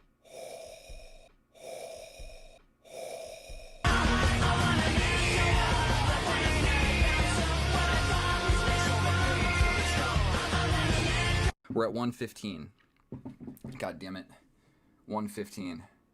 Didn't get that high intense. It wasn't super high intensity for a long time. Wow. We are going to plug this into the computer, do an incredibly quick analysis, pretty much just for the end game. Oh my god. Oh my god, dude. How do I... Oh my god, dude. How do I save that? Please subscribe. Please subscribe. Hey guys, here we are in the analysis, and oh boy, that was an intense game of chess. We're going to start a timer right now so I don't take up too much of your time, because I know that your time is valuable. We're going to skip the entire first portion of this game because I just don't want to take forever spending time analyzing it when nobody wants to watch it. The only important part of this game was at the very end. So we trade these rooks equally. I have a knight pretty much outposted. He has a knight outposted. I give this little back rank check. Everything before this was just equal, so nothing exciting happened. We trade the knights equally, and all I really thought about here was, what do I want? And I saw this check, of course, and I realized once I step over to attack this pawn, this check becomes a thing. And I was able to calculate, step over, check, here, check. I considered this, but I saw that he could figure out how to give me a check somehow. I guess he really can. I did not consider this move, that's for sure. But I definitely got scared of, after this check, I got scared of stepping to the open file. Okay? I didn't realize that my knight was still attacking. So, the difference here is he attacks my knight. Take. Now my knight jumps back. Now, all of a sudden, this square is not defended by this knight, so this check along the open file is a thing. So, in this position, I saw this. If I step in, check. This is what I saw. Then I feel like I'm just getting cooked. Even if the computer says that it's more or less still equal, I'm only slightly losing. I think that I'm just getting cooked in this position. Boom, boom, boom. I'm never playing that. Never in a million years. So I didn't even calculate it. I can't take the knight, so I'm going to be moving the king. I only have two options. This one seems like it sucks because everything that I just explained after this check. So I play the other move. But it turns out that it's worse and it also sucks. So sometimes I do that. I consider there's only two possible moves. I calculate one and it sucks. So I go with the other one. And there's a good chance that it doesn't suck more, but sometimes this happens, and it does suck more, and I calculated nothing about this. Unfortunately, it hangs a pawn, and there's mate in one. Or even, this check is absolutely scary as well. Mate in one is just threatened, and the only way to get out of it is if I go for a queen trade. Now here, he goes for this pawn push. This is a huge blunder because I could have just capture, and I have a passed pawn. I'm the first person to have a passed pawn. That is huge. I'm just doing great here. I got the passed pawn. And this guy's not a passed pawn because I can capture you if you ever move forward. And I'm sort of still attacking you right now. So I don't know why I tried to get fancy with the knight. I figured okay, I'm attacking two different things. I'm going to get something. But not really. It's just capture, and then he freaking could move. That's what I thought. He was just going to move, and obviously I'm not going to get you. He lets me get this pawn, but my knight is kind of far away from the action. Right now, this is the action. And my knight is kind of far away. So I'm going to have to waste a move getting back over here. So I do just that. I'm at least defending this guy. And I figure I'm going to go for this fork. He'll go for his fork. We got a little bit of a knight symmetry going on right now. Look at that. I grab a pawn. You grab a pawn. I step back, so I'm at least attacking. Oh, hello, and welcome back, and thank you so much for clicking on my video, or swiping up on YouTube Live. Whatever it may be, I'm glad that you made it here, because we are about to hop into an epic game of chess. What this is a raw look at my chess performance. So today we're facing 1e4. We're going to be going with c6, the Caro-Kann, the easiest to play opening for black. But essentially what this is, without too much of an intro, is I'm going to be posting these games win or lose, so no matter what happens or what I say or whatever, there's going to be no cuts, no edits, no nothing. You're just going to get the raw video. Is he going to push the pawn? He doesn't. Okay, so this is called the Tartakower, where they capture. You can also step back, and I'm a little bit less familiar with this. For some reason, I think this move sucks. You know what? I think you pawn gambit here. Now that I'm trying to remember, unless there's a specific reason I'm not supposed to play that, I do believe that this is the correct move. You gambit the pawn to ruin his ability to castle, and then you just kind of are down a pawn, but he can't castle, and you say, it's okay. Don't quote me on this. We're going to check after the game and see how accurate that move right there was. He's definitely thinking about it, which makes me happy. Maybe it doesn't make me happy. If he... Let me think about this for a second. I can pin that and leave the situation the way it was. If I capture, he's just bringing the knight, then I attack the queen and he can still push this pawn forward, which I just don't love. I could capture here and then just jump in. We capture, we attack, opening up my bishop as well. Oh, he can take with the queen. Whereas I take, and he takes with the knight, and then he's just got a knight in the middle of the board. I still attack it, but it's not as dank as what I was previously thinking.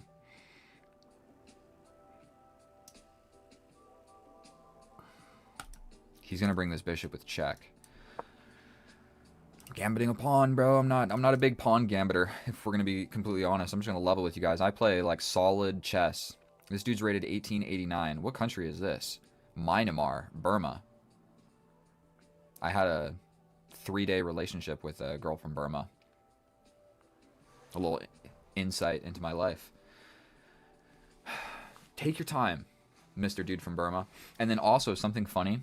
I was recently in Thailand for the entire month of August this past year of 2024. And there's an island called Koh Samui. And there's a whole bunch of people there that look Thai, but they're actually from Myanmar, because Myanmar is a country that's going like through a bunch of civil unrest or whatever. That's what they told me. I did zero research. This is just what the locals told me. Their country's not doing so hot, so they move to Thailand for a better life, and they go to these little tropical islands and just hang out there. I know I'm not talking about chess, but it's strange because you would never know that they're not Thai. Okay, so there's the pin. If I take, I'm just allowing this. Maybe I just pin back. I might just allow this. We're gonna have an isolated not queen's pawn. But that kind of opens the door to this. You can take with the queen. I can't take back. That's scary to play, though. And also it allows this.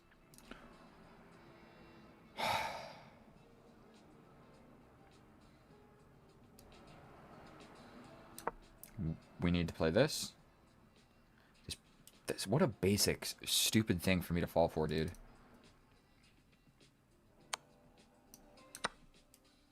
This pawn gambit, dude. This pawn has just been sliding across the board, getting gambited. Doesn't matter which way we're going here. But if he doesn't take, I mean, I can capture back. Or capture back with the pawn. So he has to push or capture, and I think capturing makes the most amount of sense. But he will lose the right to castle. He will take back. I will take. He will have a ruined pawn structure. This pawn will be weak, but I don't think there's any possible way to defend it. And I just step forward. So I don't think I'm completely cooked. I'm going to go down a pawn. Might be going down a pawn, but he might be going down a way to castle. What if he just tries to... He can't go anywhere with the knight. This knight is a little bit frozen. What if he pushes, though? Then I just take. Okay. I think we're going to go down the line that I just discussed. Almost certainly. Let's think about this for a second. We capture, he steps over. I capture, he captures. He has a weakness, and I really don't. We step forward like so, defending the pawn. This guy's just so weak. It has to be okay. Has to be okay. This guy, how often do you ever see this? Dude, we got flip-flopped pawns. My pawn's going this way. They're running away from... You never see this. That's pretty rare. What do I do? That was the original idea. Just, you got a chance to make a weakness. Let's just do it. Don't see a reason not to. This guy's definitely coming forward. I think activity. Like, I think I'm going to be able to grab this pawn. Unless he plays, god damn it, this. Then I attack. Then you push. We're going for this. I'm going to have this if he pushes forward, which is a fork. So he's going to just have to let me get this. Getting crazy might make the most amount of sense, but we got a lot of weak pawns all over this board, dude. And when it simplifies just a little bit, we're going to have this 4 on 3 against his 3 on potentially 1. Okay, so like I said, we are going to be playing this move. He could step back here and try and fix his pawn structure, but I might just step back. But that's like a hardcore threat on a very serious piece. So he plays that. That enables this. Okay, what do we take with now? The rook or the knight? The knight's in the middle of the board. We take... Don't see a huge reason not to do it. He can bring his knight. What if I play this?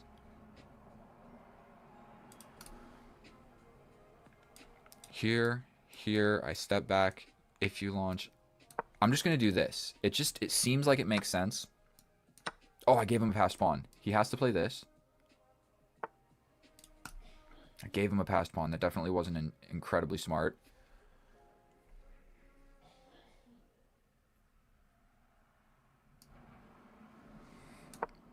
Blockade with tempo.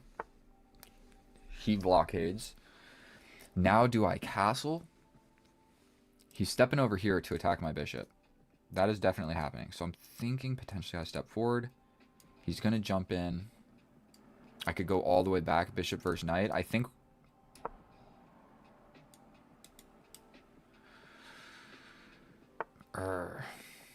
I could just let it fall. Nobody's up anything. But he has the passed pawn. That is what needs to be noticed. He's got the passed pawn. That definitely wasn't super smart by me. If I step back, he's probably just going to get ready to start pushing it. But if it gets defended by pieces, okay. We're stepping back.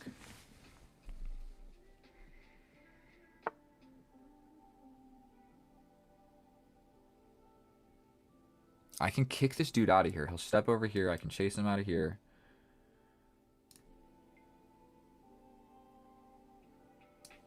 This is a risky type move. You can see my hand is almost shaking, bro. Holy shit. Crap. I didn't mean to swear. Okay, 5 minutes against 5 minutes. We have an end game to play, my friend. If this happens, I'm hitting you. You're stepping back here, and that is not the most fun to be in spot. He's going to have to reroute quite considerably. I can definitely step over, exchange the rooks. He'll just bring this rook. I'll step back up. But his king has to stay guarding this. If he plays this... Okay, that is kind of what I assumed, right? I didn't even think about that. I calculated this previously, and I just felt like it was okay.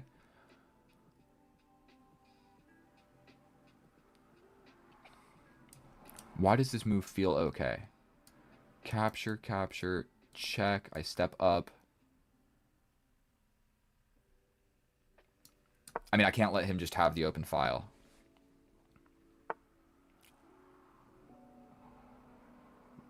He's going for this. What about allowing it? We give him an attack. Oh, actually, we hit him here. If he hits me with this check, I have to stay guarding. So let's trade this first.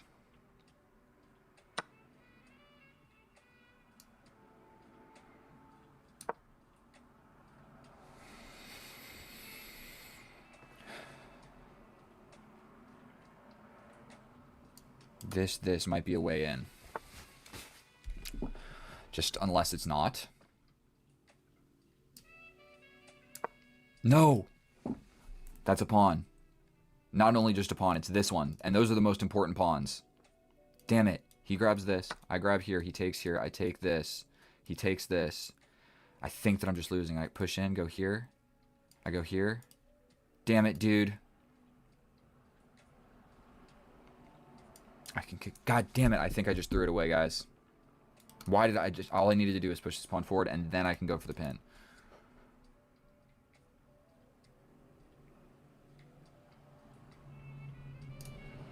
Let's do it. We can attack first, but then there's this fork, dude. God damn it.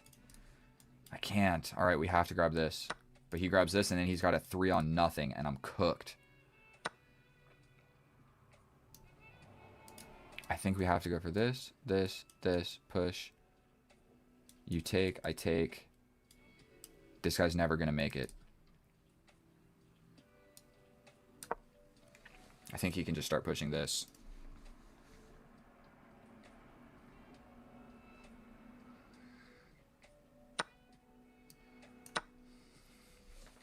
Never give up, but you got to be reasonable sometimes.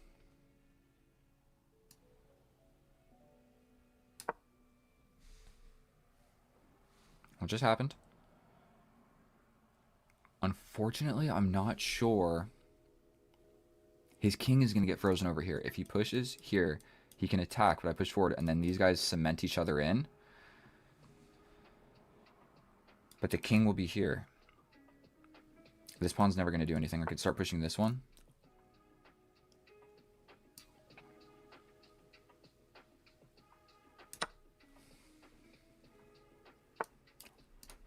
Here.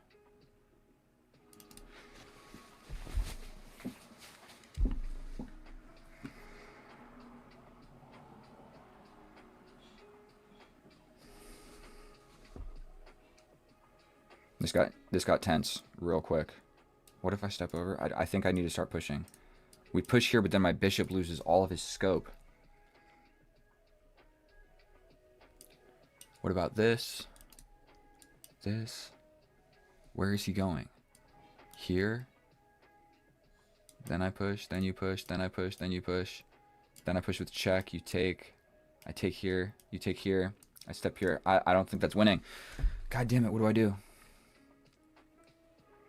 Do I just start pushing this? The king is in the way. That doesn't work either.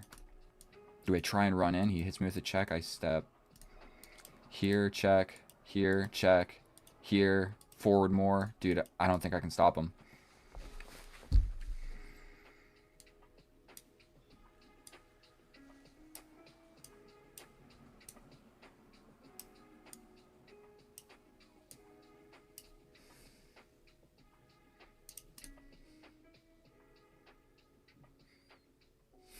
Every single piece in his position is on a light square. I think that I'm just losing. I cannot figure this out. Man, my mouse is glitching out. Boom. Boom. Here, here, here. Say he plays this. I step over. It doesn't work.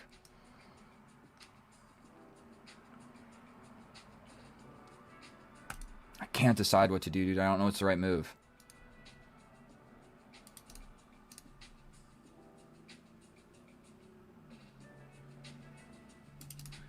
Here, push. Say I take. I step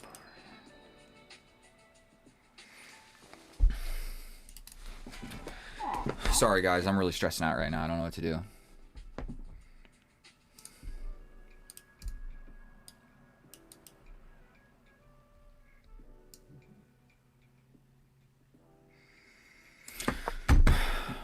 Fuck, dude.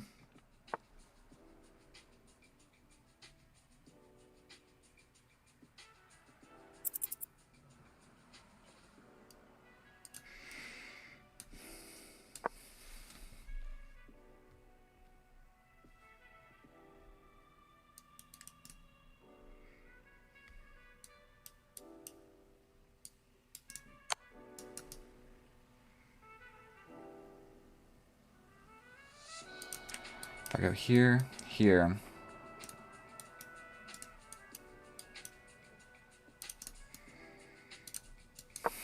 I think he's just going to push through and there's nothing I can do about it.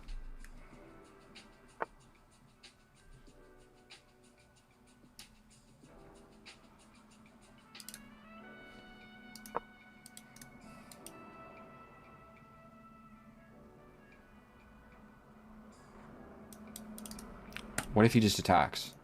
You can play slow. I needed to step over.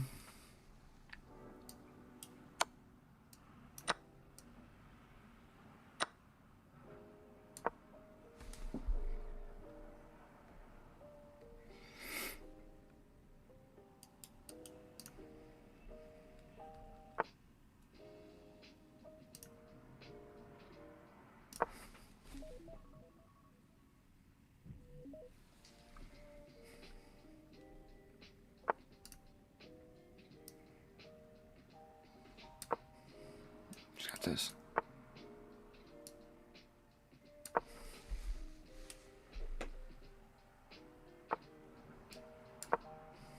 Are you kidding me?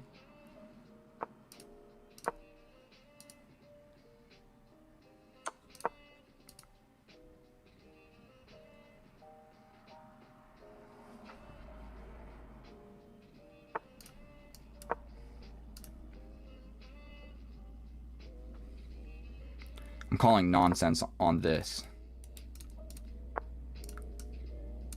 Dude. I don't know, bro. This endgame, are you kidding me?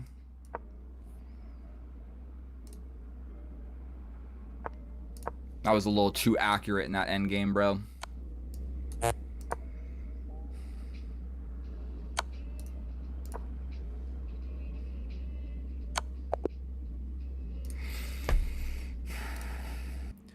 And alright guys, here we are in the analysis, and I was mumbling at the end of that game that it was too accurate. Our opponent, I was suspicious because our opponent played too accurate.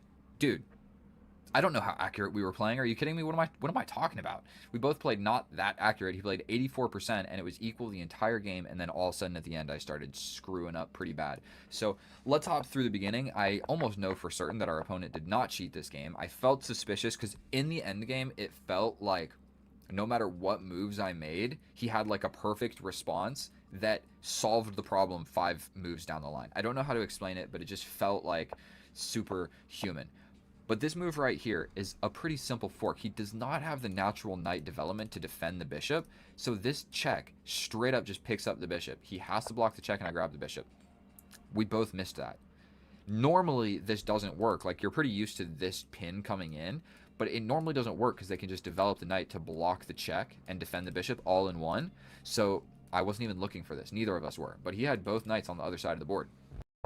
But more or less it's still even. I still have the opportunity to get the bishop, by the way. So it was there more than one move in a row, and I just did not go for it. We trade here. All of this is good. This is not perfect, but it ruined the pawn structure. We bring the rook to attack the pawn. The pawn scoots forward. We fork the pawn and the bishop. Bishop goes ahead and moves. Then I grab the pawn. He attacks the knight. I jump in. He captures. Now he has a passed pawn. We bring the bishop. We bring the king. We step back with the bishop. We attack the knight. We attack the knight. The knight jumps back. I was supposed to just continue expanding. It's going to turn into a 4-on-3 at some point, so just advancing the pawns as far as you can makes the most amount of sense. I step over with the rook. We trade the rooks. I attack the knight jumps over, step over, and all I needed to do here was be a little bit more patient and defend my weakness. Then we can go for these pins. Then we can start doing other stuff. Instead, I lose the pawn for free. So now I'm just down a pawn. But I get the pawn back, but arguably that pawn was so much less important than my pawn. And not only that, like I mentioned, he's winning this pawn as well. And I needed to take, or he was hitting me with a fork and getting my bishop. So now I lose this pawn, and he just all of a sudden has a 3-on-0, which is actually still a draw, but it's so hard to find. So we capture, I step in, we get the pawn, and now all of a sudden we have a 3-on-0 and a 3-on-0. How often do you see that? Not very often, dude. 3 pawns on, like 3 on, crazy. So either way, he starts pushing. It is still a draw. I am actually still winning, and this is where I spent the most amount of time thinking the entire game, and I couldn't decide what to do. What did I need to do? Push the pawn. Say you push, I just push again. Say you push again, I push again. Say you push here, step back, you push here. We allow you to make a queen. I make a queen. But you don't have good checks? Is that what it is? What's going on here? White is just losing in this position? Why? Because he doesn't have good checks. Oh my god. He can't check here. He can't check here. So I needed to... We both make the queens. I needed to get hit with the first check. Get hit with this check. And then realize no more checks. Dude, that's like impossible to calculate. Are you kidding me? From all the way back here. And that's why when I recommend playing against stronger rated opponents, get into a crazy endgame like this against a higher rated opponent. And dude, it's anybody's game, because like one random pawn push on the side of the board is winning, and any other move loses. For example, this, more or less. Still a draw. Stepping back with the bishop is the worst. I'm supposed to invest in this outside passed pawn, and I'm not. He's pushing his pawns, and I'm wasting moves with bishops. So his pawns are just getting closer and closer. This doesn't even make sense. I should really be pushing up here. We trade, step in here. And then what I needed to realize here, for some reason I was still thinking about trying to get a pawn across the board. That's never happening. What I needed to do here was grab the biggest threat in the position. And once we grab this, all we need to do is get this pawn by any means, and it's a draw. So I could have grabbed here. Say he runs around. I just try to get to this guy. Say he gets in. I'm getting into this. We can tickle, no? No, that's losing. Okay, so we can't do that. We push the pawns. You take. I push. Here. Oh. Oh. Now we go for it. Oh my goodness. Chess is crazy. Did you guys see that? So either way, in this position here, all I needed to realize was that once I grab this pawn, all I got to do is bring the king and figure out how to get this one and use these guys all as distractions for both the king and the knight. Didn't happen. So this is the position we get. For whatever reason, I felt like, okay, if I get this structure, then the knight will have to go over there, and while that happens, I can do all of this. It just didn't work. It's just a completely losing position. And right here, I felt like, okay, the opponent had to cheat. These are inhuman moves where he knows not to take this pawn with the king, and I'm just frozen with moves. There's nothing I can do. So I'm sorry I lost. Thank you guys so much for watching. Unfortunately, that is another loss in the books. Please subscribe, and my rating's back to 1849, so we're still more or less exactly where we were when we started. So if you're watching this on YouTube Live, another video is coming up right now. If you're watching this in real time, not on YouTube Live, at some point in the future, another video is going to come up. You can click it. Thank you guys so much for watching. I love each and every one of you. I'll see you in the next one. Goodbye.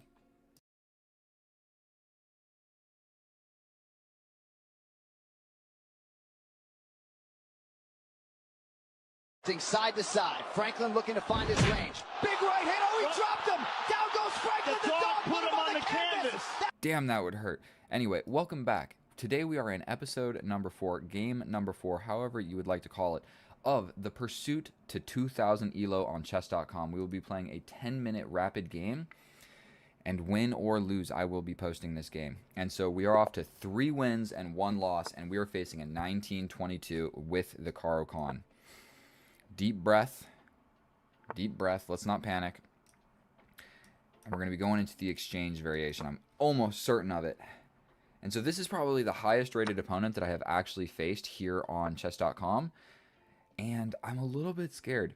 And so one thing that you need to be a little bit aware of in this line is the pawn push. The pawn push comes and it makes developing your bishop a little bit harder. So we're just going to get my bishop developed. He will not be launching the pawn. So that is a good thing for us because I understand this structure better than I do with all of this. Anything with this little c5 action, I hate it so much. c4, the explosive move. Now, general just chess principles, you kind of want to pin this knight or just activate this bishop before closing the pawn chain. So I think we play this. Hoping he kind of brings the bishop out, we just trade it off equally. Then we push the pawn. And I think we're going to do the same because I don't want him trading my light square bishop for his knight. We will then be closing the pawn chain that I had talked about earlier. And all we really got to be worried about right now is this b4, b5. Man, I suck at these coordinates. You got to be a little bit scared of this b5 square because right now his bishop and his knight can access it. A simple pawn push can stop all of that. But I think we just develop our bishop. It's our last undeveloped minor piece, so now we've got the minor pieces developed. Almost certainly we see the bishop come out to either one of these squares. So he really just wants to lock it down. I'm a tad bit hesitant to castle. I'm going to be honest with you. So I think what we're going to do now is step up, applying pressure to this diagonal. To whereas capture, and then we have an immediate threat. Oof. That sucks. We can get out of it with check. We can get out of it with a check. But then he just launches the pawn.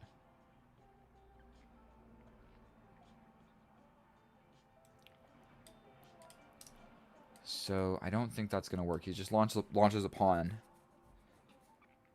I could sacrifice the knight or something. But then I'm just losing this with check. Probably the simpler approach is to just step back. Yeah, we're going to just step back. I don't want to slip way too low on the clock. So right now I'm a minute below the opponent. So he does just take. We're going to take. And there's a lot of just stuff going on, potentially, on this side of the board. So I feel like castling this way, where there is slightly less stuff, I guess. So we can just tickle. If he takes, we take. I think we are going to just go for this. We also can jump into the middle. His bishop does kind of suck. It's doing the job of, like, defending pawns that don't really need to be defended. And then this whole idea of jumping in is also a little bit of an issue. So I'm thinking we jump in. We could just castle. That's probably the correct plan of action, if I'm being realistic. I could jump in. He steps here. We jump in. Say he takes. I mean, I take here, also attacking the knight. The knight just jumps out. Can't be good. Ruins my pawns. Scared to castle, but we're going to just do it. 7 minutes and 20 seconds. I am slipping too slow. I am playing too slow. This attacks the rook immediately. He just gears up to attack me. In that situation, I am going to play this. Tempo on the rook.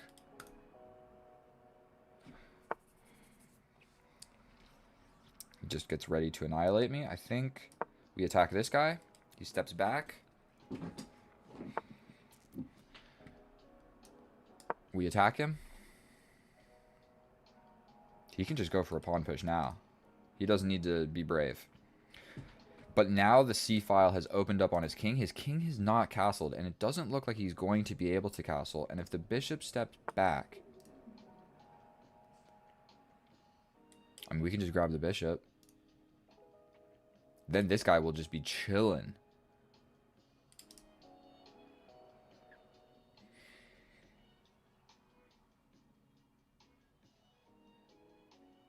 I mean, we grab the bishop. We bring your queen over here. It has to be decent, right? The infiltration squares of this knight are also still blocked off.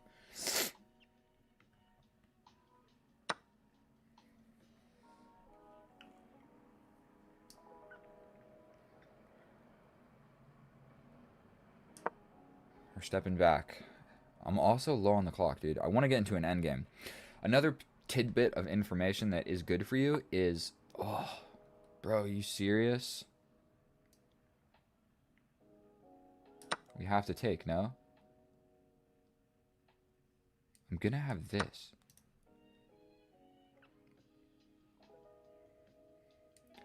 We take and it's just tempo on my queen.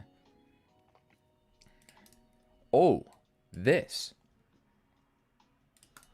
We take. You take my knight. I take your rook. You take my rook. I take your knight. You take my pawn.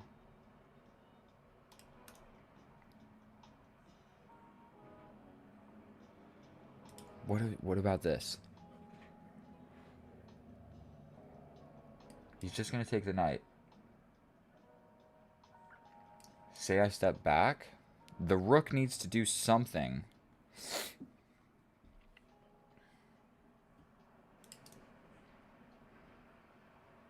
We push. You jump in like this. I take your rook, you take my rook, I take your knight. I'm winning. So I push in. You have to take. I take your rook, you take my rook. I take your knight. I lose a pawn. I got nothing to show for it. So we push, you take, I just take.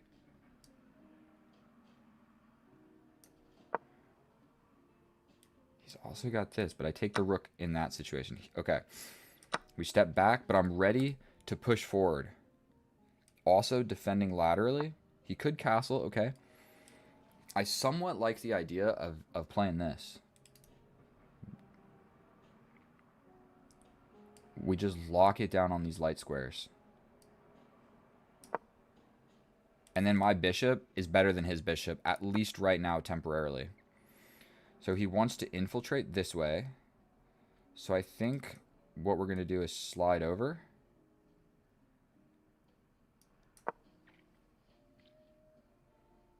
Potentially we push and then slide over like this. And we slowly bring the king somewhere safer. And he can't castle. He's already moved around a couple times, right? What about this? How do we feel about that?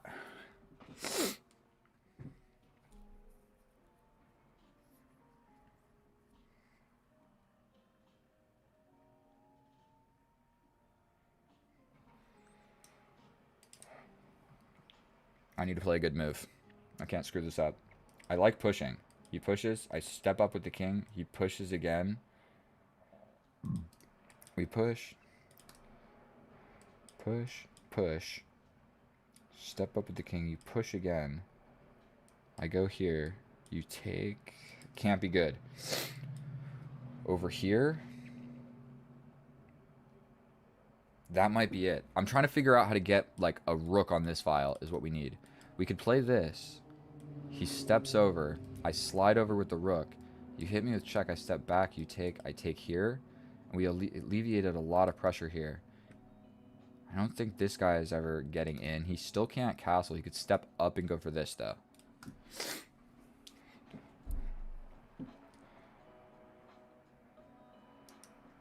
We're doing this.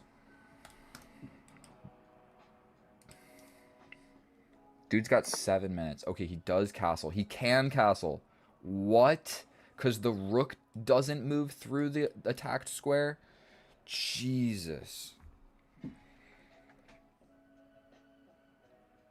We need to keep my queen here to stop that. That is almost for sure. We can go here to here, here.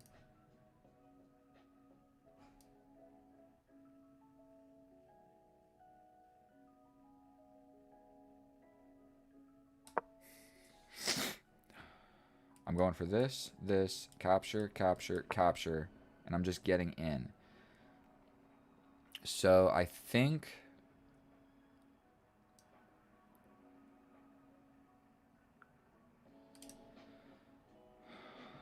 we step back, also protecting this.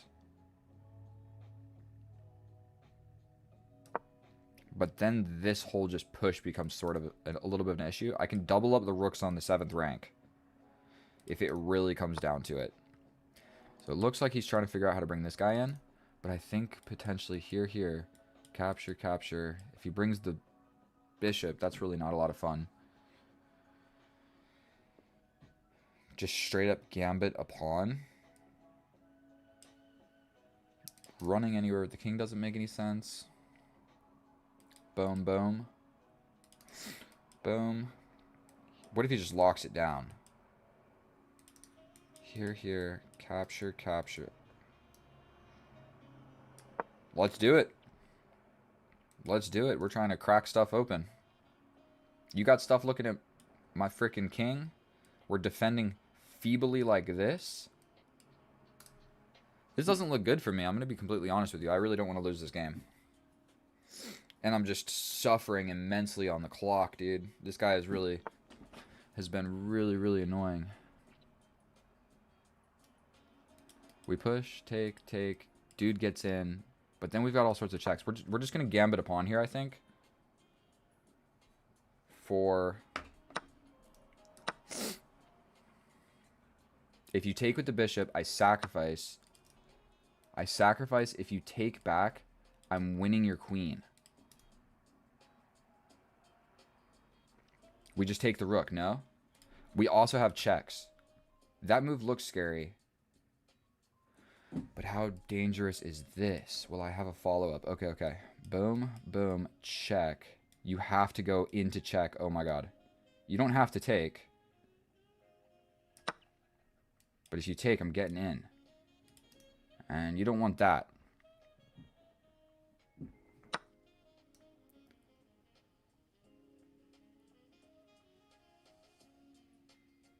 For sure we give this check.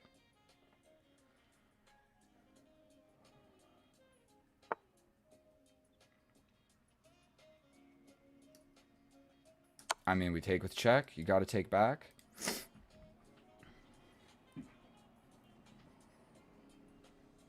And then do I just abandon my king? What do I do about that? We also have this check.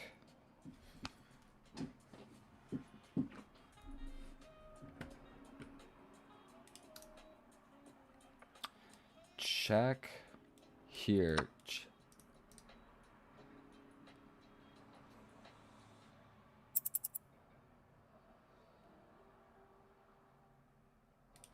What if I step up? Can I just defend? Here, here, here, here. I push. And then he's got 2 passed pawns. I don't think that's good. Can I just...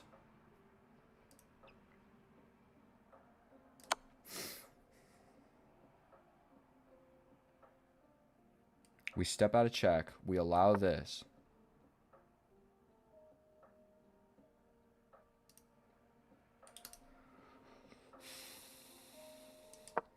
29 seconds, I'm going to get flagged, dude. God damn it. Check. It's not a check, but I take here. This is a problem. I've got an extra bishop, but everything is on dark squares, dude. This sucks. 29 seconds. Please don't let me blunder this away.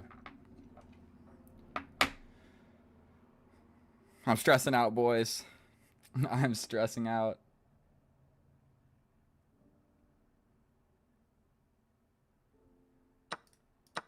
I'm going for it. Check up.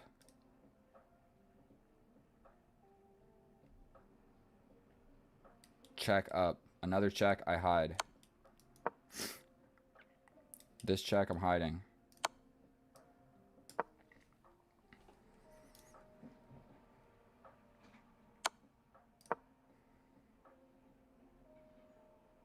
I'm gonna hide my king over here if I have to, bro. Wait.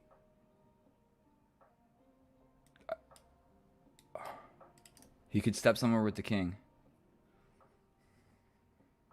I don't want to grab that pawn. I want to hide here, dude.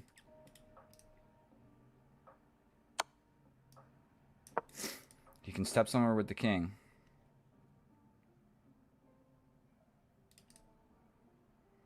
But I think I'm going to be able to mate him. He completely abandoned his king, and I've got a bishop and a queen. I don't think this. And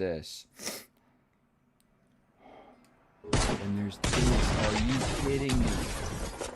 Check. Here. Bro.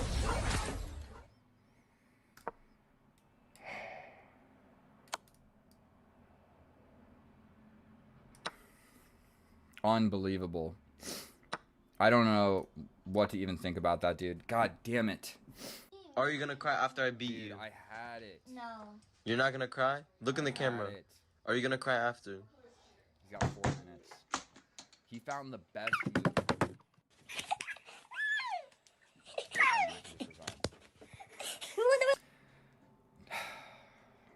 There's a 0% chance of winning this. Now, what really sucks about chess.com is you never know if your opponent cheated, and like 20% of the games you play, somebody does cheat. So it really sucks. Like, we're going to analyze, and here we are in the analysis, and that is absolutely heartbreaking to lose that game of chess. Now, it was not accurate by any means. I played 57% accurate, and I made 2 super fatal blunders. Well, one of them was more fatal than the other. But, a little bit of a problem, see? I mean, everything was going good.